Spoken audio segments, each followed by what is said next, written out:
Hit subscribe, and don't miss a single mystery. Sweet Trouble. Chapter 1. The mullet came out of the water for no reason anyone could explain, which was Florida's way of starting a Tuesday. Gumbo Malone watched it from the stern of the SS Severance package, a 38-foot Carver motor yacht that listed 2 degrees to starboard and smelled of salt, bilge water, and the particular staleness of a man living alone in 800 square feet of fiberglass and teak. The mullet cleared the surface by a foot, hung there for a moment like it was reconsidering, and went back under without a splash.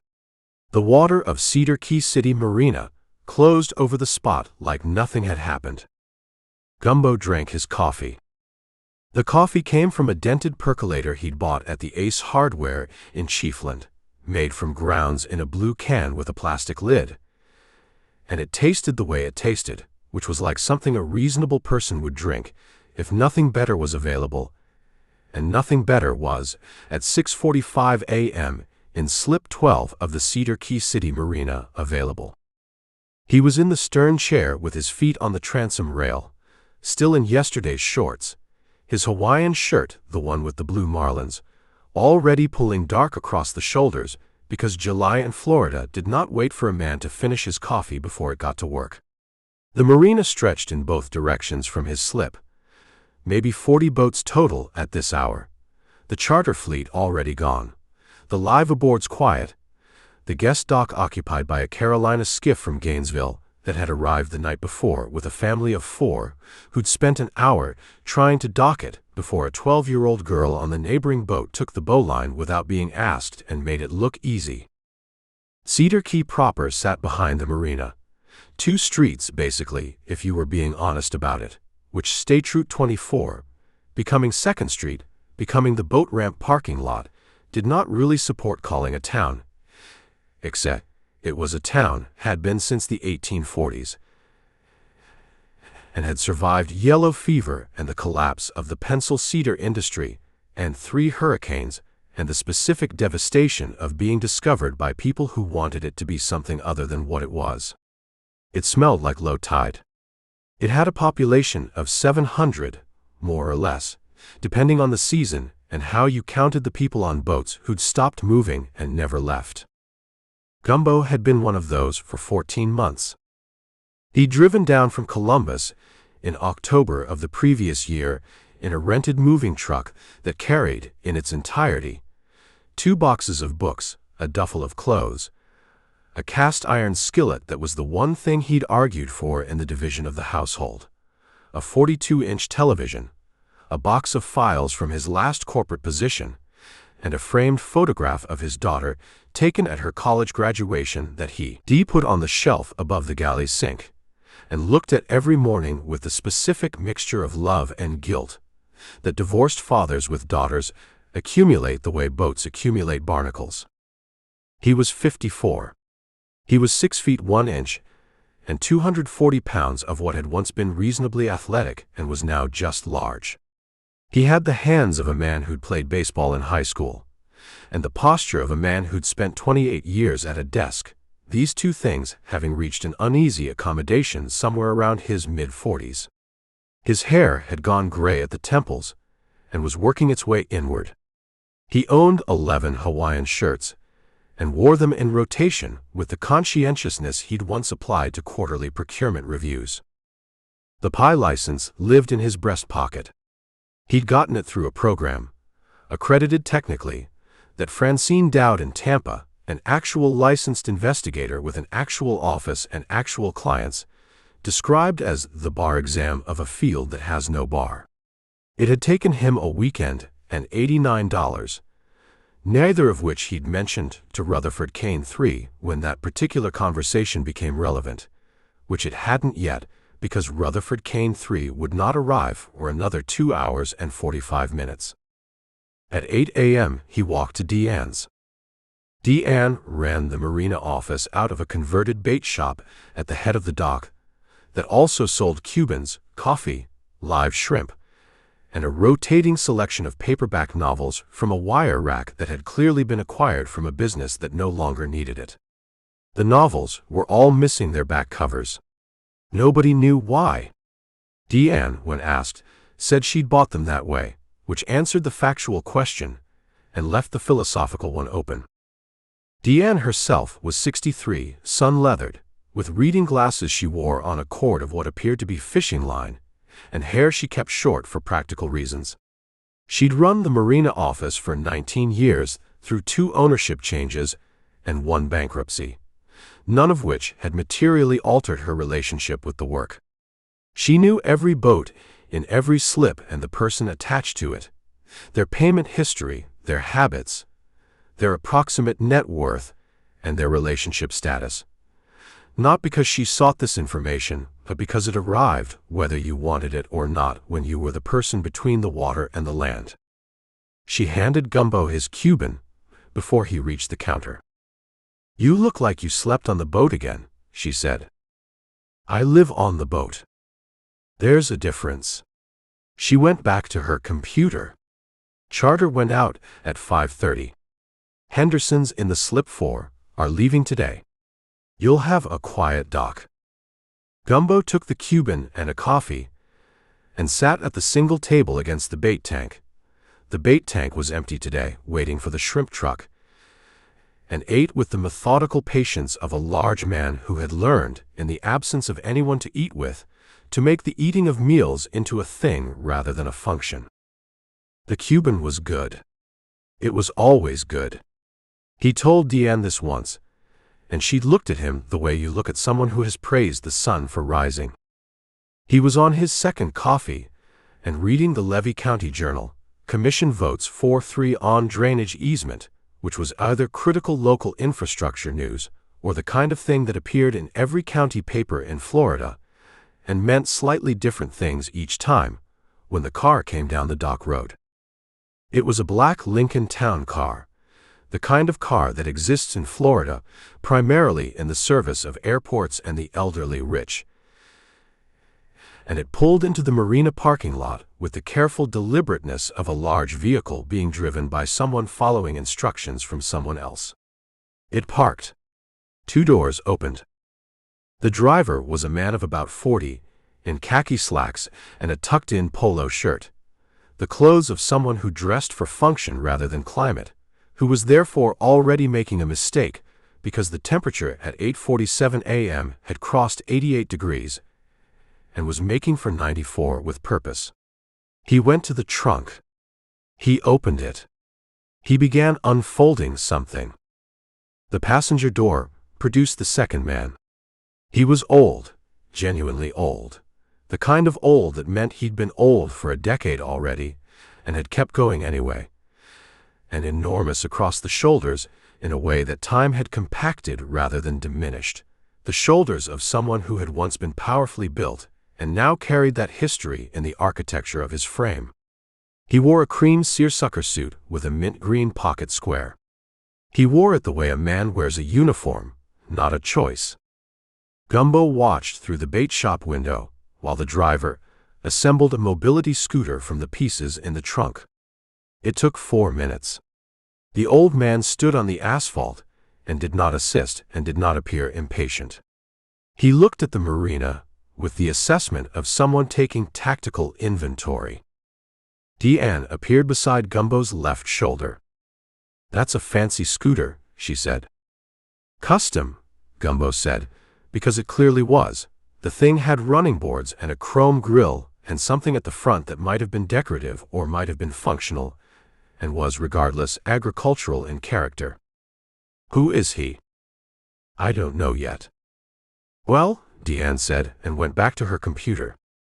The old man mounted the scooter with the careful precision of a man conducting a physical operation he'd performed many times and intended to continue performing. The driver closed the trunk. The scooter came toward the dock. Gumbo watched it navigate the transition from asphalt to dock planks, which produced a sound like a firm disagreement. And then the scooter moved down the dock toward the marina office with the unhurried confidence of a vehicle that had been told where it was going. He finished his coffee. He got up and refilled it and went back to the table and waited. The bell above the bait shop door produced the old man 2 minutes later. He came through the door and stopped and looked at the room with the same inventory expression he'd used on the marina. And his eyes found Gumbo the way eyes find the largest thing in a small space. And he crossed the room to the table and stood. "You're Malone," he said. The voice came from deep in the chest and carried the specific authority of someone who had given orders for 60 years and had never needed to raise it. "Most mornings," Gumbo said. The old man looked at the table, at the Cuban wrapper, at the coffee, at Gumbo. "I'm told you're a private investigator." "I am." "Who told you that you were a private investigator?" Gumbo reached into his breast pocket and put the laminated card on the table between them. The old man looked at it without picking it up. He had the reading glasses on a chain around his neck, but he didn't use them, which meant either his vision was good enough or the card was large enough, and the card was not that large. "The laminate is separating," the old man said. "It's the humidity. Everything in this state blames the humidity." He pulled the chair back from the table, the move deliberate and careful, the move of a man whose hips expressed opinions, and he sat. He put both hands on the table, flat, and looked at Gumbo. "My name is Rutherford Cane," he said. "The third." He said it without decoration, the way men say names they've had a long time and have long since stopped introducing with any ceremony, because the name by this point was supposed to arrive before they did. Gumbo looked at him. "Cane Agricultural," Rutherford said. "The sugar." "Among other things." "Yes. The sugar." He reached into the breast pocket of the seersucker suit and produced a card, heavier than stock, cream-colored, engraved rather than printed, the kind of card that costs more per unit than Gumbo's daily food budget, and set it on the table beside Gumbo's laminated license with a neutrality that was not quite a comparison. Gumbo picked it up. "Cane Agricultural Holdings. Rutherford Cane III, Chairman Emeritus." Below that, in italics, Est 1887. "You drove up from Immokalee," Gumbo said. "My man drove. I rode." 4 hours. 4.5. The old man's eyes held steady. "I have a granddaughter." Deanne materialized from behind the counter with a coffee mug and set it in front of Rutherford without being asked, and went back to her computer. Rutherford watched her go. "Thank you," he said, to the room generally, which was the right instinct. "Cream's on the table," Deanne said without turning. Rutherford didn't use the cream. He drank the coffee black and returned his attention to Gumbo. "My granddaughter's name is Magnolia," he said. "She's 27. She goes by Maggie." He set the mug down. "Last Thursday evening, at approximately 7 o'clock, 2 men took her from the parking lot of a Whole Foods in Naples. The dock outside the window produced the sound of the Henderson family loading their boat, coolers, children, the specific chaos of recreational departure, and Gumbo let the sound run while he watched Rutherford's face deliver information with the economy of a man who had briefed people before and knew that the first information and the last information were the ones that counted. "Kidnapping," Gumbo said. "Yes." "You called the FBI." "I did not." Gumbo put his coffee down. "They made one call," Rutherford said. "To my attorney, Gerald Foss, in Immokalee. The call asked for $2 million and specified a wire transfer and gave a deadline of 72 hours. He looked at his hands on the table. "My attorney called me. I called Gerald back and told him to arrange payment. And they never called again." Rutherford looked up. "Because Magnolia left." "She escaped." "She left," Rutherford said, with a firmness that was not contradicting Gumbo so much as insisting on accuracy. "There is a difference. An escape implies a confined space and a door. She was in a fishing cabin on the edge of Big Cypress. She walked into the swamp. When? Sometime Friday.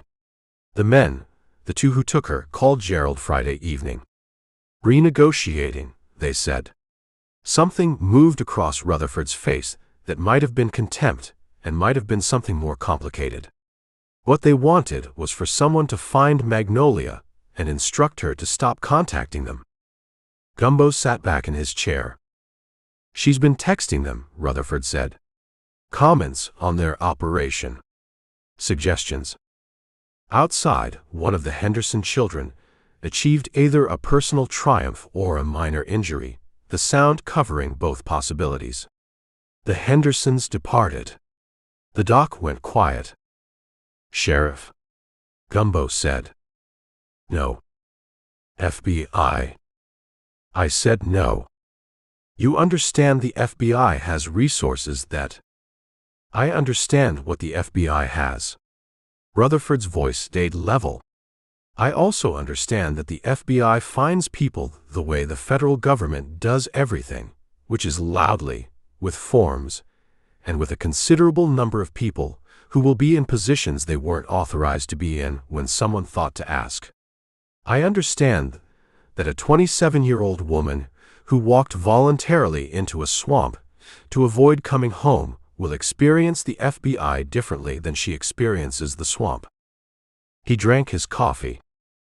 And I understand, he said, quieter, that if I send law enforcement after my granddaughter, I will get her back for a week, and I will lose her for the remainder of whatever time I have left.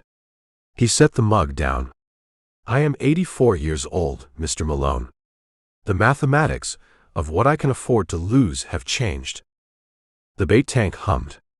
Through the window, the water of the marina sat flat and silver under the July sun. Gumbo turned the business card over in his hand. The back was blank.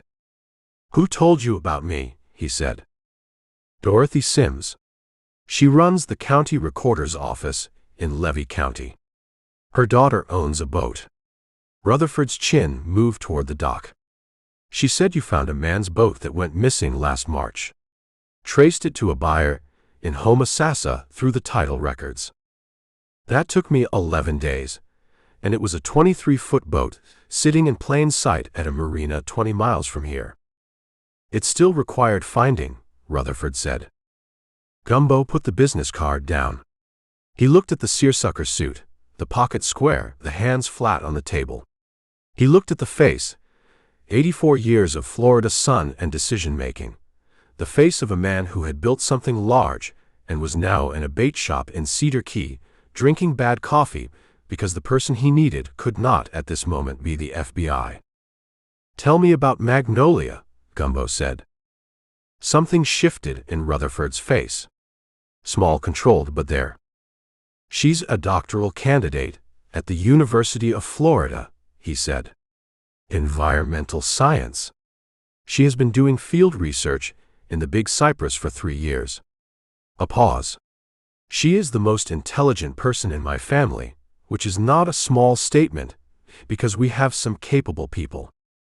What's the research on? Water quality.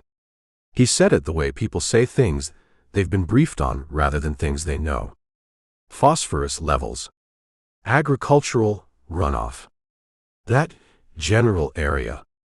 Your agricultural runoff. Rutherford looked at him steadily. Among others. The Everglades watershed is a complex system, Mr. Malone. That's true, Gumbo said, because it was. Maggie has views, Rutherford said. On the family operation. On our water management practices. We have disagreed about this. He picked up the coffee mug and held it without drinking. We have disagreed about this in the specific way that a young woman with a doctorate and an old man with 4 decades of practical knowledge disagree, which is to say, neither party believes the other has understood them.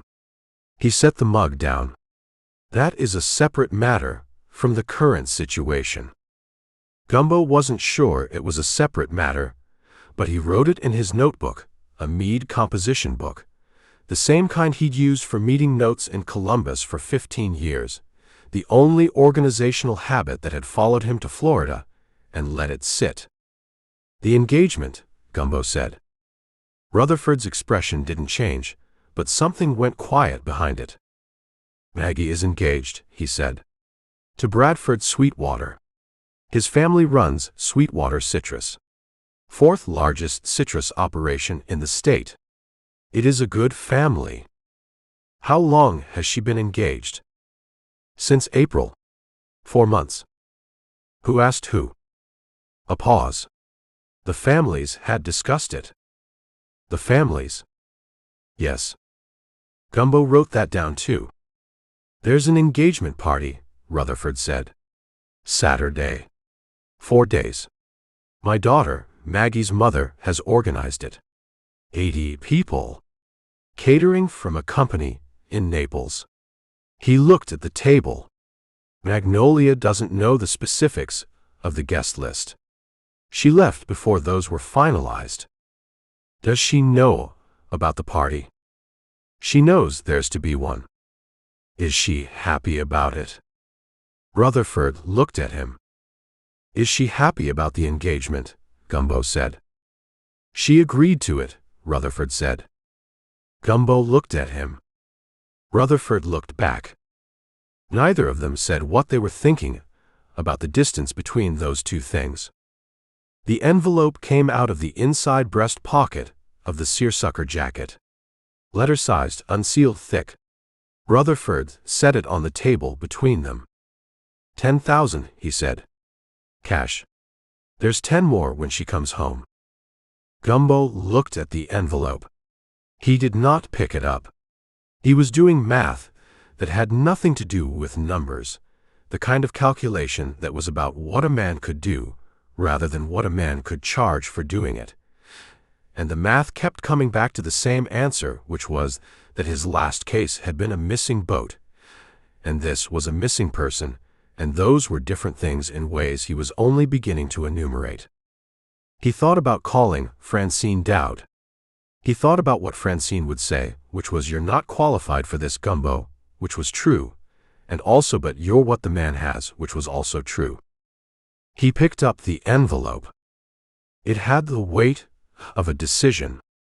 "I need everything you have on the men who took her," Gumbo said. "The van, the names if you have them, the location of the cabin. Gerald Foss can provide that. He's been in contact with the Collier County Sheriff's Office." Rutherford produced a card, Foss's card, same weight stock, same engraving, and put it on top of the Cuban wrapper. "Gerald will give you access to whatever the family has. You go through Gerald." "I'd rather go through you." "Gerald manages the family's affairs." "Gerald manages the family's legal exposure," Gumbo said. "Which is not the same thing. I talked to Gerald. I'm getting the version of events that's been reviewed for liability. I need the version that hasn't." The old man regarded him with something that might have been reassessment. "That's a perceptive distinction," Rutherford said. "I spent 28 years in corporate middle management," Gumbo said. "I've sat in a lot of rooms with attorneys." "What did you manage?" "Procurement. Paper supply." Rutherford looked at him the way Gumbo had been looked at before when he said this, which was with the expression of a man encountering a fact that didn't fit the space allocated for it. "Office paper," Gumbo said. "Specialty coatings, newsprint, packaging stock. The Midwest region." He put the envelope in the breast pocket of his Hawaiian shirt, next to the pie license, where it made a visible rectangle against the blue marlin fabric. "You want to tell me what Gerald's version leaves out, you do that now. Saves us both time." The dock outside was empty. The Henderson slot lay open, water showing between the finger piers. The marina smelled of brine and marine diesel, and somewhere behind that, the yeast and lime smell of the restaurant on the corner that didn't open until 11 but started prep at 8. Rutherford was quiet for long enough that Deanne refilled both their coffees without being asked, and departed again in the complete silence of a woman who had learned when a room required her absence. Maggie found something in her research, Rutherford said. Data. About our water management discharge and the phosphorus levels downstream. She brought it to Gerald's office in January. He looked at the table. Gerald told her the data would need independent verification before any action could be considered, and that in the meantime she should continue her research and not discuss her preliminary findings outside the family. He wrote her a letter to this effect. She sat on it. She did not, Rutherford said. She kept working. She built a larger data set. She came back in March with more data and a preliminary report. He picked up his mug. Gerald told her the same thing. Did you see the report? No. Did you know about it? The pause was shorter than the first one, but it was there. I knew Maggie had concerns, Rutherford said. About the water management. Gerald characterized them as preliminary. Theoretical. He said she was still in the data collection phase, and that nothing was actionable yet. He drank his coffee. I trusted Gerald's assessment. Gumbo wrote this down. He wrote, Gerald filtered. He drew a line under it. Mr. Cane, he said, I need you to understand something before I take this case. Rutherford waited. I can find your granddaughter. I have a reasonable chance of finding her. She's in the Big Cypress. She's a field researcher who knows that terrain. She has resources. She's healthy. Those are good facts. He turned the composition book so the old man could see his notes, then turned it back. But finding her and bringing her home are different problems.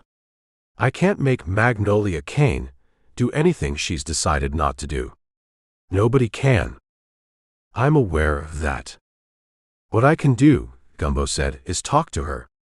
Present whatever I find out. Carry a message if there's one worth carrying. He looked at the old man across the table. Is there one worth carrying? Rutherford's jaw worked once. The pocket square caught the morning light coming through the bait shop window.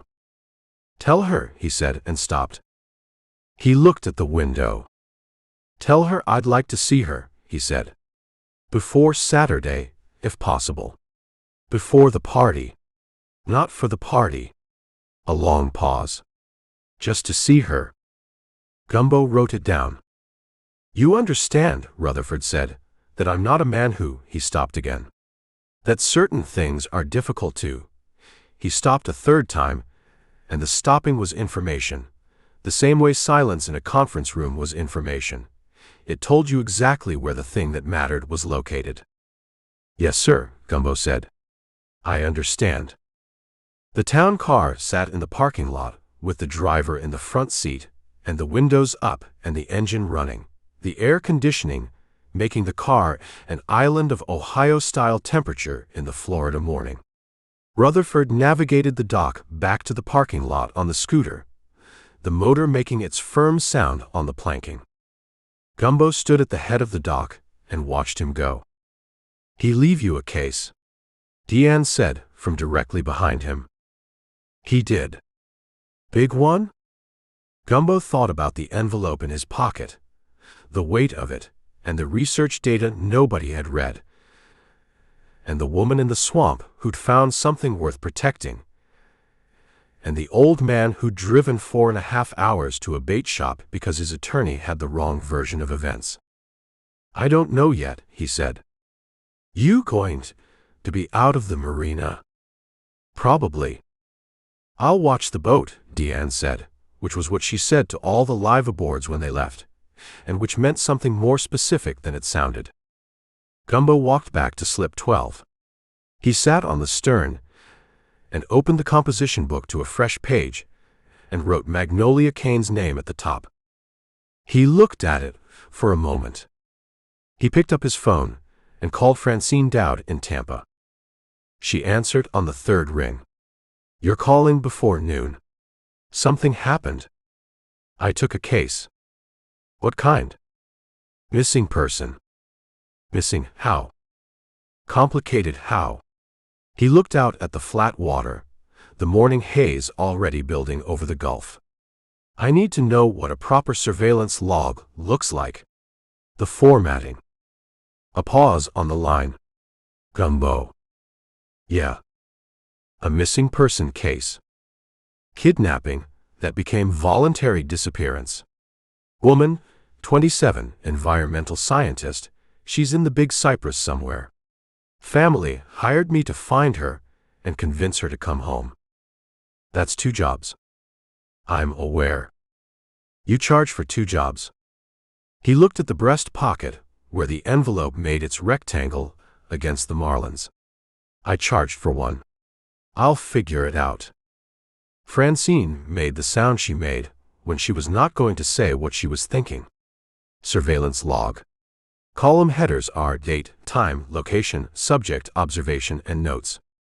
Notes is where you put the stuff that doesn't fit the other columns. You date and sign every page. A pause. Are you writing this down? I'm writing it down. When did you eat last? This morning. Cuban. Eat something else before you do anything else. He heard her chair adjust. And Gumbo. Yeah. Don't go into the swamp alone. I'm not going into the swamp today. I didn't say today. He looked at the composition book. Magnolia Cane's name at the top of a fresh page, and below it Gerald filtered, underlined. And below that, in his own handwriting, the 3 words Rutherford had not been able to finish. Certain things are difficult. No, he said. I know you didn't. Chapter 2.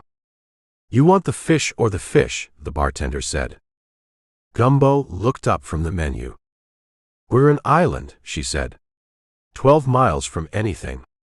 The lamb chops are good, but I'd get the fish. What fish? Tonight it's sheep's head. Local. Came off Tommy Hurd's boat this morning. She set a bread basket on the bar without being asked. Tommy's been fishing these flats since before I was born. If he says it's good, it's good. I'll take the sheep's head, Gumbo said. She wrote it on her pad and went to the window. Gumbo watched her relay the order to the kitchen, pass through and come back and refill his water glass, and do all of this in the continuous, low-effort motion of someone who had performed these actions so many times they had stopped being actions and become something more like weather. The island room occupied a wood-frame building 2 blocks from the water that had been, at various points in its life, a fish house, a hardware store, and a lunch counter that served the mullet fleet. The current version had white tablecloths and hurricane lamps on the tables, and a wine list in a leather binder, and the original pine floors, dark with a century of use, that made a sound underfoot that no amount of renovation money could replicate. The walls held black and white photographs of Cedar Key in decades when the island looked both smaller and more serious than it did now. 8 tables. A 6-stool bar. A kitchen that produced smells that had been reaching Gumbo's boat for 6 weeks, and that he'd finally, at the insistence of his own appetite, done something about. Tuesday night had 4 tables occupied. A couple from the look of them at the window table. Tourists dressed, consulting their phones between bites. 2 women sharing a bottle of something white at the foretop near the kitchen. A family at the round table in the back, grandmother, parents, 2 kids, eating with the quiet efficiency of people who'd been on the water all day. The room had the sound of a place where people came to eat, rather than to be seen eating, which was a distinction Cedar Key maintained with the stubbornness of a town that had learned what happened when you let the wrong people decide what you were. Gumbo ate the bread, and read his notes and thought about Gerald Foss. He'd called the attorney's office from the boat at 4 o'clock, and Gerald Foss's assistant had been pleasant and efficient, and had told him Mr. Foss was in a meeting and would return his call at his earliest convenience, and Gumbo had given his number and hung up, and Gerald Foss had not called back, which was information of a kind. He'd spent the rest of the afternoon on his laptop at the stern table. The laptop was 3 years old and ran warm in the Florida heat, a shared condition, pulling everything publicly available on Cane Agricultural Holdings. The company occupied 10,000 acres of the Everglades agricultural area south of Lake Okeechobee. Revenue in the most recent annual report, which was from 2 years prior, because the company was private, exceeded $340 million. They employed 1,200 people full-time and another 800 seasonal. They had a government affairs office in Tallahassee and another in Washington. They had been in some form of negotiation with the South Florida Water Management District over discharge permits for 11 of the last 15 years, a negotiation that had produced 3 consent agreements, 2 administrative challenges, and 1 lawsuit that was settled out of court in 2019 for terms the court filing described as confidential. He'd written, "Water management is not new. Gerald knows the territory. Maggie's data lands on existing wounds." He'd underlined existing wounds and stared at it until the afternoon light went sideways across the water and it was time to find dinner. The sheep's head arrived with roasted fingerling potatoes and a salad of something green and local, and dressed with something citrus-forward that he couldn't identify and didn't need to. He ate it with the focused attention he'd been giving food since he'd moved to Cedar Key, which was more attention than he'd given it in the last decade of his marriage, when meals had been things that happened between other things. He was working on the potatoes when she came out of the kitchen. She moved through the room the way the bartender moved, continuous, calibrated, but with a different quality underneath it, the quality of ownership rather than employment, the specific awareness of a person reading a room they're responsible for. She stopped at the window table and said something that made the tourist couple laugh, and pointed at the wine list and made a recommendation with a gesture that was specific enough to mean she knew what was in the bottle. She went to the 2 women and refilled their water and exchanged 3 sentences. She checked on the family in the back, crouching to say something directly to the younger child, who appeared to have a complaint about something on the plate, and whose complaint she received without dismissal and resolved with what looked like a trade. Then she came to the bar. She was 42, maybe, with the kind of dark hair that went to the shoulders and stayed there without apparent maintenance, and brown eyes that processed the room in the same continuous sweep she used for everything else. She wore a white shirt with the sleeves pushed to the elbows and dark trousers and kitchen shoes, the no-slip kind, the kind you wore because the floors got wet, not for fashion, and no jewelry except small gold earrings. She had good posture, and the hands of someone who worked with them. Her face held the particular quality of someone who had been tired for so long that the tiredness had become the baseline rather than the exception, and who had made her peace with this and moved on. She looked at his plate. "How's the sheep's head?" "Best thing I've eaten since I got to this coast," Gumbo said. "Tommy's fish or my prep?" "Both," he said. "Equally." She looked at him with the mild skepticism of someone who received compliments about food as a professional matter and had learned to calibrate them. Then something in her expression settled, the skepticism resolving into something more neutral, the assessment of a woman who had just decided something. She put out her hand. "Renata Suarez." "Gumbo Malone." She didn't react to the name, which put her in a minority in Cedar Key. "You're on the marina." "The carver in slip 12. "That's me." "You're the PI." "That's also me." She looked at the composition book on the bar beside his plate.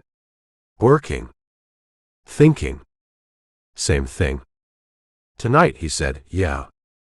She went around the bar.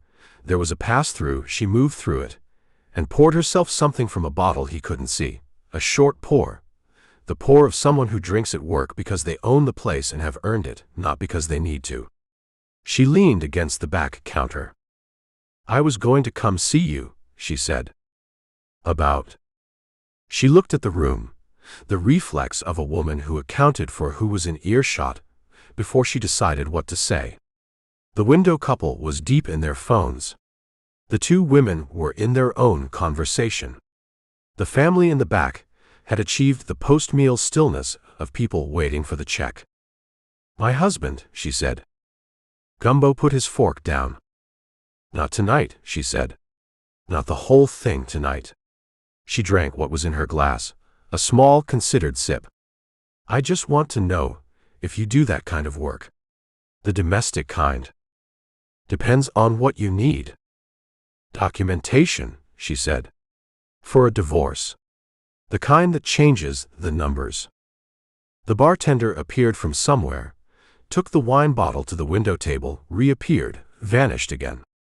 The kitchen sent out something that smelled like brown butter and citrus. "Surveillance," Gumbo said. "If that's the word." "That's the word." He pulled the composition book to him. "Tell me what you know already." She looked at the room again. The family in the back was gathering coats and redistributing children. She held up one finger to Gumbo and went to the back table and ran the check and folded the family out of the restaurant with the practiced grace of a woman who could close a table and keep a conversation without losing either. And then she came back to the bar and refilled his wine without asking. "I know he's doing it," she said.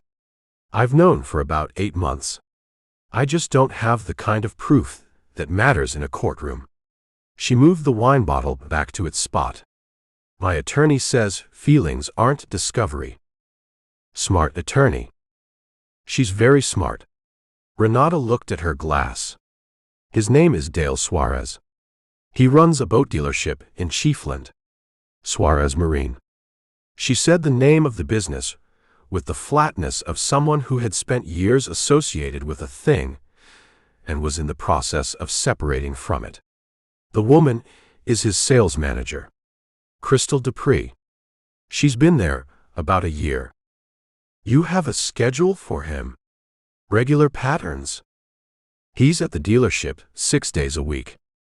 Monday through Saturday, 8 to 6 usually. He plays golf Sunday mornings at a course in Crystal River." She set the glass down. "He came home smelling different about a year ago. Not perfume. Men who are careful don't do perfume, just different. Like a different soap. A different environment." She looked at Gumbo. "I've been in the restaurant business for 12 years. I notice what's in a room." "When did you call an attorney?" "February." She picked up his empty plate and put it on the service shelf behind her, the move automatic. "He doesn't know I've called an attorney. He thinks we're in a rough patch." A pause. "We've been in a rough patch since 2019. Dale just didn't realize I'd stopped waiting for it to end." Gumbo wrote Dale Suarez. Suarez Marine, Chiefland. Crystal Dupree, Sales MGR. Pattern Est, approximately. 12 months. "What does the dealership look like?" he said. US 19, just north of Chiefland proper. Blue metal building, boatyard behind it. His name on the sign, in letters you can read from the highway. A beat. Dale believes in signage. He drives the same vehicle every day. Black F-250. Lifted. The kind of truck that's actually a statement. She said it without heat, which was its own kind of heat. He drives it everywhere. Gumbo looked at what he'd written. He wrote Black F-250, lifted, and circled it, because lifted trucks in rural Florida were common enough to be invisible, which made them either easy to follow or impossible, depending. "The settlement," he said. "What does documentation change?" "About $180,000, according to my attorney. There's a morality clause in our prenuptial agreement." She said prenuptial agreement without inflection, the words of a document signed 13 years ago by a woman who had trusted the wrong things about the man she was signing it with. If either party commits adultery, and it's documented, the aggrieved party receives an additional 20% of jointly held liquid assets. What are jointly held liquid assets? Mostly, the business account for the dealership. 900,000, approximately. She held his eyes. Dale makes good money selling boats to people who've made good money doing other things. The marine business in this part of Florida has been, she made a gesture with one hand that meant, healthy. 180,000, Gumbo said. Plus the restaurant building, which I'm getting regardless. Plus the boat. Something crossed her face, brief, controlled. There's a boat. A 38-foot Robalo center console. Offshore fishing. It's in my name technically, but Dale considers it his, which Dale and I have a different understanding about. The boat matters to you. She looked at him directly. The boat matters because he bought it with money from the restaurant's operating account. My operating account. He wrote himself a loan document. She was quiet for a moment. The loan document is real. The terms are creative. Gumbo looked at her hands on the bar. She had them flat on the surface, and the flatness was a decision, the deliberate placement of a woman who had trained herself out of whatever her hands did when she talked about things that made her angry. I'll take the job, he said. She looked at him with the same mild skepticism she'd used for the compliment about the fish. I know what you're thinking, he said. What am I thinking? He produced the laminated card from his breast pocket and put it on the bar. She looked at it. She picked it up. She turned it over, the back was blank, and set it down. The laminate is peeling, she said. Humidity, he said. Everything here blames the humidity. She slid the card back across the bar. Can you do the job? I can do the job. Have you done this kind of job before? I've done surveillance work, he said, which was true in the way that having driven a car in a parking lot was true when someone asked if you could drive.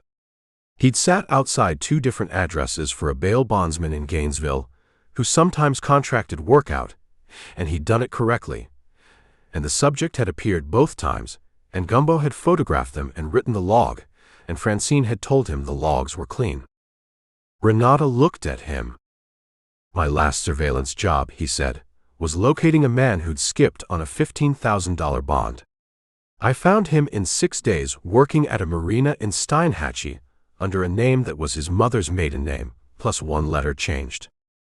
You found him by his name? I found him by the way he tied his boat, Gumbo said. The name was just confirmation. Something shifted in her expression.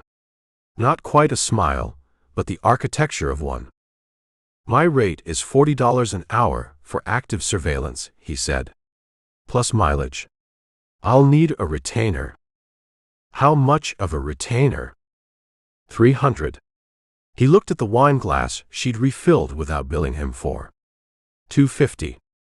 She went to the register at the end of the bar, and opened it, and counted bills, and came back, and put them on the composition book. I'll write you a proper receipt, he said. Keep the money, she said. I'll want the receipt.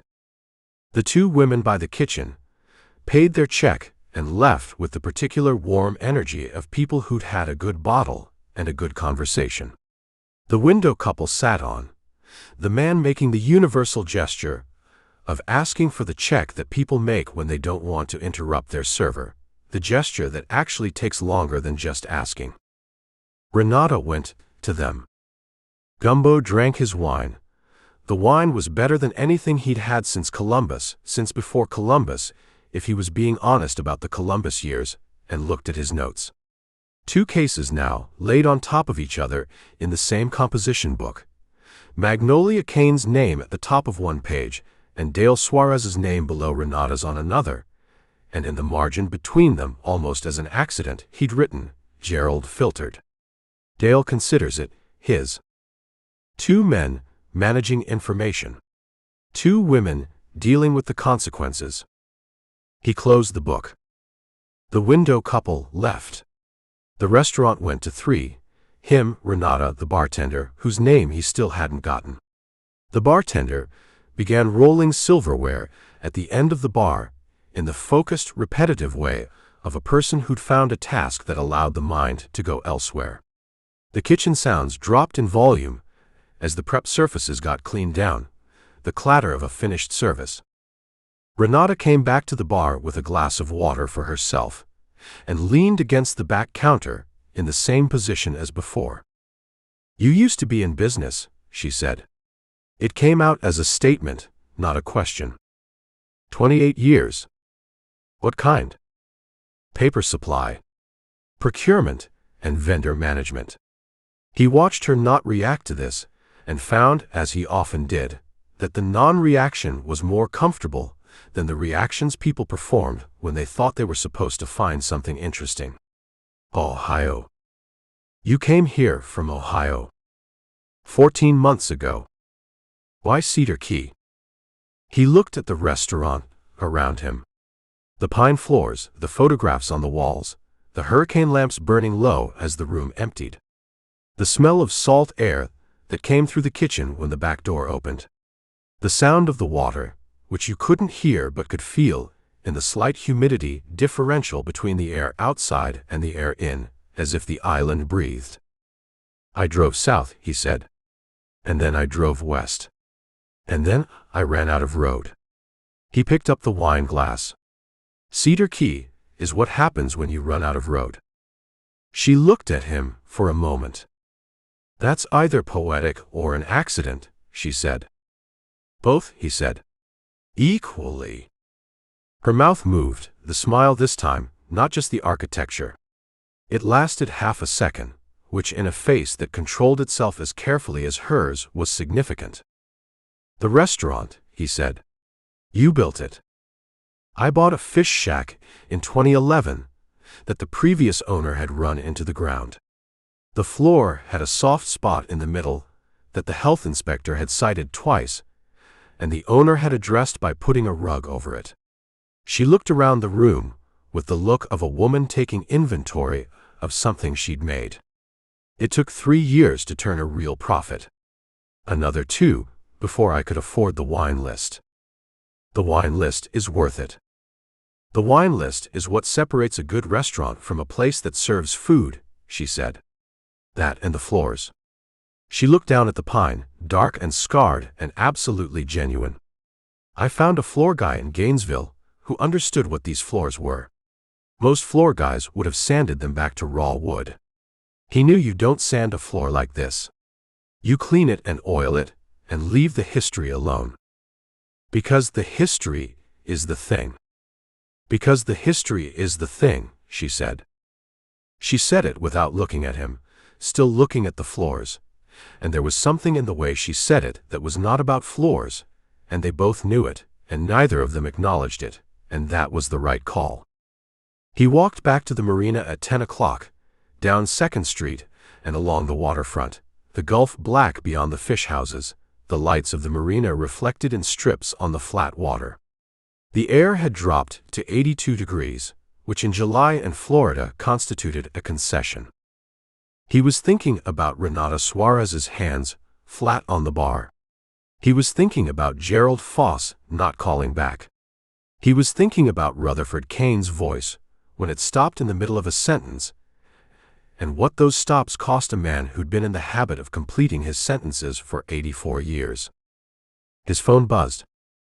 Text from a number he didn't recognize. This is Gerald Foss returning your call. I'm available tomorrow morning at 9 at my office in Immokalee if you'd like to meet.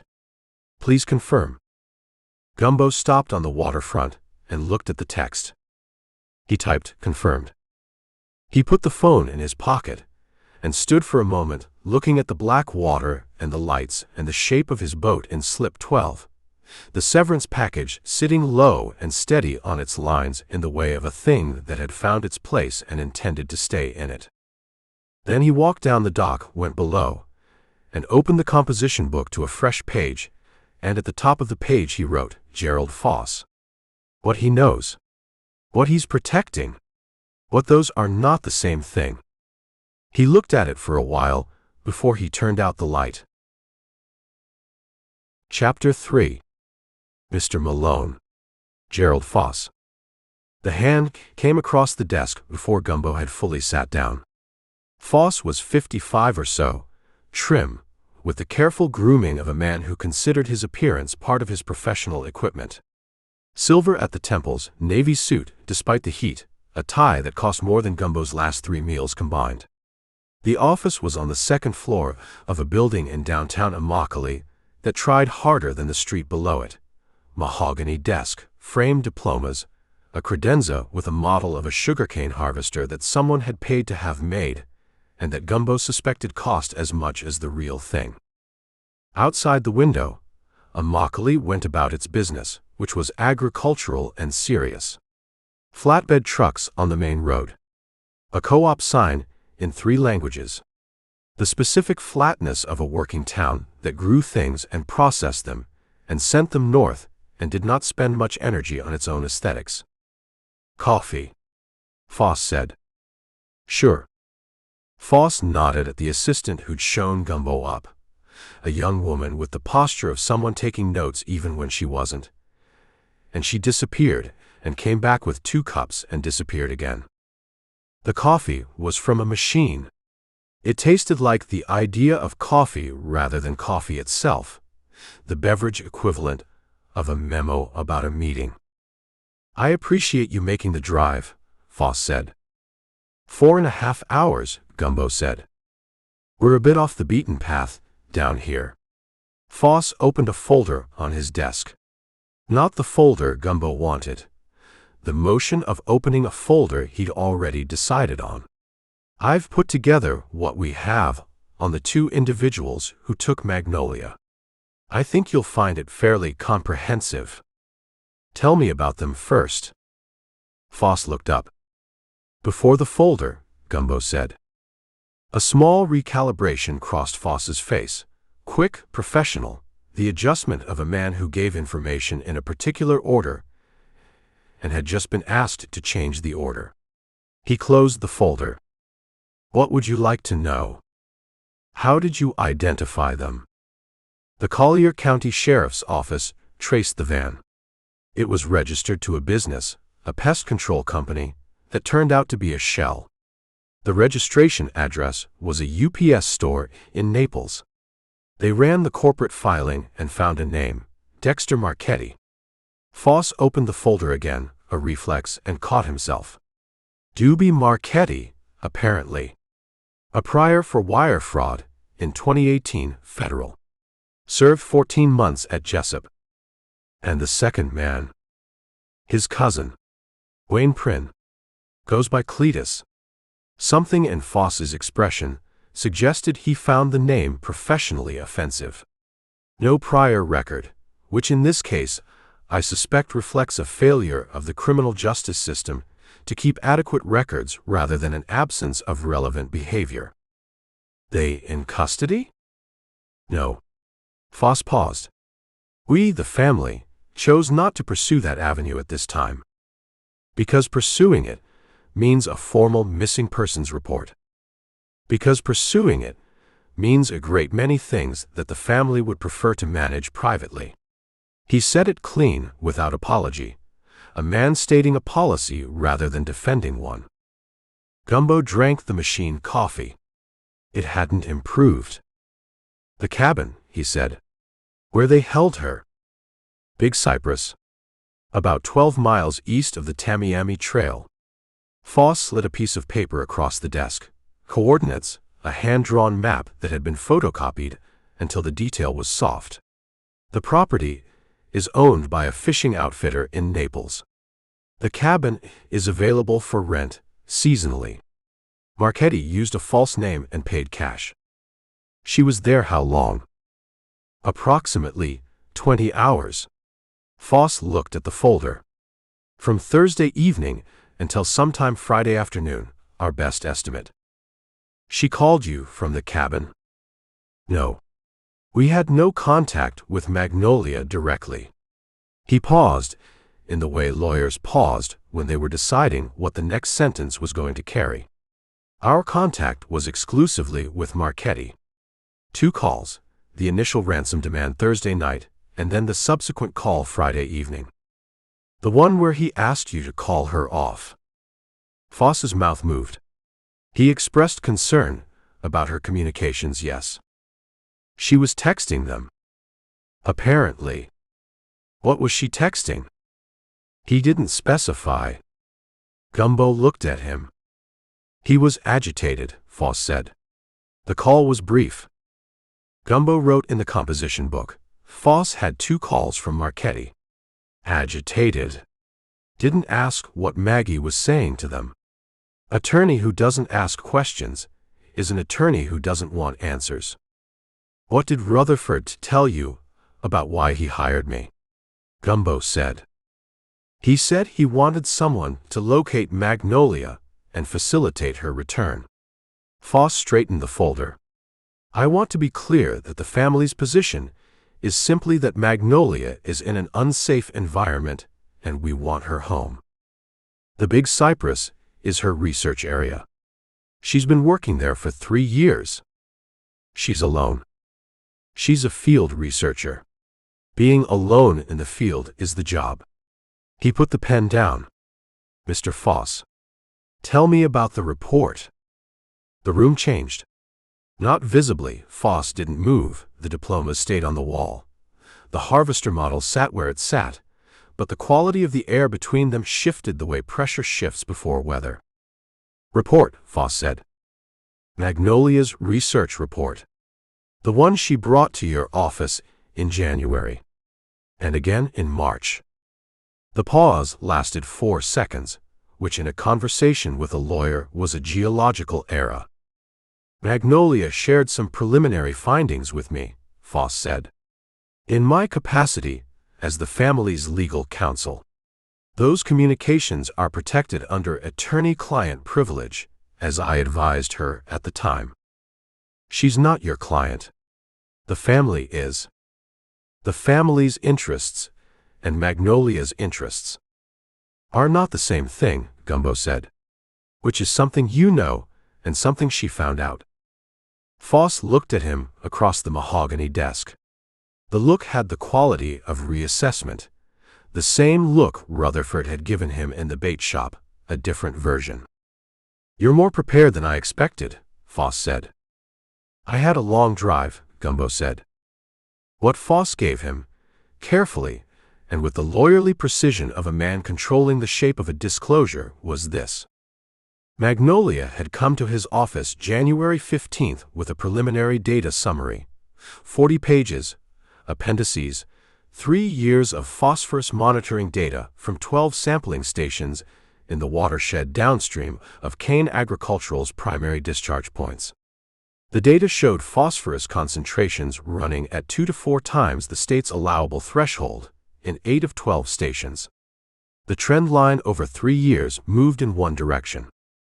Foss had told her the data required independent verification. Magnolia had asked who would conduct the verification.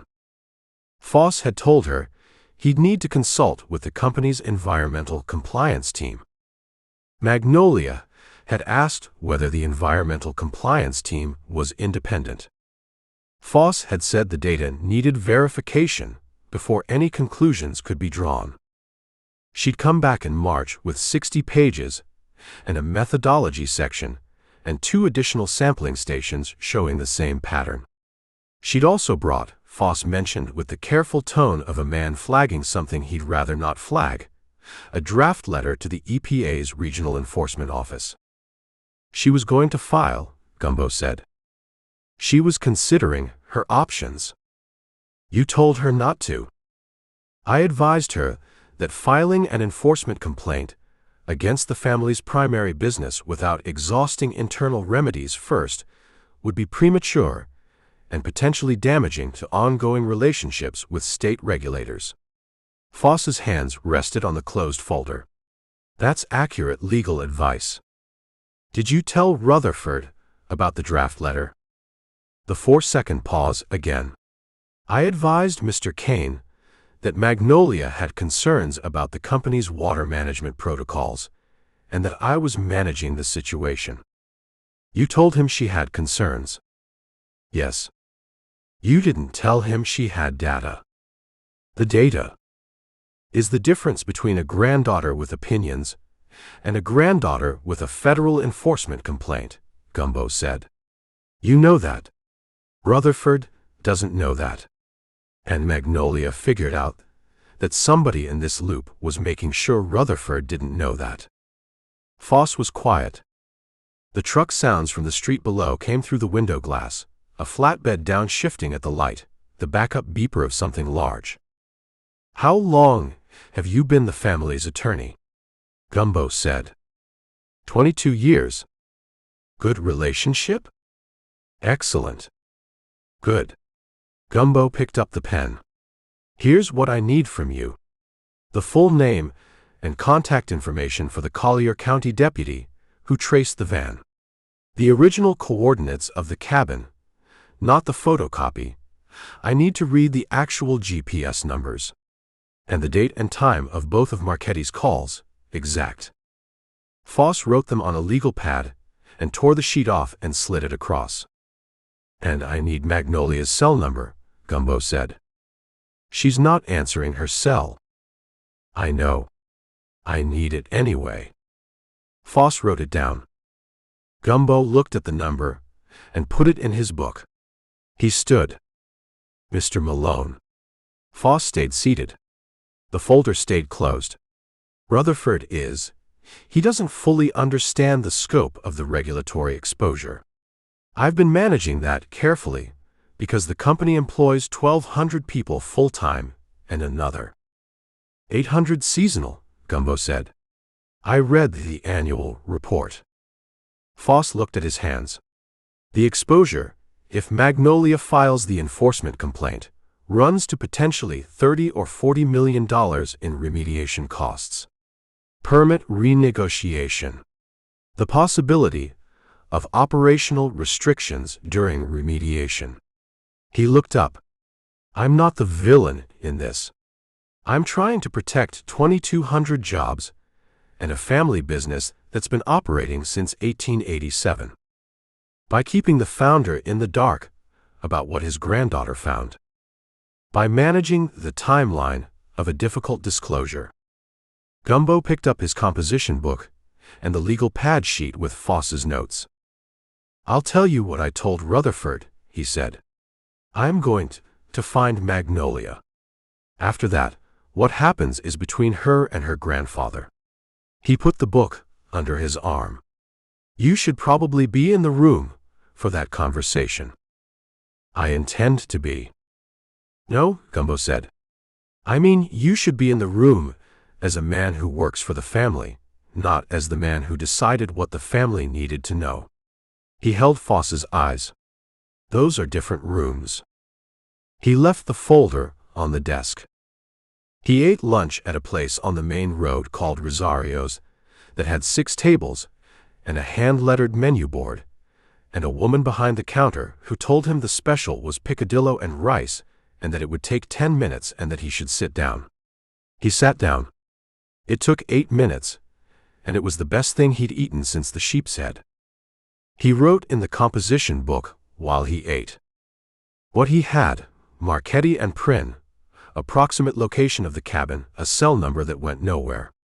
What Maggie had, 3 years of data, a methodology, a draft letter she hadn't sent, a machete from a cabin wall, a field pack she'd been carrying when she got grabbed. A woman who was grabbed on her way somewhere, and who, when someone handed her the equivalent of a different route to the same destination, took it. He wrote, she's not hiding. She's waiting. He looked at it. He added, waiting for what?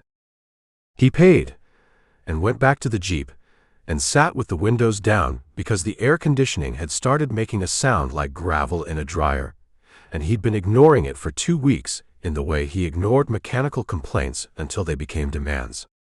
The parking lot of Rosario's held 3 pickups, and a work van, and a sedan with a cracked windshield, and the specific piece of a Tuesday afternoon in a working town.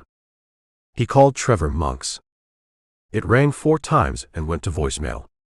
The voicemail message said, "This is Trevor, leave a number," in the tone of someone who checked voicemail rarely and returned calls selectively. Gumbo left his number. He called Francine Dowd. She picked up on 2. "You're calling from an Immokalee area code.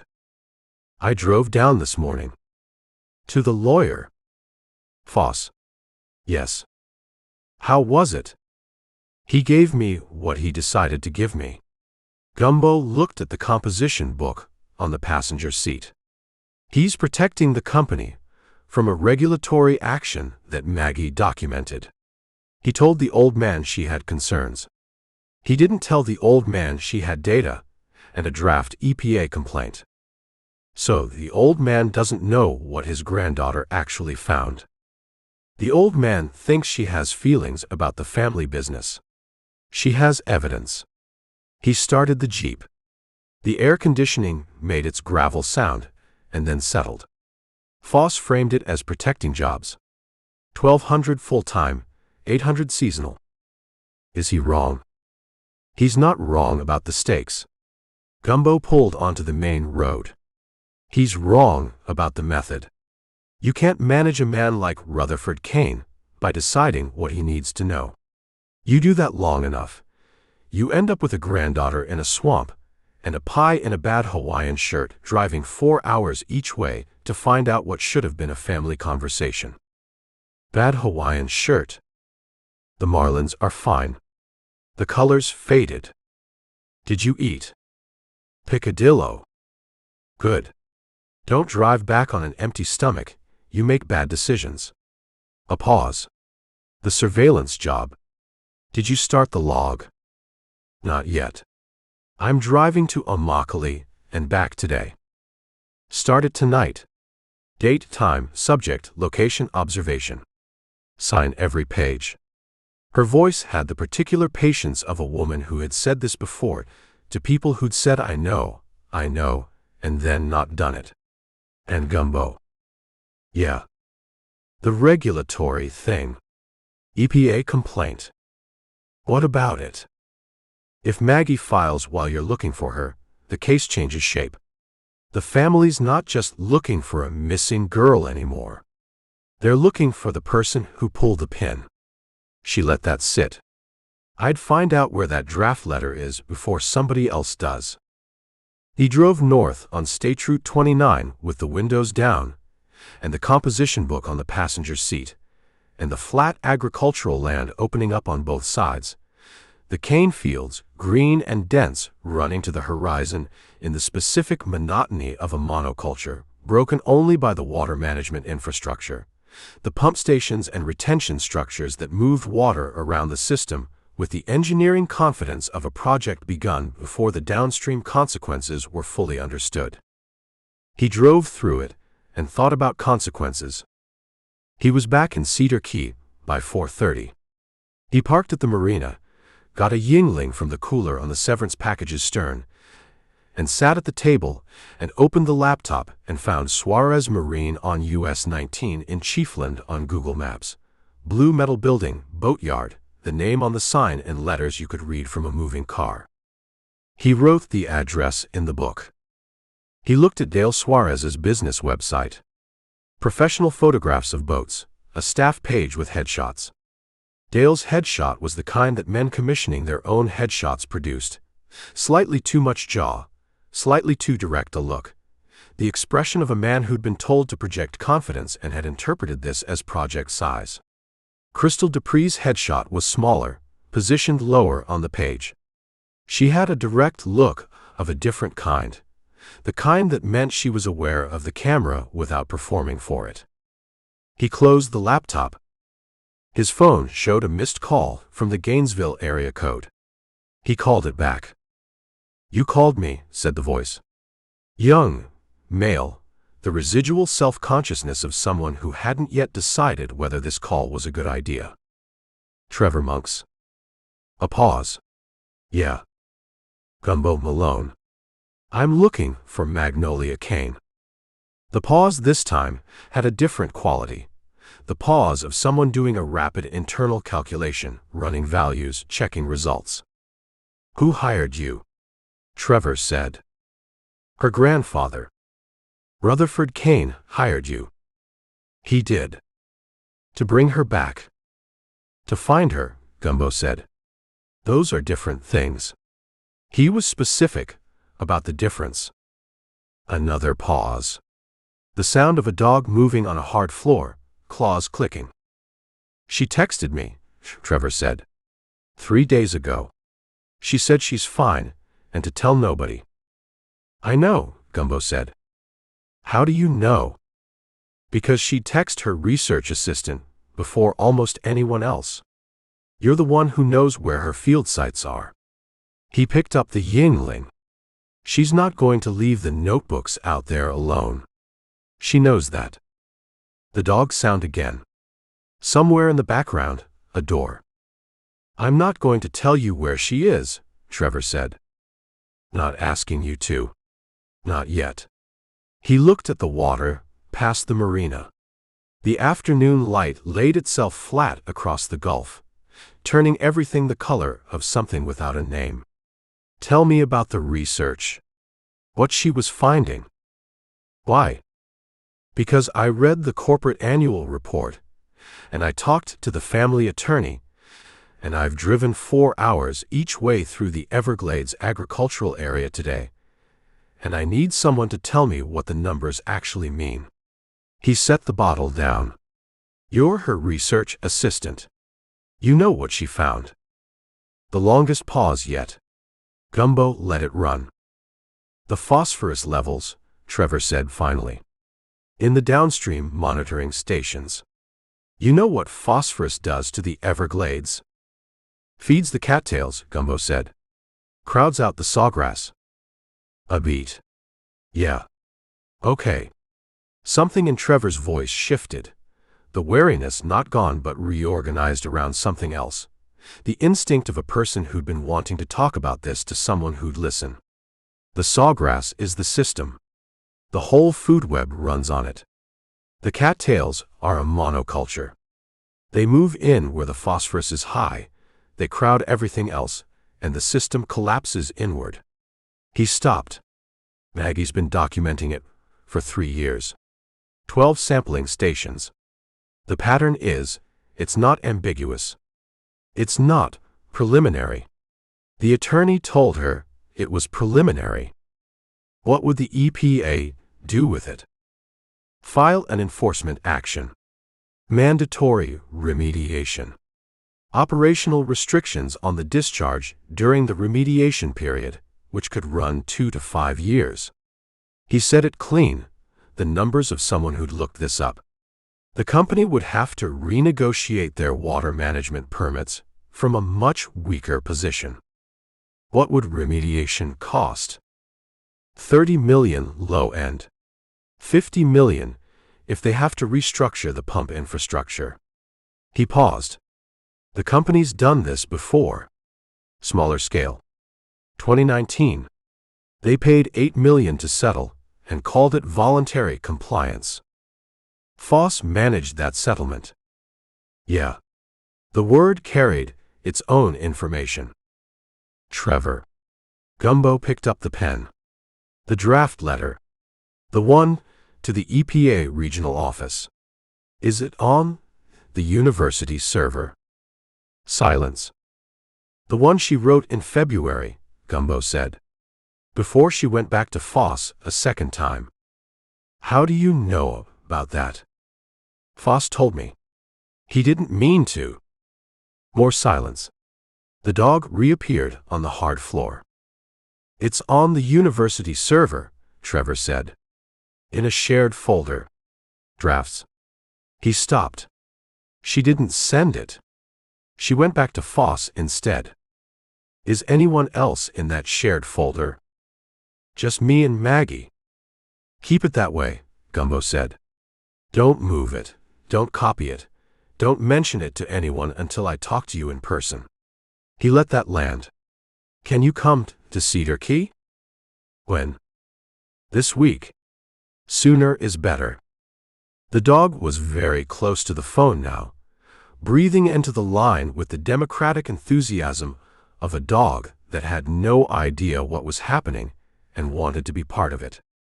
"She's going to be angry that I talked to you," Trevor said.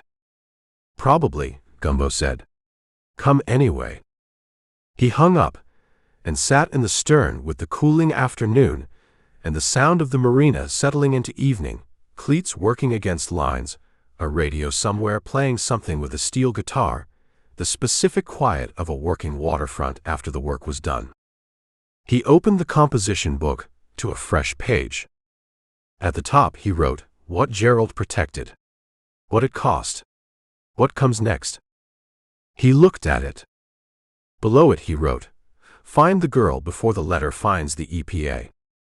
He looked at that too, and then he closed the book and went inside to start the surveillance log for Dale Suarez, which Francine had told him to do tonight, and which he was going to do tonight, because unlike most of the advice he received in Cedar Key, Francine's had a reliable track record.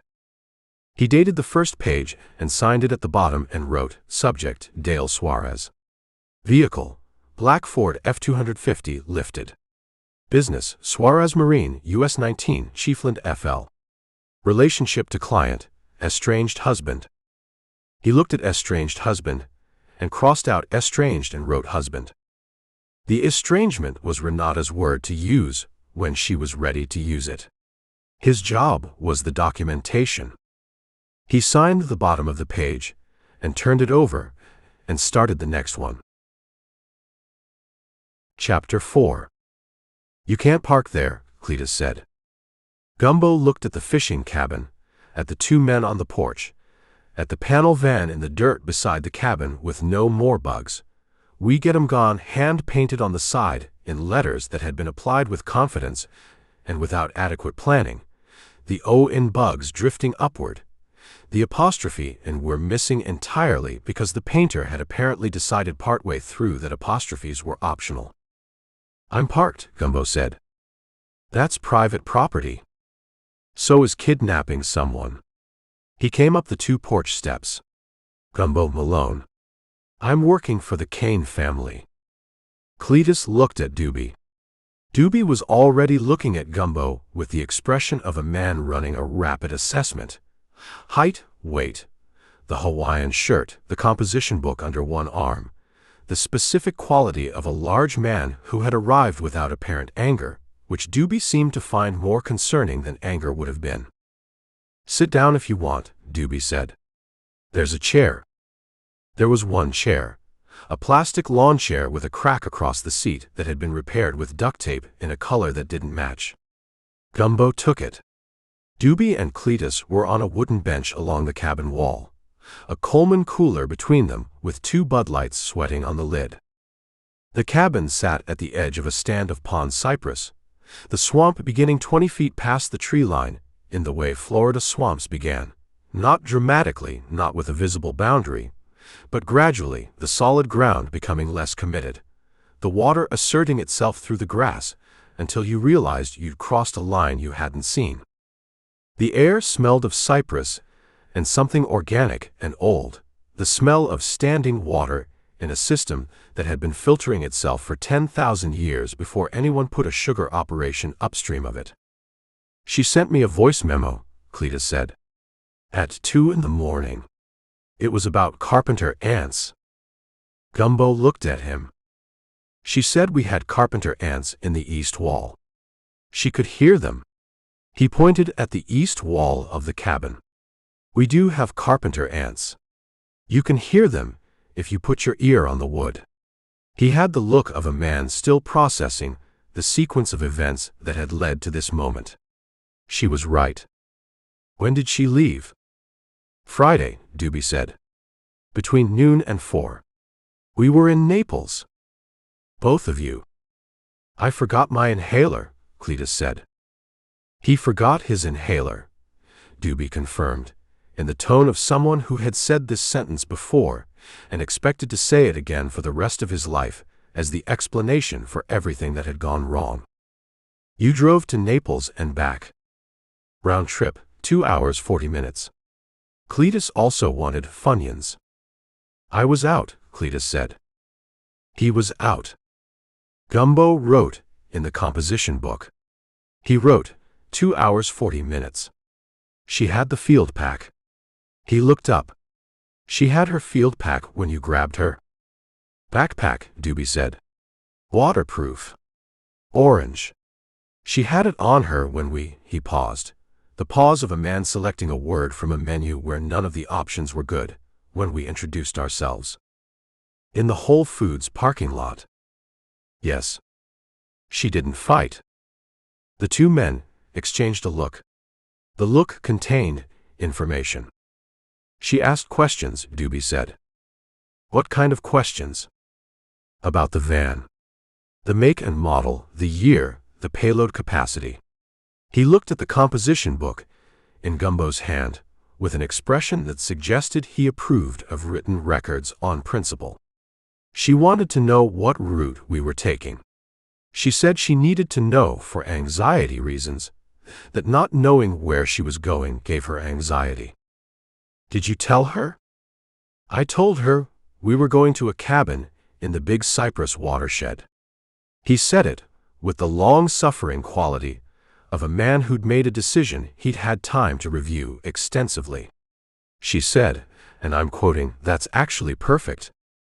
Gumbo looked at the tree line.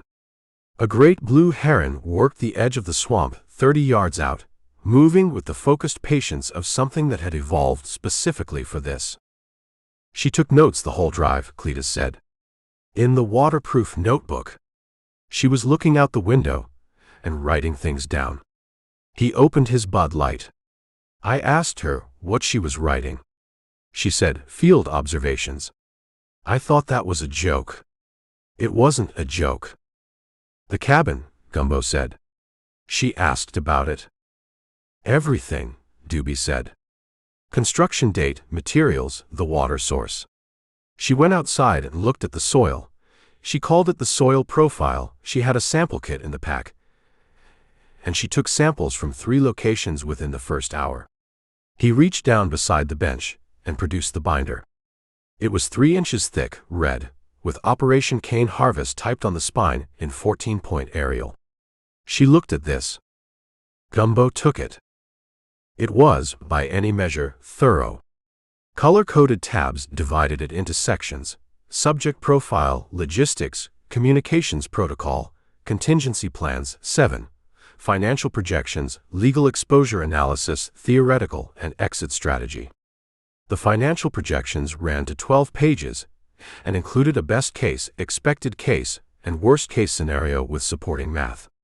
The communications protocol specified call times, duration limits, verbal scripts for the ransom demand, and 2 rounds of negotiation, and a section titled Tone Management with bullet points.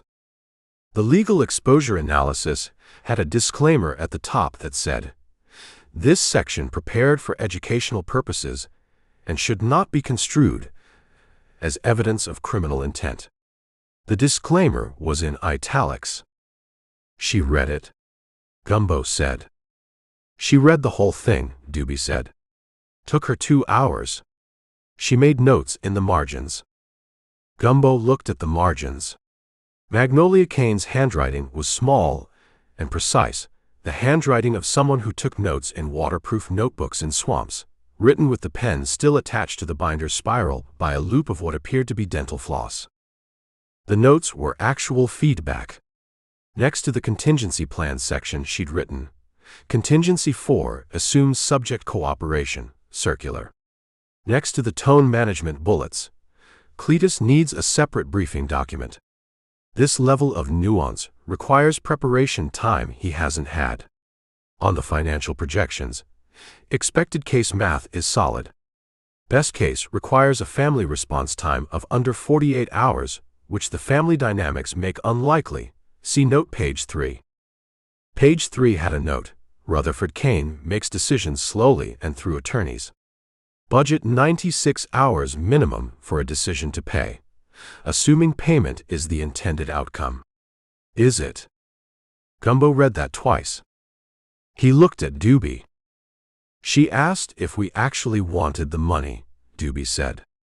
Or if we wanted something else. What did you tell her? I told her we wanted $2 million. What did she say? She said that was probably not going to happen, and that we should think about what our actual goal was and whether there was a more efficient path to it. He took the binder back and held it in his lap with the reverence of a man handling something that had been commented on by an expert. She said the plan was well organized, but conceptually flawed. Conceptually flawed, Gumbo said. Her words. She give you the note. Doobie reached into the binder and produced a folded piece of paper, the note left on the kitchen table. He handed it to Gumbo. The front said, "Thanks for the lift. Don't look for me. M." Gumbo turned it over. The back had more writing, small, precise, the same hand as the binder notes. Doobie, the color coding system is good. Tab order is counterintuitive. Suggest moving contingency plans ahead of communications protocol, since contingencies should inform the communications approach.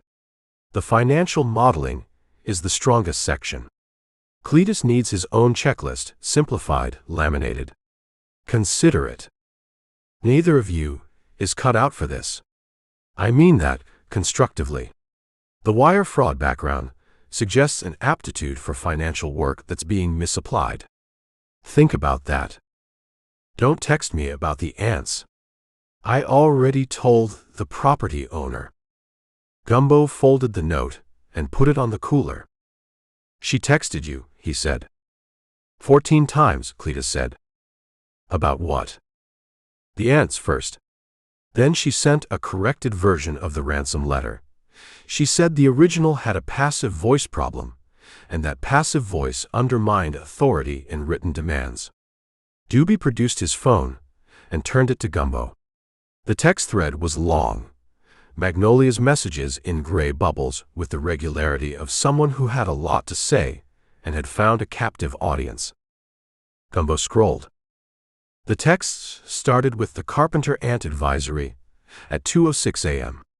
Friday and continued through a corrected ransom letter, 2 paragraphs of thoughts on the Big Cypress watershed that she'd apparently sent because she was there and had observations to share, a question about whether Doobie had considered community college business programs, and then at 11:47 Friday morning, going now. Good luck with everything. Recommend against the ransom call. The window has closed, and the legal exposure from a second contact is disproportionate to the potential gain at this point. Cut your losses. M. And then at 11:52, 5 minutes later, also, the east wall really does need attention. Carpenter ant infestations move fast. Doobie's response to the 11:47 text was 3 words. How do you know? Magnolia's response. I've been watching the family attorney's pattern for 2 years. He won't recommend payment. He'll recommend law enforcement. Move on. Gumbo handed the phone back. She was right, Doobie said. Foss called Cletus's burner number at 4 Friday afternoon. He said the family had contacted law enforcement, and that we should turn ourselves in voluntarily, and that it would go better for us. He looked at the phone. She told us that 6 hours before it happened. What did you do? We've been sitting here, Cletus said. Gumbo looked at the 2 of them on the bench. Doobie with his binder, Cletus with his Funyuns. The No More Bugs van in the dirt. The swamp, starting at the tree line with its ancient indifference to human planning. Foss didn't tell me he'd called you, Gumbo said. I figured, Doobie said. You have the burner. 2 burners. Both clean. We bought them in Fort Myers with cash. He produced one from his shirt pocket. She told us in the first text to destroy them. We haven't. Why not? Doobie looked at the phone.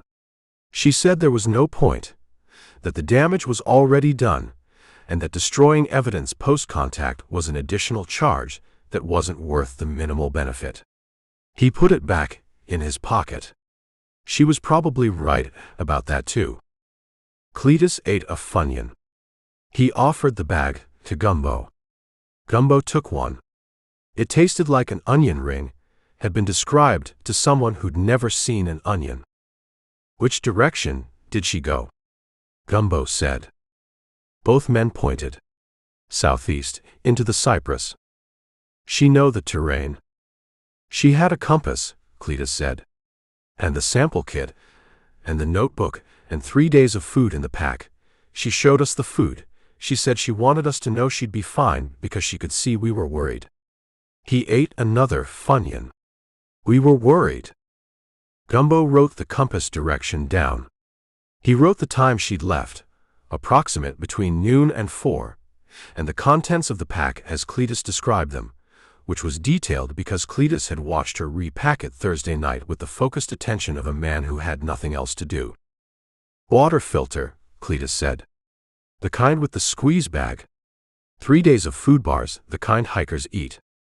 Sample collection kit, in a waterproof case. Notebook, 3 pens, the waterproof kind. Small first aid kit. Compass, paper topo maps in a plastic sleeve. He counted on his fingers. Rain poncho. Headlamp and extra batteries. And the machete. Where'd she get the machete? Cabin wall, Doobie said. It was hanging on a nail. Property owners. He looked at the nail, still visible through the open door. She asked if she could take it. We said yes. You said yes. She'd been there 14 hours, Doobie said, in the voice of a man explaining a dynamic that defied conventional categories. It was her cabin by that point. Socially speaking. Gumbo closed the composition book. Here's how this works, he said. You two are going to stay at this cabin. You're not going to make any additional calls to the Cane family's attorney or anyone else connected to the family. You're not going to move the van. You're not going to dispose of anything, and you're going to answer your phones when I call. Cletus raised his hand. Gumbo looked at him. Can we go to Naples for supplies? No. What if I run out of Funyuns? Cletus, Doobie said. It's a legitimate question. Make a list, Gumbo said. I'll bring things when I come back. He stood. The plastic chair made a sound of relief. One more thing. The texts from Magnolia. Don't delete them. We weren't going to, Doobie said. Good. They're important to us, Cletus said. And the way he said it, with a sincerity that had no performance in it, stopped Gumbo at the top of the porch steps. He looked at them, Doobie with the binder, Cletus with the bag, the bench, the cooler, the swamp starting 20 feet from where they sat. 2 men who'd planned a kidnapping with a color-coded binder and contingency plans and a tone management section, and who'd been outmaneuvered inside 20 hours by the person they'd kidnapped, and who were now sitting in the heat waiting for a pie in a faded Hawaiian shirt to tell them what to do next. Stay available, Gumbo said, and went back to the Jeep. He drove the Tamiami Trail west toward Naples with the composition book on the passenger seat, and the late afternoon sun hitting the windshield at the angle that made visors useless. The swamp ran along both sides of the road, broken by the occasional pull-off where tourists stopped to look at alligators, who were there and visible and completely uninterested in being observed. He thought about what Magnolia's texts to Doobie said about her. Not the content, the fact of them. She'd been taken against her will, held in a fishing cabin by 2 men with a laminated checklist, and her response was to spend 14 hours providing constructive feedback on the kidnapping's organizational structure, correct the ransom letter's passive voice problem, give the kidnappers professional advice about their career trajectory, and leave at her own chosen time with the property owner's machete after asking permission. She hadn't been waiting to escape. She'd been waiting for the right moment to leave. Those were different things. He pulled off at a rest stop past Okapi, 1 building, 2 bathrooms, a water fountain that worked, and called Francine. "I found the kidnappers," he said. "Already." "They were still at the cabin." "Why?" "She told them to stay put and not destroy evidence." He watched a car pull in from the trail, family with out-of-state plates, everyone looking at their phones. She also corrected their ransom letter and advised them against the second ransom call. Silence on the line. "The passive voice," Gumbo said. She felt it undermined authority. "She sounds like a handful," Francine said. "She sounds like someone who's been the smartest person in every room she's walked into for about 10 years and has run out of patience with the rooms." He leaned against the Jeep. She knew the family attorney would recommend law enforcement instead of payment. She told the kidnappers 6 hours before he called them. She knows how Foss operates. She's been watching him manage her grandfather for 2 years. He looked at the topo map on his phone, the coordinates Foss had given him for the cabin, and the terrain southeast of it. All cypress dome and wet prairie and slough, the big cypress at its most interior. She went southeast. Field researcher, 3 years in that terrain, full kit, compass and topo maps. She's not lost. She was never lost.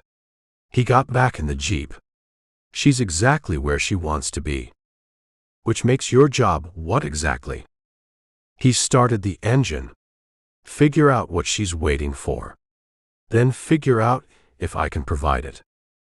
That's not finding a missing person. No, he said. It's something else. He drove west on the Tamiami Trail with the sun going red behind him, and the swamp on both sides, and the road running straight and flat toward Naples the way roads ran in South Florida, as if the landscape had been told to get out of the way and had complied under protest. He thought about what Magnolia had written in Doobie's binder margin. Is it? Is it the intended outcome? The question was about the ransom. But it applied to everything. The engagement, the report, the 2 years of Foss managing the information flow, Rutherford believing she had feelings when she had data.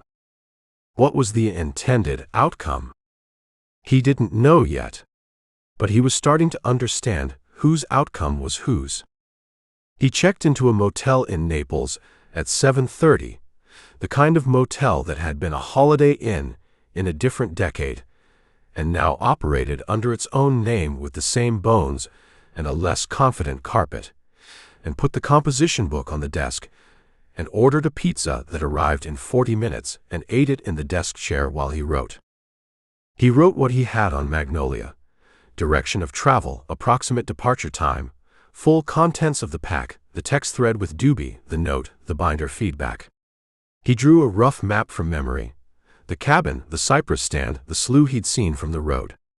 He marked where the terrain went to open prairie, and where the cypress domes sat, the islands of high ground that field researchers used as base camps. He circled 3 spots on the rough map. His phone showed a text from a Gainesville number, Trevor Monks. "Can't come to Cedar Key this week. Can we talk by phone?"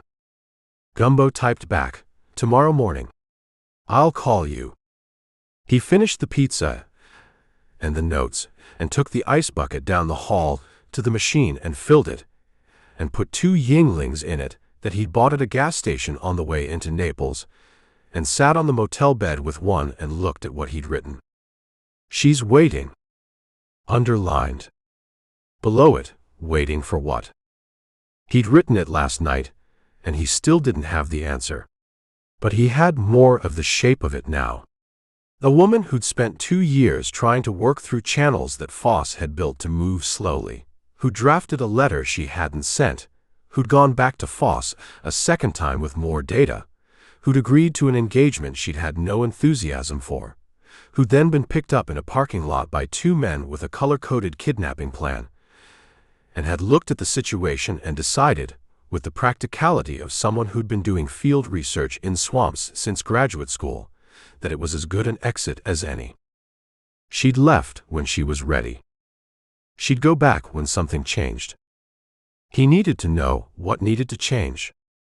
He reached for the second Yingling, and looked at the motel ceiling, which had the pattern of acoustic tile that all motel ceilings had, as if the motel ceiling was a standard that had been agreed upon before he was born and maintained without review. First thing in the morning, he'd drive back up the Tamiami and find the right stretch of terrain. He'd look at the cypress domes from the road. He'd call Trevor and find out which field sites Magnolia used in the eastern section. And he'd call Skeeter Johns, whose number Deanne had given him 3 weeks ago, along with the information that Skeeter ran airboat eco-tours out of a dock on the east side and knew the Big Cypress better than the Big Cypress knew itself, which was saying something because the Big Cypress had 40 years on Skeeter and didn't feel the need to explain itself to anyone. He wrote Skeeter's number in the book. He wrote below it, "Don't go in the swamp alone." Francine had said it twice. He told her he knew. He did know. He still had 4 hours of daylight tomorrow if he left Naples by 6. He turned out the light. Chapter 5. She told me not to talk to anyone. I know, Gumbo said. Specifically anyone from the family. I'm not from the family. You work for the family. I work for her grandfather. Gumbo shifted the phone to his other ear and watched a brown pelican work the marina channel below the motel parking lot, hanging in the thermals above the water with the patient geometry of something that had been doing this since before Florida had a name. There's a difference between working for someone and being them. The silence on Trevor's end had the specific texture of a young man who had already decided something and was looking for a reason to decide it differently. She's okay, Trevor said. She texted me Sunday. What did she say? That she was fine. That the sampling in Sector 4 was better than she expected. A pause. She sent me a photograph of a roseate spoonbill. Where from? She doesn't geotag her photos. He said it with a flatness that suggested this was deliberate on Maggie's part and that Trevor understood why. She's been careful about that since January. Since she went back to Foss the second time. A beat. You talked to Foss? Yesterday. He told me what he decided to tell me. Gumbo watched the pelican fold its wings and drop, a controlled collapse toward the water, and pull up at the last moment with something silver in its bill. I need you to tell me the rest. I don't know you. No. But Maggie's been in the swamp for 6 days, and the family's engagement party is in 4, and whatever she's waiting for out there isn't going to resolve itself. He leaned against the hood of the Jeep. The metal was already hot at 7:30 in the morning. I read the annual report. I talked to Foss for an hour. I drove 4 hours each way through the agricultural area yesterday, and I've been thinking about the phosphorus data since Chiefland. He paused.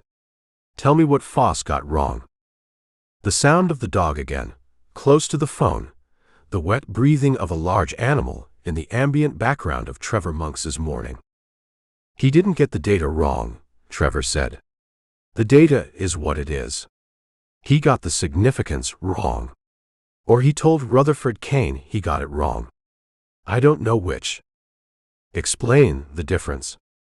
Foss told Maggie the data needed independent verification. Like it was ambiguous.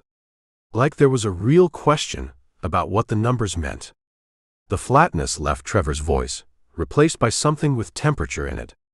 12 sampling stations, 3-year trend, phosphorus running at 2 to 4 times threshold. That's not ambiguous. That's a pattern that a second-year graduate student can read. He stopped. I'm a second-year graduate student. I can read it. What does Foss gain from calling it ambiguous? Time. The longer it stays in the preliminary category, the longer the company keeps operating under the existing permits. Every year they delay an enforcement action is another year at current discharge levels. He paused. It's also another year of Maggie looking like an idealistic grad student with a thesis project, rather than a researcher who documented a violation. Gumbo wrote, "Time is the strategy. Foss buys time. Permits stay. Maggie stays preliminary." "The draft letter," he said. "The one to the EPA regional office." The dog made a sound. "A door somewhere in the apartment." "How do you know about that?" Trevor said. "Foss mentioned it." Carefully. Gumbo pushed off the hood. "He didn't want to mention it.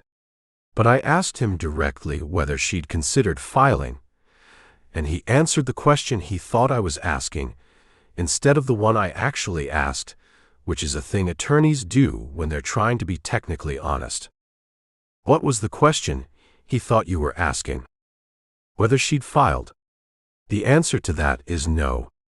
The question I was actually asking was whether she'd written the letter." "Which she had." Another silence.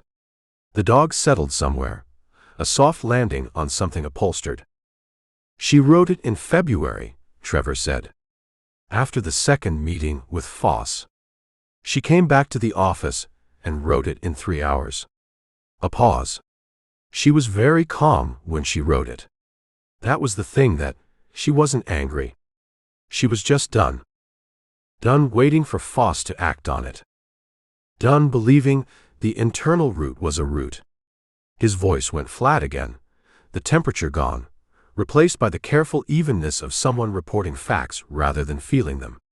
"She wrote it, saved it to the shared folder, and then decided to go back one more time. Give Foss the full 60-page report, the complete methodology, the additional stations. Give him every reason to take it seriously." And he told her the same thing.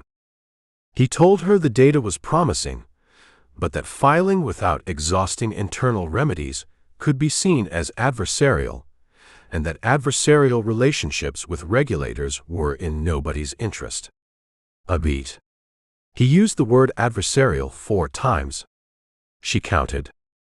Gumbo stood in the Naples motel parking lot, with the sun coming over the building behind him, and the Gulf somewhere west, producing a smell that reached even this far inland. And he thought about a 27-year-old woman sitting across a mahogany desk from a man with 22 years of the family's trust, who used the word adversarial 4 times while her 3-year dataset sat in a folder that he was not going to act on. "She agreed to the engagement after that meeting," Gumbo said. A long silence. "Yeah," Trevor said. "Why?" "I don't know. She didn't? She doesn't explain personal things." He seemed to weigh something. "I think she stopped fighting on 2 fronts. The research front and the family front. I think she picked one. She picked the research. She went back to the field in April and worked straight through to July. Best sampling season she's had." A pause. "The engagement was, I don't think she thought of it as real. Bradford Sweetwater thought of it as real." "Bradford Sweetwater," Trevor said, in the tone of a man who had heard a name enough times to have formed a complete opinion of the person attached to it, "thinks everything that happens in his vicinity is about him." Gumbo got in the Jeep and started it and let the air conditioning run its gravel cycle until it settled. "I need the field sites. The ones in the eastern sector. I'm not giving you those. Not the specific coordinates. The general area." "Which side of the slough?" "Why?" "Because I'm going in with a man who knows the terrain, and I need him to know which section of Cyprus we're looking at. He's been running that swamp for 30 years, and he can narrow it down from a general area." He pulled out of the motel lot onto the street. "If I give him coordinates, he's going to take me to her door. I don't want that. I want to find the general area and let her find me." Silence. "That's not how finding people usually works," Trevor said.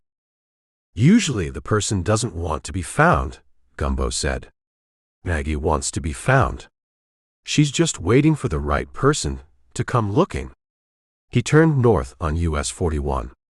The Tamiami, flat and straight. She's been texting her kidnappers about carpenter ants. She sent you a photograph of a spoonbill.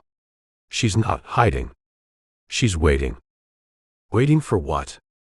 That's what I'm going to ask her. The Tamiami ran out ahead of him, the swamp on both sides, the morning light going gold across the sawgrass.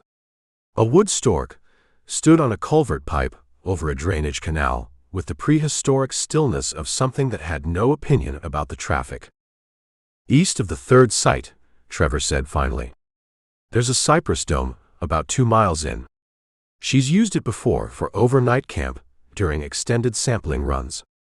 High ground, good canopy, a slough on the south side where the wading bird activity is good.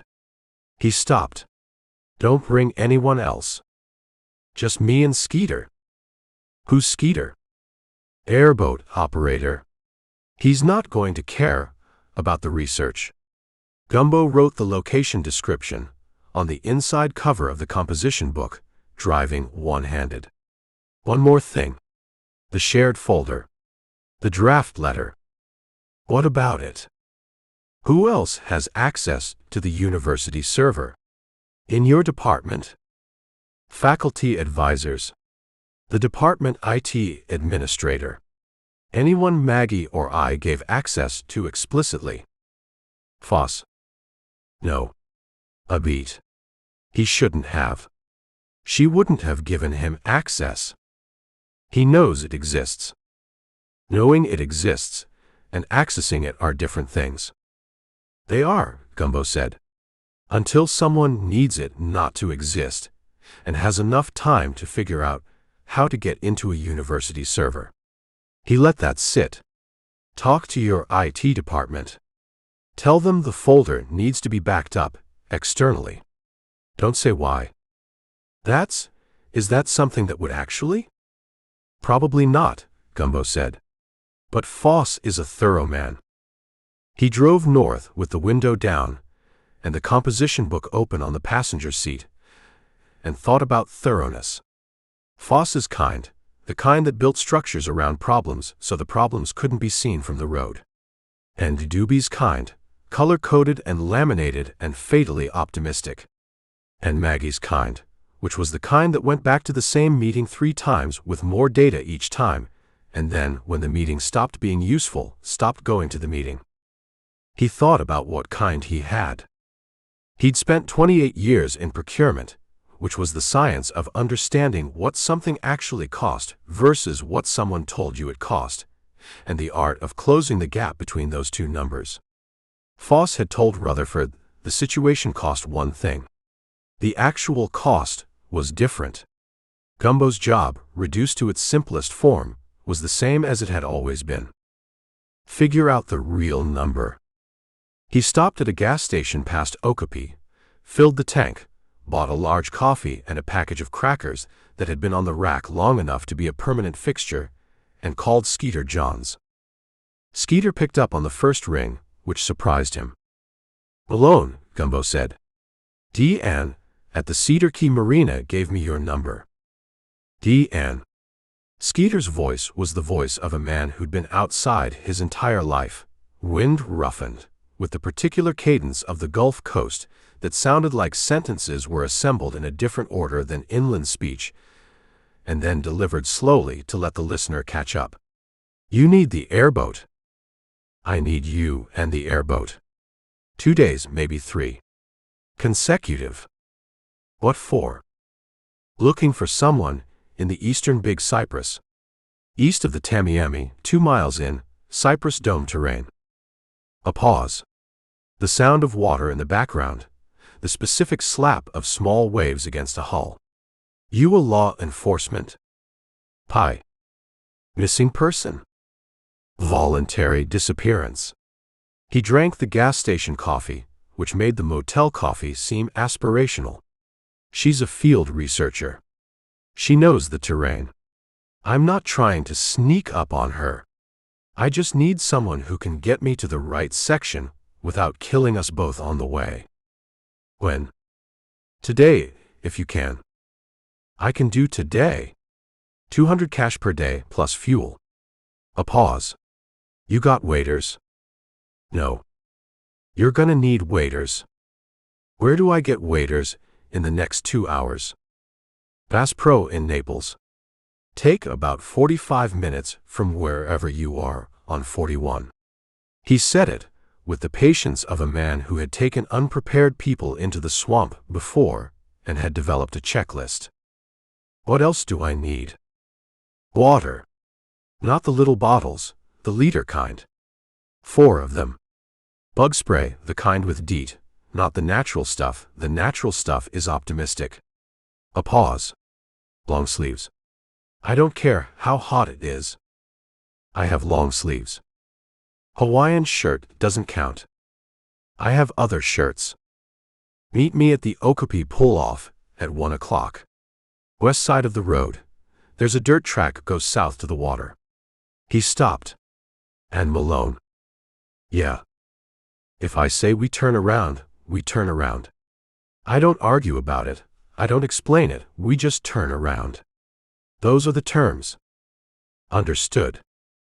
You'd be surprised how many people don't understand that until they're already in the swamp. He hung up. The Bass Pro Shops in Naples occupied a building that appeared to have been designed with the intention of making a man feel he was inadequately equipped for the outdoors. Gumbo found waiters in the right size after 10 minutes with a sales associate named Bryce, who was 22, and enthusiastic in the way of someone who had found his purpose and wanted to share it. He also bought a long-sleeved fishing shirt in a khaki color that made him look like a man playing a role he'd been cast in without an audition, a second water bottle carrier, and a hat with a brim that Bryce described as essential, and that Gumbo suspected Bryce would describe as essential regardless of the item. He paid in the parking lot with the windows down, changing out of the marlin shirt in the front seat with the specific contortion of a large man in a small car, and drove north. He pulled into the Suarez Marine lot at 11:45. He hadn't planned to. He was northbound on US 19, and the blue metal building appeared on his left with the name in highway-readable letters, and he made the turn with the automatic decision-making of someone whose unconscious had been tracking a task. The lot held 6 cars and a work truck. The boatyard behind the building had 12 boats in various states of being displayed or serviced, ranging from a 16-foot bay boat to a 42-foot sport fisher that had the look of a significant financial decision. A banner across the front of the building said, "Summer Clearance, End of Season Pricing" in red letters. Gumbo sat in the Jeep with the engine running and looked at the building and wrote the time in the surveillance log, 11:47 a.m., and the vehicle count and descriptions. He found the black F-250 in the lot, lifted as advertised, backed into a spot near the front door in the way of a man who backed into spots rather than pulling in, a personality trait as reliable as a fingerprint. He wrote the plate number. He was writing a description of the building for the log when the front door opened and Dale Suarez came out. In the headshot on the website, Dale had looked large. In person, he was larger, the gym-built quality more apparent in motion. The way he moved through space, suggesting he'd been the biggest man in most rooms he'd entered and had organized his personality around this. He wore a company polo shirt and khaki trousers and boots that were not work boots, the kind of boots that were worn for appearance, good leather, the boots of a man who wanted you to look down. He was on his phone. He stopped outside the door and talked, one hand going to his hip in the position of a man comfortable with the width of his own stance. He laughed at something. He said something back, still laughing, and the laugh was the laugh of a man performing for whoever was on the other end of the call, rather than actually laughing, the specific sound of a man who knew the difference between laughing and selling and had stopped tracking which was which. The front door opened again. Crystal Dupree came out and stood beside Dale without looking at him, checking something on her own phone. She was 30 feet from Gumbo, who was sitting in a Jeep in a public parking lot, doing nothing that wasn't legal, and she didn't look up. She was younger than her headshot. The headshot had the formality of a professional photograph, the composed look. In the parking lot at noon, she had the look of a Tuesday, the real look, the one that existed before the camera came out. She was trim, with her hair back, wearing the same company polo as Dale, in a smaller size, and she stood next to him with the practiced neutrality of a woman who had learned to manage the distance between professional and personal in a specific social context. Dale ended his call and said something to her without turning. She responded without looking up from her phone. He went back inside. She followed, and the door closed. 20 seconds. Nothing that meant anything in a courtroom. Gumbo wrote it down anyway. Time, location, both subjects present, interaction duration, body language. The last item he wrote as proximity and comfort level consistent with established familiarity. Not conclusive. Francine had told him to write what he saw, not what he thought it meant. He pulled out of the lot and drove north toward Okapi. Skeeter Johns was 60, lean, with the hands of someone who'd spent 40 years in salt water and sun, the skin on the back of them the texture of something that had given up arguing with the climate. He had a gray mustache and pale eyes, and the economy of movement of someone who'd learned that unnecessary motion in a swamp was an invitation to consequences. The airboat sat at the end of the dirt track, flat-bottomed, the elevated engine behind the pilot's seat, the fan cage gleaming in the midday sun. He looked at Gumbo's outfit. Khaki shirt, he said. The store had options. The hat's right. He handed Gumbo a set of ear protection, the industrial kind, the orange foam ones, and a life vest. Current's not bad today. Wind's off the east, which is going to push us some. He stepped onto the airboat. You been on one of these? No. Loud, Skeeter said. That's the main thing.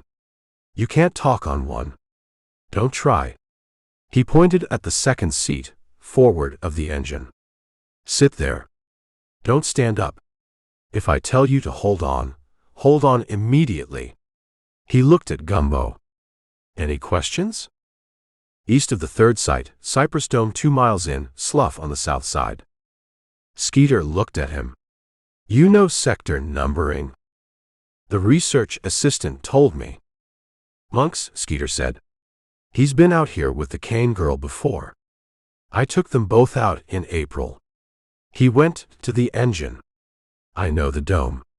I've been within a quarter mile of it in the airboat. Last bit you'll have to wade. He started the engine. The sound was everything he'd said it was. Gumbo put the ear protection in and held the rail, and the airboat lifted off the shallow water and went south into the sawgrass with the speed of something that had been waiting to move, the grass parting and closing behind them, the horizon flat in every direction, the cypress domes rising dark against the white afternoon sky like suggestions of another country.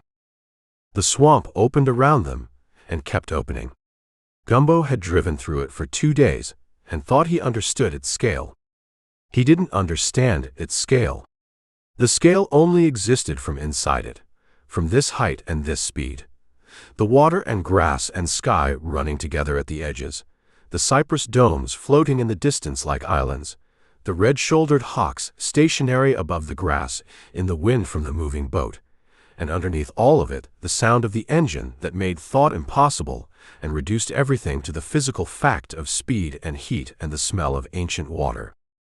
After 20 minutes, Skeeter eased the throttle, and the boat settled and the sound dropped. Quarter mile, Skeeter said. He pointed southeast. The cypress dome sat dark and dense on the horizon, maybe 2 stories of canopy above the surrounding grass, the shadow of it visible from here. Sloughs on the far side. Can't get the boat through. He looked at Gumbo. Wade from here. Gumbo got the waders on, over his trousers. The water came to mid-thigh, in the deepest section between the boat and the dome's edge, warm as bathwater, the bottom soft and giving underfoot. He went slowly. Skeeter watched from the airboat without comment. The grass around him was alive in the way that grass in a functional system was alive, the way Doobie's binder would never capture. Dragonflies holding above the water. A small snake going away from him through the surface with the S-curve motion of something that had been using this route since before the Tamiami Trail existed. The sound of frogs that had been there before he arrived and would be there long after. He reached the edge of the cypress dome. The canopy closed above him, and the light changed, filtered and green, the temperature dropping 3 degrees inside the shade of it. He stood still and listened. Water moving somewhere to his south. Birds in the canopy. And then from his left, from deeper in the dome, a sound that was not water or bird. A camp stove. The specific tick of a pressurized burner. He stood where he was. 40 feet into the cypress, a blue tarp was strung between 2 trees at a professional angle, the guy lines taut, the ridge lines straight. Below it, a camp setup with the organized density of someone who'd done this many times, dry bags stacked, gear in its place, the orange waterproof pack against a root. The woman sitting on a folding stool had her back to him, bent over a notebook, writing. The camp stove was beside her with a small pot on it. A machete leaned against the tree to her right, clean and deliberate as a tool being maintained rather than a weapon being kept. Gumbo didn't say anything. He stood in the filtered light of the cypress dome and waited. After 30 seconds, she said without turning, "You're louder than you think you are in waiters." "I've been told," Gumbo said. She turned around. Chapter 6. "You take it black." "Please," Gumbo said. Renata set the cup in front of him and went around the bar and poured her own and leaned against the back counter the way she leaned, the weight on her palms, the posture of someone who spent 12 hours a day on her feet and used the back counter the way other people use chairs. The island room at 8 in the morning was a different place than the island room at night. The hurricane lamps were out. The overhead lights, which the dinner service never used, showed the room as it actually was, the pine floors dark and genuine, the tables bare without their white cloths, the chairs inverted on top, the window glass showing 2nd Street and the morning traffic, which in Cedar Key meant 2 trucks and a bicycle. The kitchen was already working.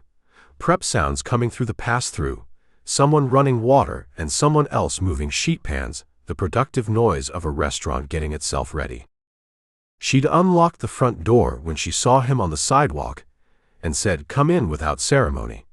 The way you let in someone you've decided is not going to be a problem. "The swamp," she said. "You went." "Yesterday afternoon. And I found her." Renata looked at him over her coffee cup. "You found her in 1 day." Skeeter Johns knows where the field sites are. He'd taken her out before. He drank the coffee, which was the island room's coffee, which was not the motel's coffee or the gas station's coffee or the blue can percolator coffee. It tasted like the thing itself. "She knew I was coming before I got there. She heard me in the waiters." "What did she say?" "Not much. We ran out of daylight." He set the cup down. "I'm going back today." Renata looked at the table surface between them for a moment, the bare wood, and then back up. "What's she like?" It was a question he hadn't expected, asked with the directness of someone who expected a real answer rather than a professional summary. "Calm," he said. "The kind of calm that's a decision rather than a personality."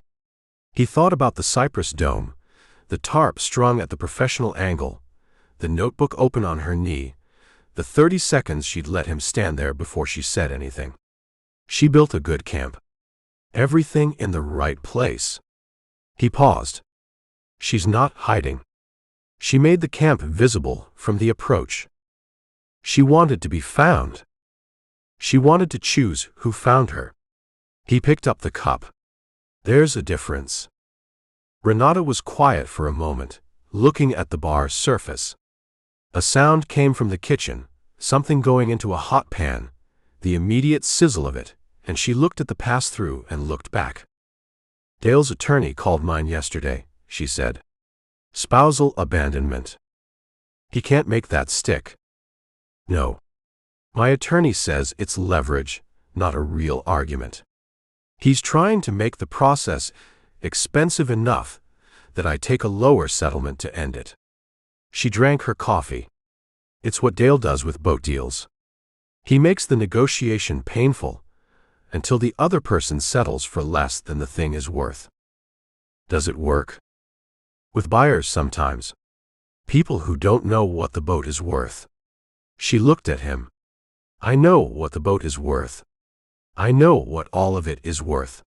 That's the problem he didn't anticipate when he married someone who runs her own business. Gumbo opened the composition book to the surveillance log page. "I drove past Suarez Marine yesterday," he said. "On the way up to the swamp." Her expression didn't change, but she put her cup down. "I wasn't running surveillance, I just went by. Both of them were outside the building at noon. Together." He looked at the log. Nothing courtroom ready. But the pattern's there. He looked up. "The Hampton Inn. In Gainesville. You mentioned he goes to a distributor up there." "Second and fourth Tuesday of the month," she said. "Marine parts supplier on the north side of Gainesville. He stays over sometimes." Her voice was level. "He told me it was easier than driving back at night." "Second Tuesday was last week." "Yes." "Did he stay over?" She held his eyes. "He didn't come home." Gumbo wrote, "Hampton Inn, Gainesville. Second and fourth Tuesday." He wrote the date of the previous Tuesday and circled it. "I need to be up there the fourth Tuesday. That's next week." "What will you do?" "Park and watch." He said it plainly without dressing it up, because she was the kind of person who didn't need things dressed up. "I need them in the same place, at the same time with documentation. The parking lot, ideally both vehicles. A timestamp." "That's enough." "Combined with what's already in the log, and depending on how the night goes, yes. Your attorney can work with that." He capped the pen. "There's also the boat. The Robalo. I need the documentation trail for that purchase. The restaurant operating account records, the loan document he wrote, dates and amounts. My attorney has all of that. Can you get me copies? Today, if you need them.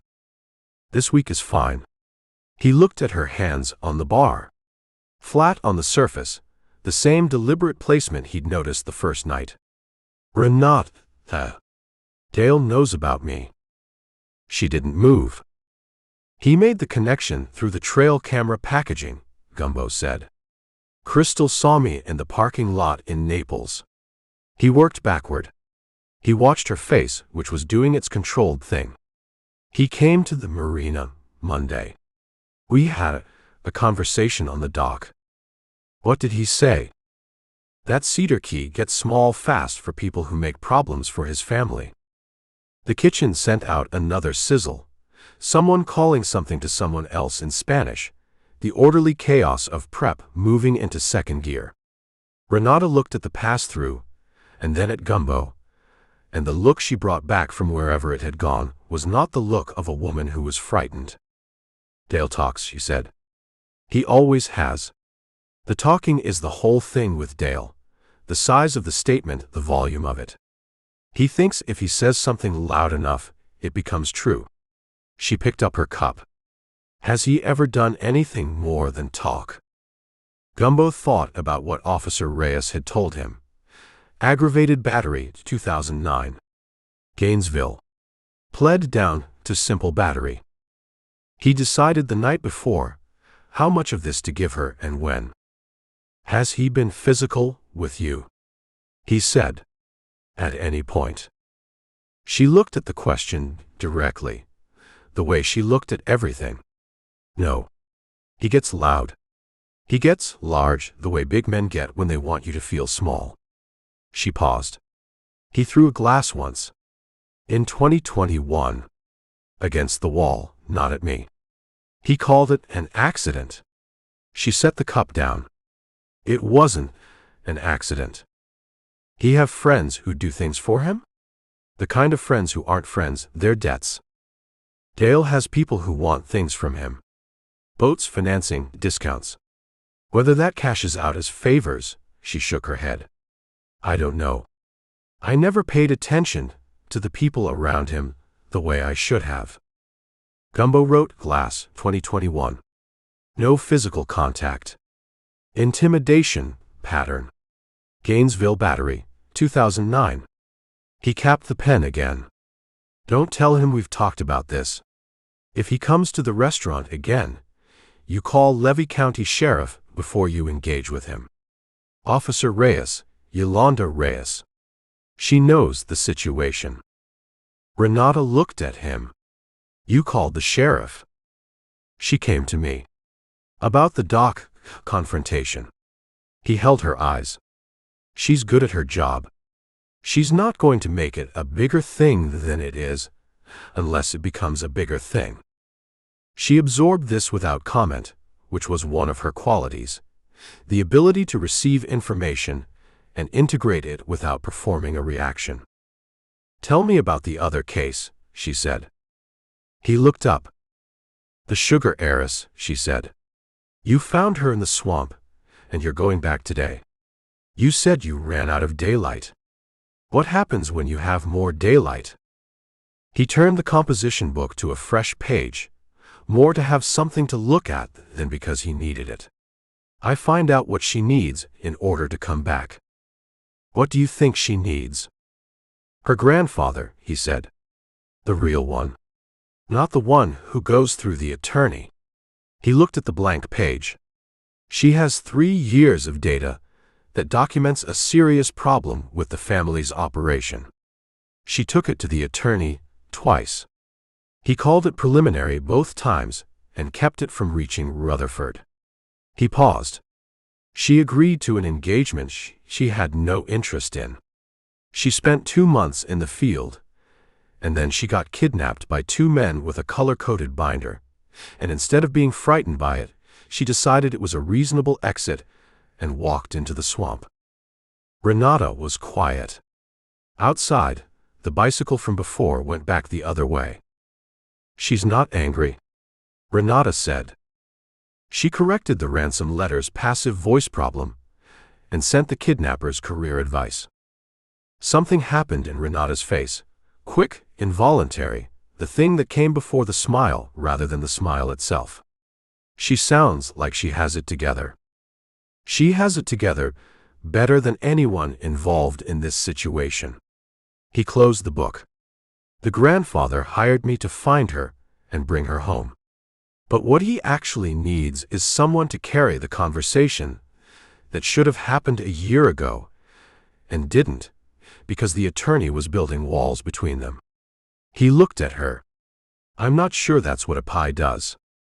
What does a pie do? Surveillance. Documentation. Finding people who don't want to be found.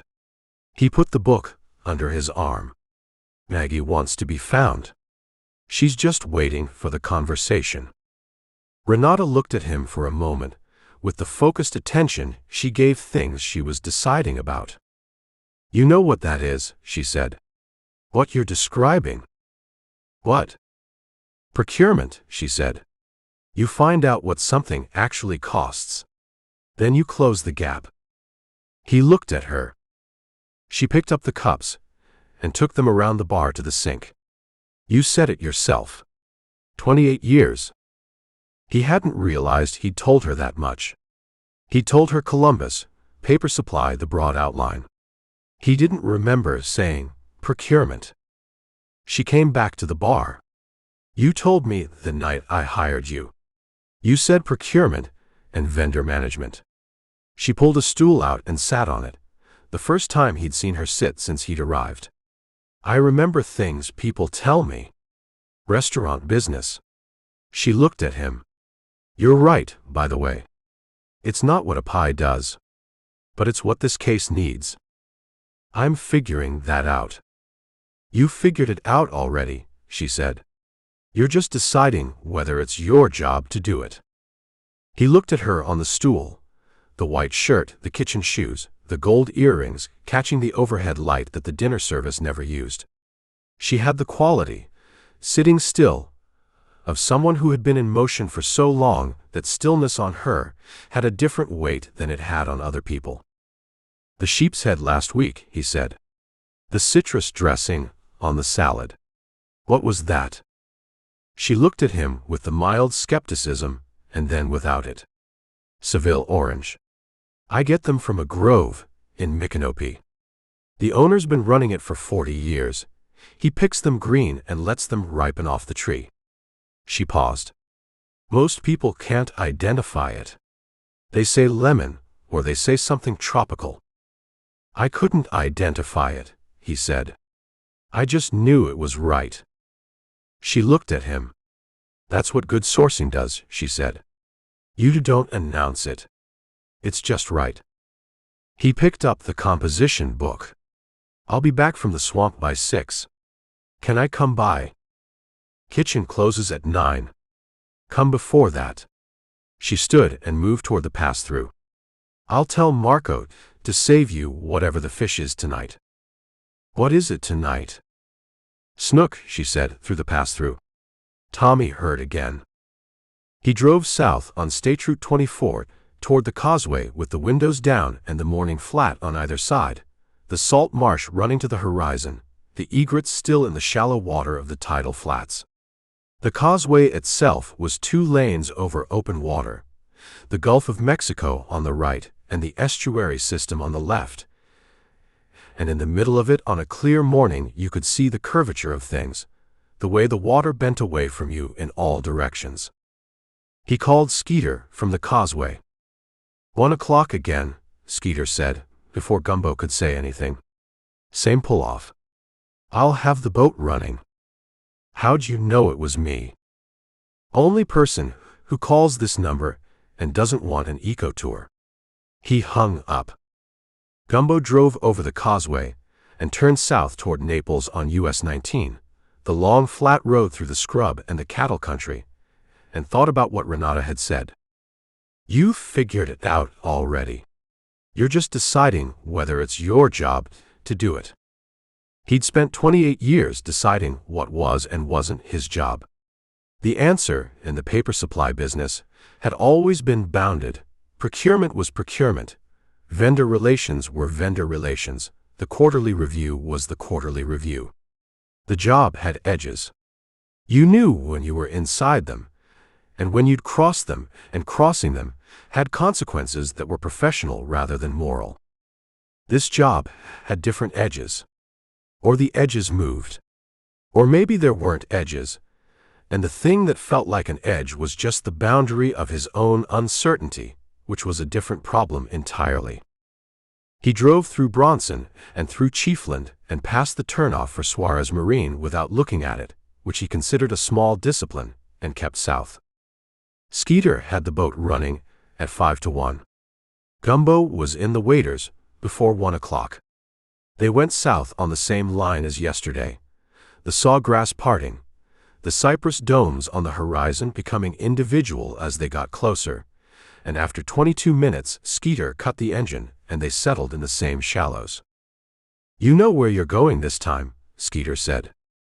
I know where the camp is. Current's the same. Watch your left foot on the approach. There's a soft spot in the bottom about 10 yards out from the cypress edge.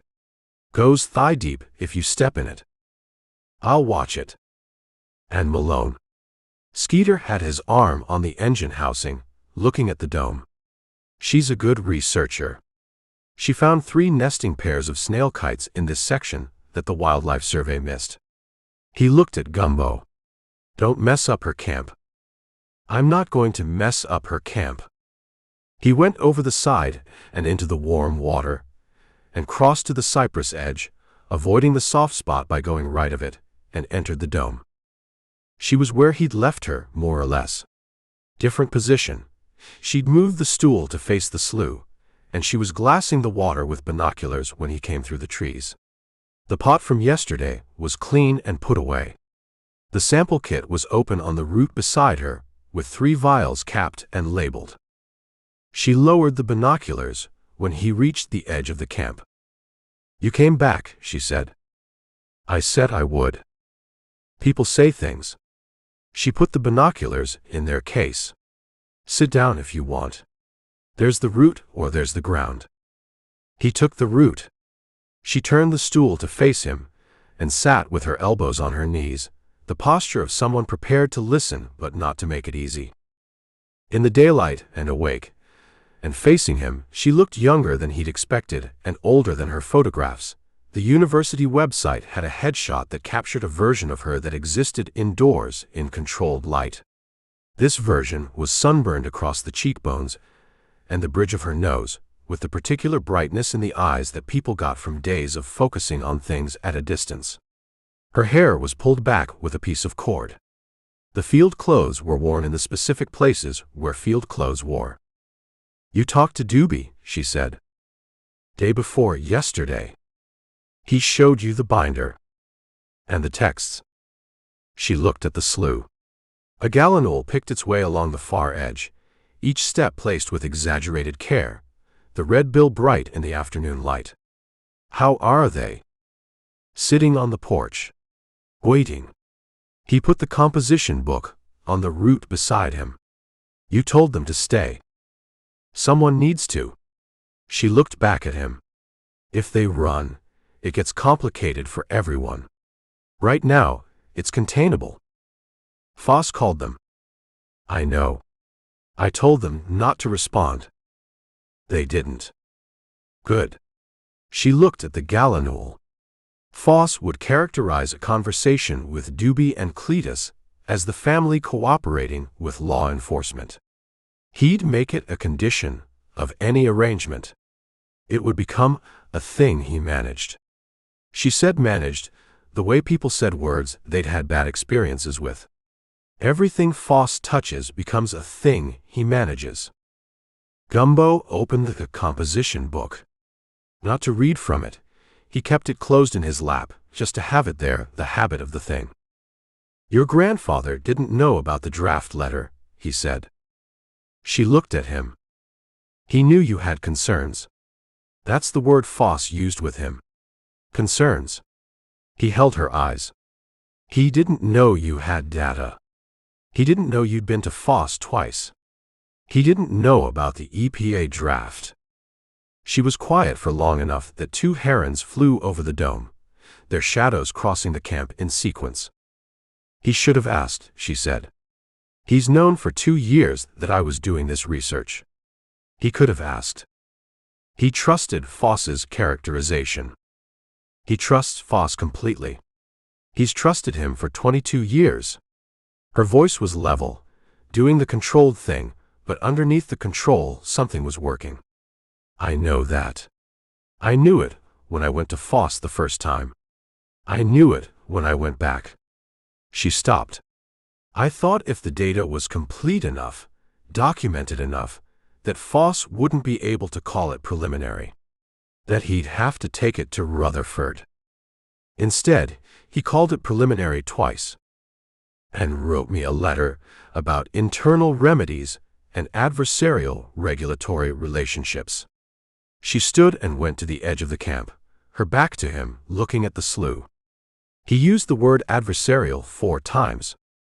"I know," Gumbo said. "Trevor told me." She turned around. "Trevor talked to you." "He didn't want to. He did because he thinks you've been out here long enough, and because the draft letter is on a university server that Foss knows exists. He let that sit. I asked Trevor to have it backed up, externally." She looked at him with a sharp attention that had not been there before, the attention of someone who just learned something that mattered. "Foss wouldn't access a university server," she said. "Probably not." He held her eyes. "But Foss has a 22-year relationship with a man who employs 1,200 people full-time, and controls a $340 million operation. And Foss has been managing your data for 8 months by keeping it in the preliminary category. He paused. I'm not saying he'd do it. I'm saying he has reasons to, and that's enough to back up the file. She stood at the edge of the camp and looked at him. The swamp noise ran underneath the silence between them. Frogs, water, the distant engine sound of the airboat idling where Skeeter waited. What does my grandfather want? She said. To see you. He said it simply, without dressing it up. Before Saturday. Not for the party. He was specific about that. He picked up the composition book. He also said, and I'm going to give you the exact words, because he worked to get them out and they cost him something. He said to tell you he'd like to see you. Just to see you. She turned back to the slough. He waited. A snail kite came off a dead cypress snag on the far side, low over the water, and she watched it without the binoculars, just watched it with her eyes. Bradford, she said. Your grandfather told him to go home. He paused. I don't know what was said exactly. Rutherford described it as, he told Bradford he was a fine young man, and that Magnolia had decided to take her life in a different direction. She was quiet. He did it in front of Bradford's father, Gumbo said. Something happened in her shoulders, a change in the set of them, small, downward. Not collapse. Relief, maybe, but the kind that had been held against for a long time and took a moment to register. The research, she said, still facing the slough. The report. The board needs to see it. Not Foss. The actual board. I think that's a conversation you have with your grandfather directly. He stood. The route had been less comfortable than it looked. I think that's the conversation that should have happened 2 years ago, and didn't, because Foss was in the middle of it. He picked up the waiters. He's 84. He drove 4.5 hours to Cedar Key to sit in a bait shop and drink bad coffee because he wanted someone to find you quietly. She turned around. Her face had the look of someone running a calculation that involved more variables than were visible on the surface. Cedar Key, she said. He's willing to come back. Or you come to him. Your choice. He looked at her. But Magnolia. The engagement party is Saturday. Your mother has 80 people coming. At some point this week, someone has to call the caterer. A beat. Then something crossed her face that was, briefly and completely, a 27-year-old woman rather than a PhD researcher. The look of someone who had made a series of very large decisions and had just reached the one that landed them in a swamp for 6 days. The caterer, she said. Naples. Very nice company, according to Rutherford. He hates caterers, she said. He thinks restaurants should do the cooking, and caterers are restaurants that gave up. Then it's his caterer, Gumbo said. Which tells you something about what he thought of the party. She looked at the camp, the tarp, the dry bags, the sample kit with the 3 vials, the machete against the tree. She looked at it, the way you looked at something you'd built and were about to leave. Give me until tomorrow morning, she said. I'll come back at. Don't come back, she said. I'll come out. She looked at the slough, the direction of the airboat. Tell Skeeter I'll need a lift. He'll be here. She looked at him. Malone. Yeah. The binder, she said. Doobie's binder. Did he let you keep it? He did. The financial modeling, in the expected case scenario. The math is right. She held his eyes. He's wasted in this line of work. Gumbo looked at her for a moment. I'll tell him, he said. He went back through the cypress to the water, and across to where Skeeter sat with the engine at idle, and got aboard. And Skeeter looked at him and looked at the dome and started to say something. Tomorrow morning, Gumbo said. She'll come out herself. Be here at 8. Skeeter looked at the dome again, and looked at Gumbo, and nodded once and opened the throttle, and the sawgrass parted around them going north, and the dome shrank behind them in the flat afternoon, and the birds worked the shallows on both sides, and nothing required comment, so nothing was said. He was at the island room by 6:30. Marco had left a plate, covered in foil, on the end of the bar with his name on a card in handwriting that suggested Marco had opinions about how names should be written. The snook was pan-roasted with something herbed, and a side of grilled vegetables, and a piece of bread from a bakery in Gainesville that Renata drove to on Monday mornings before the week started. He ate it at the bar and wrote in the surveillance log. Renata came out of the kitchen at 7:15 with flour on her wrist and looked at the empty plate. "Good," she said. "Better than the sheep's head," he said. She looked at the compliment with the skepticism, and then without it. "She's coming out tomorrow," he said. "On her own." Renata poured 2 glasses of wine from a bottle already open. The same bottle, he thought, as the one the other night, and then realized it was a different bottle of the same wine, and that she opened them on purpose. She set one in front of him and held the other. "Good," she said. Just that. The word of a woman who understood what it cost to make a difficult thing happen and didn't need it explained. They drank the wine, and the restaurant filled around them, and the kitchen got loud with the good noise of a full service, and the hurricane lamps on the tables threw their light on the white cloths and the old floors, and none of it required anything from either of them except to be present in it. Which was, Gumbo thought, the most any good place ever asked. Chapter 7. "She's not there," Skeeter said. Gumbo looked at the dome from the airboat. The cypress canopy dark against the early sky, the Spanish moss moving in the east wind coming off the sawgrass. 8:12 in the morning.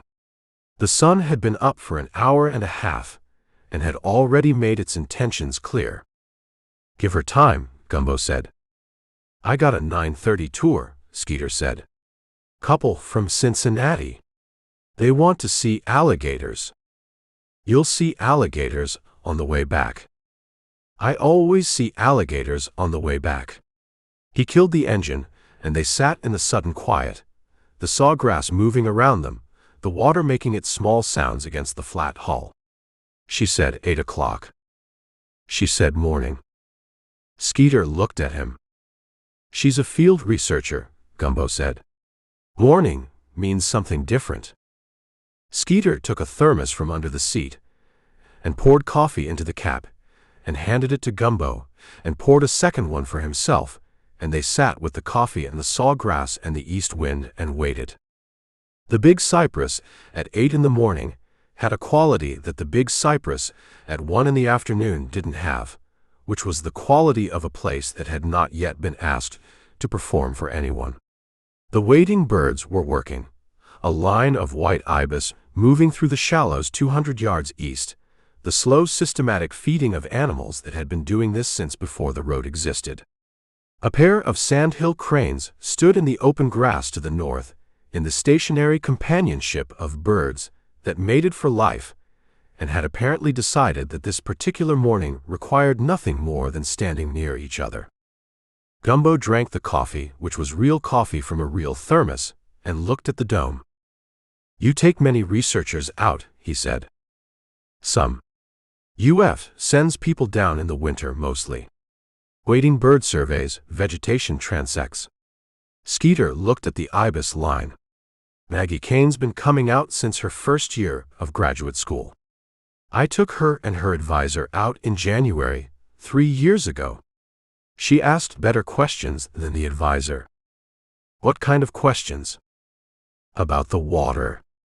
The flow patterns, how they'd changed since I started running this section." He drank his coffee. "I've been on this water 30 years.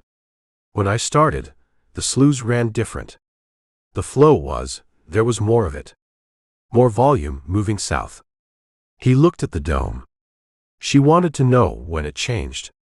I told her it changed gradually, then faster, starting around 2015. He paused.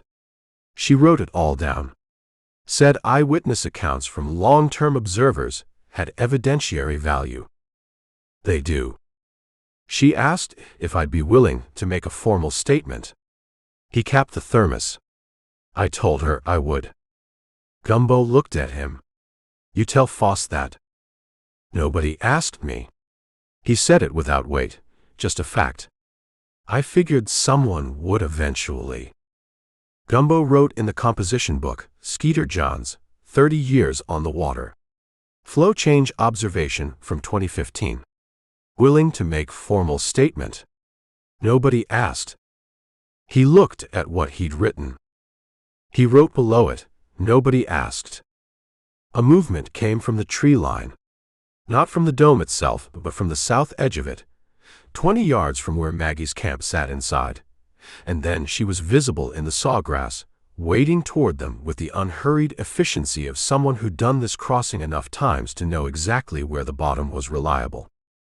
She had the orange pack on her back, and the machete in a makeshift sheath on her hip. A piece of canvas wrapped and tied, functional rather than designed. The field notebook was in her breast pocket, the waterproof pen clipped to it. She carried the sample kit in her right hand above the water. She reached the airboat and handed the sample kit up to Gumbo, and took the hand he offered and came aboard in one motion. She looked at the dome. The slough, she said to Skeeter. The water clarity on the south side is better than last month. Maybe 20% better. I want to get a reading on that. Rainfall's been up, Skeeter said. Rainfall doesn't explain the clarity differential. It's something else. She sat in the bow seat and put the sample kit between her feet. Can we go south before we go north? 10 minutes. Skeeter looked at Gumbo. It's your boat, Gumbo said. Skeeter started the engine. They went south along the slough edge for 10 minutes. Maggie in the bow with the binoculars, Skeeter reading the water the way he read it. And then they went north toward the pull-off and the dirt track and Skeeter's trailer. Nobody said anything on the airboat, because the engine made saying things impossible. And the silence had the quality of silence between people who were all looking at the same thing from different positions, and had no disagreement about that. On the trailer, with the engine off, Maggie stripped the waders she'd borrowed from Skeeter's storage box and looked at the Jeep. Cedar Key, she said. 4 hours. Gumbo put the composition book in the back seat. Your grandfather knows you're coming? I haven't called him. I'll call Gerald Foss. Don't call Foss. She said it with the directness of someone who had made this decision at some point during the night and had nothing more to decide about it. Call Rutherford directly. I have his attorney's number. Rutherford has a cell phone. She looked at him. He carries it in his breast pocket, right side. He doesn't give the number to people easily. She held his eyes. He gave it to you. Gumbo reached into his breast pocket and looked at the card Rutherford had given him in the bait shop. The office number on the front. He turned it over, handwritten on the back, in the careful cursive of someone who wrote by hand as a matter of principle, a cell number. He looked at it. Call him, she said. Tell him I'll be in Cedar Key this afternoon. Tell him to come alone. She picked up the pack. I mean without Foss. He'll bring Foss. Tell him anyway. She looked at the dome one more time from the parking area, the cypress canopy visible above the sawgrass line. Tell him to bring the checkbook. Which checkbook? He'll know, she said, and got in the Jeep. He called Rutherford from the pull-off while Skeeter loaded the airboat. The phone rang 3 times, and then the old man's voice, the same chest-deep authority as the bait shop. Malone. She's with me, Gumbo said. We're leaving the Tamiami now. We'll be in Cedar Key around 1 o'clock. A silence that lasted 2 seconds, which from Rutherford Cane 3 was the equivalent of a longer silence from anyone else. Is she all right? She's fine.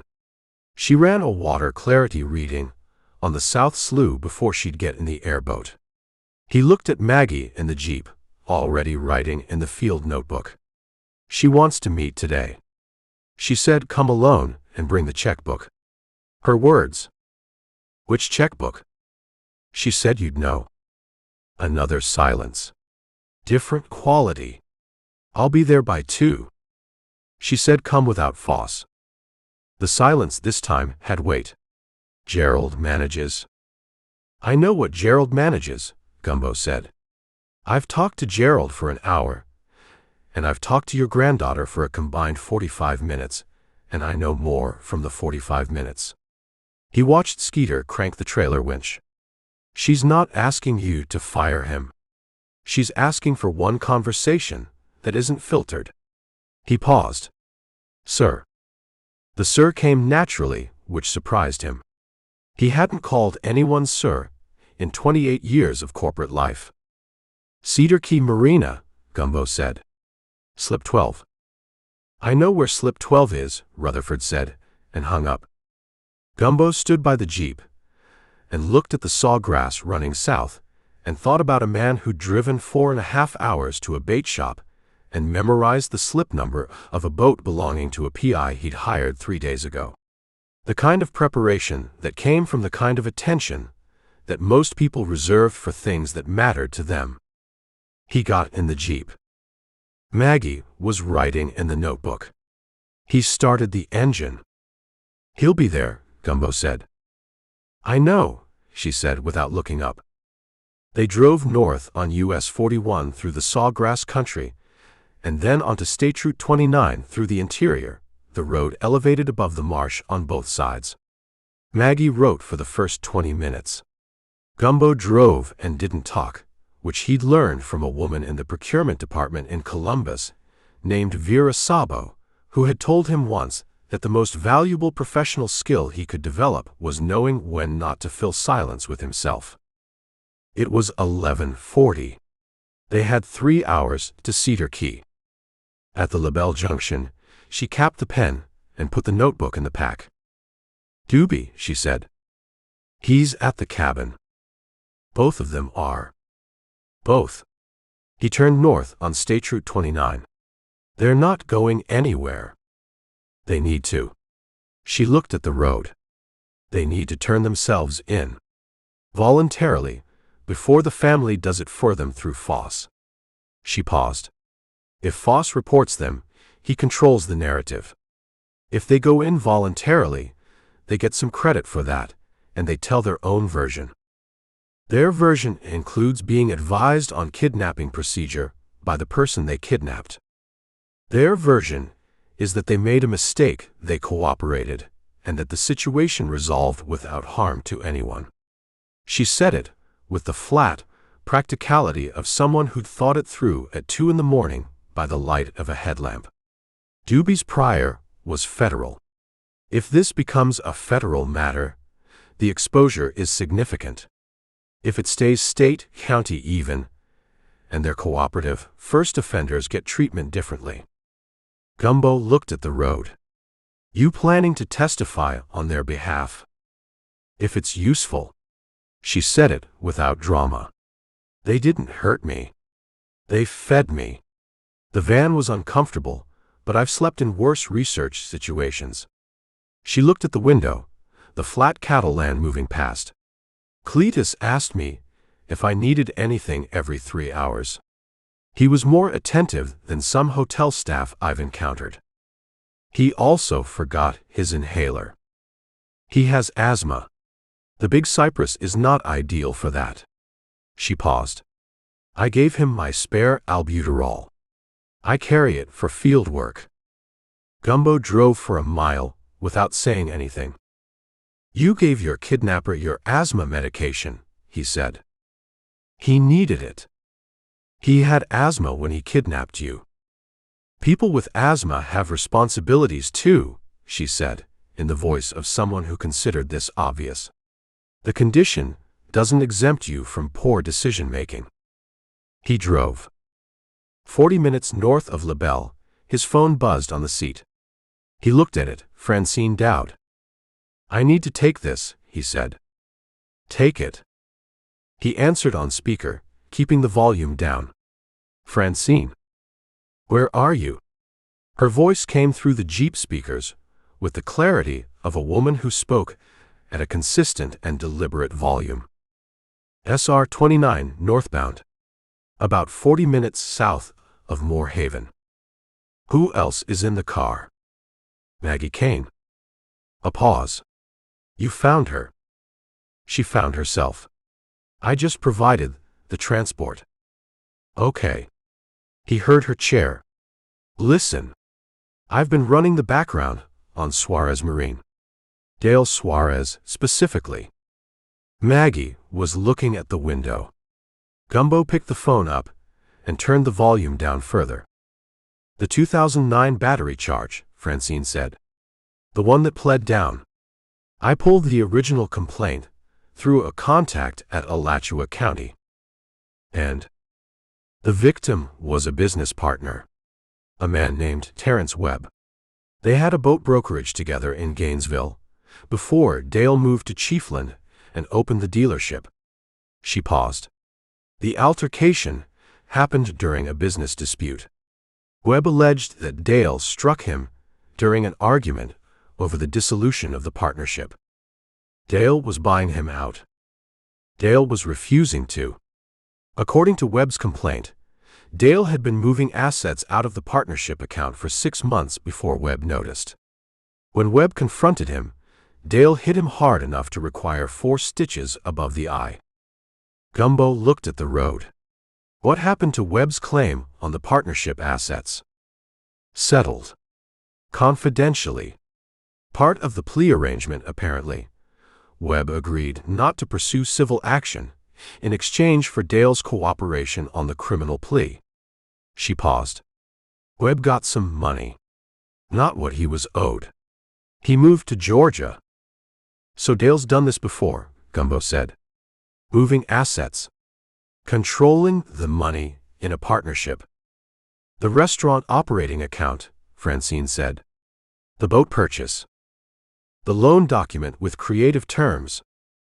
Right. A pause. I'd call Renata's attorney today and make sure she knows about Webb. The pattern matters for the settlement argument. She stopped.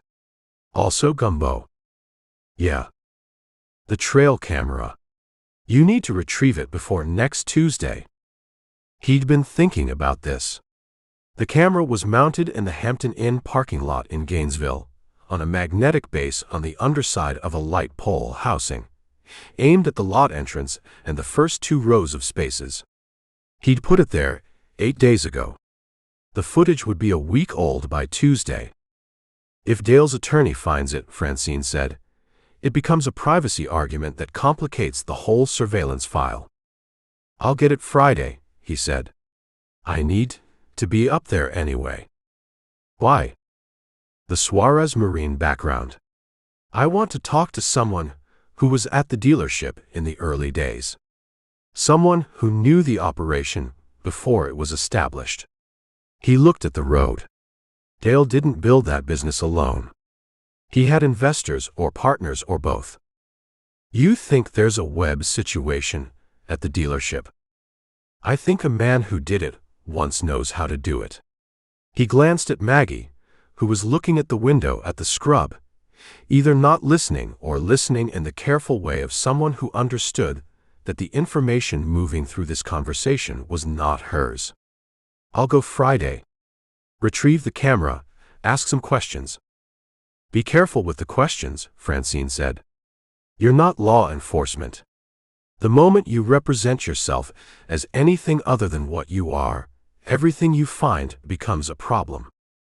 I know what I am, he said. Francine was quiet for a moment, the pause that meant she was deciding whether to say the next thing. The missing girl case. How's that resolving? He looked at the road ahead, the sawgrass giving way to scrub, the landscape shifting as they came north. She's in the car. Right. Another pause. Good work, Gumbo. She hung up. He put the phone on the seat. Maggie was still looking at the window. Sorry, he said. Other case, she said. It came out as a statement, not a question. Yes. Domestic. Divorce documentation. She nodded once and went back to the window. They drove through Moore Haven and across the Caloosahatchee Bridge and north through the scrub country, the road getting better and then worse and then better again in the way of rural Florida roads maintained on the schedule of available funding. At Arcadia, he stopped for gas and 2 large coffees from a place that was a gas station and a barbecue restaurant simultaneously, which was a Florida combination that shouldn't have worked and did. He handed her a coffee through the window. Thank you, she said, the first words in 40 minutes. He pumped the gas. The afternoon heat had achieved its full ambition. 96 degrees on the station sign, the asphalt soft enough underfoot to register. He got back in. You call Bradford? She held the coffee with both hands and looked at the windshield. No. You'll need to. I know. She drank the coffee. Bradford isn't the problem he thinks he is. He thinks he's the main thing I've been avoiding. She paused. He's not even the main thing on that list. What is? She looked at him. My mother organized the party. 80 people. The caterer, the venue, my mother has been planning this since March. She stopped. My mother thought the engagement would fix something. She and my grandfather have different ideas about what needed fixing. What does your mother think needed fixing? Me, she said without self-pity, just accuracy. She thinks I live in a swamp and argue with attorneys, and that what I need is a husband with good family connections who will give me a reason to come inside. She drank the coffee. She's not entirely wrong about the swamp. You're good at the swamp. I'm excellent at the swamp. A pause. That's the part she doesn't understand. She thinks it's a symptom. It's a vocation. He pulled back onto the highway. North through the scrub and the cattle land, and the long flat miles of interior Florida that the maps showed and the photographs never captured. The specific quality of a landscape that asked nothing from you visually and gave you space to think instead. Malone, she said. Yeah. The morality clause. In the divorce case. She said it carefully, not intrusively, the way she'd asked about things she wanted to understand rather than things she wanted to know about. The document trail on the boat purchase. Is the case strong? He looked at the road. Getting stronger. The husband. Is he? She paused. Is he dangerous? He thought about Dale on the dock. The size of the stance. The voice pitched at a volume designed to make the recipient feel the weight of it. He's the kind of man who uses size as an argument, he said. Whether that cashes out into something more than that, I don't know yet. She held the coffee and looked at the road. The woman who hired you, she said. Yes. Is she okay? He thought about Renata's hands flat on the bar. The controlled way she'd received the information about Dale's history on the dock. The bottle of wine opened before he arrived. She's capable, he said. More than he anticipated. Maggie nodded and went back to the window, satisfied with that, and they drove the remaining 90 minutes to Cedar Key in the companionable silence of 2 people who had both said the things that mattered and had nothing to add to them. They crossed the causeway at 1:10. The Gulf was flat on the right, the estuary blue-green on the left, the island sitting at the end of the road in the full July afternoon. His phone showed a text from a number he'd seen once before, the cell number on the back of Rutherford's card. On the causeway. 10 minutes behind you. He showed it to Maggie. She read it and looked at the road ahead and said nothing, but her right hand moved to the field notebook in her breast pocket and touched the spine of it once, just once, the gesture of someone making sure of something before they needed it. Gumbo parked at the marina, and they walked down the dock to the severance package in the full afternoon heat, and he unlocked the cabin and put the air conditioning on and went to the small galley refrigerator and found 2 Yinglings and a bottle of water. He held up the water. "Please," she said. He gave her the water and took one of the Yinglings and sat at the stern table and opened the composition book to a fresh page and wrote the date and the time, and below it, subject came out of the field voluntarily. Meeting with R. Cane 3 imminent. He looked at what he'd written. He wrote below it, Skeeter Johns. 30 years. Flow change 2015. Nobody asked. He circled that last part. He was going to make sure someone asked. The mobility scooter sounded on the dock planking at 1:47, the firm negotiation of wheels on wood, and Gumbo got up from the stern table and looked down the dock. Rutherford Cane 3 came the length of the dock alone. No driver. No Gerald Foss. No assistant with a folder. Just the old man in the seersucker suit on the custom scooter, moving at the speed the dock required, his hands on the controls and his eyes on slip 12, and his face holding the particular expression of a man who has been waiting 3 days to arrive somewhere and has now arrived and is not going to show what that costs him. He pulled up at the stern. He looked at Gumbo. He looked past Gumbo at the cabin door. "She inside?" he said. "Yes, sir." He nodded. He didn't move immediately. He sat on the scooter and looked at the cabin door with the expression of a man running through something internal, something he'd been composing for days.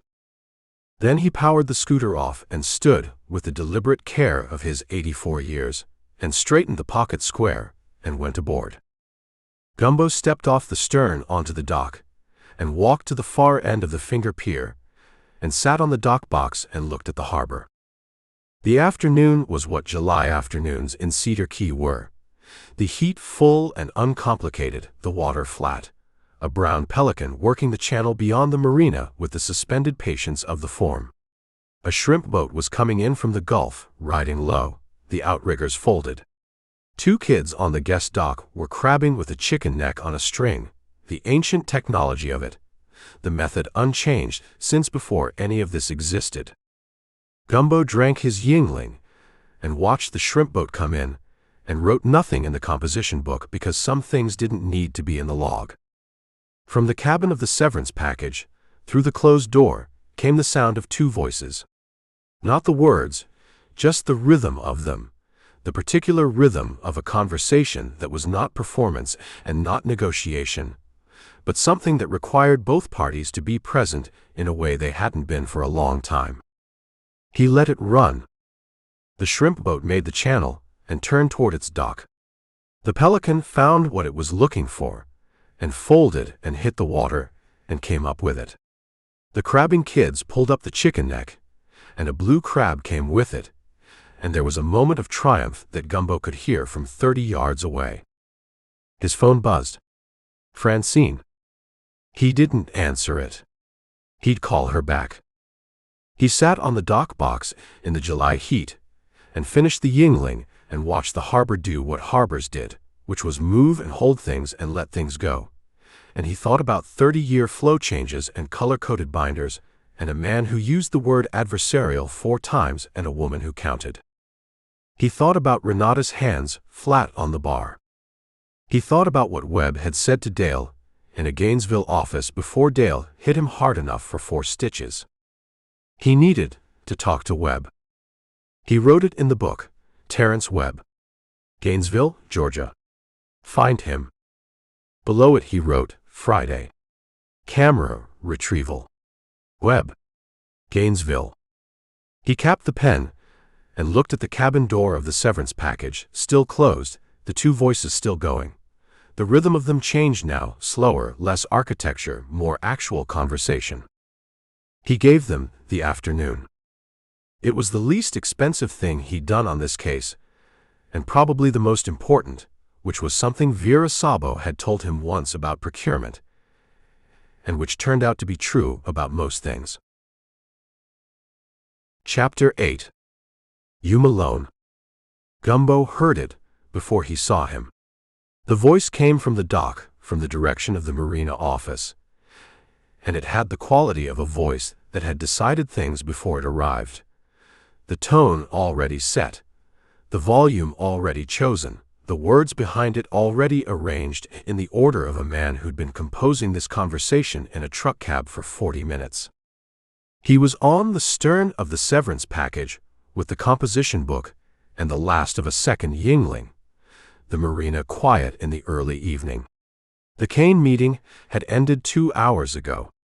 Rutherford had come out of the cabin first, and Gumbo had read his face, the pocket square slightly displaced, the jaw set differently than when he'd gone in, something behind the eyes that was either resolution or its near neighbor.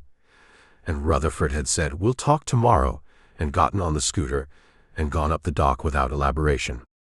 Maggie had come out 10 minutes later with her pack and the machete and told Gumbo she needed to call Trevor and that she'd be at the Cedar Key bed and breakfast on 2nd Street, and that she appreciated the ride. He'd watched her walk up the dock. Now, he looked toward the marina office. Dale Suarez came down the dock with the particular walk of a gym-built man who wanted you to understand the walk before anything else. The width of the shoulders first, the deliberate use of the available space, the boots sounding on the dock planks with more weight than necessary. He wore a Suarez marine polo and jeans and the ostrich boots from the website headshot, and he was alone, and he moved like a man who found solitude in confrontation more comfortable than he found company anywhere else. Gumbo stayed in his chair. "I'm Malone," he said.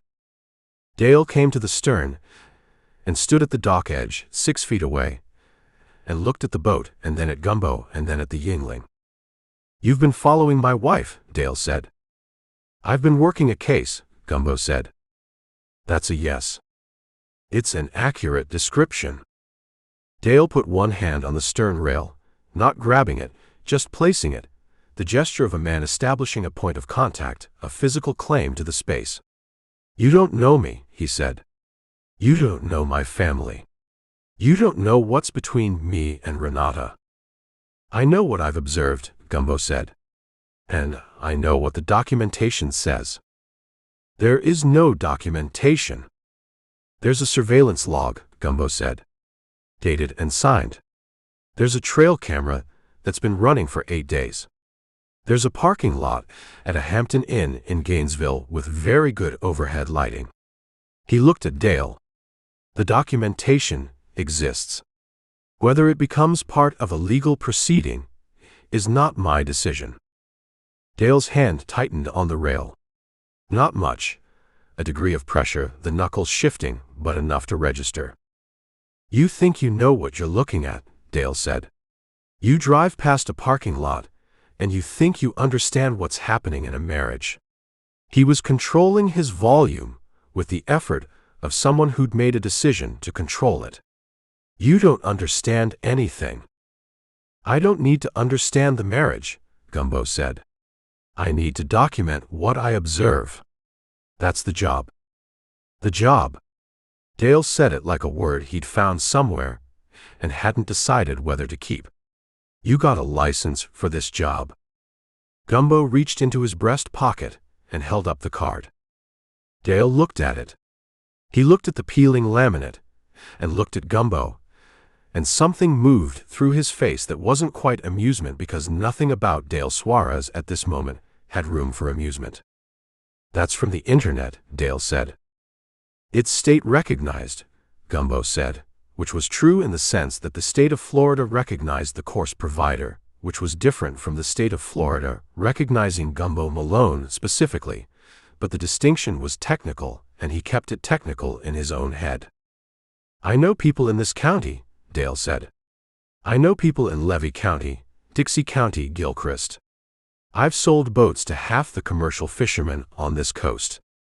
I've sold boats to commissioners, to city council members, to—" He stopped. "Cedar Key is not a big place. People who make problems for my family find that out." Gumbo set the Yingling down on the stern table.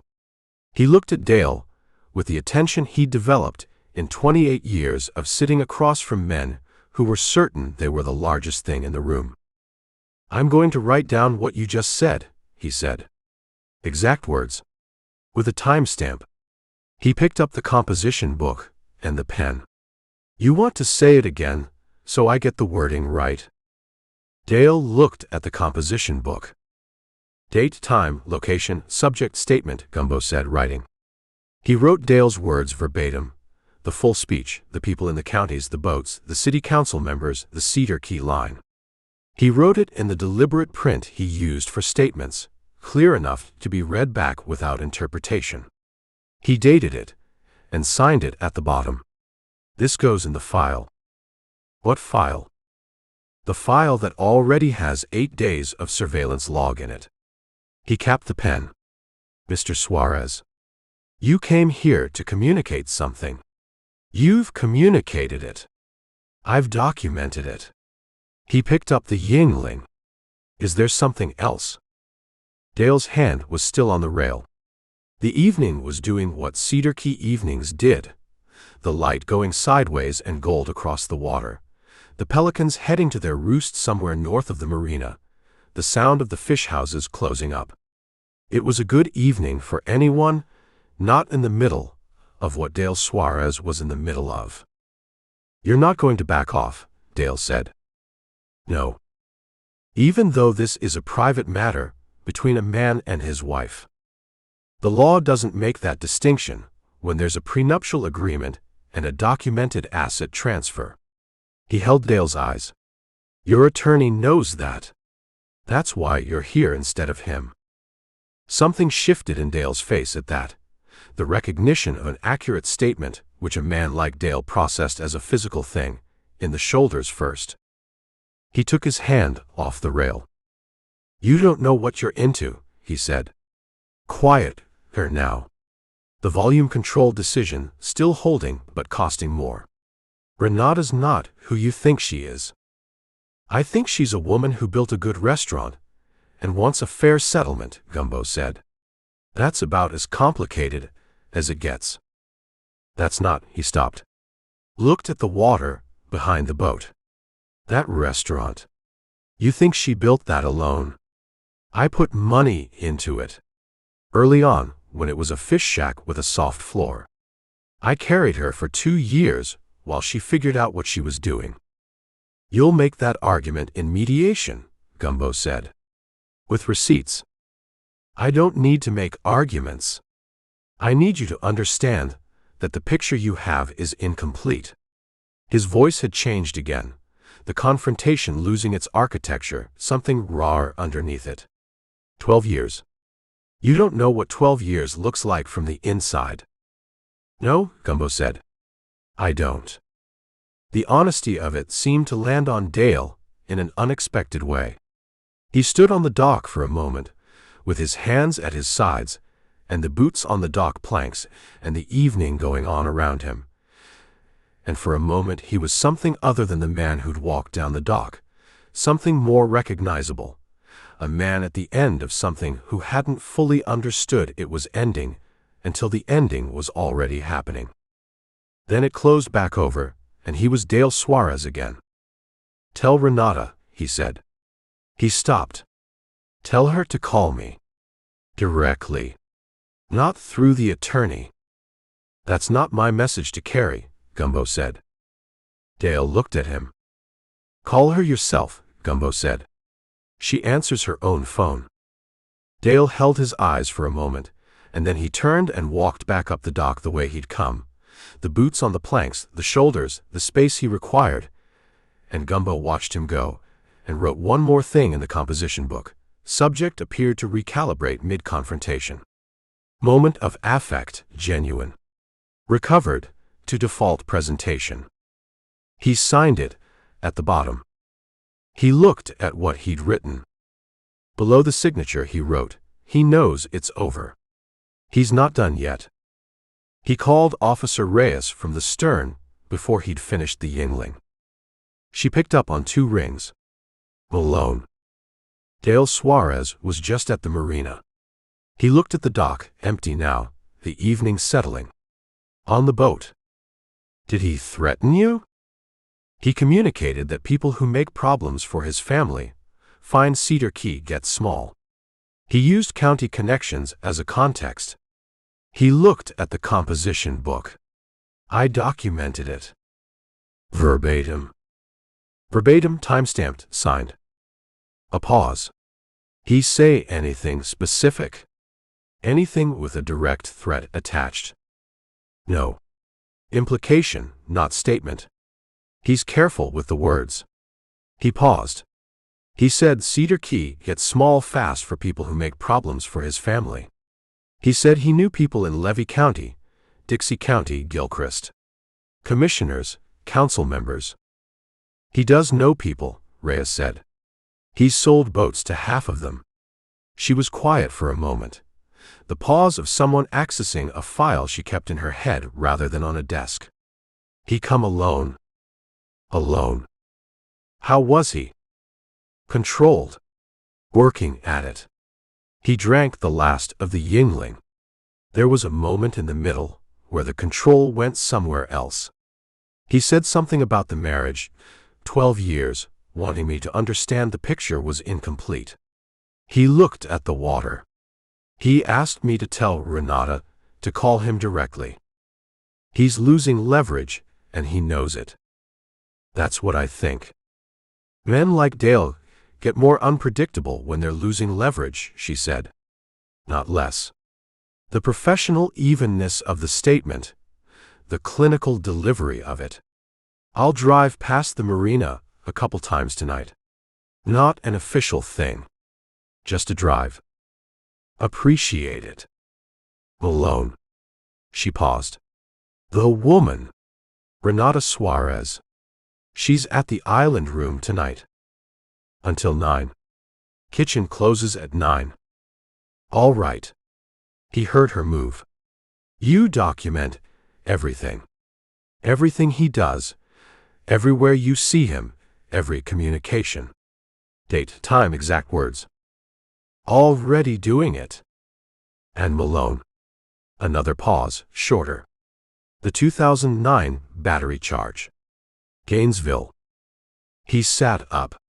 You know about it. I ran him when you mentioned his name last week. That's standard. She was quiet for a moment. The victim was a business partner. The charge pled down. The civil claim was settled privately. Terrence Webb, Gumbo said. A pause. How do you know that name? I have a contact in Tampa who runs backgrounds. He looked at the composition book. Webb's in Georgia now. I'm going to find him. Reyes was quiet for long enough that he could hear the ambient sound of her vehicle, the road under it. Why, she said. Because Dale moved assets out of a partnership before Webb caught him. The pattern matches what he's doing with the restaurant operating account and the boat purchase. He leaned forward on the stern table. If there's a pattern of behavior, Renata's attorney can use it. Not as criminal evidence. As character evidence in the asset dispute. That's, she started. Stopped. That's actually a reasonable piece of investigative thinking. You sound surprised. I'm reserving judgment, she said, which from Reyes constituted something close to a compliment. Be careful with Webb. If Dale finds out you're talking to his former partner, the confrontation on the dock is going to look like a courtesy call. She hung up.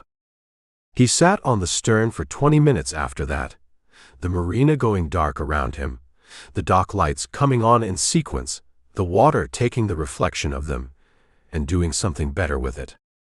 He called Renata. She picked up on 3. Kitchen noise behind her, a busy service, the last seating of the night. Malone. Dale was at the marina, he said. A beat. The kitchen noise continued without her. When? Hour ago. What did he say? He gave her the summary, the county connections speech, the tell Renata to call me at the end, the documentation. He left out the moment in the middle, the 12 years line, because that part was Dale's and he didn't know whose it was yet, and until he did, it stayed in the log. She was quiet when he finished. The kitchen noise fell away behind her. She'd moved somewhere, the office maybe, the small room off the kitchen where she did the books. He's starting to panic, she said. Officer Reyes said the same thing. Did you call Reyes? After he left.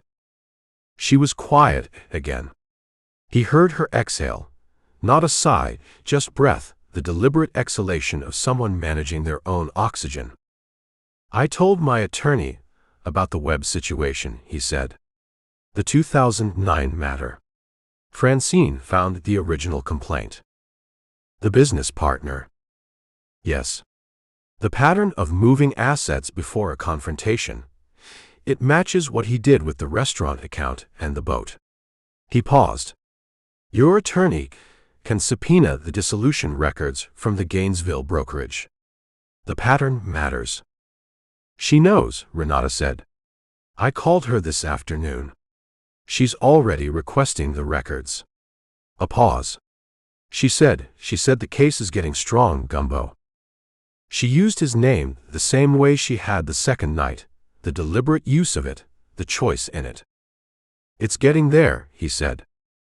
She was quiet for a moment, and then, the restaurant closes in an hour. Come by when you're ready. A pause. Don't eat, I'll feed you after service. He looked at the composition book on the stern table. I don't want to. Dale knows you're here, she said. He came to the marina, and he knows where the boat is, and he knows you're working for me, and he's going to be thinking about what comes next. She said it the way she said practical things, without drama, the facts arranged in their actual order. I have a couch.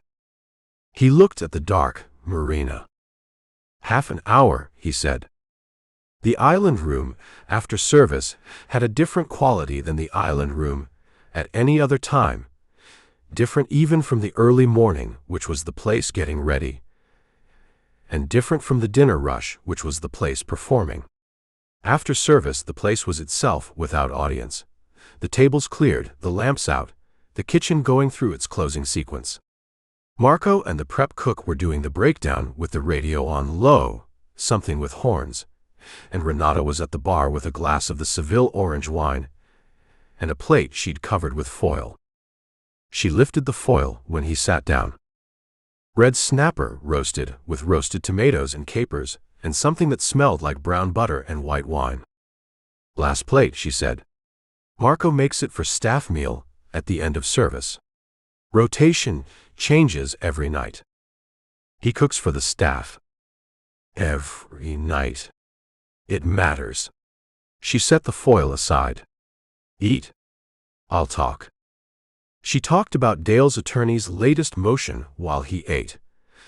The spousal abandonment argument, the counterfiling her attorney had prepared, the specific legal language being used to characterize Renata's operation of her own business accounts as a form of financial separation that Dale's side was framing as abandonment of the marital financial unit. He's making the business the marriage, she said, arguing that because I kept the restaurant accounts separate, I was treating the marriage as already dissolved. She drank the wine. My attorney called it creative. She meant it the way you say creative when you mean dishonest. It won't hold, Gumbo said. No. But it costs money to respond to things that won't hold. She looked at the glass. That's the strategy. Make every motion expensive. How long can he sustain that? Longer than I'd like. She was quiet for a moment, looking at the bar's surface. Dale has cash that isn't in the joint accounts. I know he has it. There are gaps in the dealership revenue that don't correspond to operating costs or declared income. She looked up. My attorney says That's a matter for the IRS, not a divorce court. She's right. She's right, Renata agreed. It doesn't help me. He finished the snapper. It was what everything from this kitchen was. Precise, sourced right. The technique and the service of the ingredient rather than the other way. Thank you, he said. For the food. You can stop thanking me for the food. She said it without sharpness. You're a regular now. Regulars don't thank for food. They just eat it. He looked at her. She looked back with the expression she used when she'd said something that was also something else, and was waiting to see if he'd heard both things. Renata, he said. I know, she said. I know the situation. I'm not sure you do, he said. I'm not sure I do. She looked at the wine glass. The divorce isn't final. It's not that. Then what? He thought about it the way he thought about things he didn't have the right words for yet. I don't want to be a thing that's happening to you while other things are happening to you. She was quiet. The radio in the kitchen played something slower. She stopped. Looked at the bar. That's a careful thing to say. I mean it, carefully. She held the wine glass without drinking. I've been doing things while other things were happening to me for 12 years, she said. I know the difference between a thing and a person. He held her eyes. The couch is in the room off the kitchen, she said. I'll get you a blanket. She got up and went to the kitchen, and came back with a folded blanket, the good wool kind, and set it on the bar. Second door on the left, she said. The first door is the office. Don't go in the office. Why? The books are on the desk, she said. You'll spend the night looking at the asset documentation, and I'll come in at 6, and you'll be trying to find something useful in the depreciation schedules.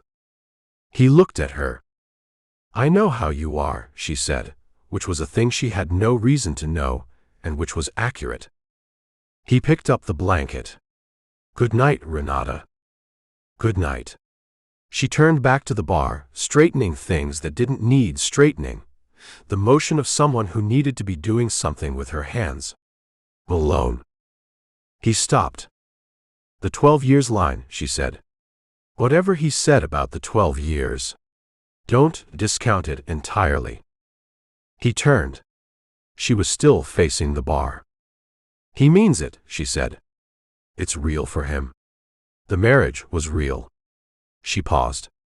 What he did inside it was also real. Both things are true, and I need you to know that I know that. She looked at the bar's surface. I'm not a woman who married a monster. I married a man who couldn't tell the difference between what he owned and what he loved. Gumbo stood in the doorway of the island room with the blanket and the composition book and the quiet kitchen behind him. I know, he said. She nodded once, still facing the bar, and he went down the short hall to the second door on the left. He slept on the couch under the wool blanket with the composition book on the floor beside him, and the window showing the alley and a wedge of 2nd Street, and the particular dark of a small town at 2 in the morning, which was a different dark from Columbus and a different dark from the marina, and was the dark of a place that had made its peace with what it was. He woke at 5:30 to the sound of Renata in the kitchen, the specific sound of a restaurant kitchen starting its day, the walk-in opening and closing, the gas burners, the sound of a large pot filled at the sink. He lay on the couch and listened to it and thought about Terrence Webb in Georgia and the Hampton Inn parking lot in Gainesville and the conversation he still needed to have with Gerald Foss. He thought about what Renata had said. A man who couldn't tell the difference between what he owned and what he loved.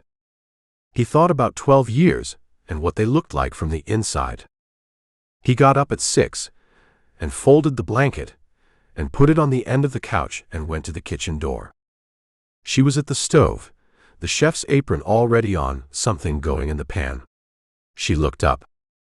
Coffee's there, she said. Mug's on the hook. He poured the coffee and stood at the kitchen pass-through counter and drank it. I need to go to Gainesville Friday, he said. I might be gone overnight. All right. I'll have my phone. All right. She turned something in the pan. The Hampton Inn. That, and a conversation. Someone who used to know Dale. She didn't ask who. She looked at the pan. Be careful, she said, in the voice she used for practical things. I will. He drank the coffee, and she cooked, and the kitchen filled with the smell of what it was filling with, and 2nd Street outside the window started its morning with the 2 trucks and the bicycle, the eternal Cedar Key Tuesday morning traffic, and neither of them said anything more because the morning didn't require it, and they'd both learned not to add things that didn't belong. He put the mug on the rack above the sink. Thank you for the couch, he said. She looked at him from the stove. The wool blanket line. Both of them knew it. The offer stands, she said. When you need it. He picked up the composition book and went out through the restaurant and down 2nd Street to the marina with the morning already committed to heat, and the Gulf putting its light on the water in the flat silver way it had at 6 in the morning, before it had decided to be anything in particular. The severance package was where he'd left it.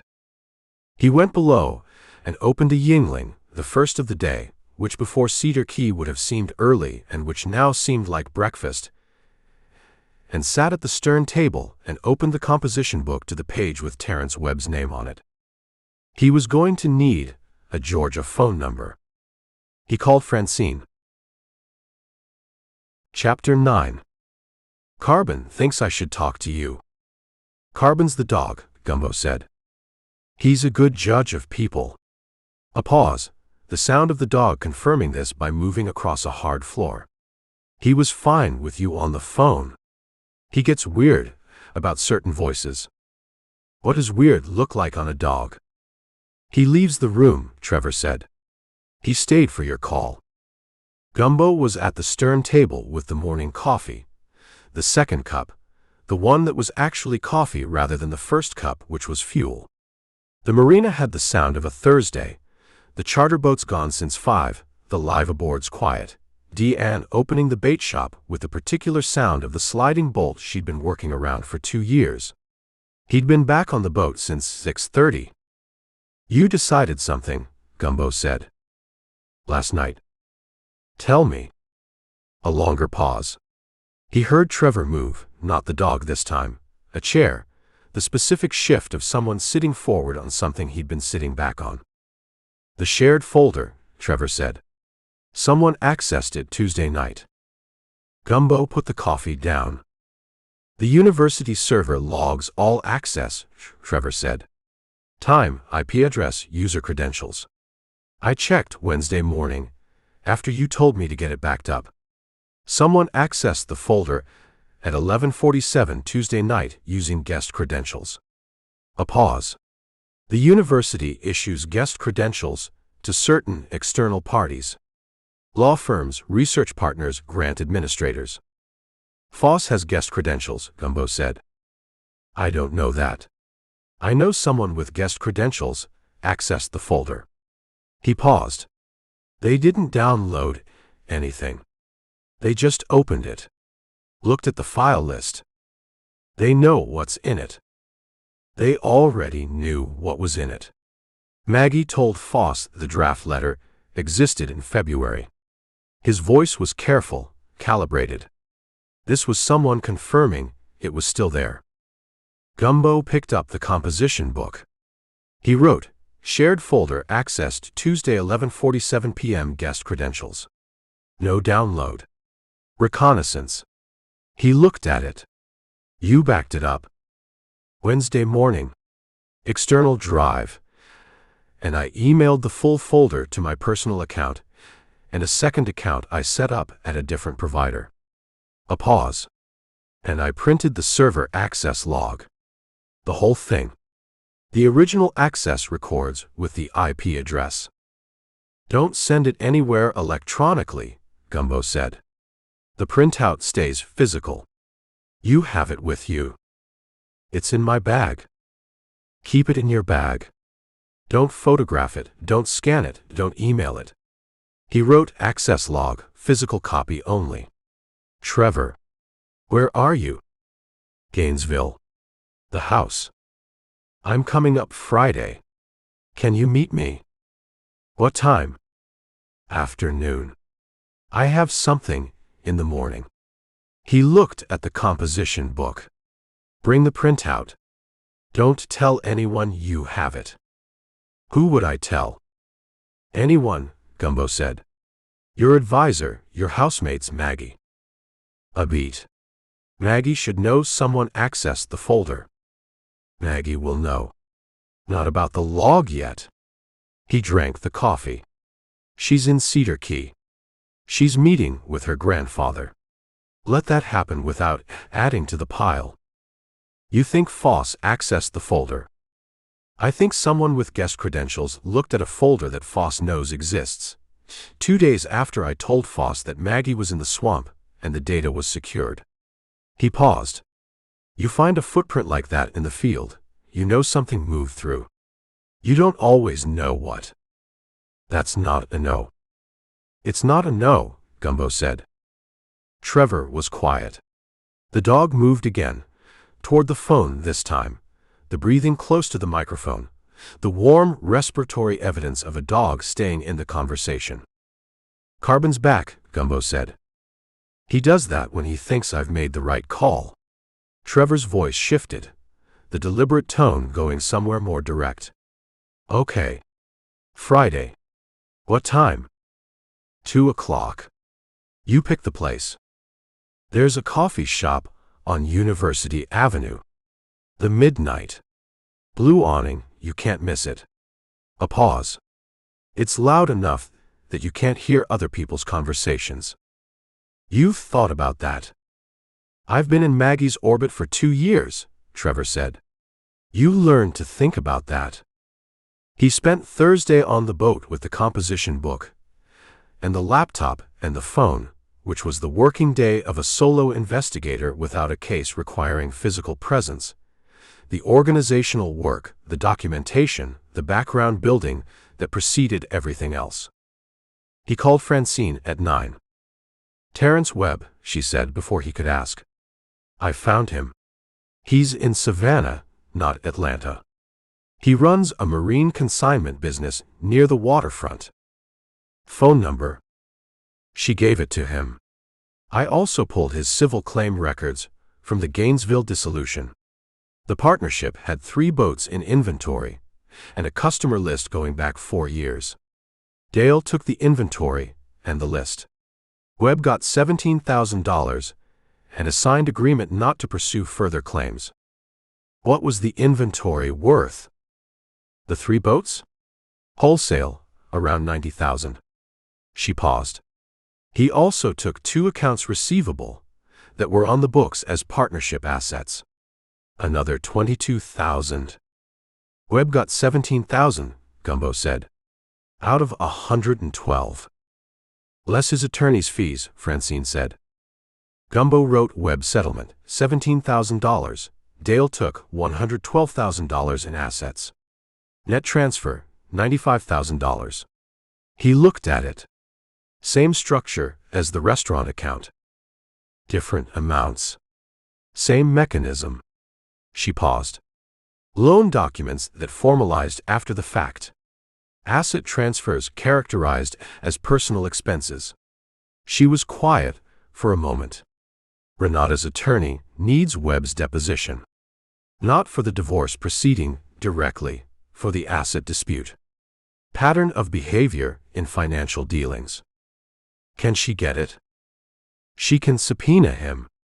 Whether Webb cooperates voluntarily is a different question. She paused. A man who took $17,000 on a $112,000 claim and signed an agreement not to pursue further might not want to revisit it. Or he might, Gumbo said. Or he might, Francine said. That's what the conversation in Savannah is for. I can't get to Savannah by Friday. You don't have to. I know someone there. A colleague. She does domestic work, good, careful, experienced. A pause. I'll ask her to reach out to Webb. Exploratory. No commitment on his part, no representation claim. Just a conversation.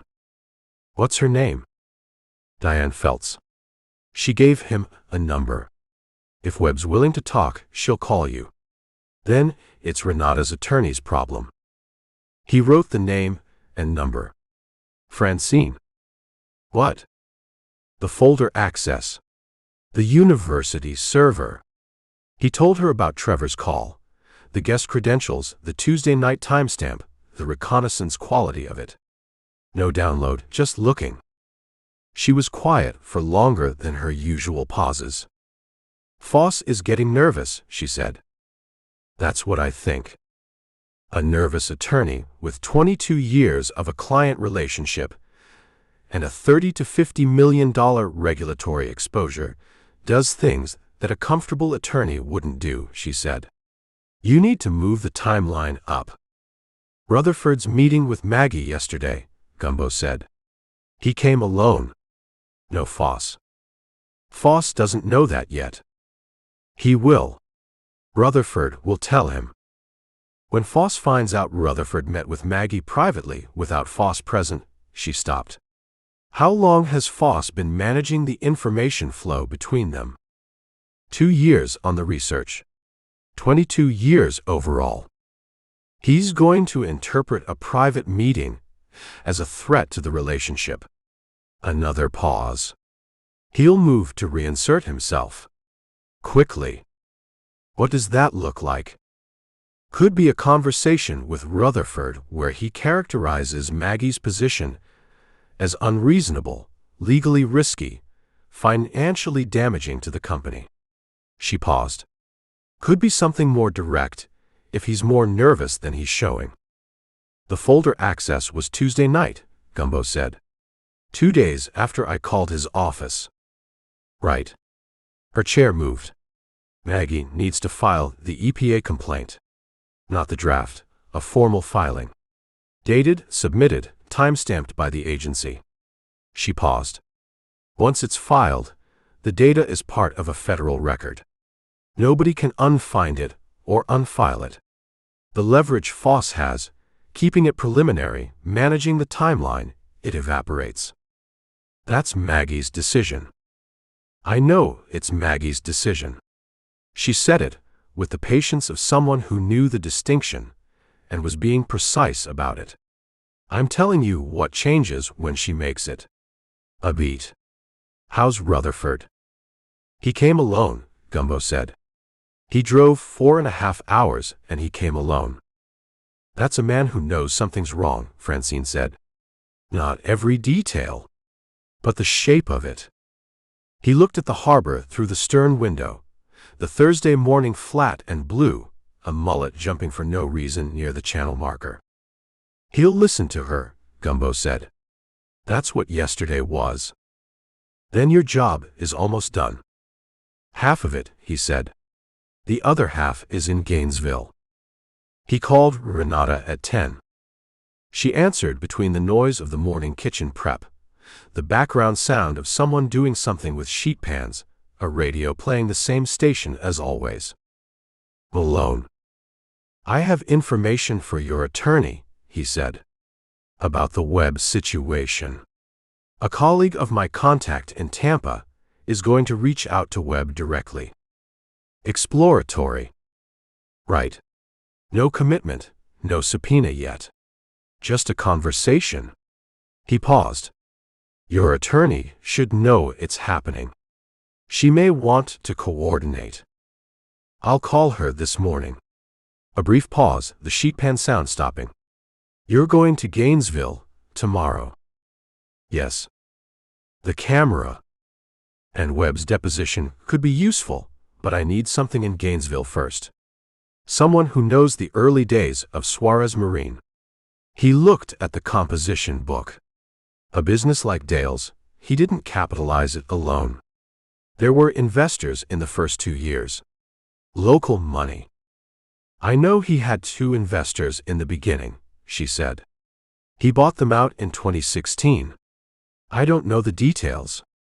He kept all of that separate from me. Names. One was a man named Garfield Pruitt. He ran a marine salvage operation out of Sewanee. A pause. I don't know the other one. He wrote Garfield Pruitt, Marine Salvage, Sewanee. Pruitt still in Sewanee? As far as I know. I met him once at a dealership event in 2017. He wasn't friendly. He and Dale were doing something at the edge of the room that looked like an argument, and then it looked like something else, and neither of them introduced the other. She paused. I asked Dale about him afterward. He said Pruitt was a former business acquaintance. What was the something else? I don't know. They shook hands. The handshake lasted longer than handshakes last. She paused. It looked like an agreement. He wrote that down. He wrote, Pruitt buyout 2016. 2017 event, agreement. I'll find Pruitt, he said. Malone. She stopped. Yeah.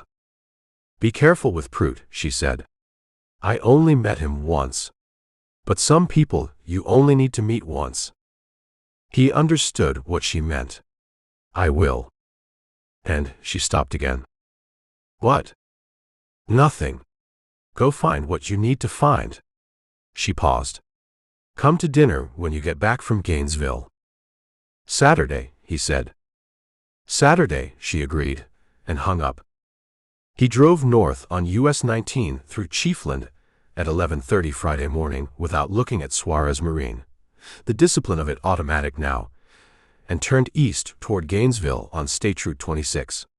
The interior of Florida, in late July, was the interior as it actually was, the scrub oak and sand pine, and the heat that came off the asphalt in visible waves, and the red-shouldered hawks on the power lines that were there on every road in every county with the consistency of a public works project. He retrieved the trail camera first. The Hampton Inn parking lot was half full at 10 in the morning, the Friday checkout crowd moving luggage carts with the purposeful slowness of people who'd paid for checkout until noon and were using it. He walked to the light pole on the east perimeter of the lot with the magnetic base tool in his pocket and removed the camera in 40 seconds, the casual efficiency of a large man doing something unremarkable in a parking lot. He sat in the Jeep and pulled the footage. 12 days of recording on a motion-activated system that had stored footage on an SD card the size of a postage stamp, and that had, according to the file timestamps, triggered 847 separate motion events. He fast-forwarded through them in the Jeep, with the air conditioning running its gravel cycle and then settling. The relevant footage was from 2 Tuesdays ago, the one before he'd placed the camera, which the camera had not captured, and from the previous Tuesday, 6 days ago, which it had. 6:23 p.m. Crystal Dupree's vehicle, a silver Accord, pulling into the lot and parking in the second row. 6:41 p.m. Dale's black F-250 pulling in, parking 4 spaces from the Accord in a different row. He watched them enter the hotel separately, 8 minutes apart. He watched the parking lot for 3 hours and 17 minutes of time-compressed footage. 9:58 p.m. Crystal Dupree, exiting the hotel and walking to the Accord. 10:14 p.m. Dale's F-250 leaving the lot. He copied the footage to his laptop and to the cloud backup Francine had made him set up in March, and wrote the timestamps in the surveillance log, all of them. And then he signed and dated the page and looked at what the case now was. 2 vehicles. Same hotel. Separate arrivals, separate departures.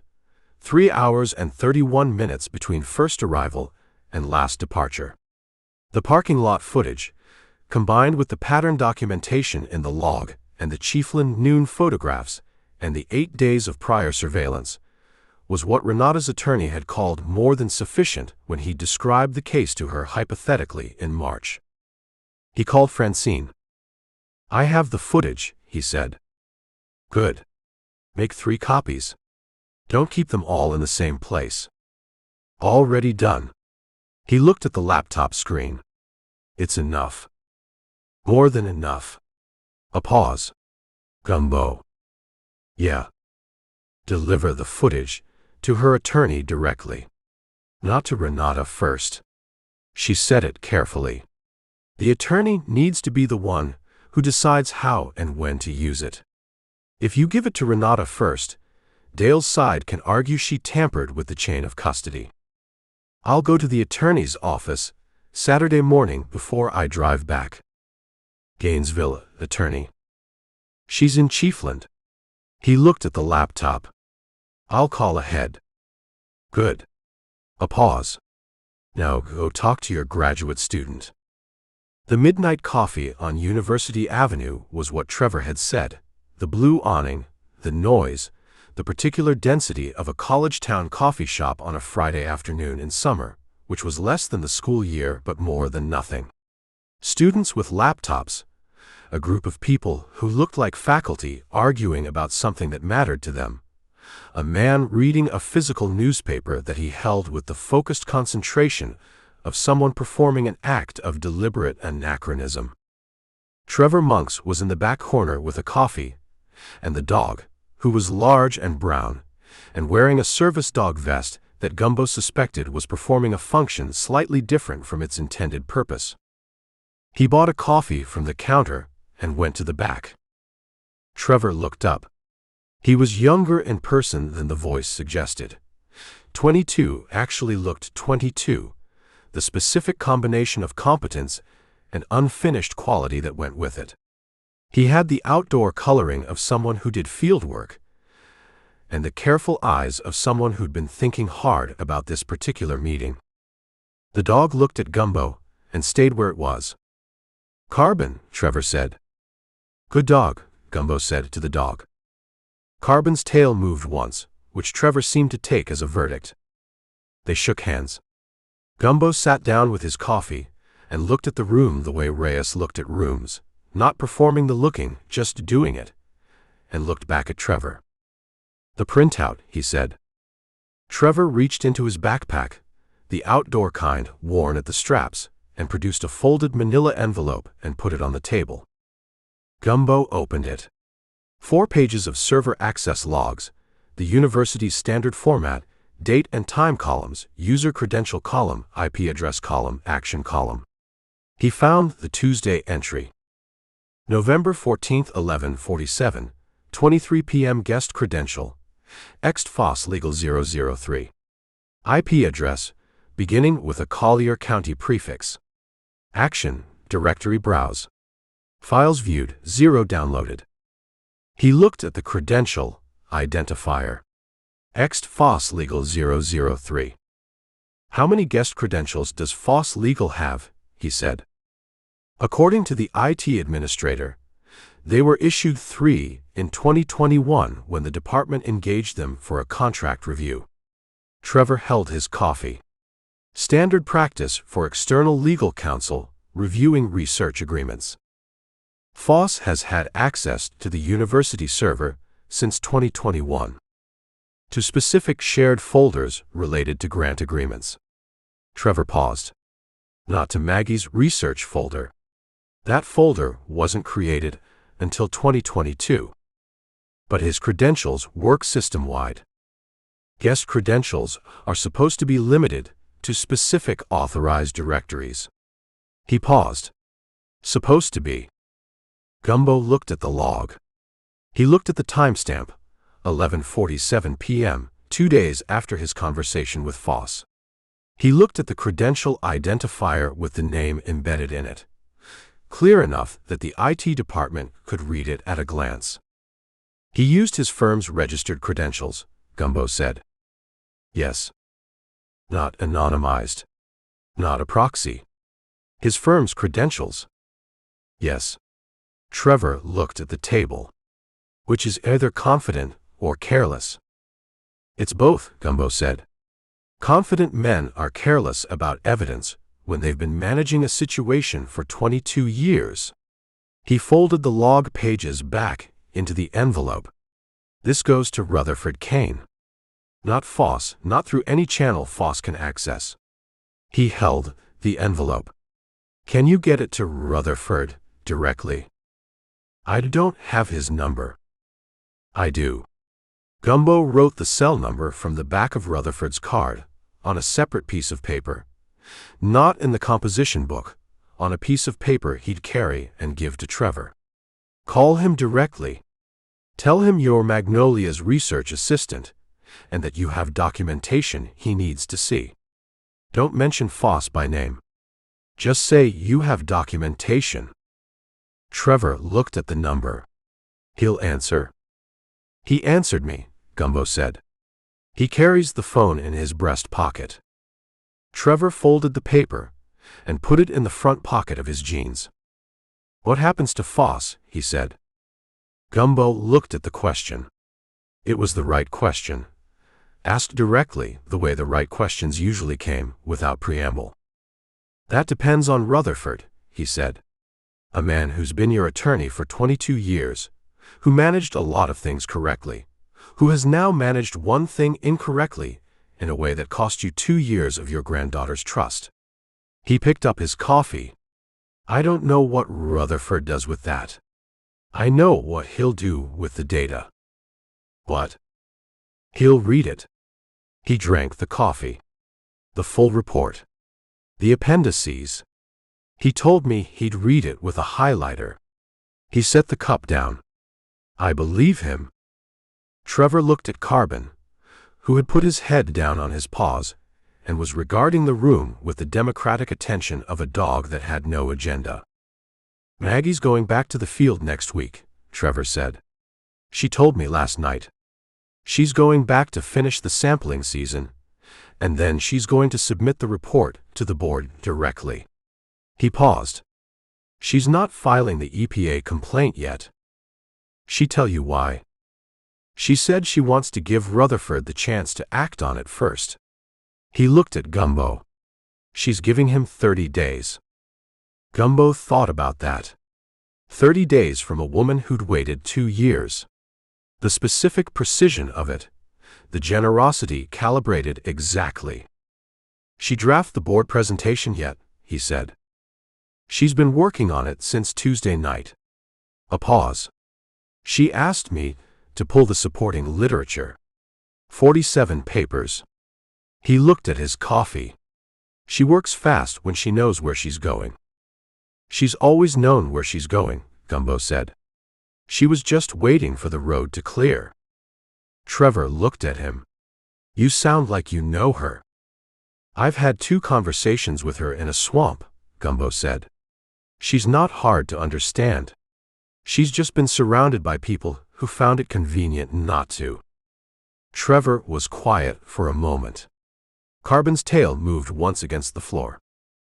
You think Rutherford will act on it? Trevor said. The report. The data. Gumbo thought about the old man coming down the dock alone, the scooter on the planks, the pocket square, the 2 seconds of silence when he'd said, "Is she all right?" The man who'd memorized a marina slip number. I think he drove 4.5 hours twice in a week, Gumbo said. And came alone both times. And he's 84 years old, and he knows the math of what he can afford to lose. He held Trevor's eyes. He'll act on it. Trevor nodded. Not quickly. The nod of someone who needed to believe something and had just been given enough to build the belief on. They finished the coffee. The faculty group in the middle of the room had resolved their argument into something that looked like agreement, or its close enough neighbor. The man with the newspaper had moved on to the back section. At the door, Trevor stopped. The log, he said. The server access log. What do you think Foss was going to do? I think he was going to assess his options, Gumbo said. Finding the letter still there probably relieved him. He thought he had more time. He looked at Trevor. He doesn't have more time. But he doesn't know that yet. Trevor looked at the paper with Rutherford's number in his front pocket. "I'll call him tonight," he said. "Call him tonight," Gumbo said. "Before Foss does." He drove west on State Route 26 toward Chiefland with the late afternoon coming through the windshield at the angle that made the visor useless, the same angle it always came from on westbound roads in Florida, at 5 in the afternoon, as if the sun had identified this specific inconvenience and returned to it daily. He called Renata's attorney, a woman named Patricia Vance, out of a two-person firm in Chiefland, and she picked up on 2 rings and listened to what he had without interrupting, and said she'd see him at 9 in the morning. He drove through Chiefland without looking at the blue metal building on US 19. Garfield Pruitt, he thought. Marine Salvage, Sewanee. The handshake at the 2017 dealership event that lasted longer than handshakes lasted. He'd find Pruitt. Not today. Today was Trevor and the footage and the attorney in the morning. He drove the causeway into Cedar Key at 7:15 with the Gulf going red on the right and the estuary flat and dark on the left and the island sitting at the end of the road the way it sat, the specific solidity of a place that had decided to be what it was and had been weathering the argument ever since. He parked at the marina. He sat in the Jeep for a moment, with the composition book on the passenger seat, and the laptop bag in the back, and the camera in his breast pocket, and thought about what he had. 2 cases. Both of them in their final approach. The shape of resolution visible from here, even if the landing wasn't done yet. The server access log in Trevor's pocket, and Rutherford's number on a piece of paper. The footage on the laptop, and 3 backup copies and a 9 o'clock appointment with Patricia Vance. He thought about what came next after the approach, the part where the case landed and became something else, a proceeding, a negotiation, a board meeting, the long institutional work of consequences. His part ended before that part. He knew that. He'd always known that. It was the nature of the job, the finding and the documenting and the handing off, the boundary where his work stopped and other people's work began. He got out of the Jeep. He walked down the dock to slip 12, and opened a Yingling, and sat on the stern in the dark with the harbor doing what harbors did, and the composition book open on the table, and the pen in his hand, and nothing written. He left it blank for a while. Then he wrote, both cases moving. Trevor has the log. Footage delivered Saturday. Pruitt next week. He looked at it. He added, dinner Saturday. He looked at that too, and decided it belonged in the log the same as everything else, which was to say, it was something that had happened on a particular day at a particular time, and was part of the record of what this week had been. He signed the page at the bottom. He closed the book. Chapter 10. Patricia Vance's office occupied the ground floor of a building on the main street in Chiefland that had been a savings and loan in a previous life and still had the counter running along the back wall, now used as a filing system. The carpet was the color of a decision made in 1987 and not revisited. 2 desks faced each other in the main room, Vance's and her partner's, a man named Briggs who handled real estate closings and was not in yet at 9 on a Saturday. Vance herself was 50, direct, with reading glasses she used aggressively, putting them on, taking them off, using them as a pointing device when she wanted to emphasize something.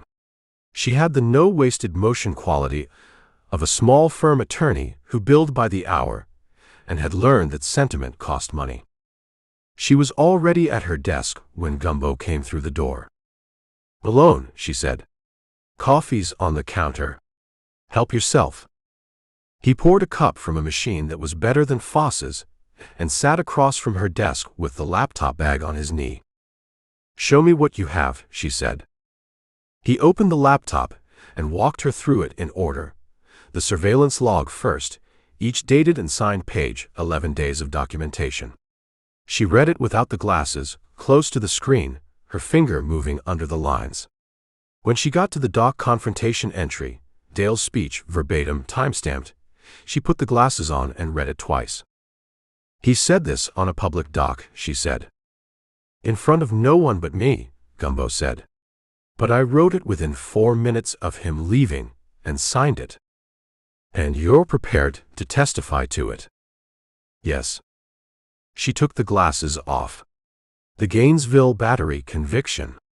You have documentation on that?" "My contact in Tampa pulled the original complaint from Alachua County." He produced the 2-page summary Francine had put together: complaint details, plea arrangement, civil settlement terms. "The pattern is relevant to the asset dispute. Same mechanism as the Webb partnership. Moving assets, formalizing transfers after the fact, pressuring the other party into a settlement below actual value." Vance read the summary. Her expression didn't change, which was the expression of someone processing information against a framework they'd already built. "I've subpoenaed the Gainesville brokerage dissolution records," she said. "They'll arrive next week." She set the pages down. Terrence Webb. "A colleague of my Tampa contact reached out to him Thursday. Exploratory conversation. Webb is willing to talk." He paused. "He's not eager. But he's willing." Vance looked at him over the desk. "What changed his mind?" "Apparently Dale called him in March," Gumbo said. "Out of nowhere. Told him the partnership dissolution had always been handled fairly and that he hoped there were no hard feelings." She looked at him steadily. Webb said it felt like a warning, dressed as a courtesy call. Dale knew about the divorce proceedings in March. He knew Renata had consulted an attorney. He found a copy of the initial intake form in her home office. Gumbo paused. She didn't know he'd found it. Vance put the glasses back on and made a note. Webb calling in March gives Dale knowledge of potential legal exposure at that point. She wrote something else. It also gives us a timeline for the asset movements we're seeing in the dealership accounts. She looked up. The footage. He turned the laptop to face her and played the Hampton Inn parking lot footage from the beginning. Crystal's Accord at 6:23, Dale's F-250 at 6:41, the empty lot for 3 hours, Crystal leaving at 9:58, Dale at 10:14. Vance watched it with her hands flat on the desk, which reminded him of Renata's hands on the bar, and which he didn't mention. When it finished, she said nothing for a moment. "This is the 4th Tuesday," she said. "Yes." "You have documentation of the 2nd Tuesday pattern without footage. The log and the Chiefland photographs.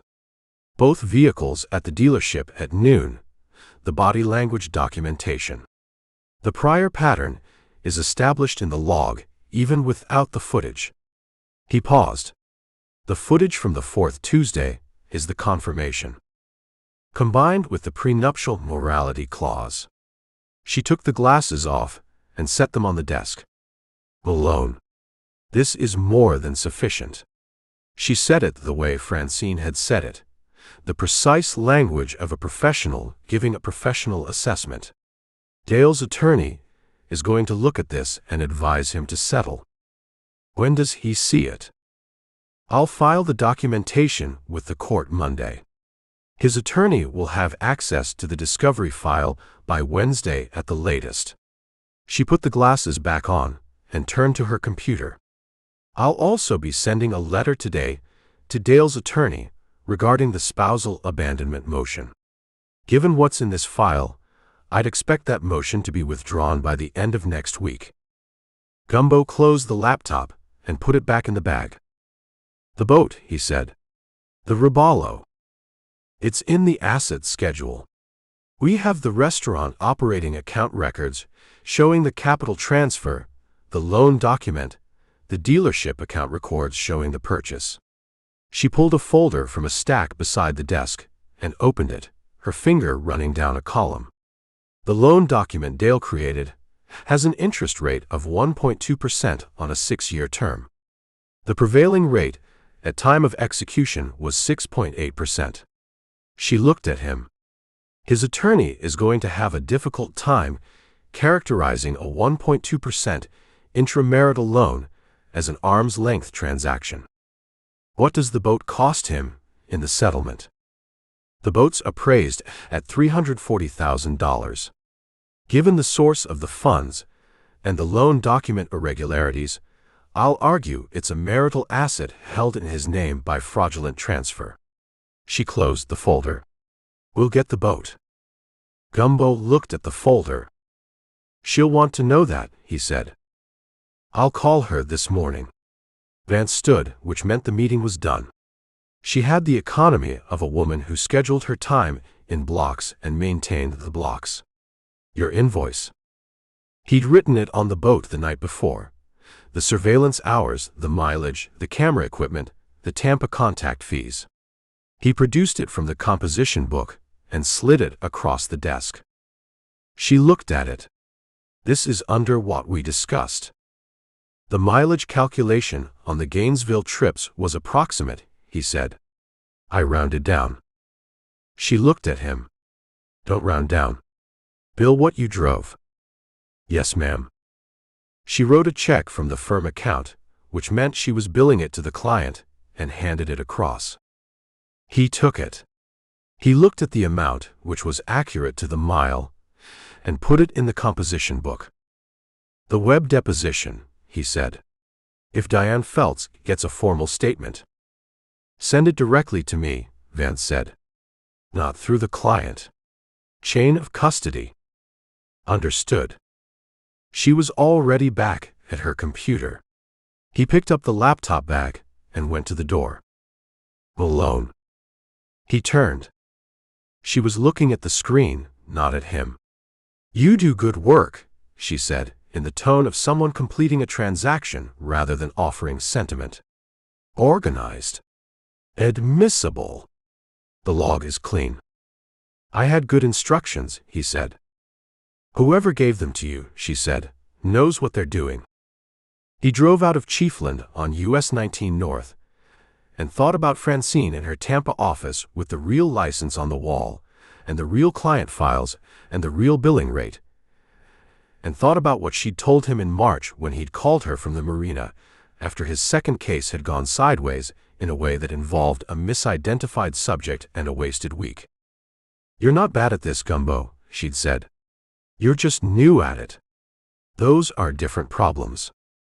He drove north and thought about the difference. He was back in Cedar Key by 11. He walked to the island room because it was Saturday, and Saturday mornings at the island room meant Renata did prep from 8 to noon, and the back door off the alley was open for deliveries and for people who knew to use it. He knocked on the door frame. She appeared from the walk-in with a sheet tray and looked at him. You're early. I said Saturday. I said dinner. She put the tray on the prep table. It's 11 in the morning. I have news. She looked at him. She wiped her hands on the apron and pointed at the stool beside the prep table. Sit. He sat. The kitchen smelled of the morning's work, citrus and herb, and the particular sharpness of a kitchen in prep, before cooking, when everything was still what it was about to become. He told her. All of it in order, the footage, the meeting with Vance, the web situation, the abandonment motion coming down.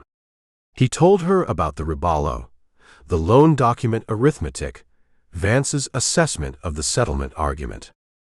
She stood at the prep table with her hands on the edge of it, not flat this time, gripping it, the knuckles showing, and listened without interrupting. Her face did the controlled thing throughout, the processing happening underneath rather than on the surface. When he finished, she didn't say anything for a moment. The walk-in compressor cycled on, and the kitchen hummed with it. The boat, she said. Vance thinks you get it. She released the table edge. She looked at the tray in front of her, fingerling potatoes, halved, waiting for something to happen to them, and then she looked at the far wall of the kitchen. "I built that restaurant," she said, "for 8 years before Dale was involved in any meaningful way. He came to 3 dinners and told me the portions were too small and I should add a bar." She looked at the potatoes. "The bar I added. The portions I kept." "The bar is good," Gumbo said. "The bar is excellent." She picked up a knife and looked at the potatoes. "I bought the boat because we needed something that was ours together. Something that had nothing to do with the restaurant or the dealership, just a thing we did together." She halved a potato. He took the together part and made it his. "Vance is going to make that argument to a judge." She halved another potato. The knife was good. The sound of it was the sound of a knife that had been maintained.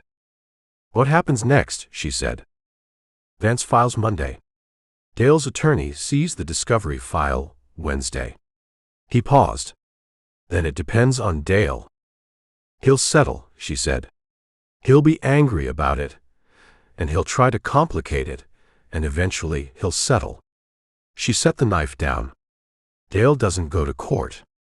He hates anything he can't control the room in. You know him. I was married to him for 12 years. She said it without heat. "I know how he thinks. He'll spend a month making noise, and then he'll tell his attorney to get the best number he can, and he'll sign something and go back to selling boats." She looked at Gumbo. "That's what Dale does.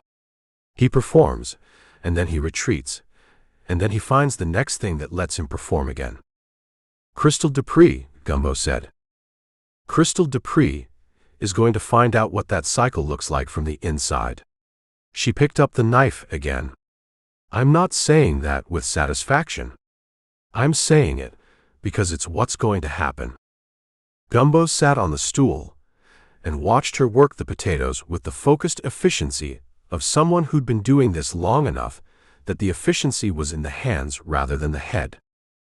"Renata," he said. She kept cutting. "When this is done," he said.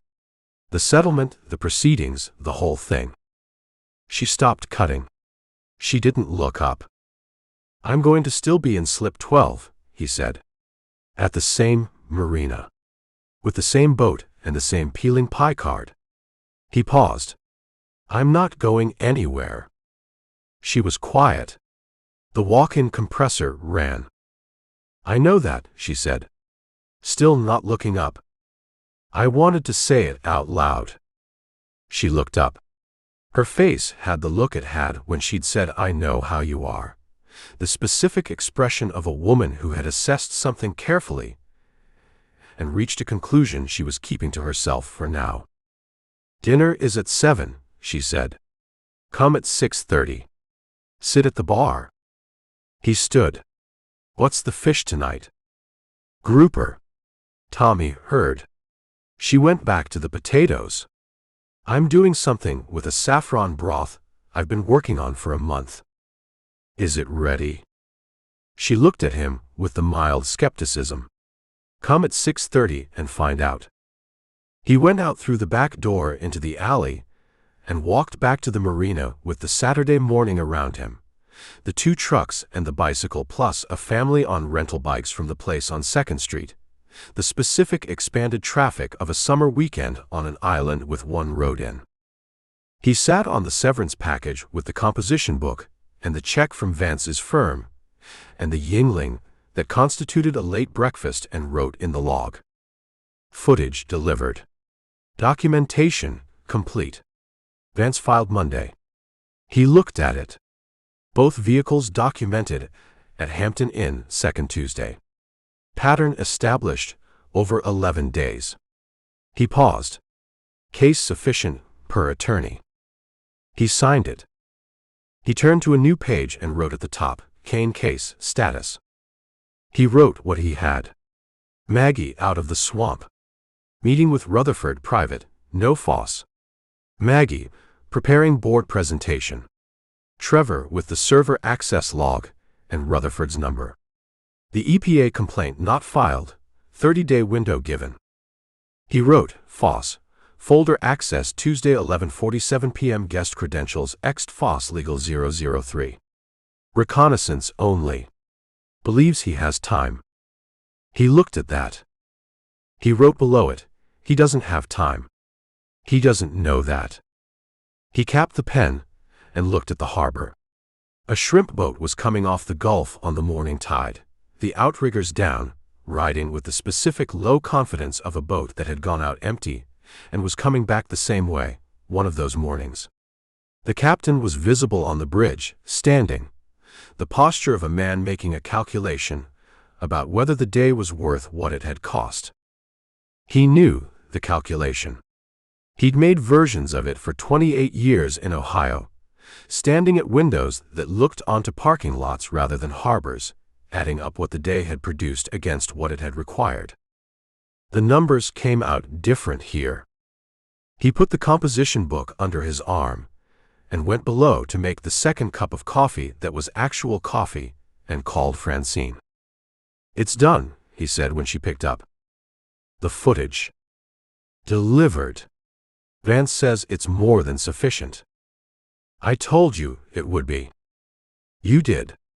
He filled the percolator. She said the log was clean, organized, and admissible. A pause. "Of course it is. I told you how to keep a log." "You did," he said again. "What else?" "Garfield Prout," he said. "Marine Salvage, Sewanee. One of Dale's original investors. Bought out in 2016. Renata saw him at a dealership event in 2017, said the handshake at the end looked like an agreement. Agreement about what? Unknown. But Dale called Webb in March when he found out about the divorce. Out of nowhere. Warning dressed as courtesy. He put the percolator on the burner. If Dale called Webb, he might have called Prout. Covering his tracks on the investor buyout. Or confirming Prout's silence on whatever the handshake was about in 2017. He looked at the burner. "Can you find Prout's contact information?" "Give me an hour. I'm not going anywhere today." "No," she said with something close to warmth. "Go enjoy your Saturday. I'll text you the number." He cooked eggs, the cast iron skillet, the one thing he'd argued for, and ate them at the stern table with the harbor doing its Saturday thing and the composition book closed beside him.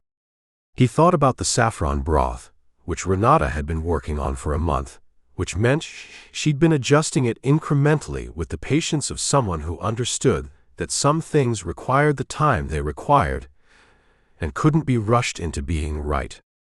He thought about 6:30. His phone buzzed.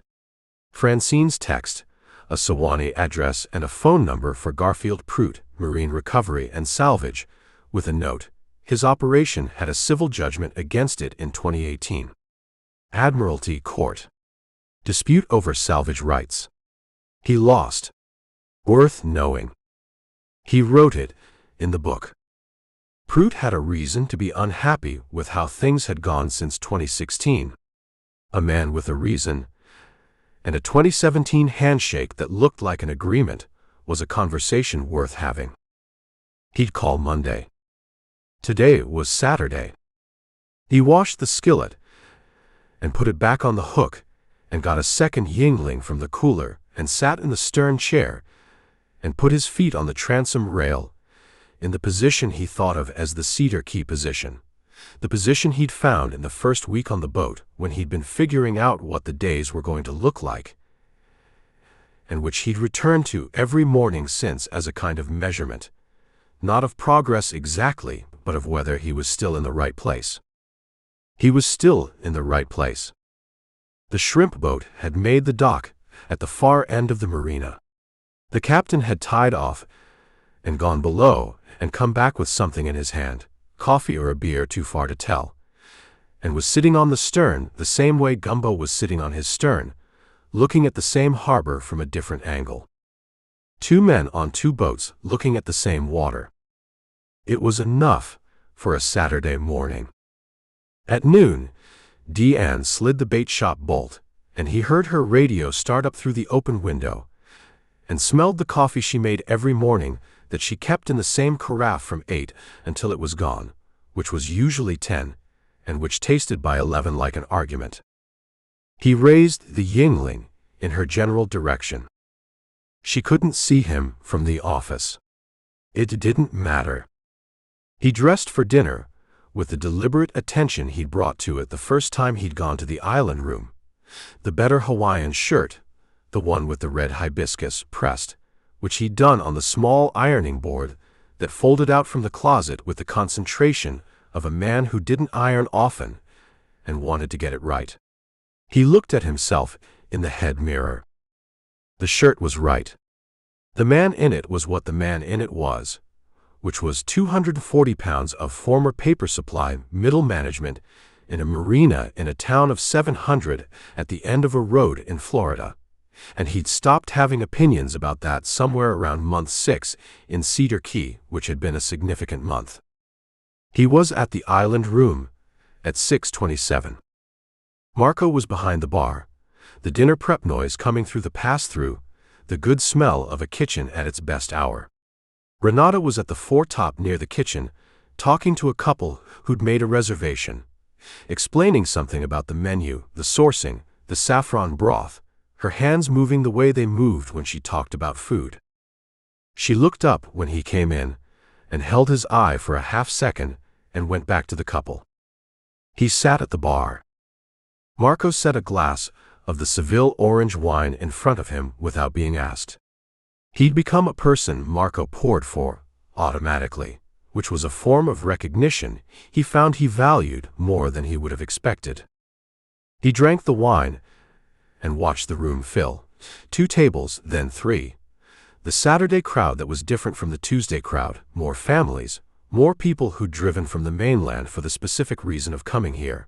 A table of older women who appeared to be celebrating something with the focused pleasure of people who'd earned the celebration. Renata finished with the couple and came to the bar. She looked at the wine glass and at him. "The broth," he said. "Is it ready?" She looked at him with the skepticism. "It's been ready since Thursday," she said. "I just wanted to make sure." "Of what?" "That it was right," she said. "Not almost right." "Right." He looked at her. "And?" She reached under the bar and produced a small bowl, the kind used for a amuse-bouche, white, a single measure of liquid in it, golden yellow, with a thread of oil on the surface, and a small piece of something he couldn't identify floating in the center. "Try it," she said. He drank it from the bowl. The broth was. He didn't have the vocabulary for what the broth was. He had the experience of it, which was warm and complex and specific in the way that only a thing that had been worked on until it was right was specific, the flavor doing something at the back of the palate that lingered. He set the bowl down. "Well," she said. "Right," he said. "Not almost right." She held his eyes for a moment, with the look she used when she'd made a decision she wasn't ready to announce yet. "Good," she said. She took the bowl. "The groupers in the broth." 40 minutes. He picked up the wine glass. The room had 5 tables now. The women celebrating ordered a second bottle of something that Marco produced with the ceremony it deserved. The couple Renata had explained the menu to were already in the breadbasket with the focused happiness of people who'd made the right choice for dinner and knew it. Gumbo sat at the bar and drank the wine and wrote one line in the composition book which he'd brought out of habit and which sat beside the wine glass on the bar. He wrote broth right. Not almost right. He signed it at the bottom. He dated it. He closed the book. Chapter 11. "She called me at 6 this morning," Rutherford said. "I was already awake." He said it the way he said things that mattered, without explanation of why they mattered, the weight carried by the fact itself. He was in the same chair in the bait shop as the first morning, Same seersucker suit, same pocket square. The mobility scooter parked outside against the wall where it couldn't block the door. Deanne had produced coffee without being asked, and had gone back to her computer with the discretion she deployed like a professional tool. It was Monday, 9:15. Gumbo had been up since 6 himself, which had nothing to do with Rutherford, and everything to do with the composition book and the Garfield Prout phone number, and the habit of early mornings that Cedar Key had given him in the way the place gave you things, gradually, without announcement, until one day you had them. What did she say? Gumbo said. She said she'd finished the board presentation. Rutherford held his coffee with both hands, the old man's grip, the grip of someone whose hands had opinions about temperature. She said she wanted to present it before the next board meeting. That's September 15th. He looked at the mug. She said she'd come to Immokalee to do it. She'll go back to the company. She said she'd go back to the field first. Finish the sampling season. He looked up. She said the last 2 weeks of August were critical for the waiting bird data. Something moved in his face, not quite amusement, the precursor to it. She said she'd come to Immokalee when the birds were done with her. That sounds right, Gumbo said. Yes. He drank the coffee. It does. He set the mug down and looked at the table between them, the same table, the same Cuban wrapper from Deanne's morning prep, the same salt air coming through the screen. Gerald Foss called me Saturday evening. Gumbo waited. He'd heard I came to Cedar Key twice without him. Rutherford said it neutrally, the neutrality of a man presenting a fact and watching what it produced in the room. He wanted to know what we discussed. What did you tell him? I told him we discussed family matters. He looked at Gumbo steadily. He said he needed to be present for any discussions with Magnolia regarding the company. He said her research findings had legal implications that required counsel present. The old man's jaw moved once. He used the word adversarial. Gumbo looked at his coffee. I've known Gerald Foss for 22 years, Rutherford said. I know his vocabulary. He uses certain words when he's managing a situation and different words when he's reporting one. He paused.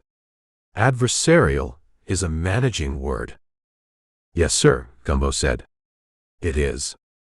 He also told me that Magnolia's preliminary findings were being reviewed by the company's environmental compliance team, and that there was reason to believe the methodology had gaps that would undermine the data in any regulatory proceeding. He looked at the table. He said, this Saturday evening, 2 days after I sat in that cabin and read the report. He paused. The full report. With the appendices. You read it, Gumbo said. I read it twice. He looked up. The methodology doesn't have gaps. It has the opposite of gaps. It's the most careful scientific documentation I've seen produced in connection with this company's operations in 40 years. He was quiet for a moment. I paid for a very expensive environmental consultant in 2019. His report on the consent agreement was 40 pages. Maggie's is 60, and the 60 contains more useful information than the 40 did. Did you tell Foss you'd read it? No. Gumbo looked at him.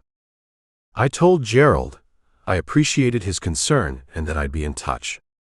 Rutherford's voice had the flat, controlled quality of a man who had made a decision and was no longer in the process of making it. Then I called my daughter's husband, who sits on the board, and I asked him to clear September 12th for a special session. He paused. 3 days before the scheduled meeting. Maggie doesn't know about the 12th yet. You're giving her more time. I'm giving the board time to read the report before she presents it. He looked at his hands. So they're not sitting there processing 60 pages while she's speaking. Maggie deserves a room that's already done the reading. Gumbo thought about that. The old man's specific understanding of what his granddaughter needed to walk into. The preparation of the room before she got there. Trevor Monks called you, Gumbo said. Friday evening. He was careful. He said he had documentation I needed to see, and that he preferred to deliver it in person. Rutherford looked at the table. He drove down yesterday. Sunday morning. Brought the boy's dog. Carbon. Large animal. Friendly. Something in Rutherford's face moved in the direction of warmth. He sat on my porch for 2 hours and walked me through the server access logs. He looked up. Gerald's firm credentials. 11:47, Tuesday night. He was confirming the draft letter was still there, Gumbo said.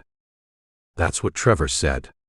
Rutherford's voice had gone somewhere quieter, the quietness of a man doing an accounting that involved more than numbers. Gerald has known about that letter since February. He told me Magnolia had concerns. He didn't tell me she had a draft federal enforcement complaint. He paused. He managed that information for 8 months. Gumbo said nothing. 22 years, Rutherford said. Gerald has managed this company's legal affairs for 22 years. He's been good at it. He has been genuinely good at it. He looked at the mug. I'm not a man who makes decisions about long relationships quickly. No, sir. But I am a man who makes them. He looked up. I called Gerald this morning. I told him I was engaging outside environmental counsel to review Magnolia's research independently. I told him the outside firm would report directly to the board, not through his office. He paused. I told him his role in managing communications between Magnolia and the company was concluded, effective immediately. How did he take it? He said he needed to protect the company from regulatory exposure. Rutherford's voice was steady. I told him the best protection was to stop pretending the exposure didn't exist. He looked at Gumbo directly. He said he'd been trying to buy time for a managed transition. He was quiet for a moment. I told him 22 years of managing things had produced a granddaughter in a swamp, and a draft federal complaint, and an engagement to a boy who called the Everglades a drainage issue. The old man picked up his mug. I told him the time for managing was done. Deanne's radio changed songs in the other room. Something with a pedal steel. Bradford Sweetwater, Gumbo said. Bradford is a capable young man from a good family who is not going to marry my granddaughter. Rutherford said it with the finality of a man who had been in charge of things for 60 years and still recognized the sound of a door closing. I called his father on Saturday. We had a frank conversation. How frank? Frank enough that Bradford will not be contacting Magnolia. He drank the coffee. His father understood the situation. You told him about the research. I told him that Magnolia had scientific commitments that made the current timeline impractical, and that the families agreed a postponement was appropriate. He set the mug down. His father is a practical man. He understood that a postponement in this context means something permanent. Did Bradford understand that? Bradford will understand what his father explains to him. He said it without cruelty, just the flat arithmetic of a man who knew how that family worked. Bradford's father explains things to Bradford when necessary. It's necessary. Gumbo wrote in the composition book. He wrote Foss, outside counsel replacing him on environmental matters. Board special session, September 12th. Bradford concluded. He looked at what he'd written. He added, Cane read the full report. Twice. He capped the pen. Mr. Cane, he said. Foss and the folder access. That's a serious thing. Yes. Depending on what he intended to do with the information. Gerald didn't download anything, Rutherford said. He looked. He confirmed the letter existed, and he went away. He looked at the table. Whether that rises to something actionable, I'll have new counsel advise me. He paused. I'm not inclined to pursue it further than removing him from the relevant matters. Gerald is 61 years old. He made a mistake in judgment that grew over 2 years into a larger mistake. He looked up. I've made mistakes in judgment that grew over 2 years. I didn't read what my granddaughter put in front of me. Gumbo held his eyes. We're not so different in that, Rutherford said. Gerald and I. We both decided we knew what the situation was, without asking the person who actually knew. He was quiet. The difference is, I'm going to do something about it. He reached into the breast pocket of the seersucker jacket and produced an envelope. Heavier than the first one, the same cream stock. He put it on the table. The remainder of your fee, he said. Plus an additional amount I've included, because the job was more than you were hired for, and you did it anyway. Gumbo looked at the envelope. He didn't pick it up. The job I was hired for was finding Maggie. You found Maggie, Rutherford said. You also found what she needed in order to come back. Those are different jobs. He pushed the envelope across. The additional amount reflects that. Gumbo picked it up. It had the weight of a significant decision, which he'd learned was how important things felt when you held them. Not heavy exactly, but weighted. The weight distributed in a specific way that wasn't like other weight. He put it in his breast pocket, next to the laminated card. There's one more thing, Rutherford said. Gumbo waited. The outside environmental counsel I'm engaging. I'll need someone to recommend a firm. Someone without existing relationships to the company or to Foss's network. He looked at Gumbo. I don't know who to ask. I know someone at the University of Florida, Gumbo said. Environmental Science Department. A research assistant named Trevor Monks who has spent 2 years with the best dataset on cane agricultural's discharge impact that currently exists. He paused. He can recommend a firm. He knows who the independent actors are. Rutherford looked at him. The boy with the dog. The boy with the dog, Gumbo said. Something in the old man's face resolved. Not quite a smile, the structural cousin of one. The expression of a man who has been carrying something heavy and has just seen where to set it down. I'll call him, Rutherford said. He finished his coffee and put the mug on the table and stood, the deliberate process of his 84 years, and straightened the pocket square. He looked at Gumbo. You did good work, he said. The same words as the doc. The same precise delivery of a man who kept specific credit in a specific account and spent it carefully. I'll be in touch if I need you again. I'll be in slip 12, Gumbo said. Rutherford went to the door and out to the mobility scooter and down the dock toward the parking lot, the scooter's motor making its dock plank sound, and Gumbo watched him go, and then looked at the table where 2 coffee mugs sat and the cream envelope was gone from, and wrote one more thing in the composition book. Case closed, Cane. He looked at it. He added, Maggie comes back when the birds are done with her. That's right. He called Garfield Prout at 10:15 from the stern of the severance package. The phone rang 6 times.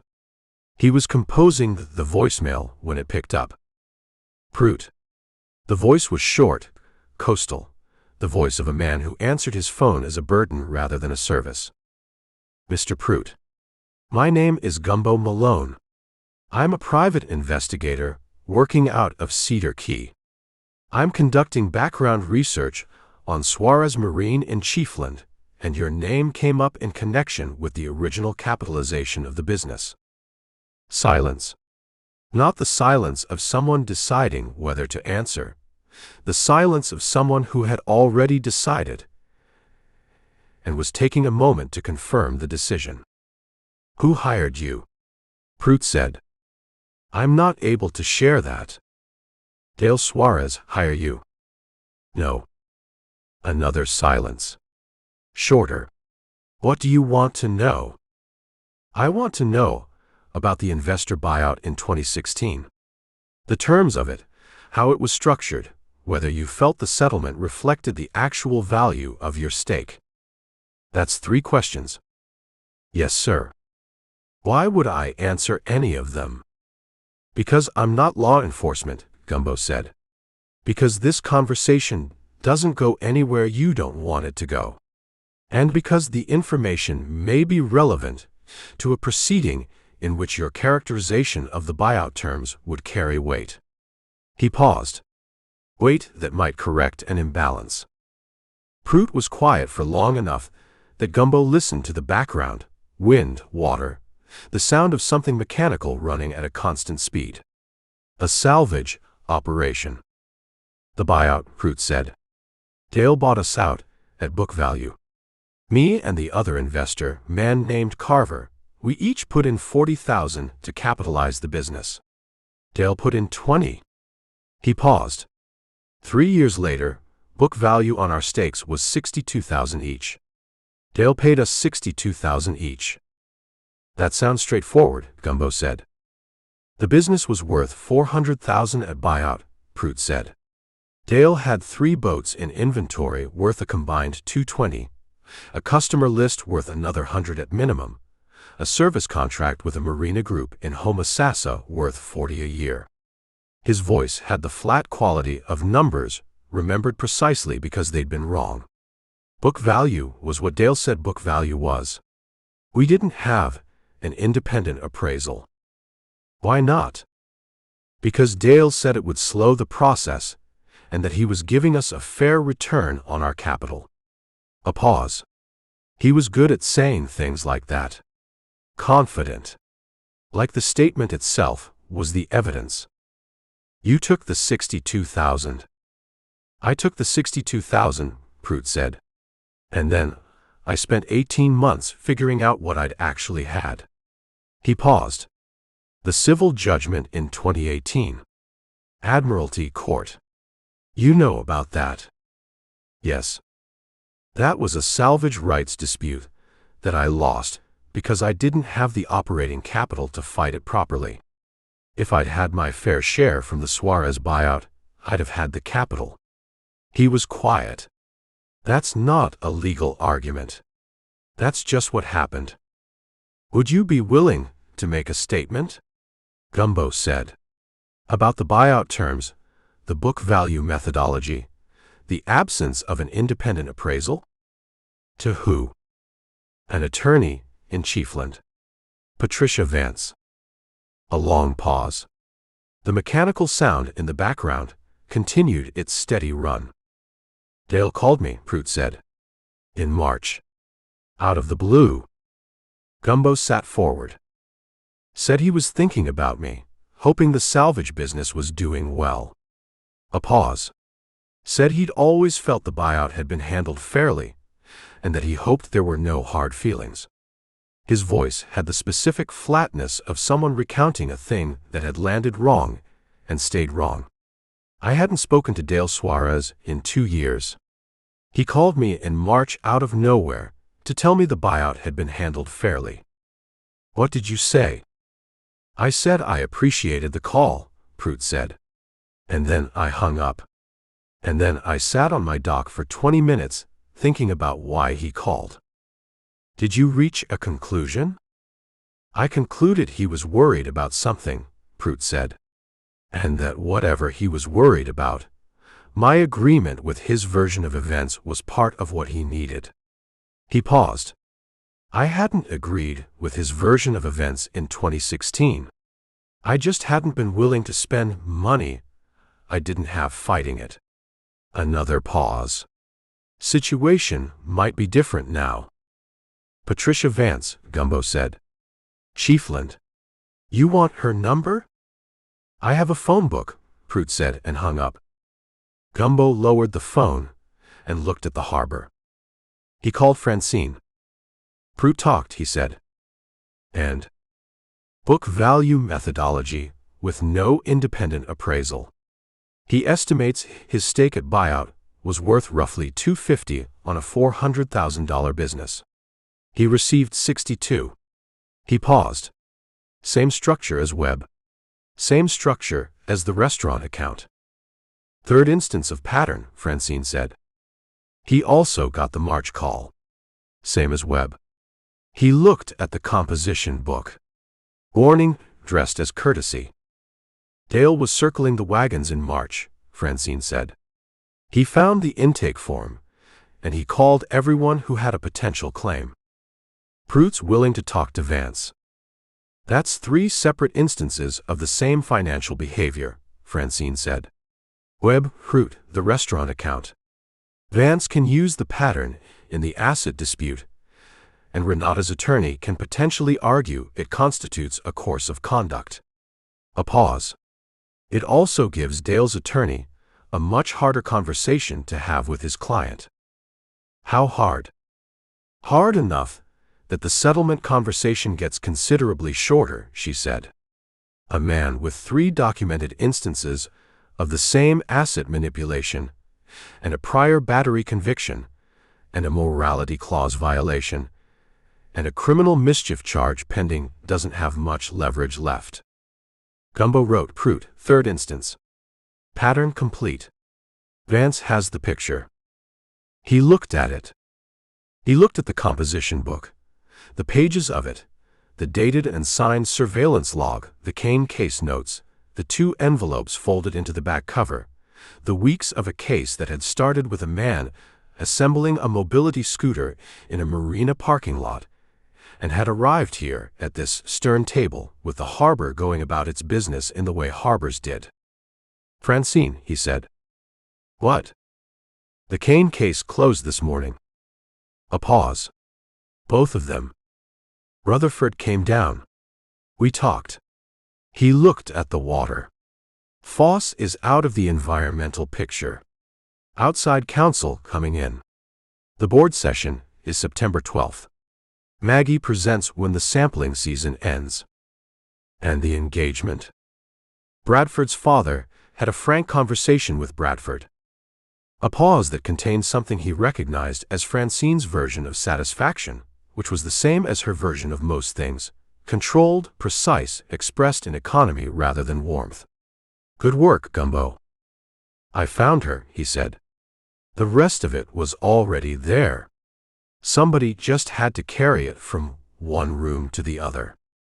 That's the job, Francine said. I'm learning that. She was quiet for a moment. The Dale Suarez case.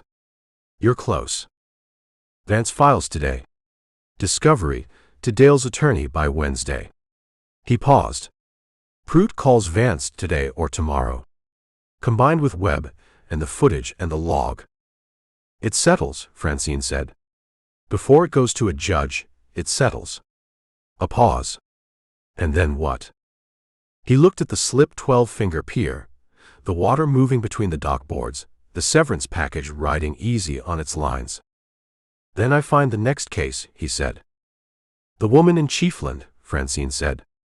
The one who wrote you about her missing brother. He told Francine about the letter in passing a month ago. He should have known she'd remember. I haven't opened it yet, he said. Open it, she said. But eat something first. She paused. Have you eaten? Not yet. Eat, she said. Then open the letter. She hung up. He went below and made eggs in the cast-iron skillet, the same eggs, the same skillet, the same 2-burner propane stove that the previous owner had installed, and that worked with the reliability of something that had no ambitions beyond working. He ate them at the galley table with the porthole showing the dock and the slip and the slice of harbor beyond it. He thought about the Chiefland letter. The missing brother, The woman who'd written in the careful handwriting of someone who didn't write many letters. He'd found it in the marina's mailbox 3 weeks ago, addressed to Gumbo Malone, P.I., Cedar Key Marina, which meant someone had told her that was enough of an address. In Cedar Key it was. He washed the skillet and put it back on the hook and went to the stern and opened the letter box where he kept the unopened mail. He found the Chiefland envelope. He sat down with it and looked at the harbor for a moment, the flat Monday water, the shrimp boat at its dock, the pelican working the channel with the suspended patience of its form. He opened the letter. He read it once, then again. He opened the composition book to a fresh page. At the top, he wrote a name. He looked at it. He picked up the pen and began. Chapter 12. He came down the dock at 11, Tuesday morning, in boat shoes that had never been on a boat. Gumbo saw him from the stern table where he'd been working on the Chiefland letter, reading it a third time, making notes in the composition book, the specific focused work of a new case taking shape.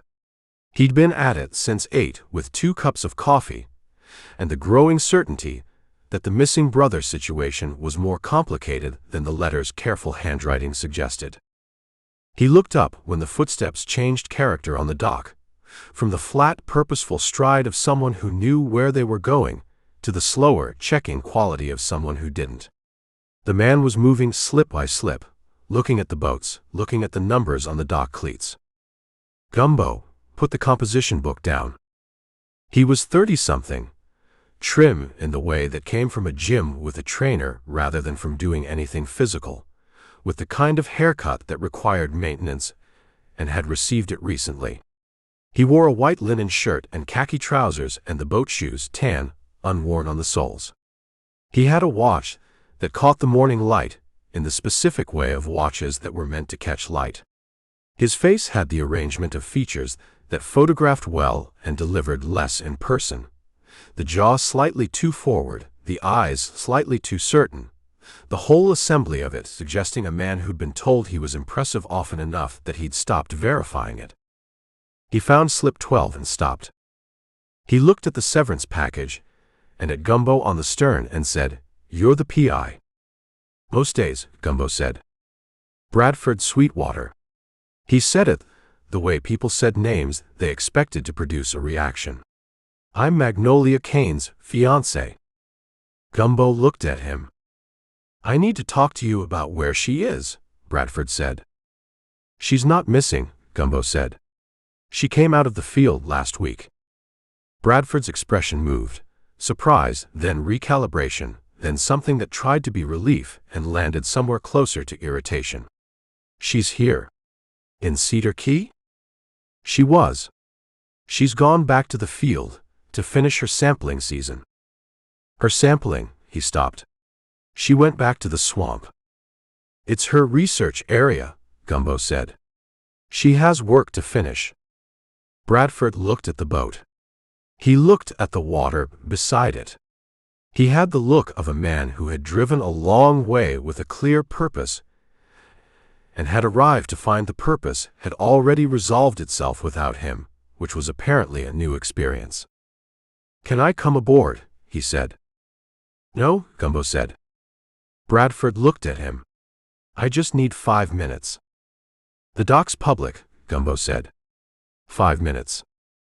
Bradford looked at the dock, at the lack of a chair, and chose to stand with his hands in his trouser pockets in the posture of a man making the best of an undignified situation. "Her grandfather told me she'd decided to take her life in a different direction." He said it with the specific flatness of someone repeating words that had been delivered to them in a context they hadn't fully processed. "He said it in front of my father." Gumbo waited. "I want to hear it from Magnolia," Bradford said. "Not from her grandfather.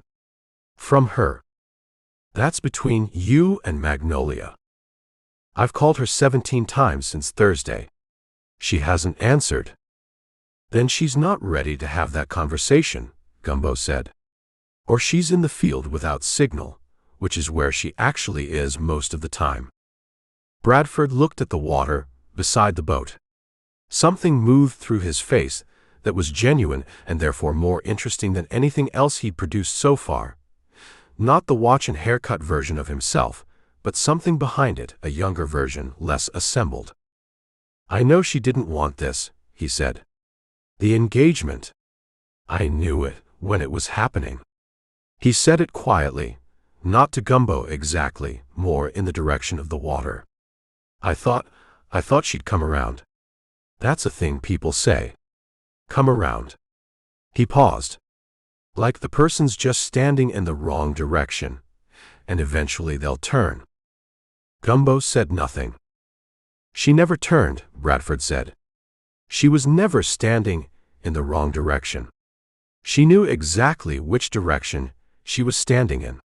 He looked at Gumbo. "I just didn't want to see it." Gumbo looked at him for a moment.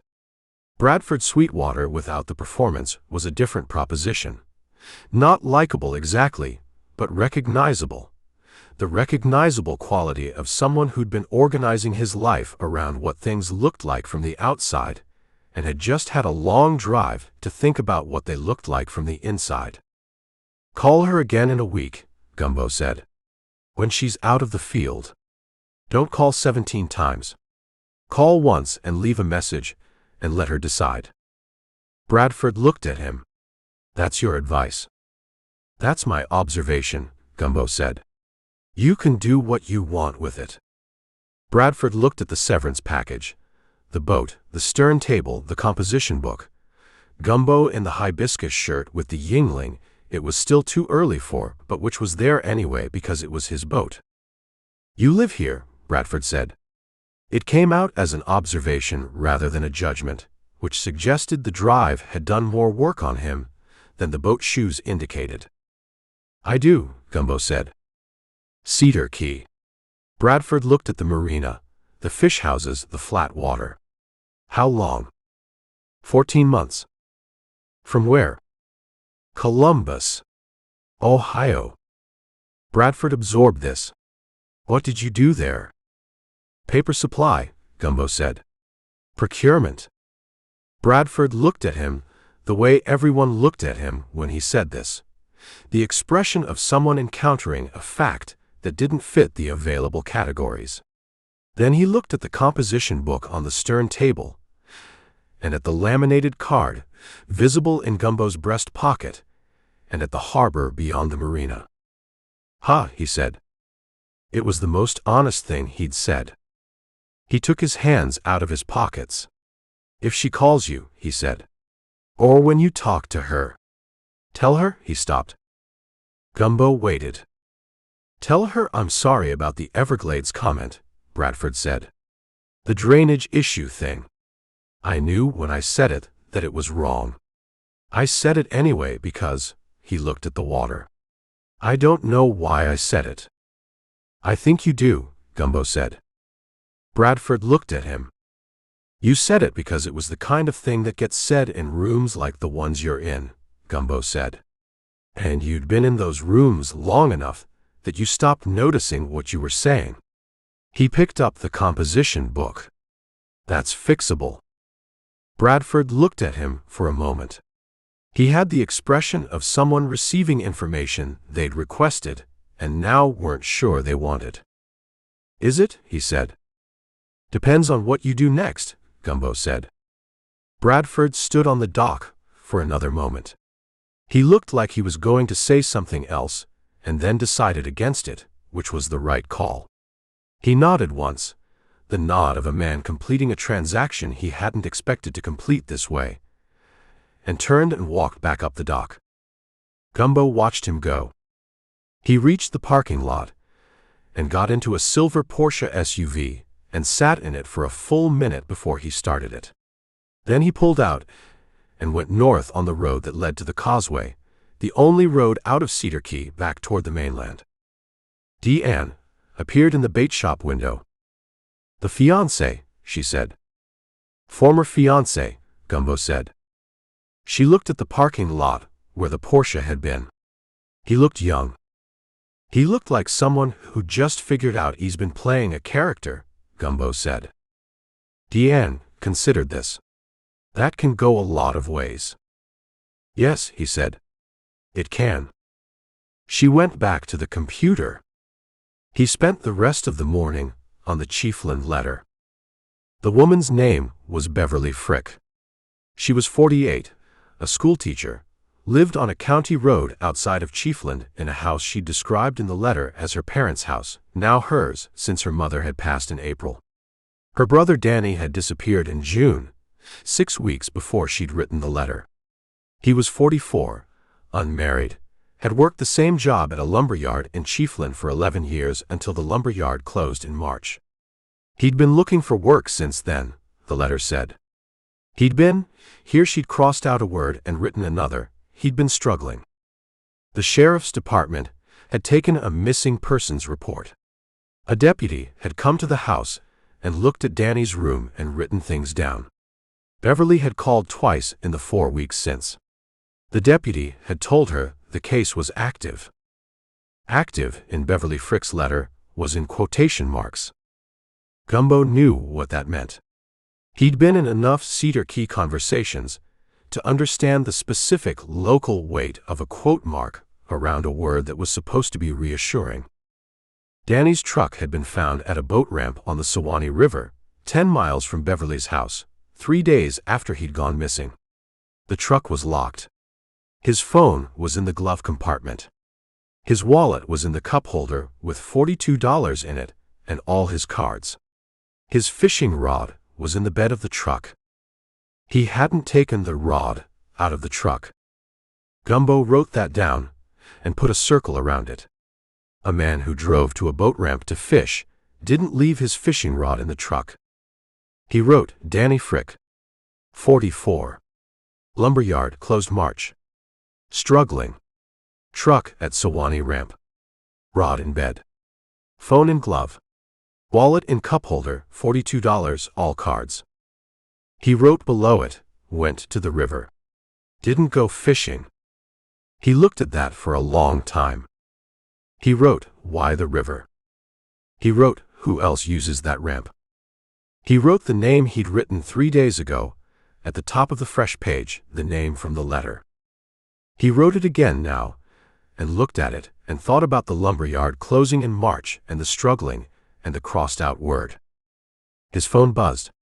Renata. He answered it. Dale's attorney called Patricia Vance this morning, she said. Her voice had the quality of someone delivering news they'd been waiting to deliver. He wants to schedule a settlement conference. When? Friday. Vance said she'd confirm this afternoon. A pause. She also said she stopped. What?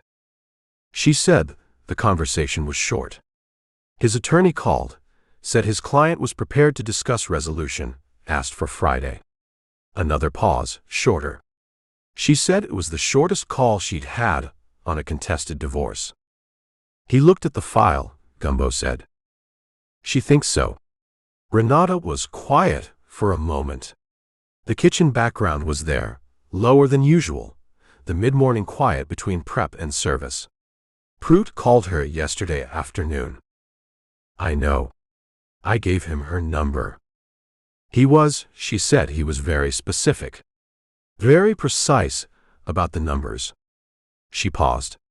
She said he'd clearly been adding them up for a long time, and was glad to finally put them somewhere useful. He had reasons, Gumbo said. Before this was about you, he had his own reasons. I know. She was quiet. The boat. Vance thinks you get it. She told me Saturday. She told me this morning. Another pause, different quality, the pause of someone managing something internal. She said the loan document is the cleanest piece of evidence in the file. She said it's the document of a man who was certain he'd never have to defend it. Dale doesn't plan for the defense, Gumbo said. He plans for the offense. No, she said. He never did. She was quiet for a moment. I keep thinking about the fish shack, The soft floor. When I bought it, I brought Dale to see it, and he walked in, and he looked at the floor, and he said it needed work, and I said, I know, that's why I can afford it. She paused. He thought that was funny. He thought I was being funny. She stopped. I wasn't being funny. I knew exactly what I was going to do with it. You did, Gumbo said. I just needed someone to see that I meant it. He looked at the harbor. A brown pelican came off the water 20 yards out with something silver in its bill, and sat on the channel marker and worked the fish down its throat with the systematic efficiency of a creature that had refined this process over millions of years. Friday, he said. The settlement conference. You'll be there? Vance wants me there. She says Dale negotiates differently when I'm in the room. A pause. She says he loses the thread. You know why? Because he spent 12 years thinking he understood me, she said. And the last 8 months discovering he didn't. She paused. I'll be there. Call me after, he said. I will. A beat. Malone. Yeah. Bradford Sweetwater, she said. He came to the marina this morning. He looked at the dock, the empty space where Bradford had stood. How'd you know? Deanne, she said. Of course. How was he? Gumbo thought about the boat shoes and the watch, and the younger version of Bradford that had emerged near the end, the one looking at the water and saying she never turned. Better than I expected, he said. Worse than he thinks he is. He paused. He'll be all right. People usually are, Renata said, if they get the right drive home. He thought about the silver Porsche sitting in the parking lot for a full minute before it started. He had a long drive, Gumbo said. Good, she said. She paused. Come to dinner Thursday. Before the Friday conference. She stopped. I'd like the company. Thursday, he said. 7, she said. Come at 6:30. I know, he said. She hung up.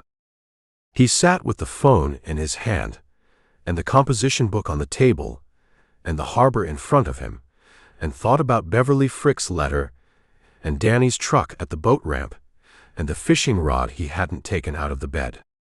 He thought about the lumber yard closing in March. He thought about who else used that ramp. He picked up the pen. He wrote Garfield Prout. Marine Salvage. Sewanee. He looked at it. He wrote below it, Prout's operation. What does a marine salvage company on the Sewanee need? From a man who spent 11 years at a lumber yard and has been struggling since March. He put the pen down and looked at the water. The pelican on the channel marker finished its fish and opened its wings and lifted off and went south over the marina and was gone over the fish houses and out of sight. He picked up the phone and called Beverly Frick. It rang 4 times. Hello. Her voice was careful, the voice of someone who'd been waiting for calls that hadn't come. Miss Frick, he said. This is Gumbo Malone. I'm a private investigator in Cedar Key. I received your letter. A silence. The kind that meant she'd stopped breathing for a moment. You got it, she said. Yes, ma'am. I'd like to talk to you about your brother. He picked up the composition book. Can I come to Chiefland this week? Yes, she said. Yes, whenever you can. Her voice had the careful quality still, but underneath it, something had shifted, the shift of a woman who'd been carrying something alone for 6 weeks and had just heard a voice on the other end of a phone that suggested she didn't have to keep carrying it alone. Thursday morning, he said. 9 o'clock. I'll be here, she said. I'm always here. A pause. Mr. Malone. The deputy said the case was active. I know, he said. It's been 6 weeks. I know, Miss Frick. He looked at the composition book, at Danny's name at the top of the fresh page. Thursday at 9. We'll start from the beginning. She said thank you in the voice of someone saying two words that were standing in for considerably more, and he said goodbye and put the phone down. He opened the composition book to Danny's page. He wrote the date. He wrote the time. He wrote Beverly Frick. Thursday, 9 a.m. Chiefland. He signed it at the bottom. He looked at the page. He thought about a man's fishing rod in the bed of a truck at a boat ramp and what that meant and what it didn't mean, and what the space between those two things contained. He turned to a fresh page. He wrote at the top, "What do I know?" He started writing. Chapter 13. Gerald Foss's office was on the second floor of the same building in Immokalee. The same mahogany desk, the same model harvester on the credenza, the same diplomas on the wall. What was different was Foss himself, the careful grooming still in place, the navy suit still pressed, but something in the architecture of the man had shifted, the way a well-maintained building shifts when the foundation moves. Small, controlled, visible only if you knew what you were looking at. He was standing when Gumbo came in, which was different from the first visit. Standing behind his desk with his hands at his sides, the posture of someone who had decided how this meeting was going to go and was holding the decision in his body. "I wasn't expecting you," he said. "I know." Gumbo sat down without being invited, the chair he'd used before. "I need 20 minutes. I have a client call at—" "It's not about the client call," Gumbo said. "It's about the university server." Foss sat down. Not quickly. Not with panic. With the deliberate care of a man lowering himself into a position he'd known was coming and had been deciding how to occupy.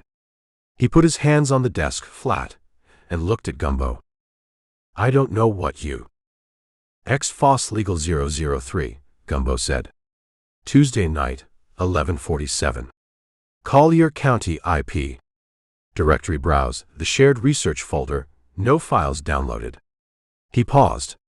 "The university logs, all access. Standard IT protocol." Foss looked at his hands.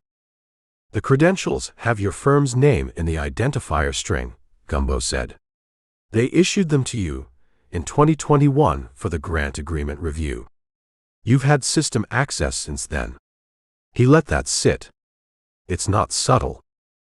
"I was checking on the status of a document relevant to the company's legal exposure," Foss said. "That's within the scope of my representation."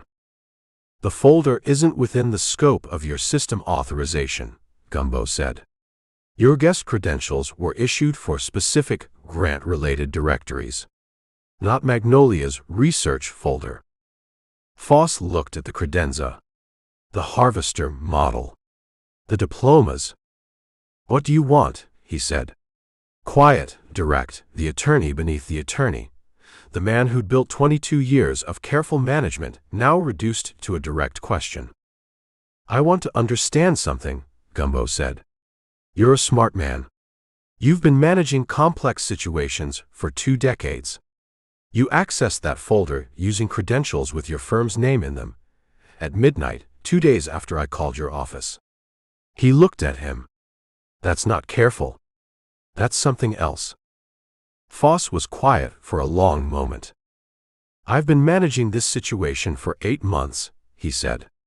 "The exposure, the timeline, the regulatory relationships." He looked at his hands.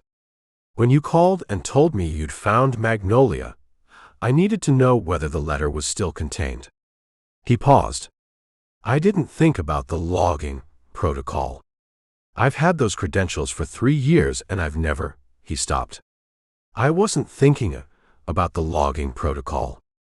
You were thinking about the letter." "I was thinking about $30 to $50 million in remediation costs, and 1,200 jobs, and a company that's been operating for 137 years. He looked up. That's what I've been thinking about for 8 months. Rutherford's been thinking about his granddaughter, Gumbo said. Foss looked at him.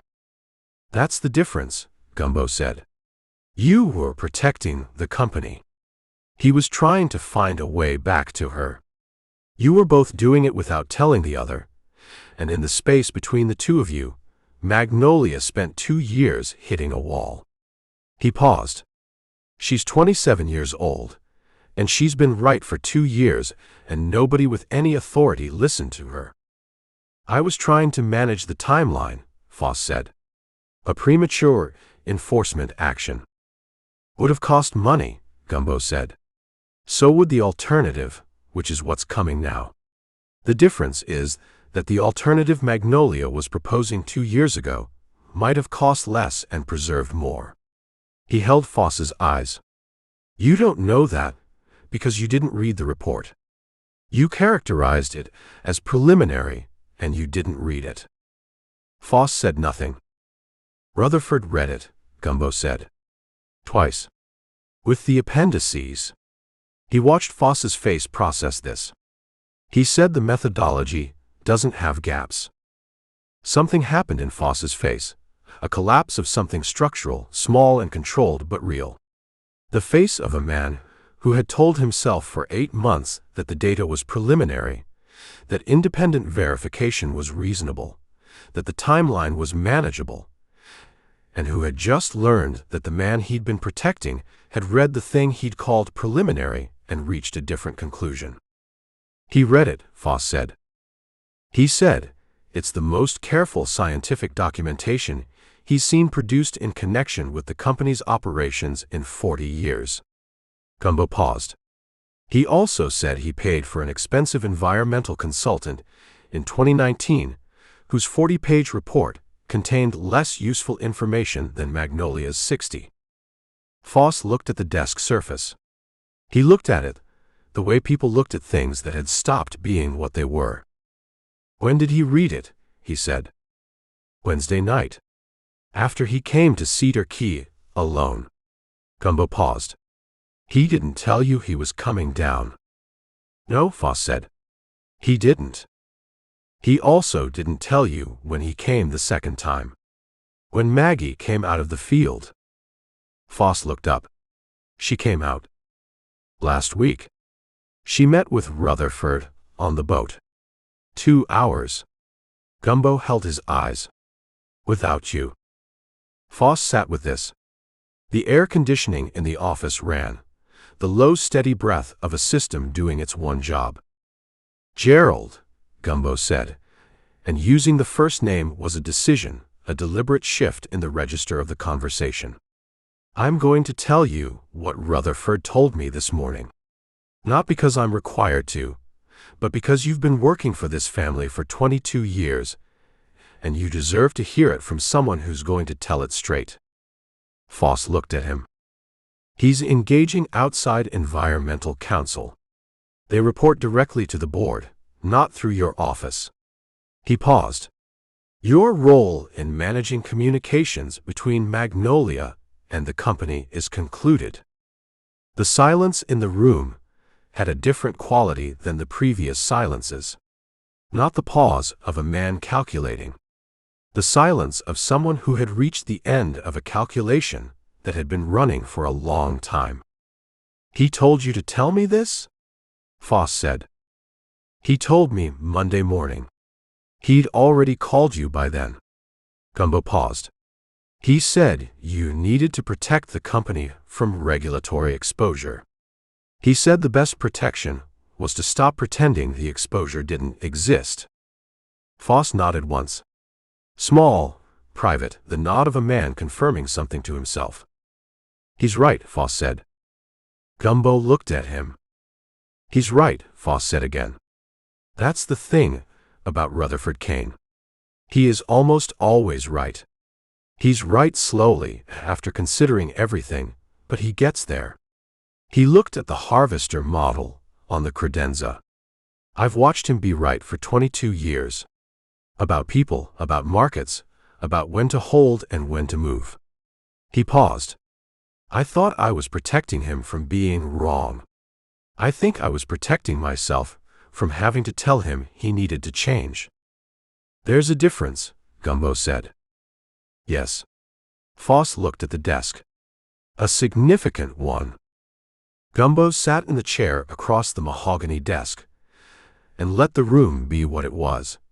The office of a man who had done his job for 22 years and in one specific area of one specific case, had done it for the wrong reasons, and was sitting with the arithmetic of that. The server access, Foss said. The log. Who has it? Trevor Monks. He gave a copy to Rutherford Sunday. Gumbo paused.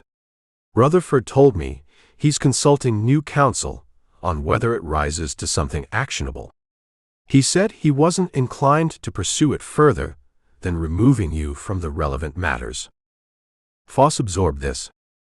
He said you'd been good at your job for 22 years and made a mistake in judgment that grew into a larger mistake. Gumbo looked at him. He said he'd made similar mistakes. Foss was quiet for a long moment. What did he mean by that? He said. He said he'd also decided he knew what the situation was without asking the person who actually knew. Gumbo stood. I think he meant Maggie. He picked up his jacket from the chair back and looked at Foss behind the desk. The careful man, the 22-year man, the man who'd used the word adversarial 4 times to a 27-year-old researcher with 60 pages of careful science and decided that was management. One more thing, Gumbo said. The board presentation. September 12th. Special session. He held Foss's eyes. Rutherford's already set it up. Maggie presents when she's out of the field. I know about the board session, Foss said. He called Marcus Cane yesterday. Marcus Cane was Rutherford's son-in-law, the board member. Foss said it with the weary precision of a man who'd been managing the family's communication channels long enough to know all of them. He didn't call me first. No, Gumbo said. He didn't. He went to the door. Malone. Foss's voice was different from the first visit, the professional surface still there but thinner, the man underneath more present. Gumbo turned. The research, Foss said. Magnolia's data. The phosphorus levels, the trend lines, the downstream impacts. He looked at his hands on the desk. I read the preliminary summary in January. The 40-page version. He paused. I told myself it needed verification. I told myself the methodology had questions. He looked up. The truth is, I understood what it said. I understood it clearly. Gumbo waited. I just didn't want it to be true, Foss said. Because if it was true, the company had a serious problem, and the company's problem was going to become my problem. And I'd spent 22 years making sure that the company's problems were manageable. He looked at the desk.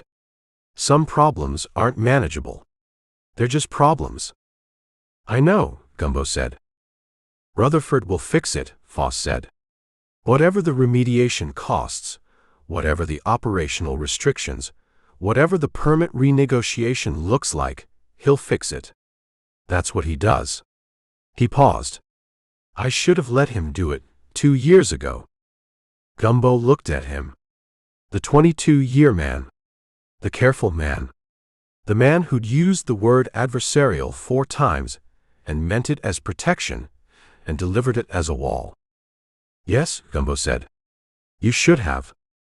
He went out through the office door and down the stairs and out of the building into the Immokalee heat, which had achieved by 10 in the morning the quality it usually reserved for early afternoon, the specific tropical intensity of a place that was essentially below sea level and made no apologies for the climate this produced.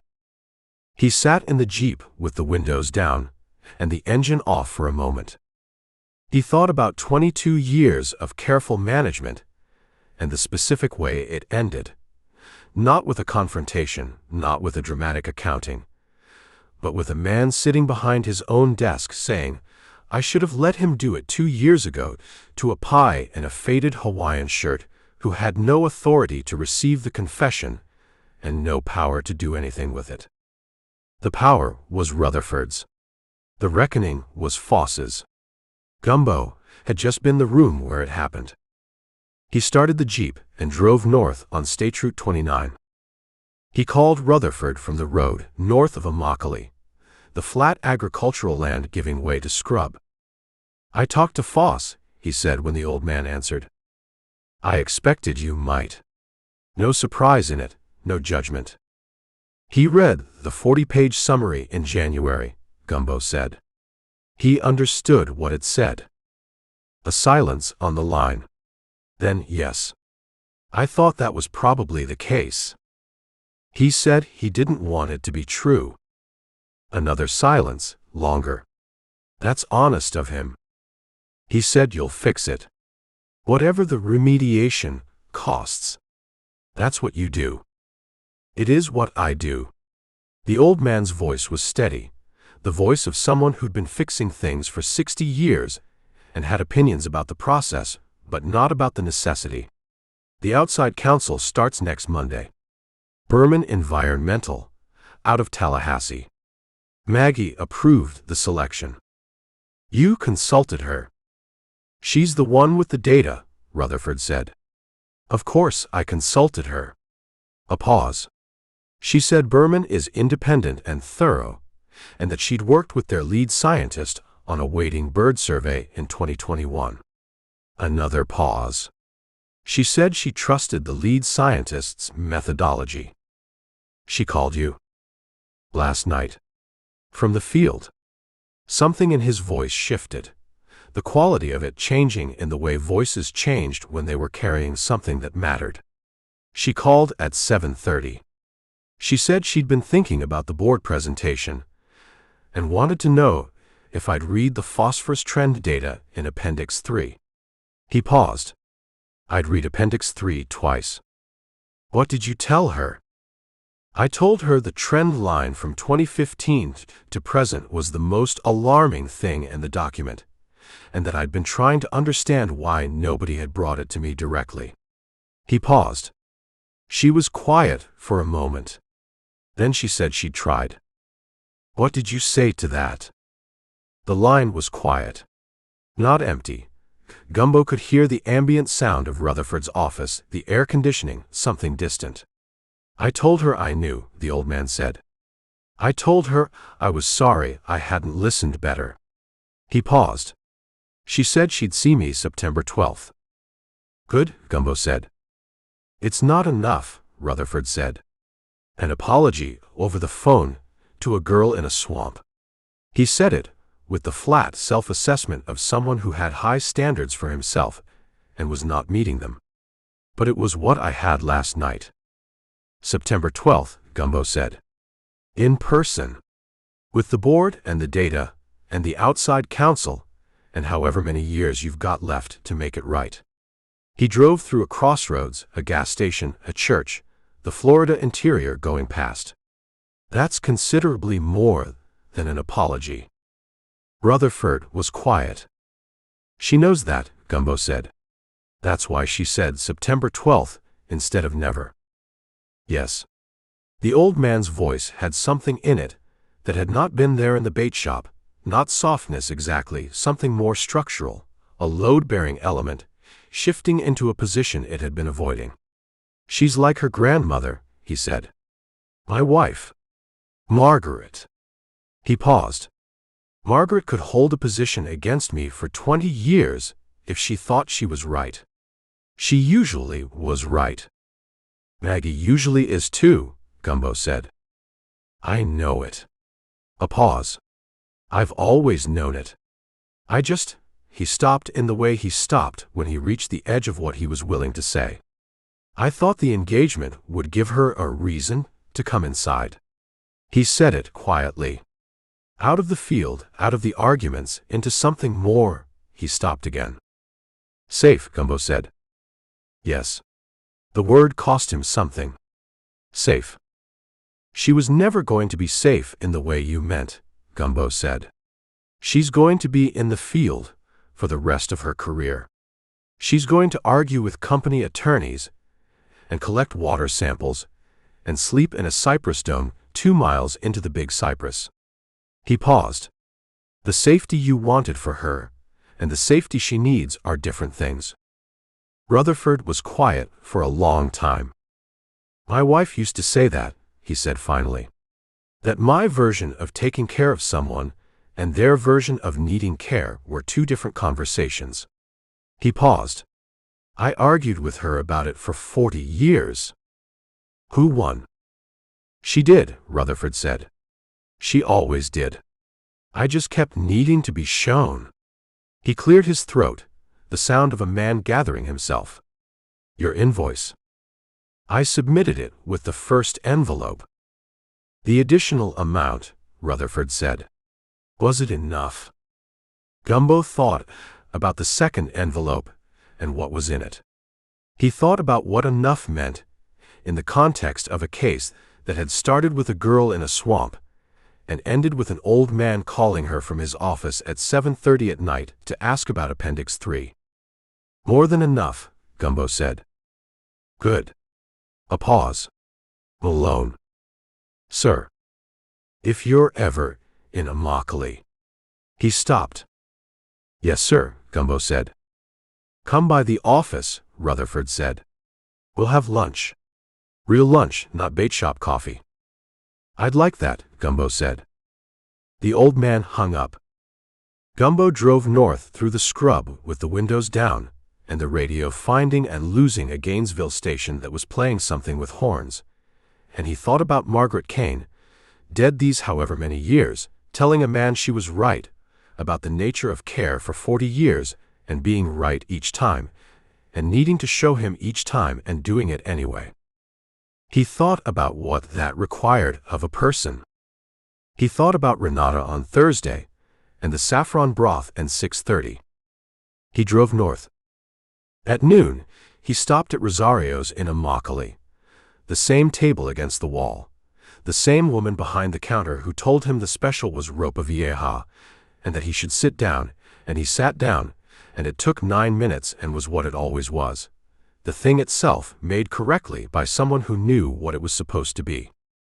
He ate without the composition book.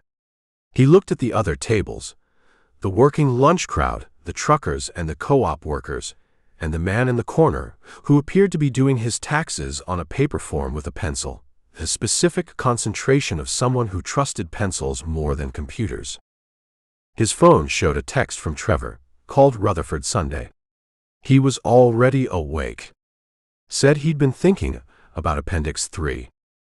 Gumbo looked at it and smiled, which was a thing he did more in Cedar Key than he had in Columbus, and put the phone in his pocket. He finished the ropa vieja and paid and walked out into the Immokalee noon, which was what it was, and got in the Jeep. He thought about Beverly Frick waiting in a house on a county road outside Chiefland, with her brother's empty room and her 6 weeks of careful, patient waiting for someone to call her back. He thought about Danny Frick's fishing rod in the truck bed. He thought about Garfield Pruitt's salvage operation on the Sewanee, and the name he'd written at the top of Danny's page, and what those 2 things might have to do with each other, which he didn't know yet, but which had the specific weight of things that were connected before you understood the connection. He started the Jeep. He had a 4-hour drive, and Thursday morning in Chiefland, and he'd need everything between now and then to be ready for what Beverly Frick was going to tell him, which would be her version, which would be careful and true, and incomplete in the specific way that all versions were incomplete when you were too close to the thing to see its whole shape. His job was to find the shape. He pulled out of the Rosario's lot onto the main road and turned north toward the highway, and the flat agricultural land of Immokalee opened up around him, and behind him the Cane Company's 10,000 acres ran to the horizon, green and dense, and somewhere in the water downstream of it, the phosphorus levels were what they were, and the trend line was moving in the direction Maggie Cane had documented, and now Rutherford Cane knew it and was going to do something about it. The road went north. He drove. Chapter 14. He found it at 6 Wednesday evening. The window latch on the port side of the Severance Package's main cabin, a brass fitting he'd been meaning to replace since March when the salt had worked into the mechanism and made it stiff, was bent outward at an angle that brass fittings didn't achieve on their own. The window itself was closed but not latched. Inside, nothing was missing. The chart books were on the shelf where he kept them. The spare cash in the galley drawer, $40, emergency fuel money, was there. The laptop was on the settee where he'd left it. But the laptop was open. He'd closed it before he left at 7 that morning. He knew this because he always closed it, the habit of a man who'd spent his career in open-plan offices where leaving a screen up was an invitation, a habit so ingrained it survived the transition from Columbus to a marina in Cedar Key where the only person who could see his screen was the occasional pelican. He stood in the cabin doorway and looked at the open laptop and the bent latch and didn't touch anything. He backed out and sat on the stern and called Reyes. She was there in 20 minutes, off duty, in her personal vehicle, the dark blue pickup she drove when she wasn't in the cruiser. She came aboard and looked at the latch and looked at the laptop and looked at the cabin without touching anything, the professional attention of someone reading a room. "Anything moved?" she said. "The laptop. I leave it closed." She looked at it. "He's sending a message." "I know what he's sending. He didn't take anything because he doesn't want a theft charge. He wants you to know he was here." She came back out to the stern. "He wants you thinking about what he could have taken, what he could do next time." "It's working," Gumbo said. She looked at him. "I said it's working," he said. "I'm not pretending it isn't. That's a different thing from letting it change what I do." Reyes looked at the marina, the evening light on the water, the other boats in their slips. "The settlement conference is Friday. 10 a.m. Vance's office. Dale knows about it." "His attorney set it up," Gumbo said. "He knows about it. So he has 2 days." She looked at the bent latch.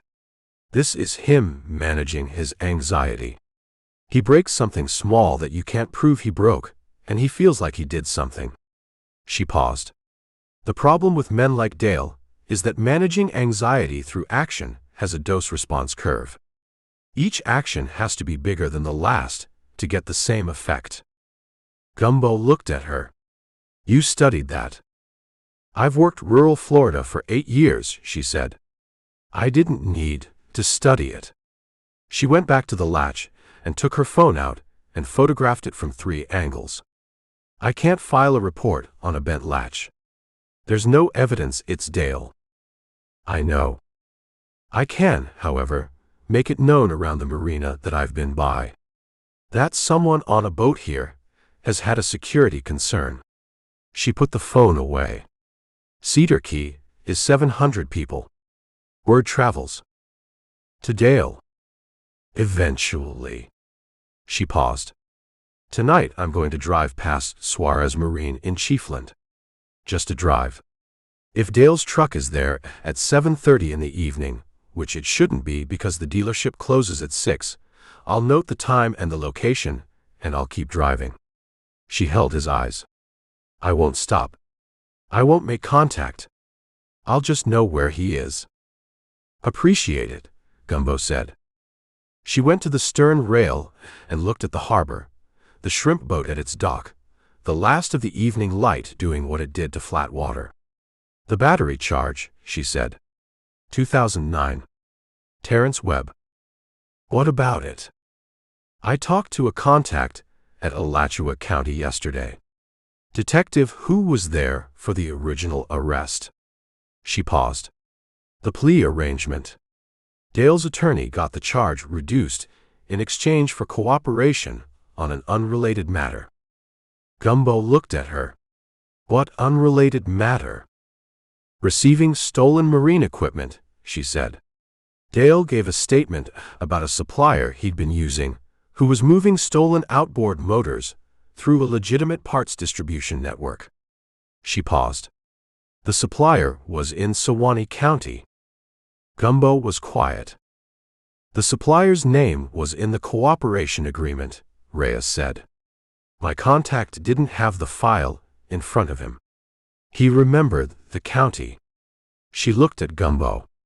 Suwannee County. Garfield Prout ran his salvage operation out of Suwannee. You think Dale's cooperation put Prout in jeopardy, Gumbo said.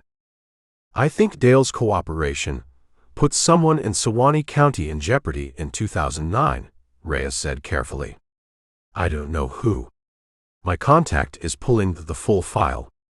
It'll take a few days. She paused. It might be nothing. Suwannee County has more than one marine operation. Prout told me Dale called him in March, Gumbo said. Warning, dressed as courtesy. Reyes looked at him steadily. Same as Webb. Same timing. Dale finds the intake form from Renata's attorney visit. He calls both prior partners. Make sure they're not going to complicate things. He looked at the harbor. If Prout was the Suwannee County supplier, then Dale has leverage over Prout that predates the investor buyout, Reyes said. And Prout's willingness to make a statement to Vance about the buyout terms is more complicated than it looks. Or less complicated, Gumbo said. Prout called Vance yesterday. Voluntarily. Specific, organized, precise about the numbers. A man with something to lose doesn't usually do that. Unless he's decided the calculation changed, Reyes said. Gumbo thought about Prout on the phone. The flat coastal voice, the numbers remembered precisely because they'd been wrong. The situation might be different now. A man who'd been carrying a number for 7 years and had finally found somewhere to put it. I need to talk to Prout again, he said. After Friday, Reyes said. Let the settlement conference happen. If Prout's statement is part of Vance's case, and you go back to Prout before Friday, Dale's attorney can argue you tampered with the witness. I wasn't going to call him before Friday. I know you weren't, she said. I'm saying it anyway, because it needs to be said. She stepped off the stern onto the dock. Get the latch fixed tonight if you can. If you can't, don't sleep on the boat. I'm not letting Dale Suarez run me off my own boat. She looked at him. I'm not suggesting you let him do anything. I'm suggesting that a man who bent your window latch to send a message knows you sleep on this boat and knows where the boat is. She said it flat, just the facts. If it makes you feel better, sleep on the boat. But sleep light. She went up the dock. Gumbo sat on the stern in the cooling evening and looked at the harbor and thought about dose-response curves. He fixed the latch himself with a pair of pliers and a replacement fitting from the hardware box under the nav seat, the work taking 20 minutes in the failing light. He was better at this than he'd been 14 months ago. Cedar Key made you competent with marine hardware the way Columbus had made him competent with quarterly reports, through repetition and the specific motivation of not wanting to pay someone else to do it. He tested the new latch, locked it, unlocked it, locked it again. He went below and made a sandwich and ate it standing at the galley counter because sitting at the settee meant looking at the laptop, and he'd looked at the laptop enough for one evening. He thought about Dale in the cabin, standing where Gumbo was standing, opening the laptop, looking at whatever was on the screen. The surveillance log, probably. The composition book was with him, but the log files he'd been keeping digitally as a backup were on the laptop. Dale had seen the log. He'd seen the timestamps, the observations, the Hampton Inn footage files saved to the desktop. He'd seen the full shape of what was going to be in Vance's hands Friday morning, which was everything. Gumbo thought about what it felt like to stand in someone else's space and look at the evidence of your own undoing. He thought about what a man who'd been the largest thing in every room he'd ever been in did with that feeling. He called Renata. She answered on 2, the kitchen background quiet, late service, the last table's going. The latch on the port cabin window, he said. It was bent. Silence. Nothing taken, he said. The laptop was open. I close it when I leave. She was quiet for a moment.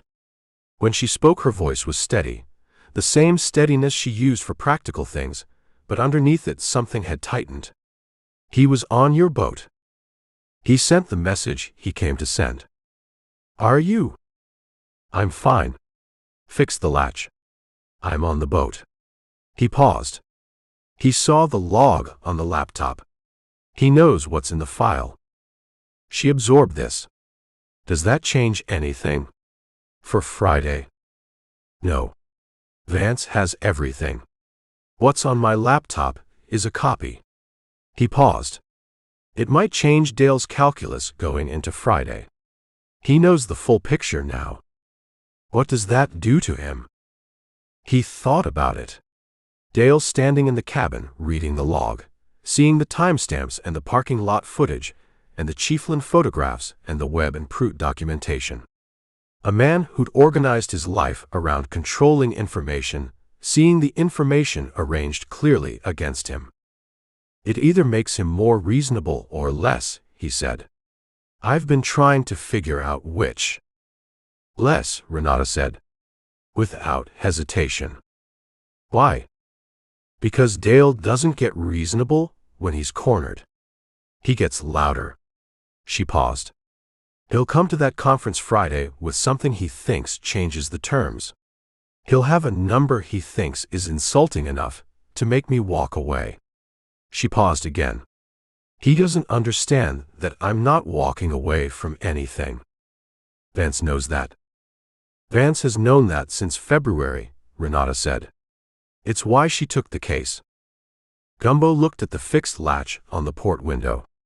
The new fitting was shinier than the surrounding hardware, the bright chrome of something that hadn't been weathered yet. Thursday, he said. Dinner. Yes. I have a 9 o'clock in Chiefland first. Beverly Frick. He paused. The missing brother case. Will you be done by 7? I'll be done by noon, he said. It's an initial meeting. She tells me what she knows. I look at what the sheriff has. I figure out what questions to ask next.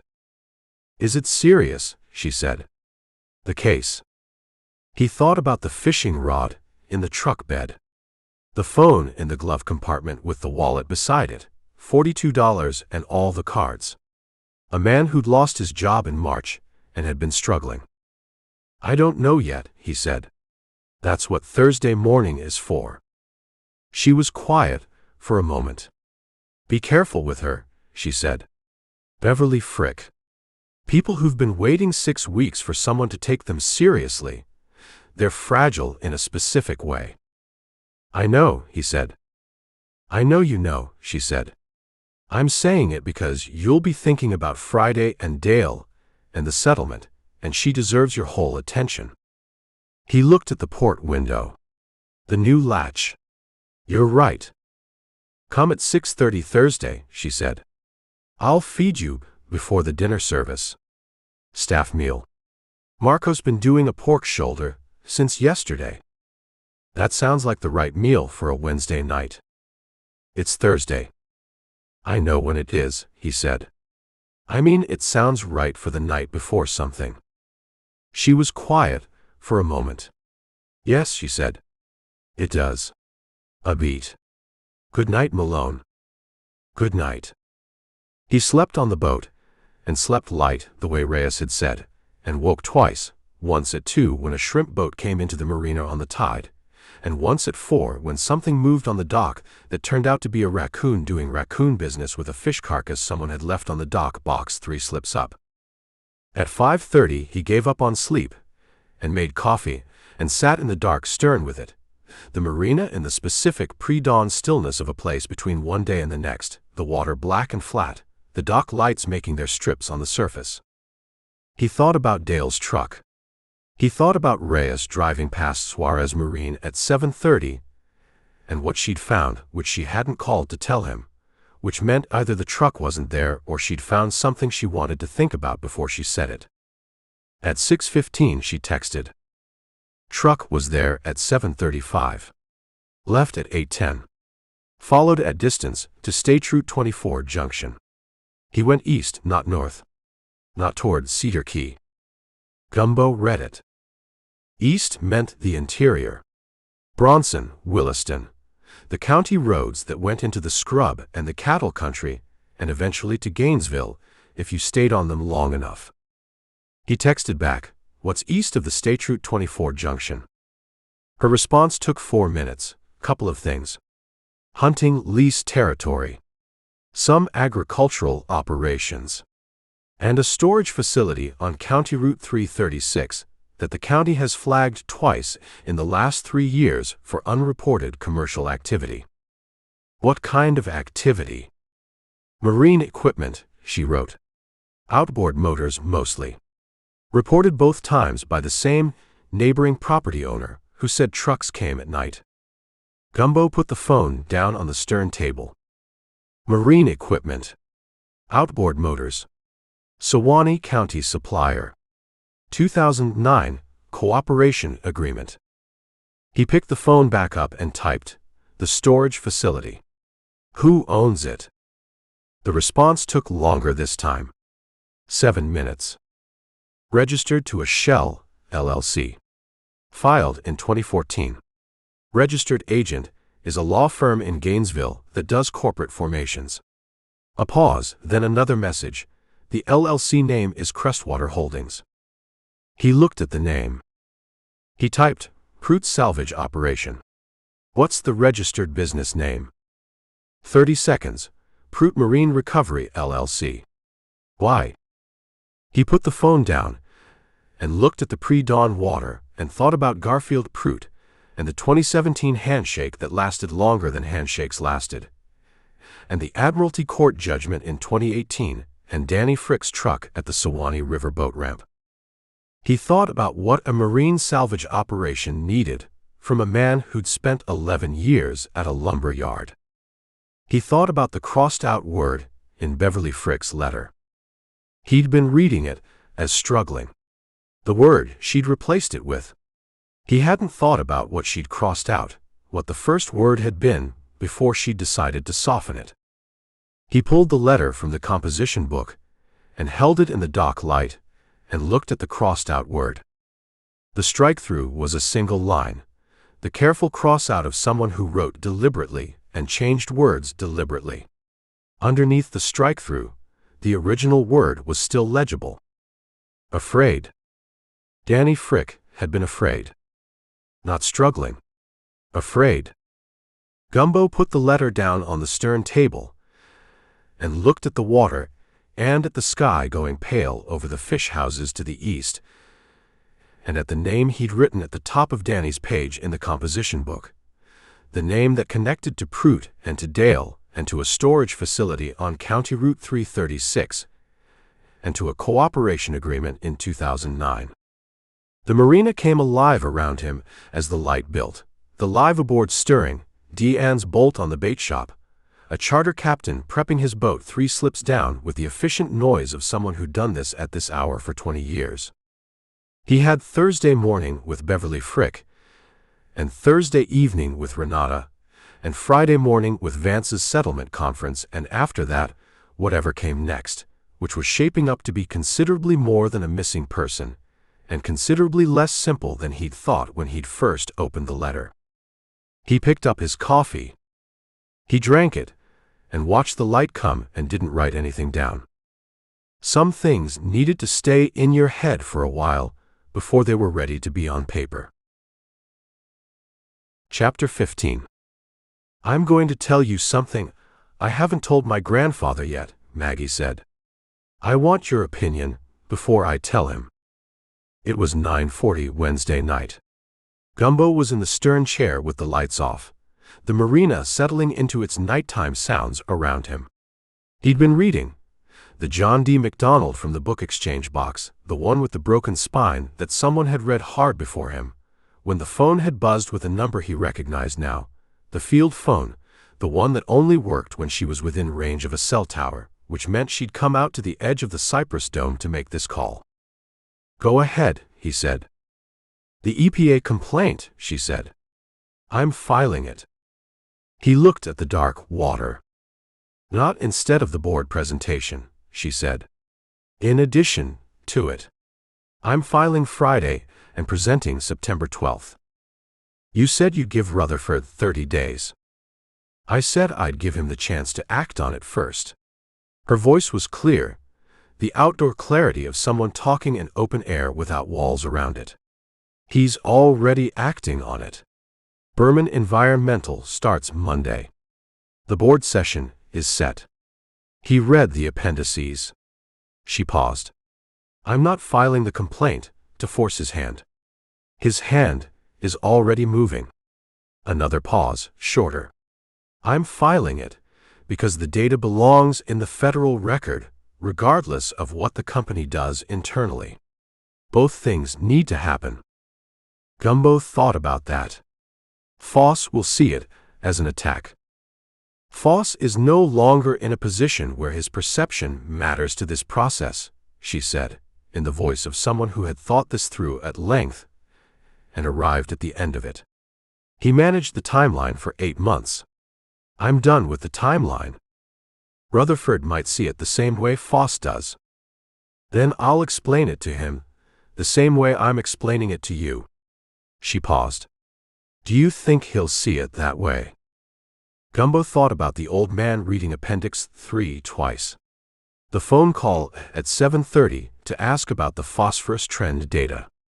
The specific nature of a man who built something real and had spent 40 years fixing things when they needed fixing. "No," he said. "I don't think he will." "Neither do I." She was quiet for a moment. "But I wanted someone else's read on it." "Why me?" "Because you've talked to him more in the last 2 weeks than I have in the last 2 years, she said. "And because you don't have a stake in the answer." He looked at the marina lights on the water. A night heron was working the shallows at the end of the dock, visible in the dock lights, moving with the unhurried precision of a bird that hunted best in the dark. "File it," he said. "Tell Rutherford before you do. Not to ask permission. Just to tell him. He deserves the courtesy of knowing before it happens." "I was going to do that," she said. "I know," he said. "Then you don't need my opinion." "I needed confirmation that my read on him was right." A pause. "I've been wrong about him before. I thought he wasn't listening. He was listening through the wrong person." She paused. "That's a different failure than not listening. It matters that I know the difference." He thought about that. The precision of it. Not exonerating Rutherford, not exonerating herself, just establishing the accurate shape of what had gone wrong. "The board presentation," he said. "What are your terms?" "I sent them to Rutherford last week," she said. "He accepted all 4. "Tell me anyway." She told him. Independent external audit. Scope set by Berman Environmental without company input. Full presentation to the board with the data. Not a summary, the complete data set. Managed transition plan developed collaboratively between Berman, the company's operations team, and her. And one more, the 4th one. "A position," she said. "Staff environmental scientist. Full-time, reporting to the board, not to the operations team. Independent budget." She paused. "My position." He hadn't expected that one. "You're going back to the company," he said. "I'm going back to the watershed," she said. "The company happens to be responsible for a significant portion of it." Having someone on staff whose job is the water rather than the operation is, she stopped. It's the only way the managed transition works long-term. Someone has to keep tracking the data after Berman finishes the audit. Rutherford agreed to this. He asked if I'd take the position, she said. I told him I'd designed it, so yes. A beat. He laughed. He doesn't laugh often. He laughed in the bait shop, Gumbo said. When I told him you gave the kidnappers career advice. Did he? Once. Short. He paused. It suited him. She was quiet, and in the quiet he could hear the swamp behind her, the frogs, the water, the specific acoustic signature of the cypress dome at night, the same sounds he'd stood in 2 weeks ago waiting for her to notice him in the waiters. Doobie and Cletus, she said. What about them? Have they turned themselves in? Not yet, he said. Soon. I talked to the Collier County Prosecutor's office, she said. He sat forward. When? Monday. From the field. She said it without apology, the tone of someone who considered this within her purview. I spoke with an assistant prosecutor named Garland. I explained the circumstances, that I was the subject, that no harm occurred, that the subjects cooperated and remained available, and that I was prepared to make a statement on their behalf. Maggie. He stopped. Looked at the night heron. You called the prosecutor's office from a cypress dome. I had signal, she said. That's not, he paused. You can't just call a prosecutor's office and... I'm the victim, she said. I have standing to make a statement. Garland was very professional about it. What did Garland say? He said if the subjects turned themselves in voluntarily, and the victim's statement was supportive, the state's interest in pursuing felony extortion charges was limited. She paused. He used the word limited. I took notes. Gumbo looked at the harbor. Call Doobie, she said. Tell them to go in Monday. Tell them to ask for Garland. A pause. Tell Doobie to bring the binder. I told Garland about the binder, and he said he'd heard stranger things, which I believe, given the county. Collier County has seen things, Gumbo said. Every Florida county has seen things, she said. Collier has seen more expensive things. She paused. Will you call Doobie? I'll call him tomorrow. Good. She was quiet for a moment. The frog sound shifted, a different species coming in, the larger one, the sound moving lower. The research assistant position, she said. Trevor. What about him? I want him on the audit team, as a liaison between Berman and my office.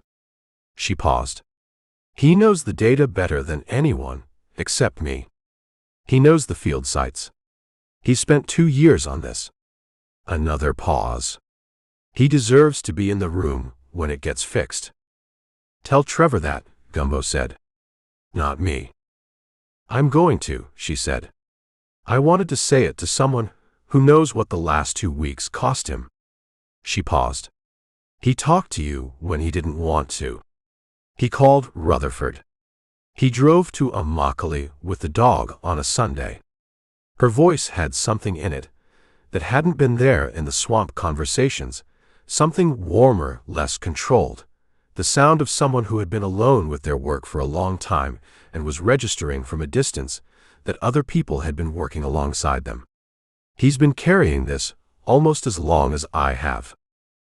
He's loyal, Gumbo said. He's more than loyal, she said. Loyal is what dogs are. Trevor is, she stopped. He thinks carefully, and he acts on what he thinks. That's rarer than loyalty. Gumbo thought about Carbon staying in the room for Gumbo's voice on the phone, and Trevor driving 3 hours on a Sunday with the dog, and the precise, careful way he'd presented the server access log to Rutherford. The composition of a young man who had found something worth being precise about. He knows you think that, Gumbo said. He will, she said. He could hear her moving, a sound like she'd stood up from wherever she'd been sitting, the specific adjustment of the field phone to a different position. I'm going back in, she said. I lose signal past the first row of cypress. She paused. Malone. Yeah. Thank you, she said. For the ride out of the swamp. For carrying the conversation to Rutherford. She paused. For not coming back twice. I came back twice, he said. You told me not to come the second time. That's what I mean, she said. You came back once and then you listened. A beat. That's the thing people kept not doing. He held the phone and looked at the night heron, which had moved 6 feet down the dock and was regarding the water with the same focused patience as before, unbothered by the conversation happening above it. Good luck Friday, he said. With the filing. It's not luck, she said. The data is what it is. Good luck with Rutherford's reaction, he said. She paused. That might require a small amount of luck. Call Trevor after, he said. Before you call anyone else. Another pause, longer this time. Yes, she said. You're right. He heard her moving toward the cypress. Good night, Malone. She was gone before he could answer, the signal dropping in the way field signals dropped. Mid-breath, no transition, just the presence of her and then the line. He sat with the dead phone for a moment. He thought about calling Doobie.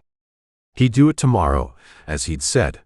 Thursday was Beverly Frick in the morning and Renata in the evening, and he'd call Doobie in between, find out where they were on their own, thinking about turning themselves in, give them Garland's name. He thought about what Maggie had said about Trevor. He thinks carefully, and he acts on what he thinks. He thought about that as a description of a quality, and about how few people he'd known in 28 years of corporate life who actually had it, the thinking carefully and the acting on it both together, without the gap between them that most people lived in. He'd been living in that gap himself for years. In Columbus, thinking carefully about what he wanted and not acting on it, year after year, the quarterly review, the inventory projections, the gray-blue carpet, all of it the product of a man who'd stopped asking whether he was in the right place because asking required acting on the answer. Cedar Key was the acting on the answer. He'd been here 14 months, and he still wasn't certain he'd acted correctly. But he was certain, and this was the new certainty, the one that had arrived sometime around month 8 without announcement, that not acting would have been worse. He put the phone in his pocket and picked up the MacDonald novel and found his page.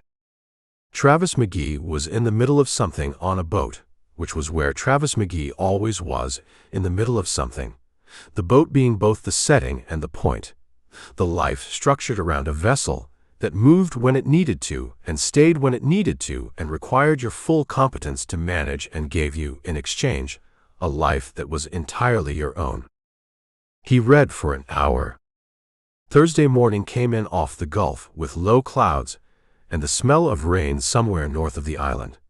The sky doing the thing Florida skies did in late July when the Atlantic systems pushed moisture inland, and the temperature differential between the water and the land produced weather on a schedule nobody fully predicted. He was on the road to Chiefland by 8. Beverly Frick's house was on County Route 336. He registered this without expression. CR 336, the same county road Reyes had mentioned in connection with the storage facility, the unreported commercial activity, the outboard motors, set back from the road behind a stand of slash pine. A frame house, white, the paint doing what paint did in Florida humidity. A screen porch. A truck in the driveway, old, a Chevy, the kind of truck that was kept running through commitment rather than its own ambition. She was on the porch when he pulled in. Waiting. The particular stance of someone who'd been watching the road for an hour. She was smaller than the letter had suggested. The careful handwriting had implied a certain size, and she was below it, bird-like with gray-streaked hair she kept back, and hands that were always moving he'd noticed throughout the conversation, touching the porch rail or the arm of the chair or each other, the hands of someone who needed to be doing something while they talked. "Mr. Malone," she said. "Miss Frick." He came up the porch steps. "Thank you for seeing me. Thank you for coming." She said it with a formality that was not unfriendliness but self-protection, the careful manners of someone who'd been disappointed by official responses and was managing her expectations of unofficial ones. "Can I get you coffee?" "Please." She went inside and came back with 2 mugs and sat in the chair across from him and put her hands around the mug and looked at him. "Tell me about Danny," he said. "Not from the beginning of the missing part. From before that. From what he was like." She looked at him. "The deputies ask about the disappearance," he said. "I want to know who disappeared." Something in her face changed, the self-protection shifting, the formality releasing by a degree. "He was funny," she said.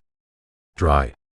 The kind of funny where you'd be somewhere, a grocery store or something, and he'd say one thing, very quiet, and you'd be laughing for the rest of the day." She looked at the mug. "He didn't do it for attention. He just noticed things and said them." What did he do with the noticing? Outside of the funny. He was good with his hands. The lumber yard. He was good at that work because he understood wood. Not just cutting it and loading it. He understood what it was for, what it could do. She paused.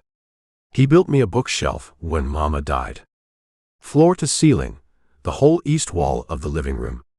He built it in a weekend, and it fit perfectly, and he didn't measure it once. He just looked at the wall and built something that fit it. He worked at the lumber yard 11 years. Since he was 33, she said. He wasn't always reliable when he was younger. Had some rough years in his late 20s. She said it carefully, the careful speech of a sister who decided what to share and was sharing it with precision. He straightened out. The job helped. He liked having somewhere to be. And when the yard closed, she looked at the porch rail. He looked for work. He applied places. He had 11 years of experience in lumber, material handling, equipment operation. She paused. The economy up here, there's not a lot of call for that specifically. She looked at her hands. He started getting quiet in April.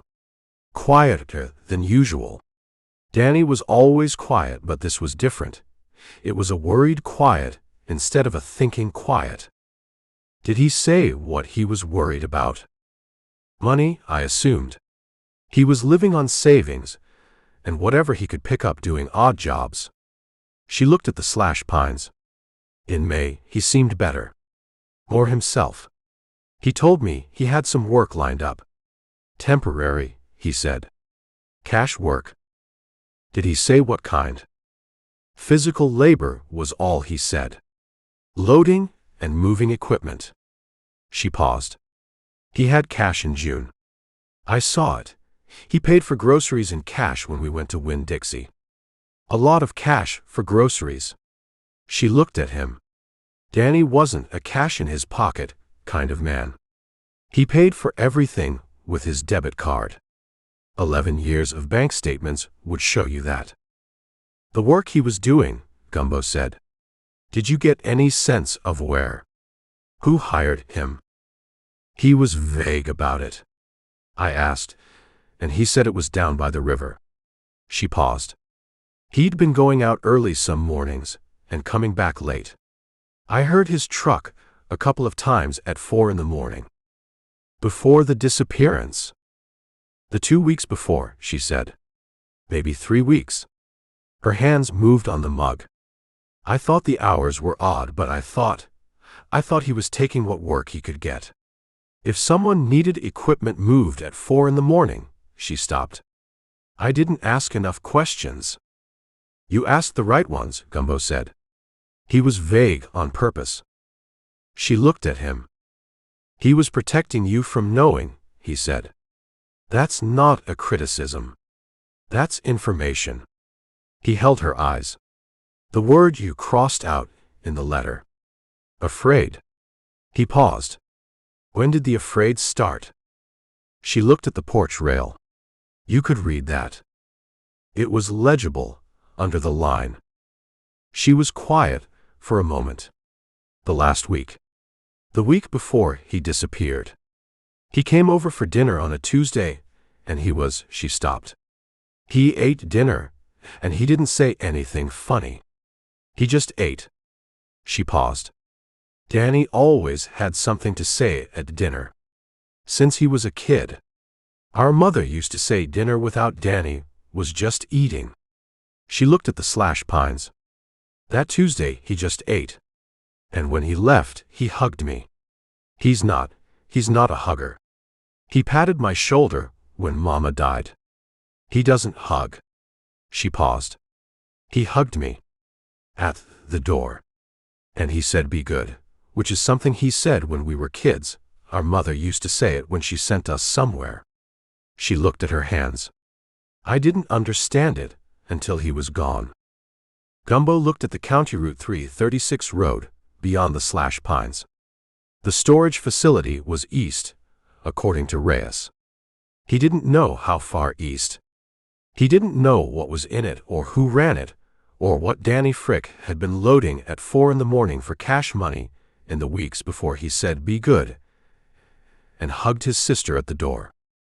He had a name at the top of Danny's page in the composition book.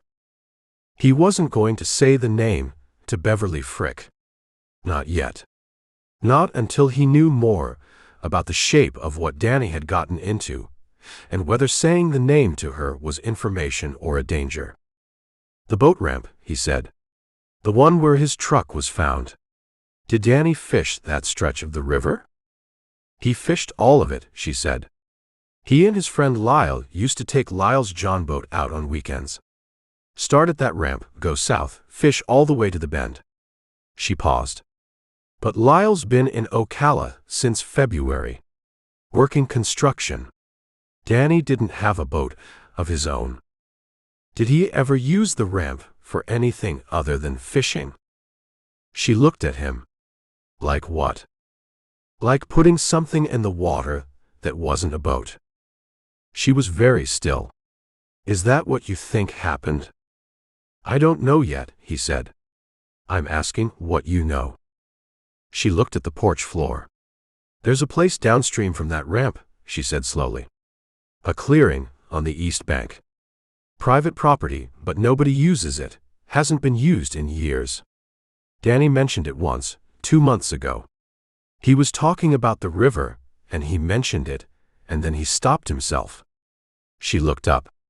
Like he'd said something he didn't mean to. What was the context? He was talking about the river access, she said.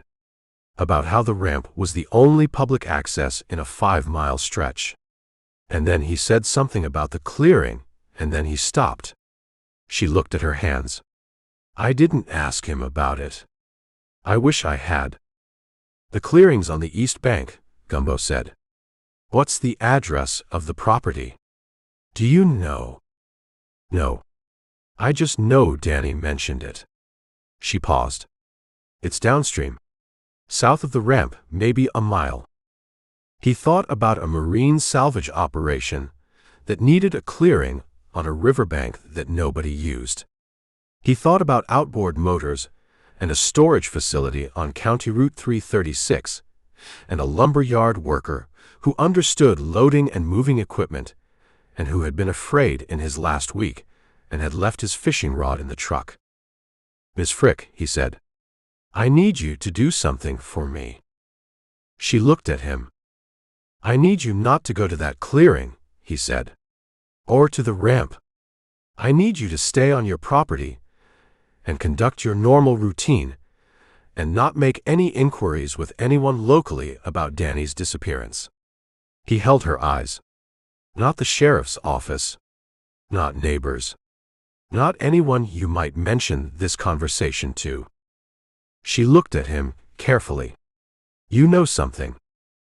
I have the beginning of something, he said. Knowing and having the beginning of are different. He paused. If I'm right about the shape of it, talking to the wrong person locally creates a problem. He looked at her steadily. Can you do that? She held his eyes for a long moment. The hands were still on the mug, not moving now, the stillness of a decision being made. How long? She said. A week, he said. Maybe less. She nodded. Once small, the nod of a woman who had been carrying this alone for 6 weeks, and who had, in the last hour, transferred some portion of the weight to someone else and was still deciding if the transfer was safe. You'll call me, she said. Not a question. I'll call you, he said, when I know more. He drove back to Cedar Key on CR 336, going west, and as he passed the storage facility, he slowed without stopping. A metal building set back from the road behind a chain-link fence, a padlock on the gate, no signage. The kind of building that was not trying to be noticed. He drove past it without stopping and turned north on US 19 toward the causeway and thought about Danny Frick, who understood loading and moving equipment and had come home from the river at 4 in the morning with cash money in his pocket and had said be good to his sister and left his fishing rod in the truck at the ramp. The rain that had been threatening from the north arrived while he was on the causeway, the Gulf going dark on his right, the estuary choppy on his left, the island ahead of him in the gray light solid and unchanged, the same island it had been for 300 years of weather. He drove through the rain into Cedar Key. Chapter 16. The rain came through until noon, and then quit the way Florida rain quit, completely without transition, the sky going from serious to irrelevant in 20 minutes, the humidity that replaced it sitting on the island like a second weather system that had been waiting its turn. Gumbo was at the stern table, with the doobie call done. He'd reached him at 10:30, given him Garland's name and the Monday instruction, listened to Doobie's silence on the other end as he processed it. The silence had the quality of a man who had been waiting for a direction and had now received one and was examining it carefully before committing. Voluntary, Doobie had said. Voluntary, Gumbo said. Monday morning. Ask for Garland. First and last name. What do we say? The truth, Gumbo said. In the order it happened. Another silence. She called the prosecutor's office herself. She did. From the field. From the field, Gumbo said. Doobie had been quiet for a long moment. Then the binder. Should we bring the binder? Garland knows about it. Bring it. The revised version, Doobie said, or the original. Gumbo had looked at the rain on the water and felt something that was not quite amusement and not quite admiration, and was somewhere between the two. Bring both, he said. Now the rain was done, and the composition book was open to the Beverly Frick page, and he was reading what he'd written in Beverly's living room while she'd talked. The notes taken in the deliberate print he used when someone was telling him things that needed to stay accurate. The crossing out. The 4 in the morning truck. The clearing on the East Bank. The cash in his pocket at Winn-Dixie. He'd written the name at the top of the page 3 days ago. He looked at it now. He needed to know more about the connection between that name and County Route 336 before he could do anything useful with it. Reyes was pulling the full cooperation agreement file from Alachua County. That would take a few more days. In the meantime, he had the storage facility and the river clearing, and a lumber yard worker who understood loading and moving equipment and had been afraid. His phone rang. He didn't recognize the number. Chiefland area code. Malone, he said. A pause. This is Crystal Dupree. He put the pen down. I got your number from the camera packaging, she said. Dale found the packaging in your Jeep. He showed it to me. She stopped. I know that's how you know who I am. All right, he said. I'm not, she stopped again. Started differently. I'm not calling about the case. Whatever's in the file is in the file. That's not something I can change, and I'm not trying to. Her voice had the quality of someone who had practiced an opening and was now past it, in the territory where the practicing stopped. I'm calling because Dale did something last night, and I think you should know about it. He picked the pen back up. Tell me. He came to my apartment, she said. At 9 o'clock. He'd been drinking. Not a lot. Dale doesn't drink a lot, but enough to be past the point where he was choosing his words. She paused. He was angry. About the file, about the conference Friday. He said things, she stopped.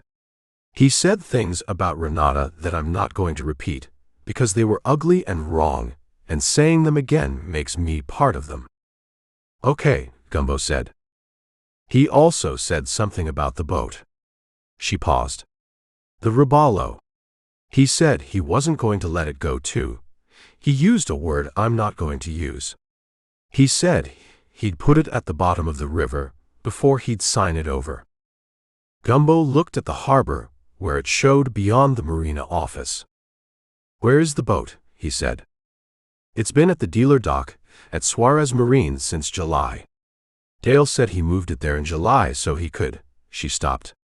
He said he moved it to do some work on the engine. But it's been there 2 months and the engine's fine. She paused. I work there. I know which engines are getting worked on. He moved it before Renata could, Gumbo said. He moved it in July, Crystal said. The intake form from Renata's attorney visit was dated March. If he found that form in March and moved the boat in July. He was planning ahead, Gumbo said. Controlling the asset before anyone could secure it. Yes. She was quiet for a moment. I'm not a lawyer. I don't know what that means legally. She paused. I know what it means in terms of what Dale intends to do. He said he'd put it at the bottom of the river. He said it twice. Her voice was steady, the steadiness of someone who had made a decision and was on the other side of it, where steadiness was available because the deciding was done. I don't know if he means it literally. I don't know what he means with Dale. I never have, entirely. She paused. That's a thing I've had a lot of time to think about lately. Gumbo was quiet for a moment, letting that sit where it sat. Crystal, he said. The boat's at the dealer dock now. As of this morning, it was. I got to work at 8, and it was there. Is Dale at the dealership today? He was at 9 when I left. He had a customer coming in at 10. She paused. He doesn't know I'm calling you. I left the dealership at 11:30 and called from my car. Don't go back today, Gumbo said. I have to go back. I work there. After today, he said. After the settlement conference, Friday. Don't go back before Monday. He paused. Dale is going to know the file is complete when his attorney calls him today or tomorrow. He's going to know what's in it. The next 48 hours. I know what the next 48 hours look like with Dale, she said. I've been watching it build for 3 weeks. She paused. That's why I called.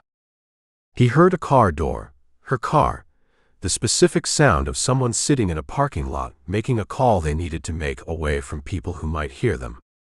You said you left Suarez Marine at 11:30, he said. Yes. Did you tell anyone you were leaving? Where you were going? I said I had a dentist appointment. A beat. I don't have a dentist appointment. Good. He looked at the harbor. Crystal. The things Dale said about Renata last night. The ugly wrong things. He paused. If he said those things to you, he's saying them to other people too. Men like Dale need an audience for that kind of thing. He paused. If you're comfortable doing it, I'd like you to think about whether there's anyone else who heard him. Anyone who could speak to his state of mind this week. She was quiet. Why? Because the settlement conference is in 21 hours, he said. And if Dale walks in there with the intention of putting a $340,000 boat at the bottom of a river rather than signing it over, his attorney needs to understand that intention is real. He paused. That's a different negotiation than the one Vance is prepared for. His partner, Crystal said. Hector. He works the service bay. Dale was at the dealership late Tuesday, and Hector was there. A pause. Hector and Dale have worked together since the beginning. But Hector, she stopped. Hector has opinions about what Dale's doing, Gumbo said. Hector has a wife and 2 kids, and a mortgage and a job he's had for 9 years, she said. And he's been watching Dale behave this way for 3 weeks, and he hasn't said anything, and I don't know if he will. She paused. But he heard it. Will he talk to me? I don't know. She paused. He might talk to Officer Reyes. She's come to the dealership before. She's not threatening to Hector the way a stranger would be. I'll call Reyes. Don't mention me, she said. To Hector. If Hector finds out I called you. He won't hear it from me, Gumbo said. She was quiet. He heard traffic on whatever road she'd parked on, the sound of Chiefland at midday, trucks on US 19. Ms. Dupree, he said. Crystal. Crystal. Whatever happens with the case, with the settlement, I want you to know that when I documented what I documented, I wasn't. He stopped, looking for the right shape of it. You weren't the target. You were never the target. A long pause. I know, she said. I know I'm not the. I know what I did, and I know what he did, and those aren't the same thing. She paused. I made choices. I'm going to make different ones. She paused again. I called because it was the right thing to do. Not for Renata. Not for you. Because it was right. She stopped. That's all. Okay, he said. Goodbye, Mr. Malone. She hung up. He called Reyes at 12:15. The Robalo, he said. Renata's boat. It's at the Suarez Marine Dealer dock. Dale moved it. July. Before Renata could secure it, per Vance's advice. He paused. Someone who works at the dealership overheard Dale last night. He said he'd put the boat at the bottom of the river before he'd sign it over. Reyes was quiet for 2 seconds. Literal or figurative? Unknown, Gumbo said. But the speaker considered it worth a phone call at 11:30 from a parking lot. Who's the speaker? Not mine to say. She made a sound that acknowledged this without endorsing it. The boat's in his name, technically. Technically, Gumbo said. Vance's argument is fraudulent transfer, which makes it a marital asset. The judge hasn't ruled yet. So until the judge rules, Dale can do what he wants with a boat in his name, she said. Including motor it out to the Gulf and open the seacocks. He could, Gumbo said. It would be catastrophic for his settlement position. It would also constitute destruction of a marital asset pending divorce, which is a separate legal problem. He paused. Whether that reasoning reaches Dale at 9 o'clock at night after a few drinks is a different question. You said there's a witness at the dealership, Reyes said. Someone in the service bay. Name's Hector. He works for Dale 9 years. He has a family. He paused. I think he'd talk to you. Not to you. You have a history with the dealership. You've been there before. He paused. I'm a stranger with a peeling pie card. You're the law. I'm not going to threaten Hector into a statement. I'm not asking you to threaten anyone, he said. I'm asking you to have a conversation with a man who saw something and is probably looking for a reason to say it. He paused. Give him the reason. Reyes was quiet for a moment. The boat's at the dealer dock now. As of this morning. I could drive past Suarez Marine this afternoon, she said. If the Roballo's on the dealer dock, it's visible from the road. I could note its location officially. She paused. And if I stopped to talk to the service manager about an unrelated matter? That'd be your call, Gumbo said. Everything is my call, she said, in the voice of a woman who was used to this being true. I'll let you know what I find. He thanked her and hung up and called Vance. Patricia Vance picked up between the first and second ring, which meant she was at her desk and expecting calls. The Friday conference, Thursday energy of an attorney in final preparation. The boat, Gumbo said. What about it? He gave her Crystal's information without the source. The move to the dealer dock in July, the statement about the river, the timeline of the move matching Dale's knowledge of the divorce proceedings. Vance was quiet for a moment after he finished. Then, he moved the boat to the dealer dock in July. Yes. After the intake form, she said. 3 months after. He's been planning the asset protection since March, she said.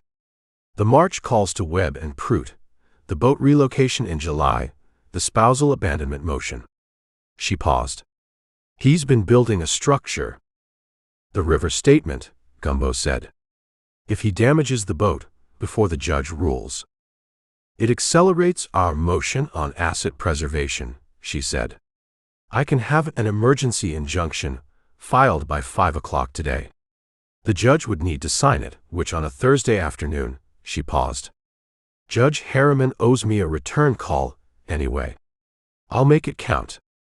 The injunction would prevent him from moving the boat, or damaging it, or transferring it, or doing anything that materially changes its value or availability, pending the divorce proceeding.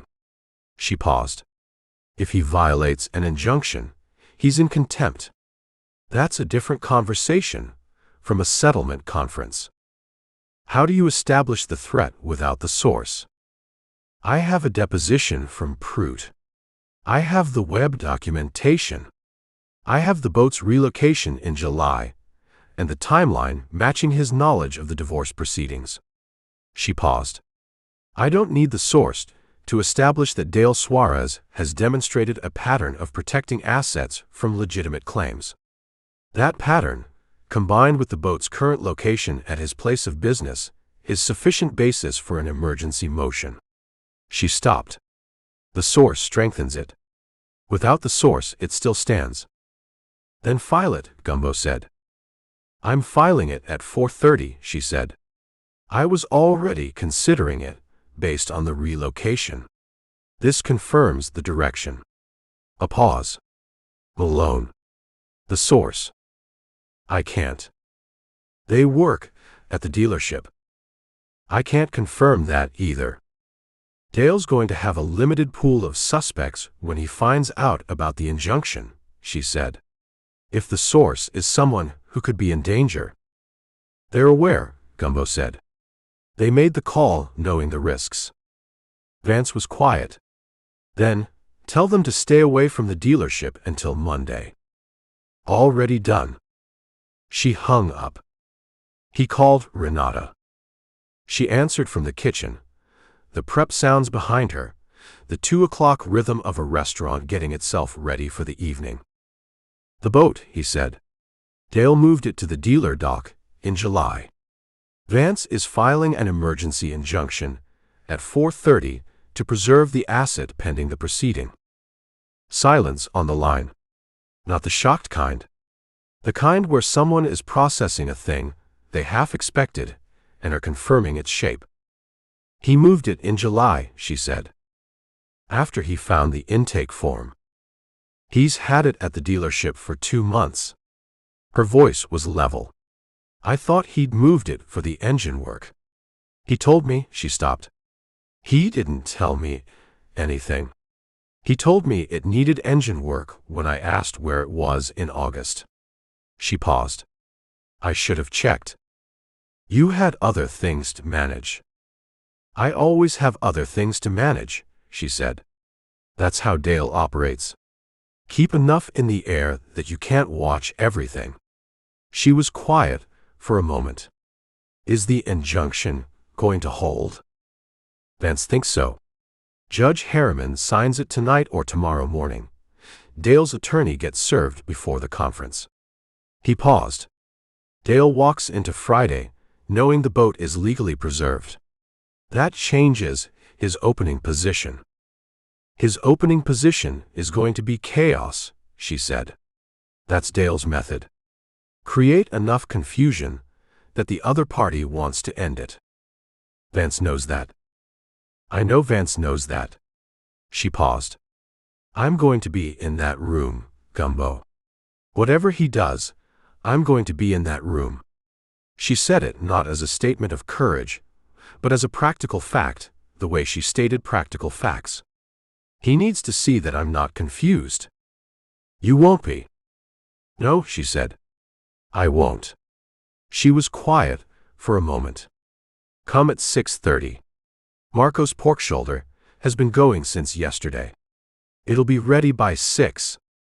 I'll be there at 6:30. 6, she said. Come at 6. Eat before the dinner service. I want to eat with you. She paused, and he heard something in the pause that was different from the other pauses, less controlled, more present. I don't want to talk about Dale, or the conference, or the boat. I want to eat dinner and talk about something else. He looked at the harbor, the afternoon light going long across the water, the shrimp boat on its dock, the channel marker standing in the flat gulf. What do you want to talk about? He said. She was quiet for a moment. Ask me something, she said. Something that has nothing to do with any of this. He thought about it. He looked at the harbor and thought about what he didn't know about her, the things that weren't in the case, the things that were just Renata. The restaurant in Miami, he said. Where you trained. What was it called? A pause. Then something happened in her voice, not quite surprise, the warmth that came after surprise when the surprise was good. Cocina del Mar, she said. On Brickell. It doesn't exist anymore. Chef retired in 2008 and closed it rather than sell it to someone who'd change it. Smart man. Smart woman, she said. Chef Alicia Moreno. She was the first person who told me I had instincts for this. She paused.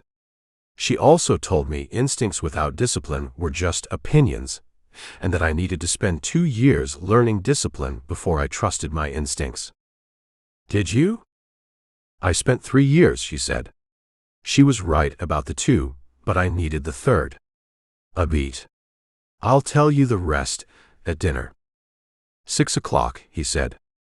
6 o'clock, she said, and the kitchen sounds came back as she moved toward whatever needed her next. Reyes texted at 4. Talk to Hector. Service manager, 9 years. He confirmed the statement about the river. His words, Dale said he'd sink the thing before he'd let a judge give it to her. Hector's exact recollection. A pause, then another message. Hector also said Dale made 3 calls from the dealership landline Tuesday night after 8 p.m. Dealership was closed. Hector was doing inventory. He didn't hear the calls, just saw Dale on the phone. Another pause. Hector will make a formal statement if required. He said he's tired of watching it. Then, injunction served to Dale's attorney at 4:52 p.m. Vance called to confirm. Gumbo read the messages on the stern in the late afternoon. The sun going sideways, the marina filling with the end-of-day sounds of people returning from the water. He thought about Hector doing inventory at 8 o'clock on a Tuesday night, a man with a family who'd been watching something go wrong for 3 weeks and had finally said it to someone who could use it. He thought about Dale making 3 calls from the landline after the dealership closed. He thought about who Dale called when he needed something he couldn't ask for in a text. He thought about the storage facility on County Route 336 and the name at the top of Danny Frick's page. The 3 calls. He picked up the phone and called Reyes back. She answered immediately. "I know," she said. "I thought about it too." "The timing," he said. "Tuesday night. Same night, he was at my boat." "He bends your latch, he goes back to the dealership, he makes 3 calls on the landline," she said. "Men like Dale don't use landlines when they have cell phones. Unless they don't want the calls on their cell records." "The full cooperation agreement file," Gumbo said. "From Alachua County." "How long?" "I pushed it today," she said. "Tomorrow, maybe Monday." She paused. Gumbo. It was the first time she'd used his name. Not Malone. His name. "Yeah," he said. "The settlement conference tomorrow. After it's done, whatever the outcome, I need to talk to you about Beverly Frick's case." She paused. "Not on the phone. In person." "You know something," he said. "I know the address of the clearing on the east bank of the Sewanee," she said. "And I know whose property it is." She paused. "We need to talk about it before you do anything with Beverly Frick's case." He looked at the composition book. Danny's page. The name at the top. "Saturday," he said.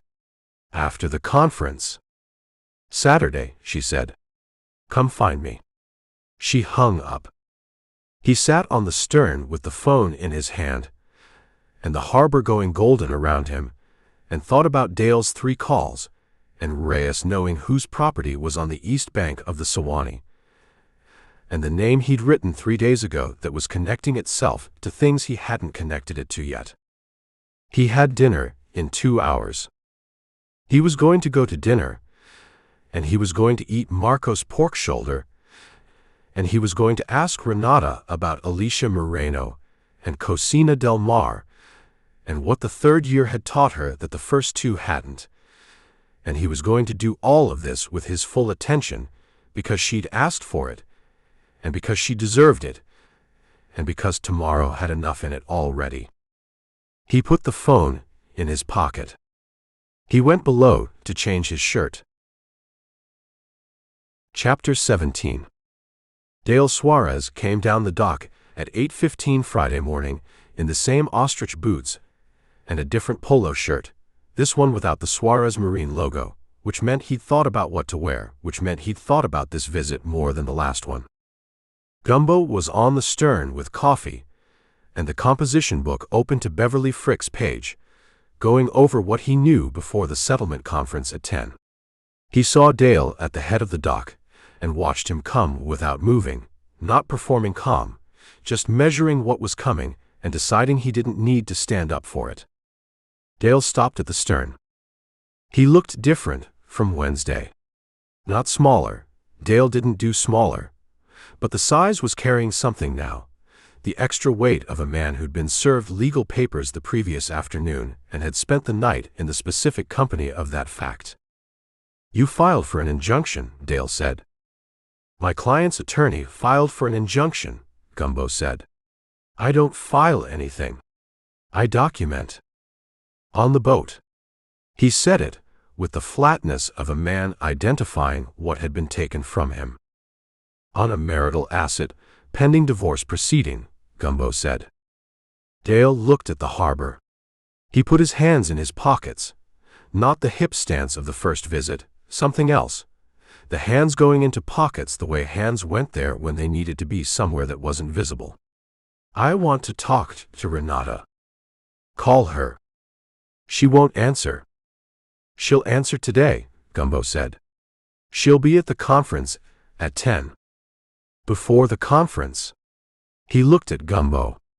"I want to talk to her before the attorneys are in the room." "That's not my call." "You have her ear." "She has her own ear," Gumbo said. Call her. She decides whether to answer. Dale looked at the boat, the slip, the water. He had the look of a man doing an accounting he didn't like the result of, and kept running again, hoping the result would change. "The Prout thing," he said. "I'm not going to discuss the file with you." Prout called Vance. He said it as a statement, confirming rather than asking. "After I called him in March. He sat on it for 6 months, and then he called her." Gumbo said nothing. "I called him as a courtesy," Dale said. "That's all it was." "I know what you told him it was," Gumbo said. Dale looked at him. Something moved in his face, not anger, the thing underneath anger, the thing that anger was covering. "You've been in my business for 3 months," he said.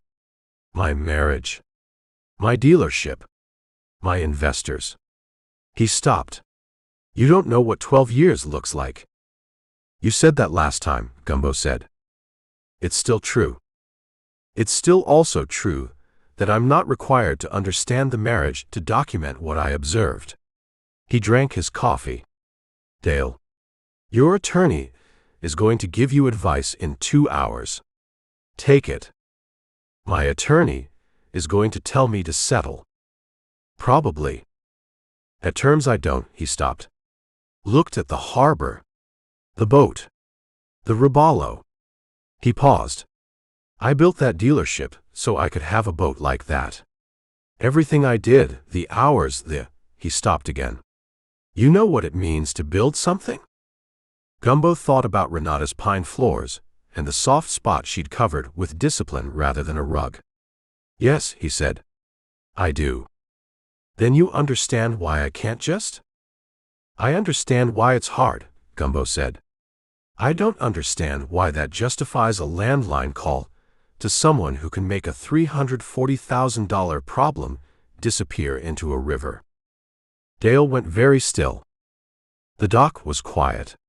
A pelican landed on the dock box at the end of the finger pier and sat there with the democratic patience of its kind, attending without agenda. "You don't know about any call," Dale said. Quiet. Careful. "I know about 3 calls," Gumbo said. "Tuesday night, dealership landline, after 8 p.m. He held Dale's eyes. "I know the name of the property on the east bank of the Sewanee. I know who owns it." He paused. "The Robalo is at your dealer dock. The injunction means you can't touch it. And the person you called Tuesday night to make it disappear is under a different kind of scrutiny than either of you anticipated." The color in Dale's face changed. Not dramatically, he was too controlled for dramatic, but the blood moved somewhere, and what replaced it was not quite the same thing. "You're bluffing," Dale said. "I'm documenting," Gumbo said. "Same as always."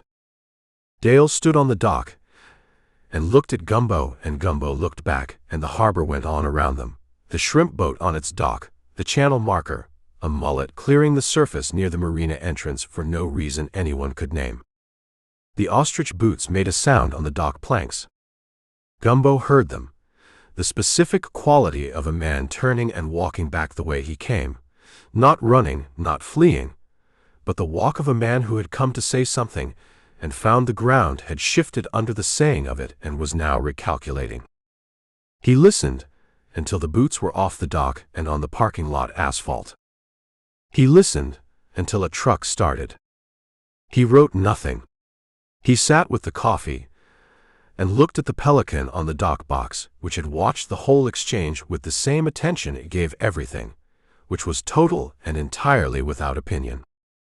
"Useful witness," Gumbo told it. The pelican opened its bill and closed it. He called Reyes. "Dale was at the boat," he said when she picked up.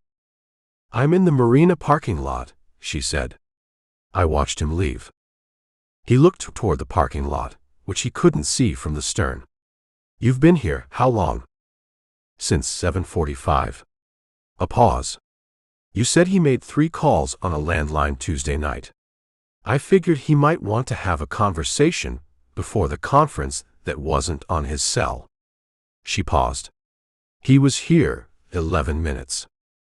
He knows about the property, Gumbo said. I told him.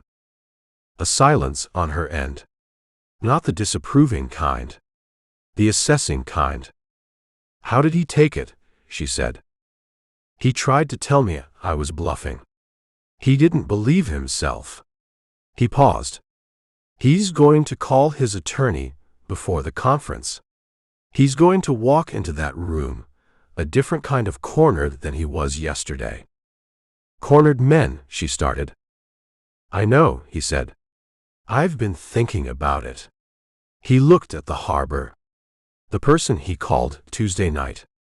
If the connection I'm drawing is right, the storage facility, the property on the river, the equipment, that person has their own exposure now. Dale's problem is that his insurance policy just became a liability. Reyes was quiet for a moment. The Alachua County file came in this morning, she said. 40 minutes ago. I've been reading it in the parking lot. And the Sewanee County supplier in the 2009 cooperation agreement, she said. The one Dale gave a statement about. She paused. It's not Pruitt's company. Gumbo was quiet. Pruitt's name appears in the file, she said. As a witness. Not a subject. She paused. The supplier Dale gave up was a man named Roy Crestwater. He looked at the name he'd had in his head since Reyes had texted him the LLC name 2 days ago. Crestwater Holdings. The LLC on the storage facility, he said. Registered 2014, she said. 5 years after Dale's cooperation agreement put Roy Crestwater in front of a federal grand jury. She paused. Crestwater took a plea. 18 months, Jessup. He was out in 2012. And in 2014 he registered a new LLC and a new storage facility on CR 336, Gumbo said. Different business name. Same operation, the county thinks, based on the two flags. She paused. Crestwater and Dale have been in business together since at least 2009. Dale gave him up, and Crestwater went to Jessup, and when he got out they went back into business. She stopped. The cooperation agreement protected Dale. Crestwater went alone. Which means Crestwater has been doing Dale a favor since 2012, Gumbo said. By not talking. And Dale's been returning the favor by sending him business, she said. Marine equipment of uncertain provenance moving through a storage facility on a county road with no signage. And a clearing on the Sewanee River, Gumbo said. For moving things that needed water transport. 1 mile south of the boat ramp, Reyes said. Where Danny Frick's truck was found. He put the coffee down.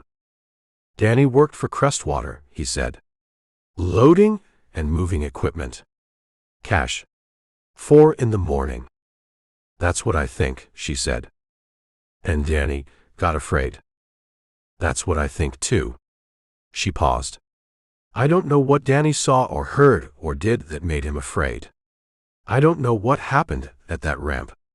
Her voice was careful, the professional careful, the careful of someone who knew the difference between what she knew and what she thought.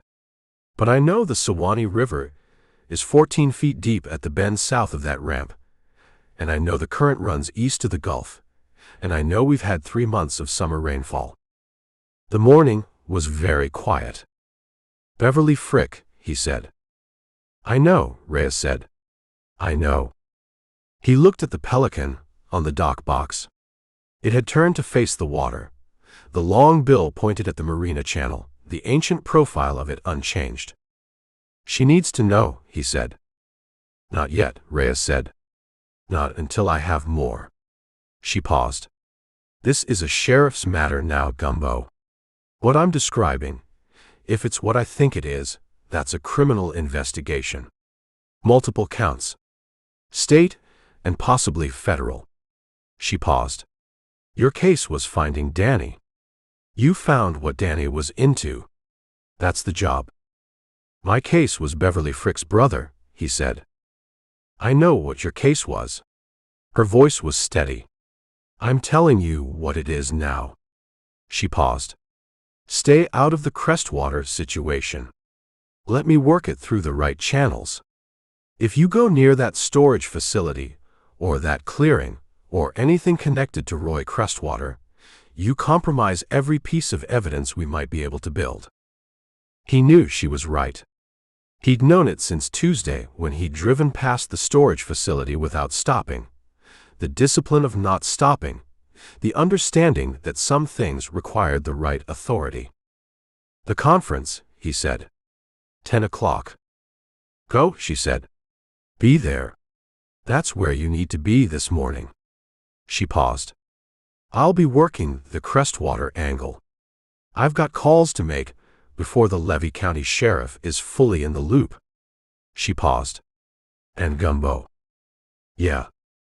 Dale's 3 calls Tuesday night, she said. One of them was to Crestwater. I can establish that from the landline records with a subpoena, which I'm filing at 9. She paused.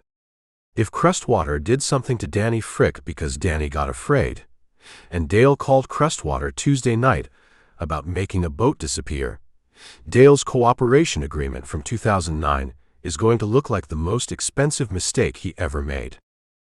Because this time, he's not the one with the leverage, Gumbo said. This time he's the one who made the calls, she said. From a landline he thought was clean. She hung up. He changed into the better shirt, the blue one solid, the one that wasn't a Hawaiian shirt, the one he wore to things that required a person rather than a presentation. He put the laminated card in the breast pocket and the composition book under his arm and drove to Chiefland.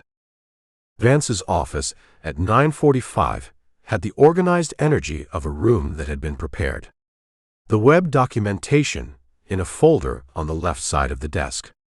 The surveillance log in a binder. The Hampton Inn footage on a tablet propped where it could be seen from both sides of the table. The Prout statement clipped to the asset analysis. The injunction paperwork separate, on top, the most recent document in the file, and the one that had changed the shape of the morning. Vance was at her desk in a different suit than the Saturday meeting. Darker, the suit of a woman who had calibrated her wardrobe to the specific message she wanted to send at specific moments. She looked at Gumbo when he came in, and at his shirt. Better, she said. I made an effort, he said. Dale called his attorney at 8:53 this morning, she said. His attorney called me at 9:05. He wants to discuss the injunction before we begin the settlement conference. Let him discuss it, Gumbo said. The injunction stands regardless. The injunction stands regardless, she agreed. But the call tells us something. She looked at the file on her desk. Dale wanted this conference to be about the prenuptial clause and the surveillance documentation. He came in planning to challenge the documentation and make the process expensive. She paused. Now he has an injunction on a boat he made a phone call about Tuesday night, and whatever his attorney told him this morning, he knows his position has changed.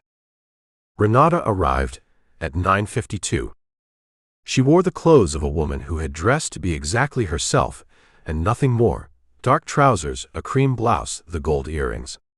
She walked into Vance's office and looked at the file on the desk, and looked at Gumbo and looked at Vance. He's already called, she said. It wasn't a question. 8:53, Vance said.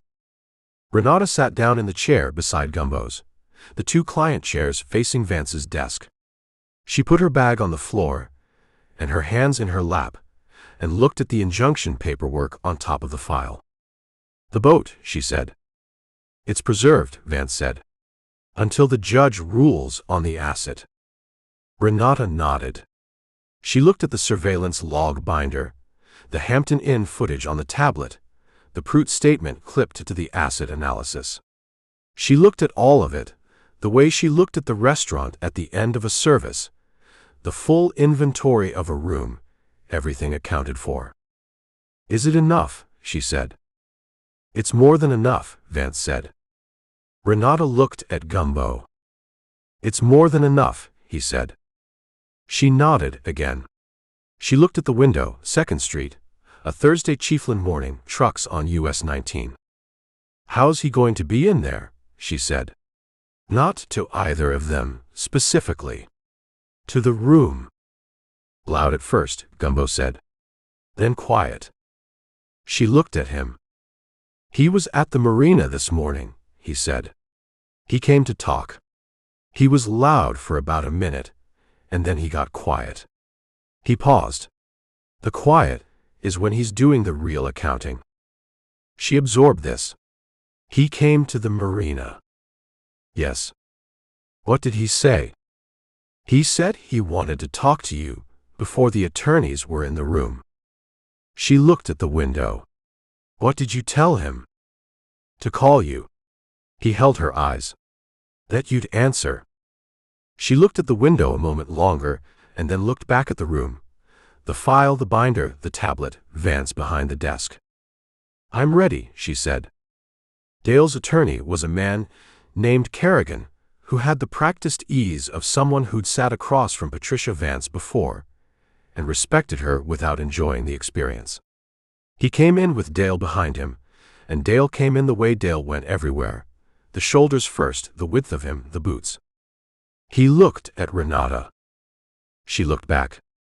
Something passed between them that was not the conference, not the file, not the attorneys, something that had 12 years in it, and was doing its accounting in the 3 seconds before Kerrigan said good morning, and everyone sat down.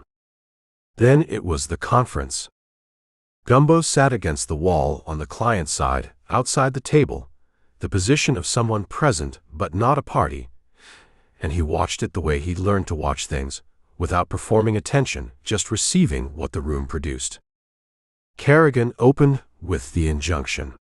Vance told him the injunction stood. Kerrigan said his client had not intended to damage or remove the asset. Vance said the documented statement suggested otherwise.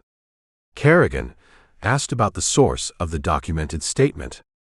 Vance said the source was corroborated by a second witness who had provided a formal statement. Kerrigan looked at Dale. Dale looked at the table. That was the loud part. It took 11 minutes. Then Kerrigan asked to see the surveillance file. Vance slid the binder across. Kerrigan read it. Dale didn't read it. He'd read it on Gumbo's laptop Tuesday night, standing in the cabin of the severance package in the dark, which was information only Gumbo had and which he kept to himself. Kerrigan finished the binder and looked at the tablet with the Hampton Inn footage and watched it to the end.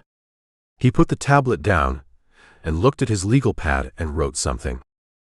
Dale was looking at the window. Kerrigan said he'd like a few minutes with his client. Vance said, "Take the conference room next door." They were gone 8 minutes. When they came back, Dale sat down and looked at Renata.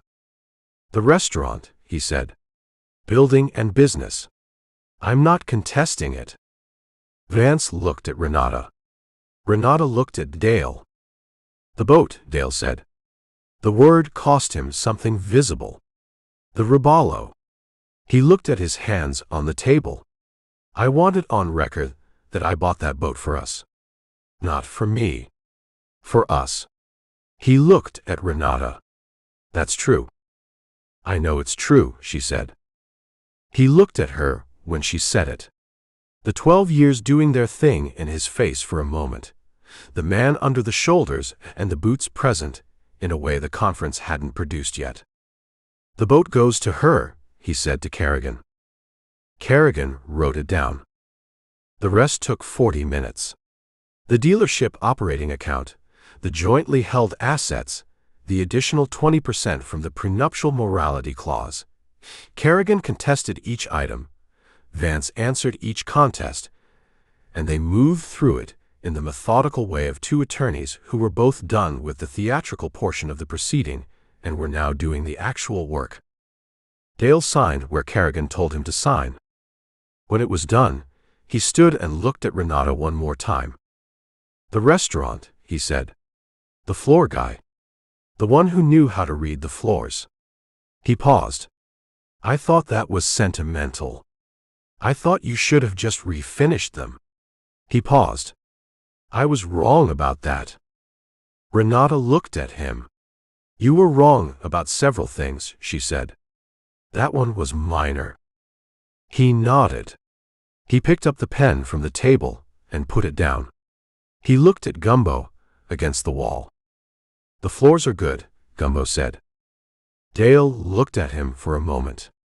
Then he turned and walked out of the conference room with Kerrigan, and the door closed, and the room was Vance and Renata and Gumbo and the signed documents on the table.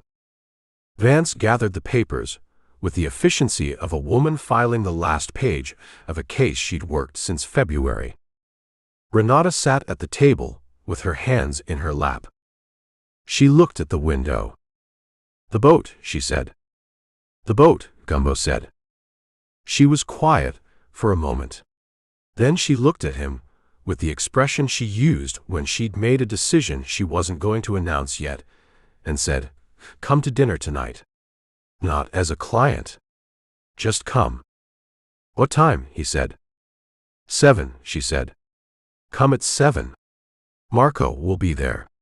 The kitchen will be running." She paused. "Just come." "Okay," he said. She picked up her bag and thanked Vance, and walked out of the conference room and down the stairs of the building that had been a savings and loan, and onto the main street of Chiefland. And through the window, Gumbo watched her walk to her car with the posture of someone who had been standing on their own feet for a long time and had just confirmed they still could. Vance was looking at him. "Go find Reyes," she said. "Whatever's coming next, she's going to need what you know." He picked up the composition book. He went. Chapter 18. Reyes was in the parking lot of a gas station on US 19 north of Chiefland. Her personal truck backed into the far corner, away from the pumps, a manila folder open on the steering wheel. She looked up when Gumbo pulled in, and motioned with her chin toward the passenger seat. He got in.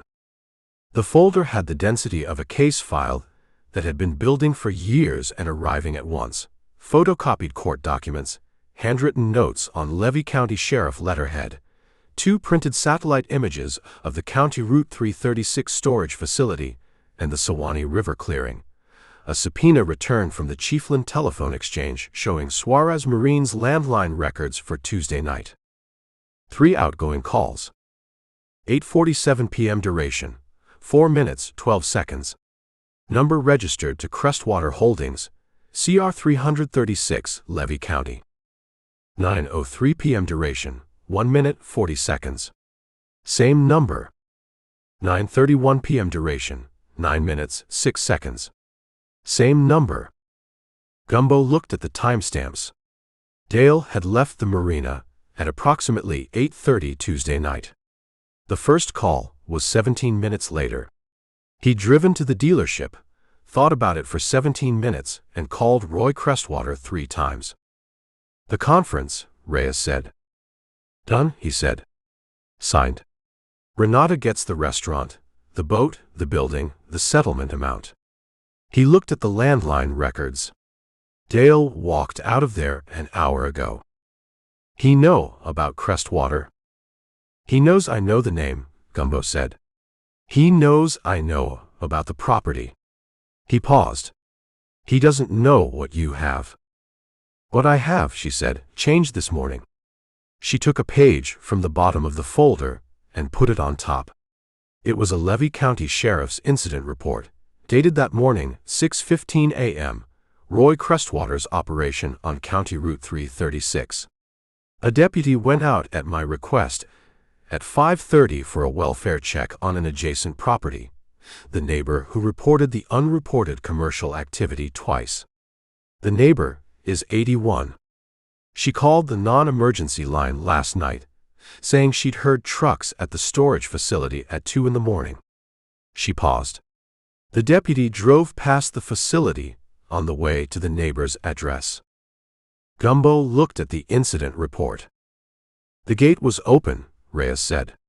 The facility was empty. The building was unlocked. The deputy noted a strong odor of cleaning chemicals. She paused. Industrial cleaning. The kind of cleaning that has a purpose beyond cleanliness. He looked at the satellite image of the facility. Metal building, chain link perimeter, a loading area on the east side with access to a dirt track that ran south toward County Route 336. Crestwater cleaned the facility overnight, he said. Between Dale's last call at 9:31 and 2 in the morning when the neighbor heard the trucks, Reyes said. 5 hours. She paused. The deputy called it in. I was there by 7. The facility has been cleaned so thoroughly that without a forensic team and a warrant we're not going to find what was in it. She looked at the folder. But I know what was in it. The stolen equipment. Outboard motors. Marine electronics. Boat parts of uncertain provenance. She paused. And possibly something else. She looked at the satellite image of the river clearing. The clearing has been disturbed recently. Vegetation flattened, tire tracks. I went down there at 7:30. She paused. There's equipment drag marks in the mud going from the clearing into the water. Recent. Within the last week. Someone put something in the river, Gumbo said. Something large, she said. The drag marks are deep. The vegetation on either side of the track is broken at a height consistent with something taller than a standard outboard motor. She paused. A boat, possibly. Or a vehicle. He looked at the river clearing on the satellite image. The Sewanee bending south, the current moving east to the Gulf, 14 feet deep at the bend. Danny Frick, he said. I've called the Sewanee River Water Management District, she said. They have an underwater survey team. I've requested an emergency deployment to the bend south of the ramp. She paused. That takes time. They need a warrant. I need more specific probable cause than drag marks and a missing person. She looked at the folder. I'm building the probable cause today. He looked at the folder. The subpoena return. The satellite images. The incident report with the cleaning chemical odor, noted in the deputy's careful handwriting. Dale's calls Tuesday night, he said. Crestwater cleaned the facility and cleared the river access because Dale told him about the injunction. That's my read, she said. Dale found out about the injunction Tuesday evening. He went to the marina to confront you. He went back to the dealership. He called Crestwater 3 times in 45 minutes. She paused. Whether Dale knew specifically what he was asking Crestwater to do, or whether he just panicked and called, and Crestwater made his own decisions. Does that distinction matter legally? It matters enormously legally, she said. It determines what Dale's exposure is in the criminal matter, separate from the divorce. She paused. Which is now a criminal matter, in addition to everything else. Gumbo sat in the passenger seat of Reyes's truck in the gas station parking lot and thought about Dale Suarez signing documents in Vance's conference room an hour ago, the ostrich boots on the carpet, the pen going where Kerrigan told it to go. Signing a divorce settlement, while the Sewanee River was doing whatever the Sewanee River had in it. Beverly Frick, he said. I know, Reyes said. She's been waiting 6 weeks. I know. Her voice was steady, the professional steady. I'm going to her today. This afternoon. She paused. Not with answers. With process. She needs to know there's a process and that it's moving. She looked at the folder. The hardest conversation I have in this job is the one where I don't know yet. Where I have to tell someone we're working and we think and we're not certain. She paused. Beverly Frick has been told that for 6 weeks by a deputy who was doing his best with limited resources and limited information. She looked at Gumbo. She deserves to hear it from someone who knows more than the deputy knew. You want me there. You found the connection, she said. You drew the line from Danny to Crestwater before I had the file. She paused. Whether you come to Beverly Frick's house today is your call. It's your case. She looked at him. But I'm going at 2. He looked at the gas station, the US 19 traffic, a flatbed truck northbound with a boat on a trailer, the summer marina traffic that ran up and down this coast all season. I'll be there, he said. She nodded. She picked up the folder and put it on the back seat. The island room, she said. He looked at her. I eat there sometimes, she said. On Fridays when I remember to eat. She looked at the steering wheel. Renata Suarez. She paused. She built that place, right? Yes, he said. She did. You two are, she stopped. She had the expression of a woman who had said more than she intended and was deciding whether to retrieve it or continue. We're what? Gumbo said. She looked at the road. I was going to say careful, she said. You're careful with each other. She paused. In this county, careful is how you know something's real. He looked at the road, too. The conference ended an hour ago, she said. You should go see her before tonight. She has a lunch service, he said. She always has a lunch service, Reyes said. Go anyway. He drove to Cedar Key and parked at the marina and walked to the island room without going to the boat first, which was a different order than usual. The order of someone who had decided something was more important than the usual sequence. The island room's front door was unlocked. Friday lunch, the tourist traffic that came over the causeway on weekends, starting its approach. 3 tables occupied. Marco behind the bar running the lunch service. A different register from the dinner version, lighter and faster, the menu half the size. Renata was in the kitchen. He went to the bar, and Marco poured water without being asked, and went back to the service window.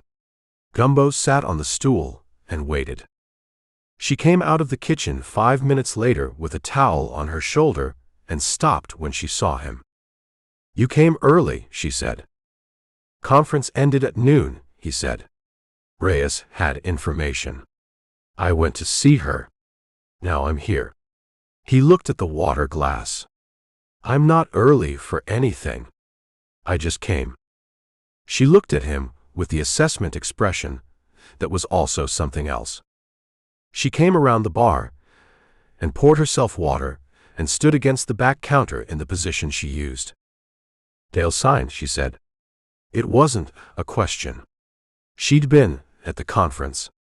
But she said it anyway, the way people say things that are true to hear them in a different room, away from the room where they became true. He signed, Gumbo said. The boat. The boat. She drank the water. She looked at the dining room, the 3 tables, the Friday tourists with their menus, the easy lunch service version of a room she knew in every version. She looked at the pine floors. I went to see the boat this morning, she said. Before the conference. I drove to Chiefland, and I looked at it on the dealer dock. She paused. I hadn't seen it since July when Dale told me it was there for engine work. She looked at her water glass. It was fine. Whatever he'd said about the river, the boat was fine. It'll stay fine, he said. The injunction holds until the judge signs off on the settlement. I know. She was quiet for a moment. I just wanted to see it. She paused. I wanted to make sure it was still what I remembered. Was it? It was better, she said. I'd forgotten how good a boat it is. She looked at the bar. I'm going to take it out Sunday. Past the causeway, out to the barrier keys. I haven't been out there in, she stopped. I can't remember the last time. Take it out Sunday, he said. You could come, she said. It came out the way things came out, when they'd been thought about for longer than the sentence took to say. He looked at her. If you want, she said. Not retreating from it. Just placing the option where it was. Yes, he said. I want. She held his eyes for a moment, with the decision she'd already made expression. Sunday, she said. 7 in the morning. The tide's right at 7. Marco called something through the pass-through, and she pushed off the counter and went to the kitchen door and then turned back. What Reyes told you, she said. The thing that made you come here before the boat. He looked at her. Is it serious, she said. Not about the divorce case. She'd moved past the divorce case. The question was about the other thing. The thing she'd been tracking through his absences, and the tone of his phone calls, and the quality of his attention when he came back from places. Yes, he said. She looked at him for a moment. Beverly Frick's brother. I think so, he said. She received this without performance, the way she received serious things, directly, without flinching, without making it about what she felt about it. She looked at the dining room. Go do what you need to do, she said. Be at the restaurant at 7. I'll be here. And Gumbo. She turned at the kitchen door. Be careful. Not lawyer careful or Reyes careful. She held his eyes. You careful. You specifically. What does that mean? He said. It means you have a tendency to walk into situations that have more in them than they showed you from the outside, she said. And to be surprised when that's true. She paused. Stop being surprised. Just account for it at the start. He looked at her. Procurement, she said. Always build in margin for what you don't know the price of yet. She went into the kitchen. He sat at the bar for a moment after she'd gone. He thought about building in margin. He thought about the river clearing, and the drag marks in the mud, and the depth of the water at the bend, and Beverly Frick, who had been waiting 6 weeks, and who had crossed out a word in a letter and written a different one. He got up and walked back to the marina and got in the Jeep, and drove south on US 19 toward Beverly Frick's house on CR 336, past the storage facility with its open gate, and its empty building, and its smell of things chemically removed. And he drove without stopping, and without slowing down, because Reyes was right. It required the right authority. And because some things needed to stay in the process they were in, and not be added to by a man with a peeling pie card who drove past things at the right speed. Beverly Frick opened the door before he knocked. She'd been watching the road again. The slash pines, the county road. The specific posture of a woman who had organized her days around watching for something to arrive. She looked at him, and then past him at the driveway and back at him. Officer Reyes called me, Beverly said. She said you'd both be coming at 2. She's behind me, Gumbo said. 20 minutes. Beverly looked at his face. She had the eyes of a woman who had been reading faces since January, since her brother had started being afraid, reading faces for the thing that was being managed and the thing that was real underneath it. She read his face now. Tell me, she said. Not a question. The instruction of a woman who had already decided she could hold what was coming. He looked at her. He thought about Renata saying, "Be careful. You specifically." He thought about Beverly at the Winn-Dixie watching Danny pay for groceries with cash, asking herself whether the hours were odd, but deciding she didn't ask enough questions. "Can we sit down?" he said. She opened the door wider and stepped back, and he went into the house. The pine floors, the bookshelf Danny had built floor to ceiling on the east wall, the books on it arranged with the care of someone who treated them as the furniture they were. He sat on the couch and she sat in the chair across from him and put her hands in her lap and waited. "I found what Danny was doing," he said. "The cash work, the early mornings, the loading and moving equipment." He paused. "I know who he was working for, and I know what the operation was." He held her eyes. "It was illegal. Danny didn't set it up. He came in because he needed work and someone offered it, and he took it without knowing fully what it was." He paused. When he understood what it was, he got afraid. She was very still. "The sheriff's department is building a case," he said. "Officer Reyes has been working it since Tuesday. There's a process in place." He paused. "Part of that process involves the Suwannee River. A section of it near the boat ramp where Danny's truck was found." Beverly's hands moved in her lap, not the constant motion of the morning visit, a different movement, the hands of someone bracing. "They're going to search the river," he said. He said it plainly, without dressing it up, because she was the kind of person who needed the plain version and had the right to it.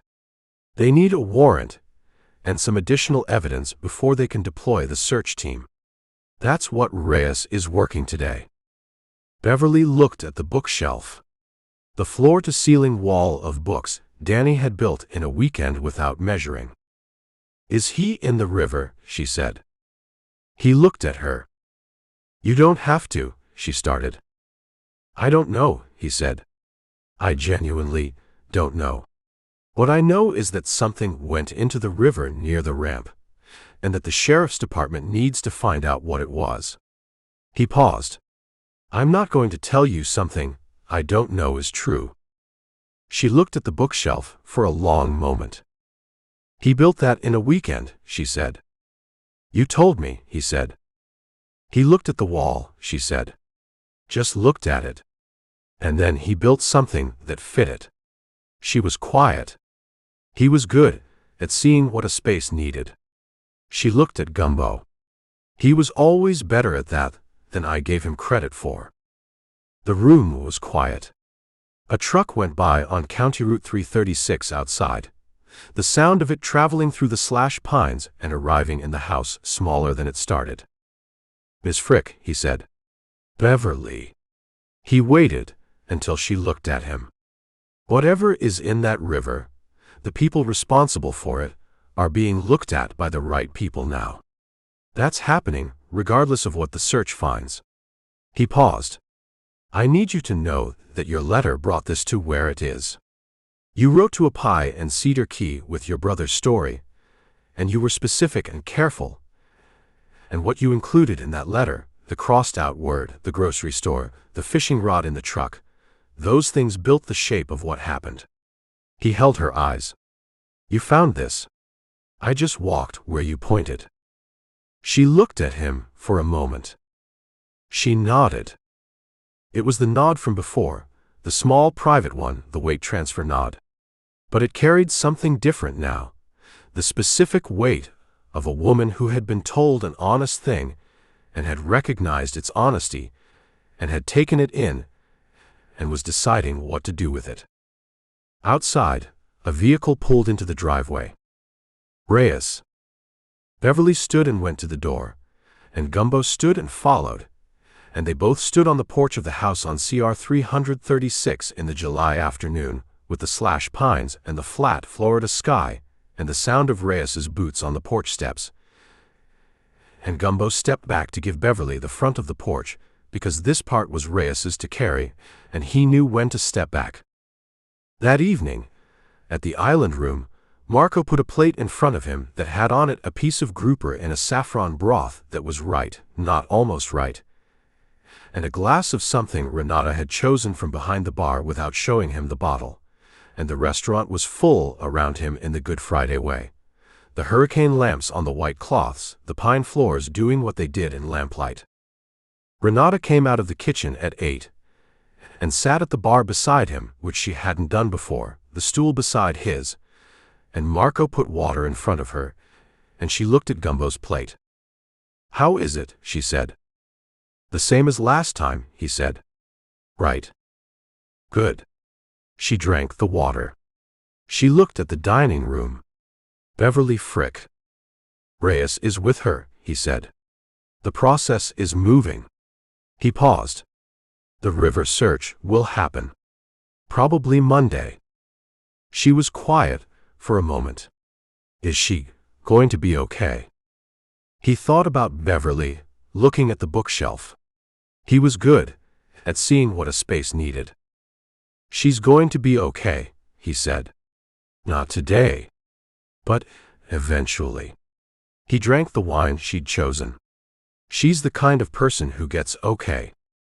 Renata nodded. She looked at the dining room, the room she'd built from a fish shack with a soft floor, the floors she'd known how to read and had found the right person to understand. The people at the tables, eating the food she'd sourced correctly from the right boats and the right groves, and the kitchen that had been running since before any of them arrived. Sunday, she said. 7 o'clock, he said. Tide's right at 7, she said. We'll go out past the barrier keys. There's a place I know, about 8 miles out. The water goes clear past about 30 feet, and you can see the bottom. She looked at the bar. I haven't been out there in 2 years. What stopped you? He said. She looked at him with a direct look. I was waiting, she said. For the right time. She paused. Or the right company. One of those. He looked at her. Both, she said. Probably both. Marco called something through the pass-through, and she stood and went to the kitchen, and Gumbo ate the grouper in the saffron broth at the bar of the island room on a Friday night in Cedar Key, while the restaurant was full around him, and thought about 30 feet of clear water and the bottom visible through it, and a boat that was right because it had been built for exactly what it was about to be used for. At 10:15, after the last table had gone and Marco had started the closing sequence, Gumbo's phone buzzed on the bar. Reyes. A text. Dale Suarez, arrested at 9:47 p.m., criminal mischief. Security camera at island room parking lot. He keyed Renata's car on the way out of the settlement conference. We had the footage within the hour. Levy County processed it fast. A pause, then. Prior battery conviction made bail complicated. He'll be in Levy County overnight. Another pause, then one more message. His attorney is going to have a very long Saturday. Then Crestwater Holdings. State attorney called me at 8 p.m. They've been watching Crestwater for 18 months on the stolen equipment matter. Dale's landline calls Tuesday night are going to be very useful to them. A pause. Dale's 2009 cooperation agreement just became the most expensive document in his life. Gumbo read it twice. Renata came out of the kitchen. He showed her the phone. She read it. She read it again. She handed the phone back and looked at the bar and looked at the dining room, the cleared tables, the lamps burning down. He keyed my car, she said. On camera, he said. She was quiet for a moment. She had the look of someone receiving information about a person they'd shared 12 years with and finding that the information was not surprising and was still somehow disappointing. Not in the way of people who expected better, but in the way of people who had hoped anyway. The camera, she said. I put that camera in after the soft floor. I didn't tell Dale about it. She paused. He never asked. Gumbo looked at her. He never asked about the restaurant, she said. Not the real questions. Not how the kitchen worked or where the fish came from or why the floors mattered. She paused. He came in, and he ate the food and he told people it was his wife's restaurant, and he believed that was enough. She looked at the floors. It wasn't enough. No, he said. It wasn't. She looked at the phone in his hand. Is it over? She said. He thought about what over meant in the context of a settlement signed and a man arrested and a river that hadn't been searched yet and a case file that was now part of a state attorney's 18-month investigation. "The part that was yours is over," he said. "The rest of it is other people's problem now." She looked at him. "That's the job," he said. She held his eyes for a moment, and then she looked at the dining room, the room she'd built, the floors she'd read correctly, the lamps going down. "Go home," she said. "Sleep on your boat." She paused. "Sunday at 7. "Sunday at 7, he said. He walked back to the marina in the warm Cedar Key dark. The Gulf somewhere out past the fish houses doing what it did. The stars doing what they did over an island with no significant light pollution to argue with them. The severance package was in slip 12 where he'd left it, the dock lights making their strips on the water around it. He went aboard. He didn't open the composition book. He sat on the stern in the dark and listened to the marina and thought about Sunday and 30 feet of clear water and the bottom visible through it. And then he stopped thinking and just listened to the water, which had been making the same sound against the hull since before any of this had started and would be making it long after. Chapter 19. The Suwannee River Water Management District's underwater survey team arrived Monday morning in 2 trucks and a trailer with a dive boat on it, the specific convoy of people who did a specific thing and had the equipment for it and no extra equipment for anything else. They launched at the public ramp at 8:15, the same ramp where Danny Frick's truck had sat locked with the phone in the glove compartment and the fishing rod in the bed, and went south on the river toward the bend. Gumbo was not there. He was at the marina with the composition book and the Beverly Frick page and the Chiefland letter, which he'd read enough times to have it close to memorized. And he was waiting for his phone to ring the way you waited for phones when the news on the other end was the kind that only arrived once and couldn't be taken back. He'd been on the boat since 5. Not insomnia.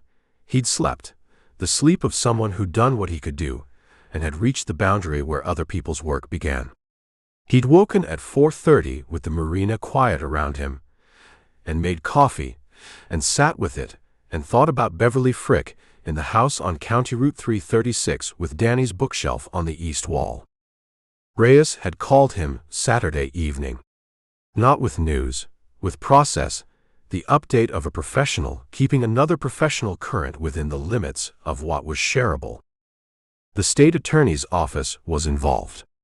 The Crestwater Holdings investigation, which had been running for 18 months on the stolen marine equipment matter, had absorbed Dale's landline calls and the County Route 336 facility and the river clearing into a larger picture that was now considerably larger than stolen outboard motors.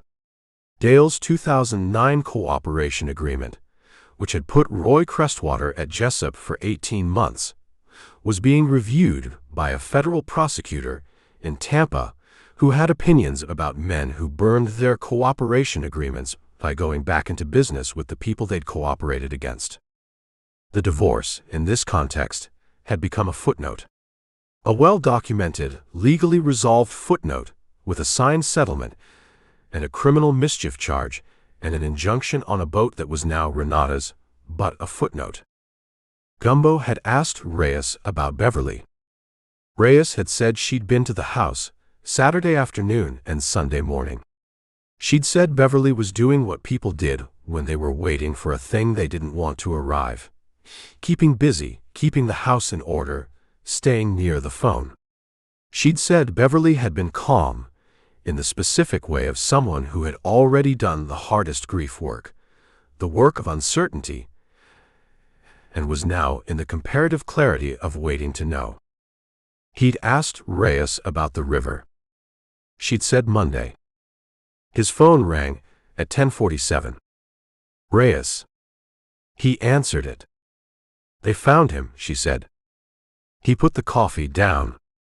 40 yards south of the bend, she said. 11 feet of water. He'd been weighted. She paused. I'm at the ramp now. The medical examiner is en route. Another pause, shorter. It's Danny.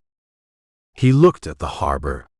The morning light on the flat water, the pelican on the channel marker, the shrimp boat at its dock. Beverly, he said. I'm going to her in 20 minutes, Reyes said. When the ME arrives, and I can hand off the scene. She paused. I'll call you after I've talked to her. I'll come to Chiefland. Give me 2 hours, Reyes said. Give me 2 hours with her first.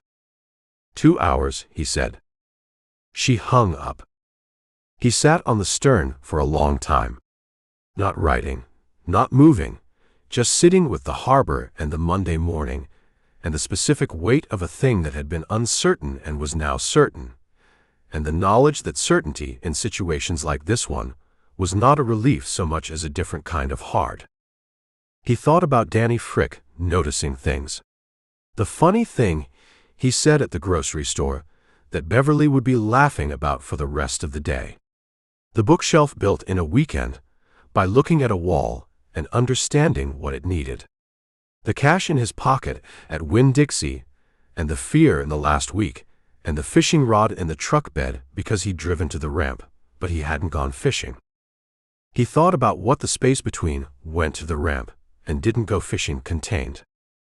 He thought about Roy Crestwater and Dale Suarez and what Dale's 3 calls on Tuesday night had set in motion, and whether it had been set in motion before Tuesday night, before the injunction, before any of it, whether Danny Frick had been in the river since June, and the cleaning and the clearing were about something older than Dale's divorce. That was for the state attorney's office and the federal prosecutor in Tampa. Not his. He knew that. He'd known it since Reyes had said it the first time. Some things required the right authority, and the right process and the patience to let both work.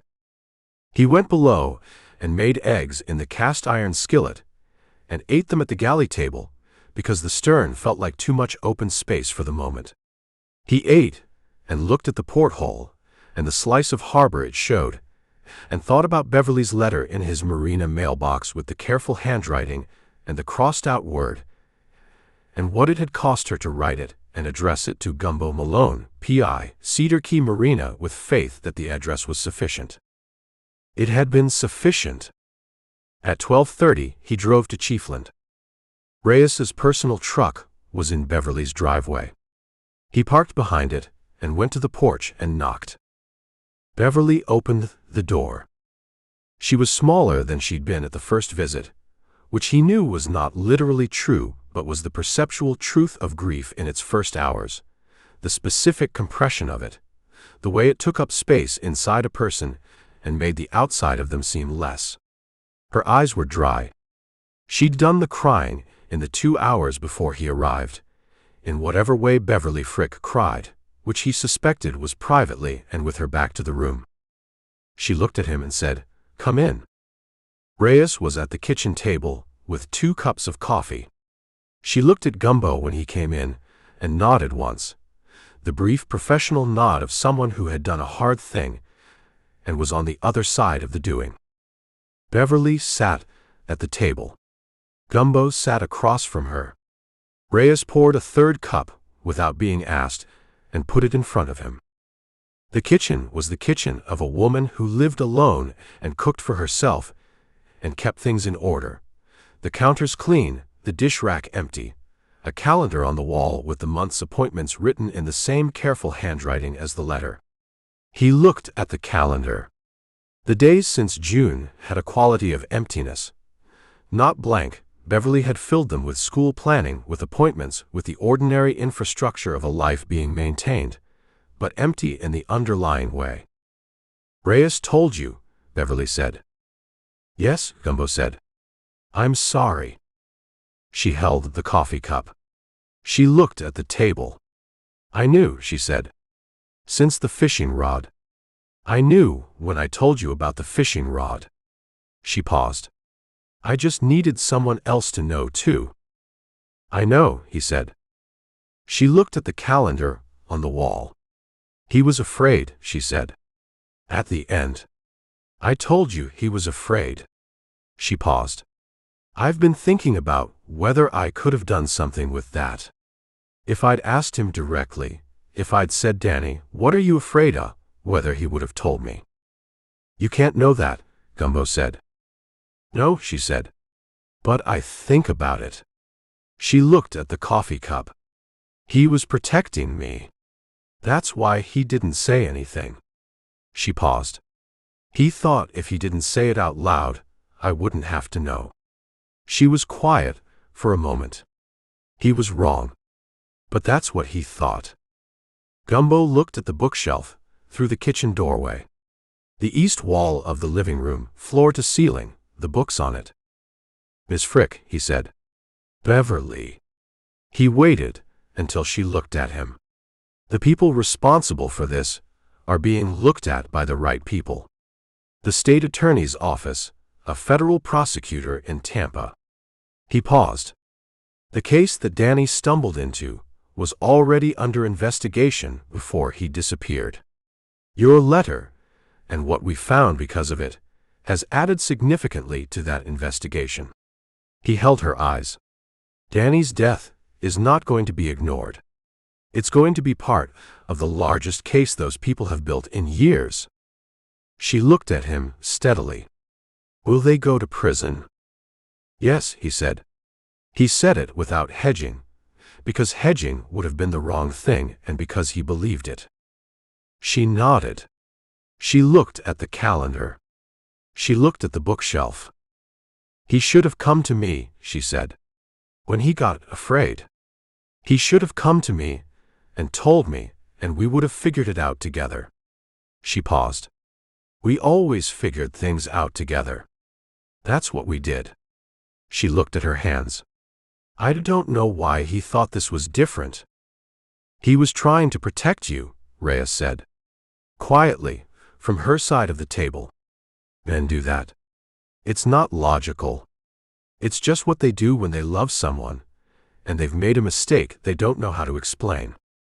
Beverly looked at Reyes. "It's not your fault," Reyes said.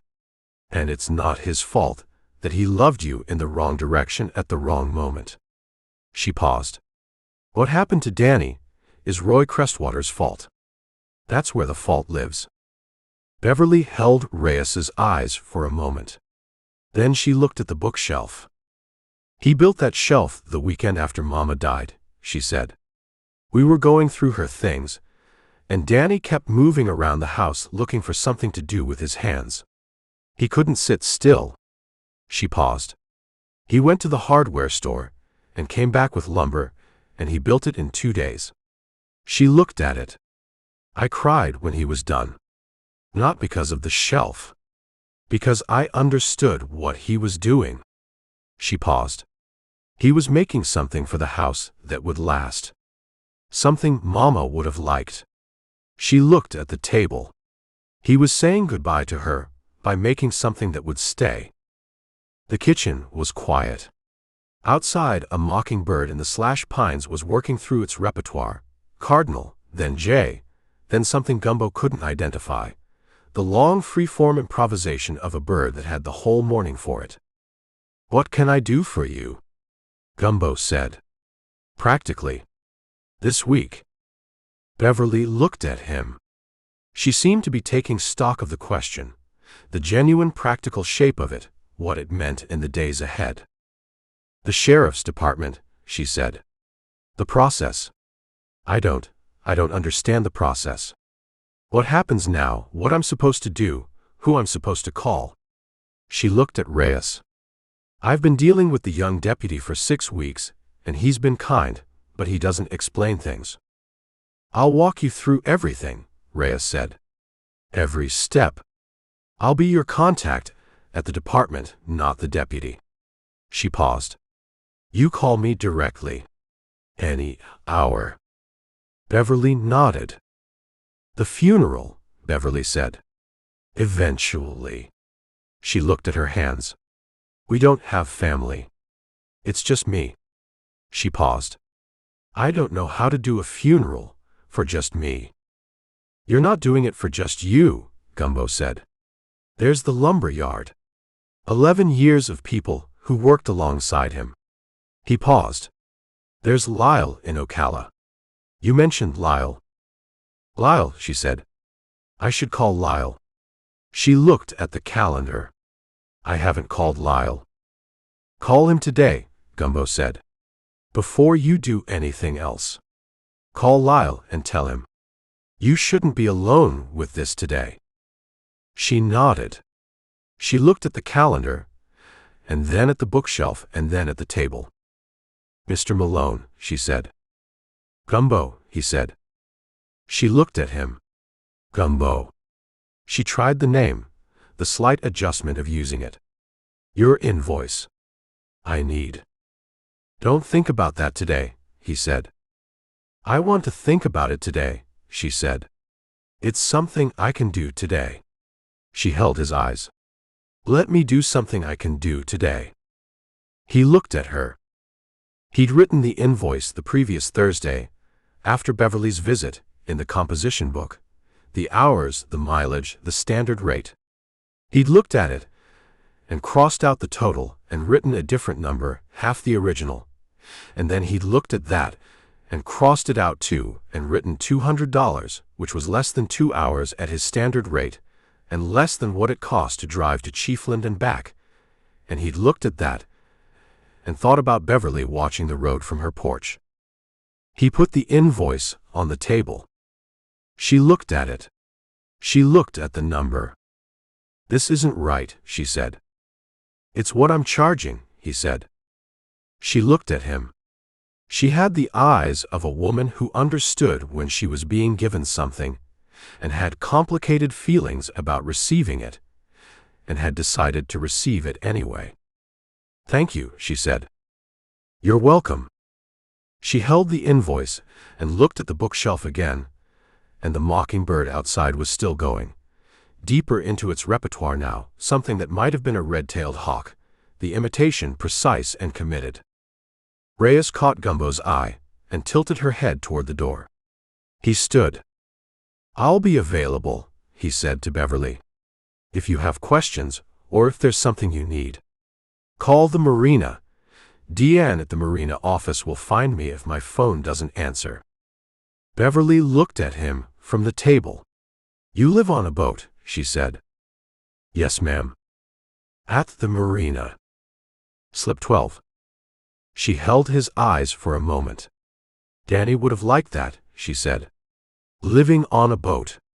He always talked about it. She paused. He said someday he was going to get a boat and just go somewhere. She looked at the table. He just never figured out where. He drove back to Cedar Key on US 19 northbound in the Monday afternoon, the heat at its peak, the road shimmering ahead of him, the cattle country on both sides, and the occasional heron standing in the drainage ditches with the patience of something that didn't need anywhere to be. He called his daughter at 2:15. She answered on 3, the background sound of her office in Columbus, the particular ambient quality of an open-plan workspace that he recognized from 28 years of his own. Dad. Hey, he said. You're calling in the middle of the afternoon. I'm driving, he said. I had time. Are you okay? I'm okay. He looked at the road. I had a hard morning. I wanted to hear your voice. A pause. Dad. She said it differently the second time, softer, the daughter rather than the professional. What happened? A case, he said. Someone I was looking for. He paused. We found him. It didn't end the way anyone wanted. She was quiet for a moment. I'm sorry, she said. Yeah. He drove through Bronson, the stoplight, the gas station, the feed store. I'm okay. I just wanted to call. I'm glad you called. A pause. You never call in the middle of the day. I know. You call Sunday evenings, she said. Like clockwork. 7 o'clock. I know, he said. I'm calling now because I wanted to. He paused. That's allowed. Of course it's allowed. He heard her move, a chair, a door closing, the office noise dropping away. She'd gone somewhere private. "Tell me about the case. If you want." He told her. Not the details, not Roy Crestwater or the river or the weighted thing at 11 feet, but the shape of it. A woman who wrote a letter to a pie at a marina because she didn't know who else to write to. A brother who'd made a mistake trying to fix a problem and had gotten afraid. The fishing rod in the truck bed. His daughter was quiet when he finished. "You found him," she said. "The dive team found him," he said. "I found the shape of it. There's a difference." "You found the shape of it," she said. "That's the job." He looked at the road. "Franny said that," he said. "Francine Dowd. She said that's the job." Francine sounds smart. "She's the smartest person in this professional category I've encountered," he said. "By a significant margin." He paused. "I'm second." His daughter laughed. He hadn't heard her laugh in 2 months. Not since the Sunday call in May where she'd told him about the promotion, and he'd asked the right questions, and they'd talked for an hour. The laugh was the laugh he'd been hearing since she was 3 years old. The specific frequency of it, the one he'd know in any room. "Dad," she said. "Yeah." "Are you happy there?" she said. "Cedar Key. The boat. All of it." She paused. "I've been afraid to ask." He drove through the scrub, the saw palmetto on both sides, a red-tailed hawk on a fence post watching the road with the focused patience of something that knew what it was looking for. "Yes," he said. "Really? Really?" He drove.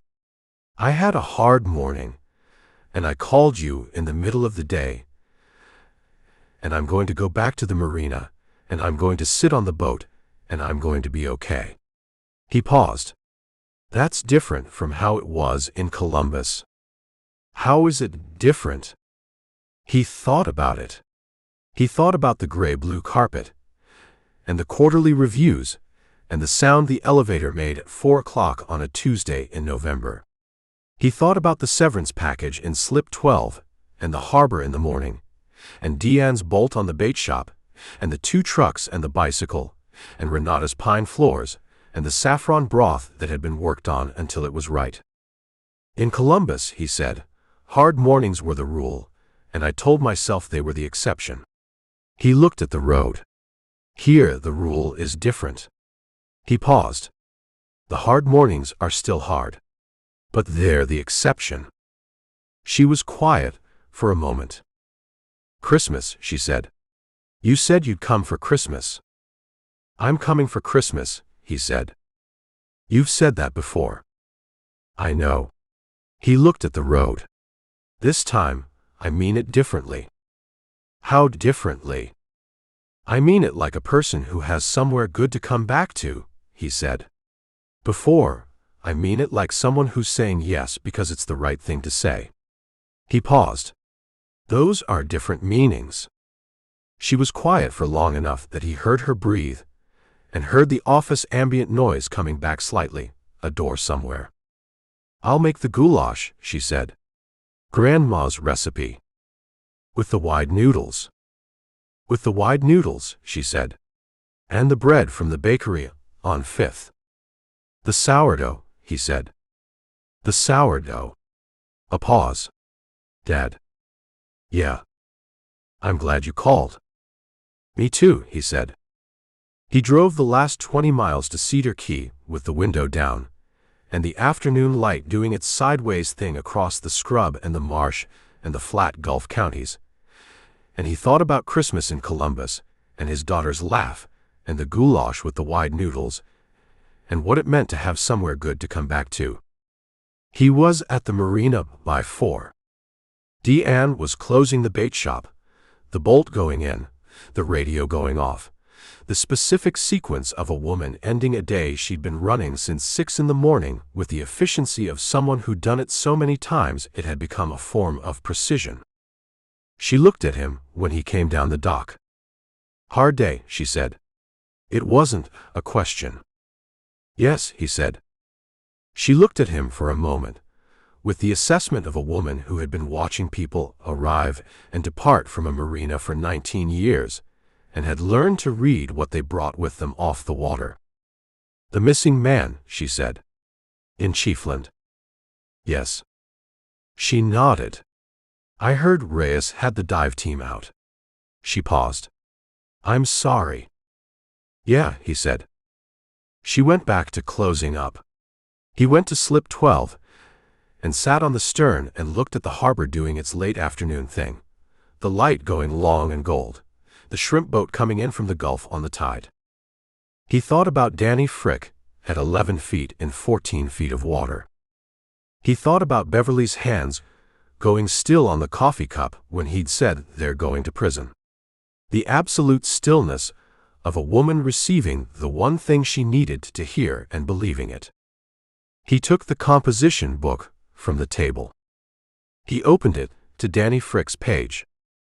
He looked at the name at the top, and at the notes from Beverly's first visit, and at the timestamp from Reyes's call that morning. He closed the book without writing anything.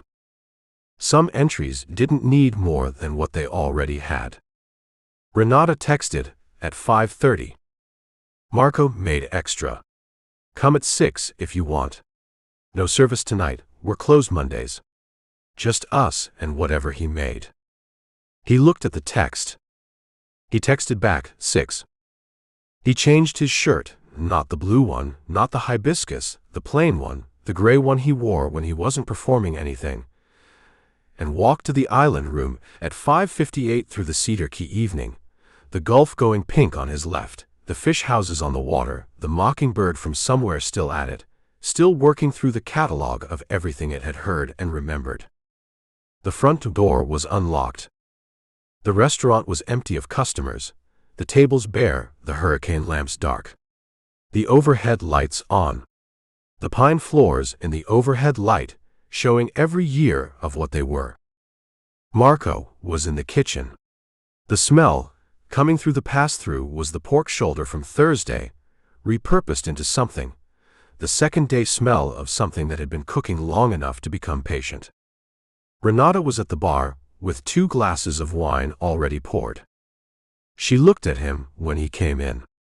She looked at his face the way she looked at things, the full assessment, the reading of what was there. Beverly Frick, she said. They found him this morning, he said. The river. She held his eyes for a moment. Then she came around the bar, and she did something she hadn't done before. She put her hand on his arm just for a moment, the brief contact of someone acknowledging a weight without trying to lift it. And then she went back around the bar and picked up her wine glass. Sit down, she said. Marco made something with the pork and some things from the garden, and I opened the wine 20 minutes ago, so it's ready. She looked at him. Eat with me.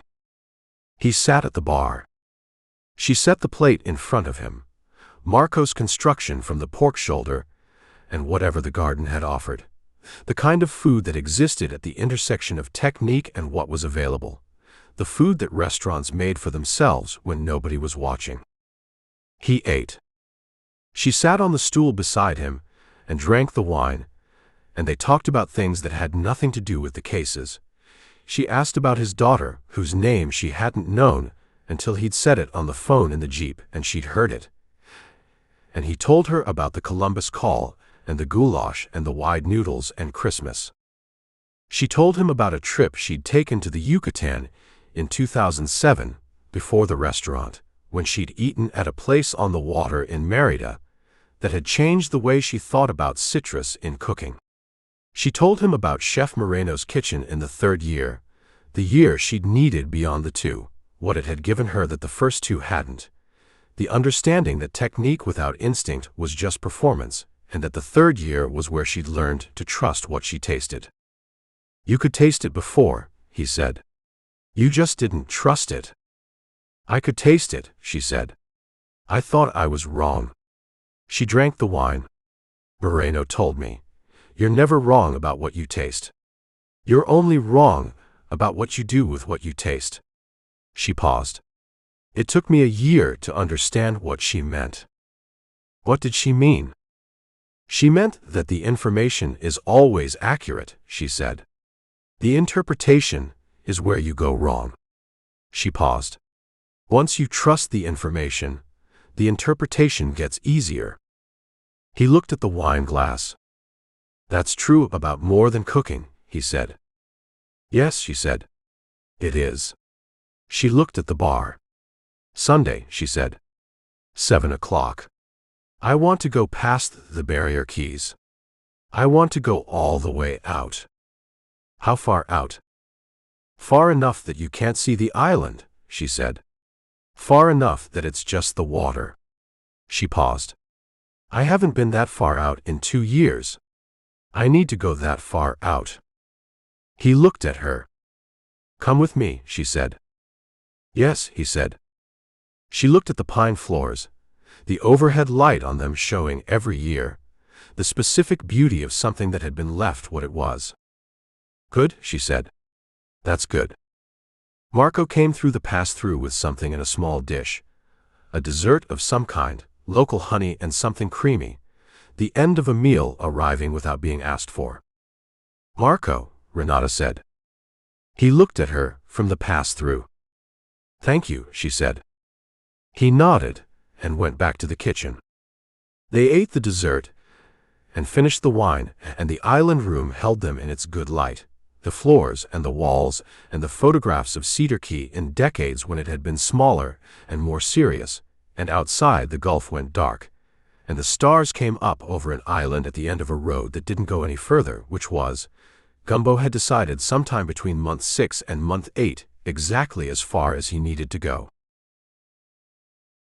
Chapter 20. Sunday came in off the Gulf with the particular clarity that August produced, sometimes between the afternoon storms. The sky a hard blue with no cloud in it, the water flat and silver going green as the light built.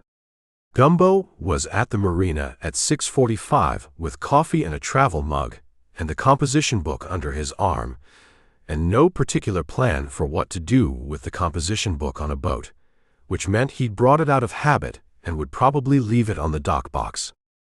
He left it on the dock box.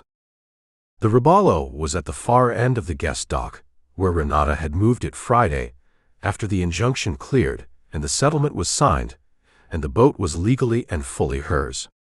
She'd driven to Chiefland herself and motored it back through the coastal waterways, a 3-hour trip she'd made alone, which was the right way to make it.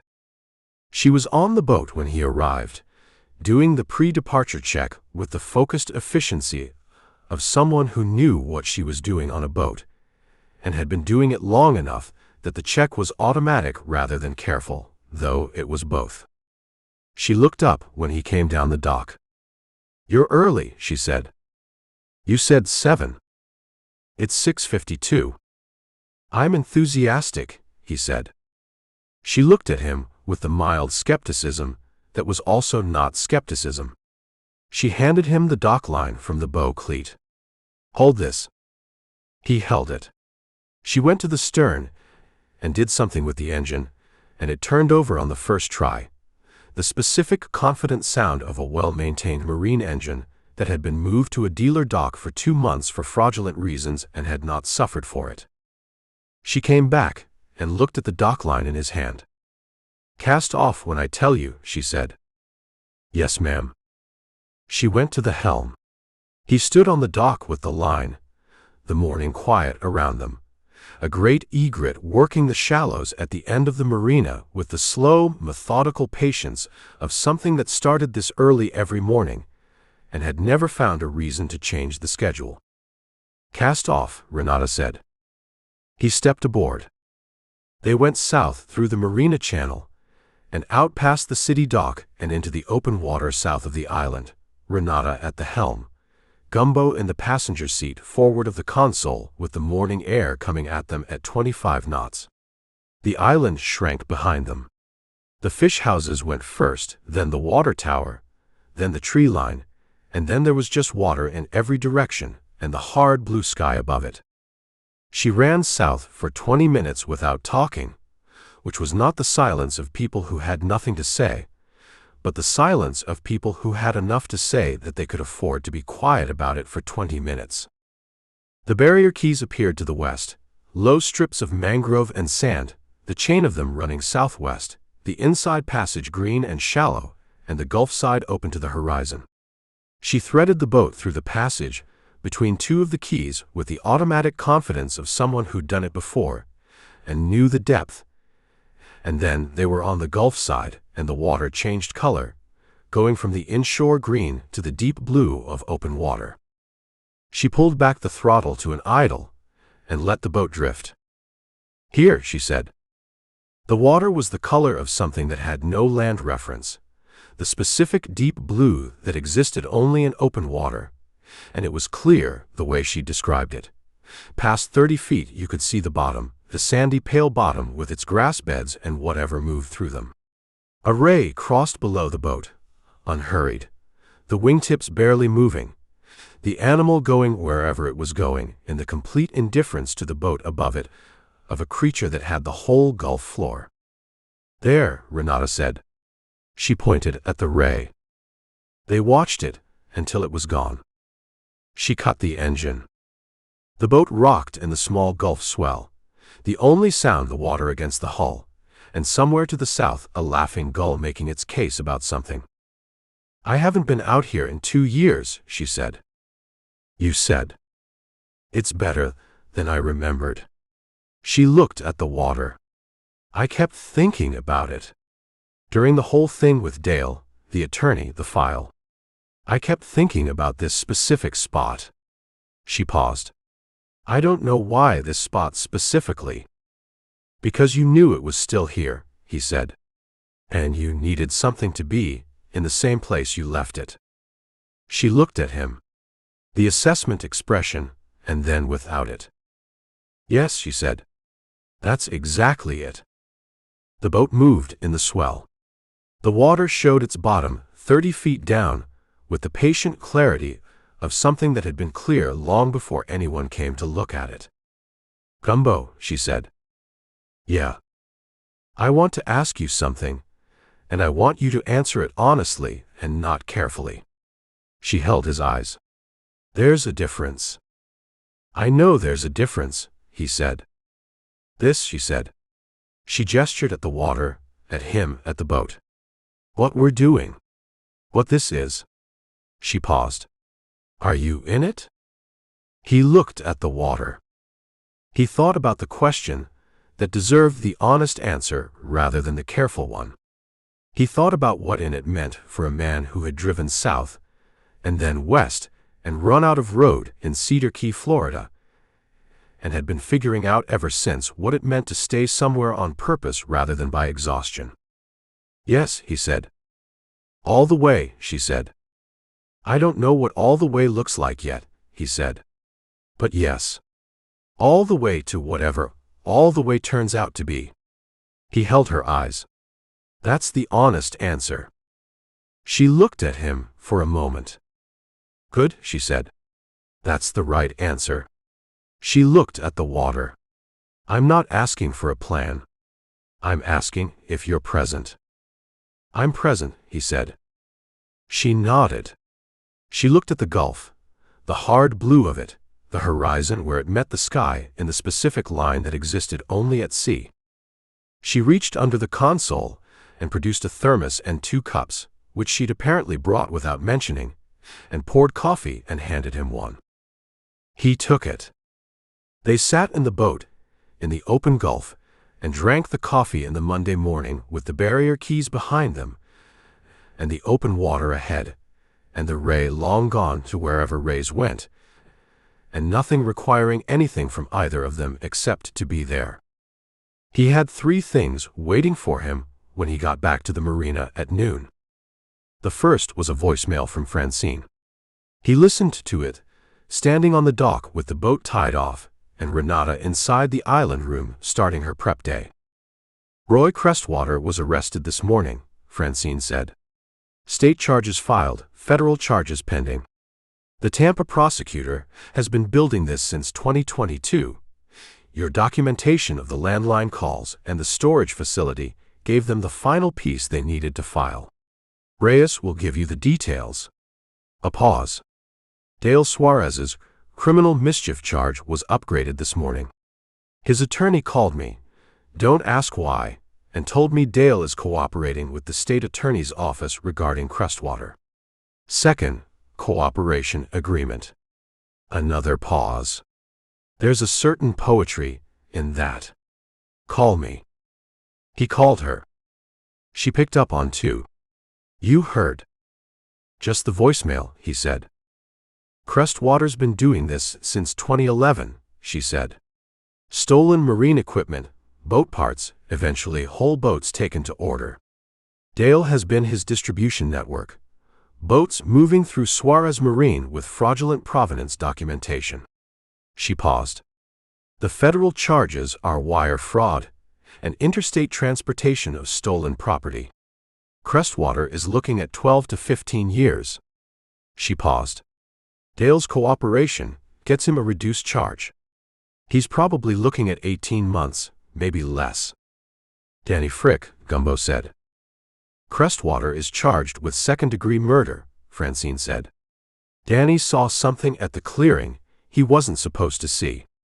A boat that had been reported stolen in Clearwater showed up at the clearing for transport. Danny recognized it. He'd done some work on that boat at the lumber yard before it closed, some custom wood panel work. He told Crestwater he recognized it. She paused. That's the state attorney's theory. It'll be tested in court. Did Dale know? The state attorney's position is that Dale didn't know about Danny specifically, she said. He called Crestwater 3 times Tuesday night about the boat, the Robalo, not about Danny. Crestwater made his own decisions about the river access and the clearing. She paused. Whether Dale knew what Crestwater was capable of and chose not to know, that's a moral question. Legally, he gets the cooperation agreement. Gumbo looked at the marina. Deanne was opening the bait shop, the bolt, the radio. The familiar sound of a Tuesday morning beginning. Beverly Frick, he said. She'll have answers, Francine said. Not all of them. But enough. A pause. You did good work, Gumbo. On both cases. The file built itself, he said. Files don't build themselves, she said. People build them. He heard her chair. Take a few days. Don't take a new case until next week. I have a new case, he said. I know you have a new case. I said, don't take it until next week. It's Beverly Frick's case, he said. Finding out what Danny knew. What he saw. The full picture. Francine was quiet for a moment. That's not really a pie case anymore, she said. That's a state attorney's case. Beverly deserves to know the full picture, he said. Not the legal version. The human version. He paused. I can work alongside the state attorney's case without interfering with it. That's a fine line. I know where the line is, he said. She was quiet. Yes, she said. You do. Another pause. Call me Friday. Tell me how it's going. She hung up. The second thing was Reyes, in person, at the marina at 1 o'clock. She came down the dock in her uniform, full uniform, not the personal truck, the cruiser, which meant she was here officially, which meant this was a formal update rather than a conversation. She sat on the dock box at the end of the finger pier, and he sat on the stern, and she gave him the summary in the way she gave everything, flat and precise and in the right order. Crestwater arrested at 6 a.m. at his residence. Dale arrested at 8 at Suarez Marine and released on cooperation agreement terms at 11. The state attorney's case had been building on the stolen equipment angle since 2022. The murder charge against Crestwater was based on forensic evidence from the river clearing. Tool marks on the weighted materials matched tools found at the County Route 336 facility, and the cleaning chemicals used on the facility matched a specific industrial compound that left a detectable residue regardless of cleaning effort, which the forensic team had found on the floor drains. The cleaning made it worse, Gumbo said. It always does, Reyes said. People clean because they think they're removing evidence. They're usually adding it. She looked at the harbor. Danny Frick's phone, the one in the glove compartment, was analyzed by the digital forensics team. He'd taken a photograph at the clearing 4 days before he disappeared. She paused. The boat. The stolen Clearwater boat. He photographed it on his phone and didn't send it to anyone. He was deciding what to do with it, Gumbo said. He was deciding for 4 days, she said. And then he went back to the ramp. She was quiet for a moment. We'll never know exactly what he said to Crestwater, or what he planned to say. He was going to tell him he knew, Gumbo said, and asked to be let out of it. That's my read, she said. A man who photographs evidence and keeps it on his phone and doesn't send it to anyone is not a man who's going to the police. He's a man who's going to try to negotiate his way out quietly. She paused. He should have gone to the police. He was afraid, Gumbo said. He was afraid, she said.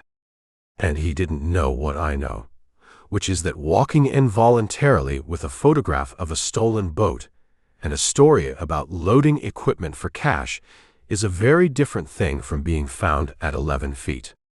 She paused. He would have been fine. We would have protected him.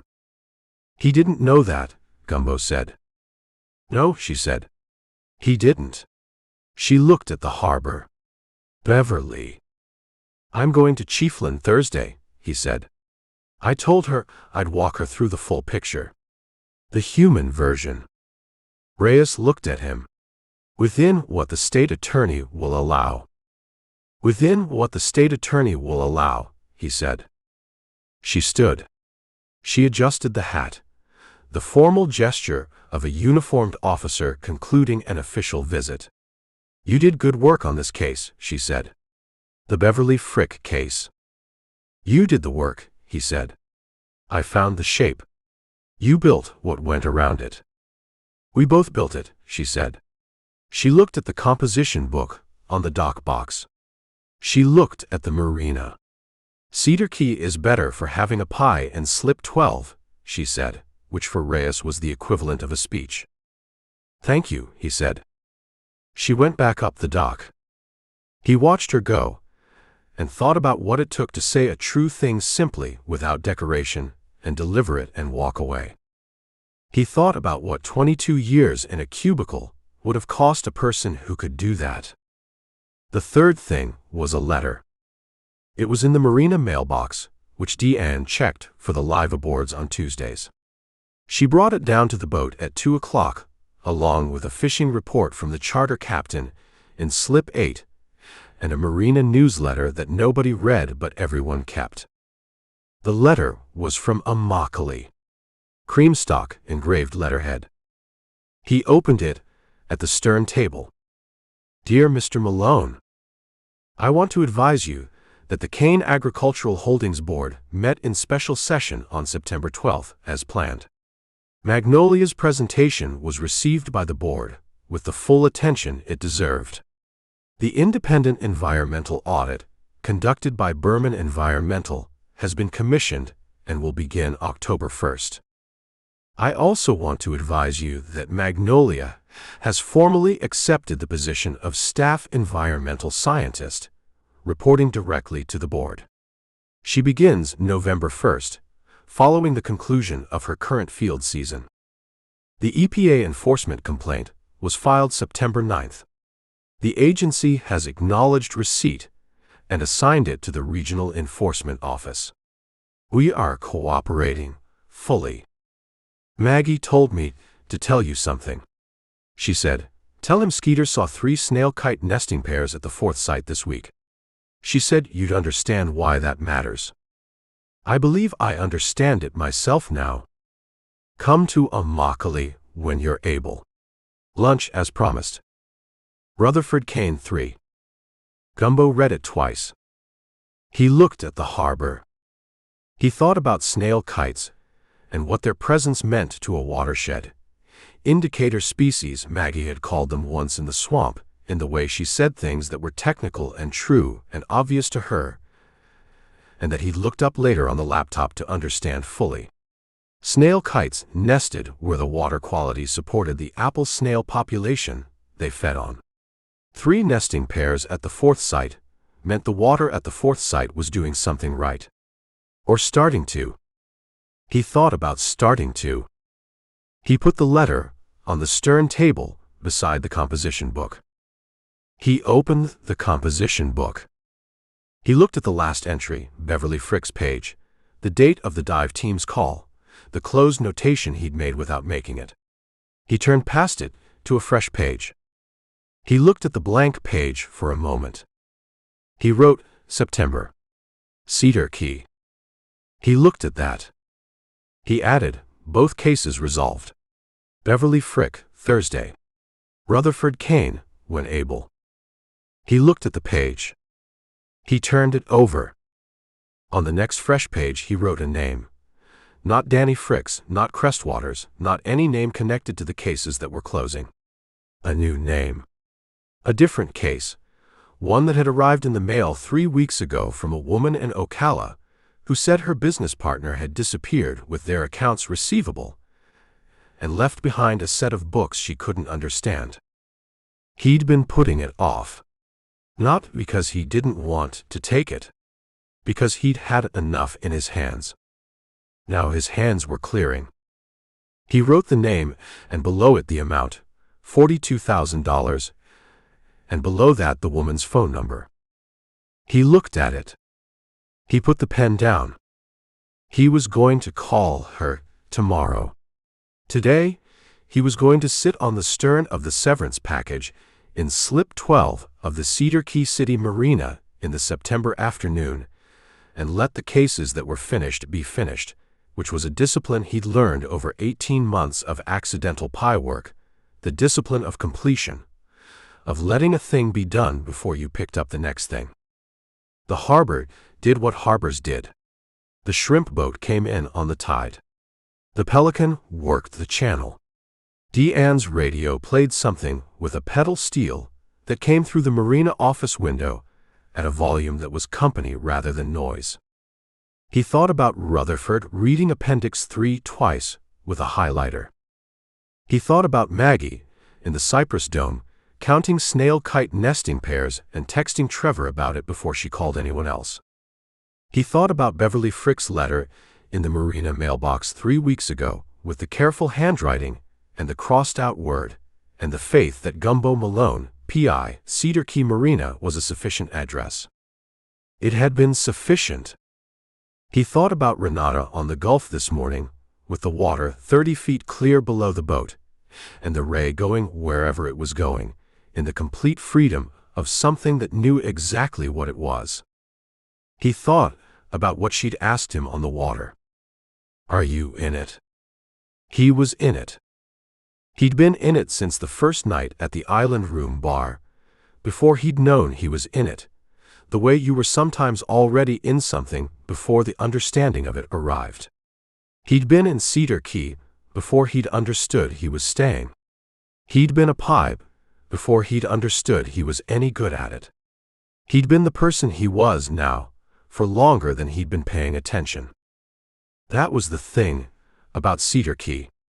It didn't announce itself. It just kept being what it was until you caught up. He picked up the Yingling, the afternoon one, the earned one, and looked at the harbor. Deanne came out of the bait shop and looked down the dock at him the way she looked down the dock at the live aboards, the maternal inventory of a woman who kept track of whether people were where they were supposed to be. She lifted a hand. He lifted the Yingling. She went back inside.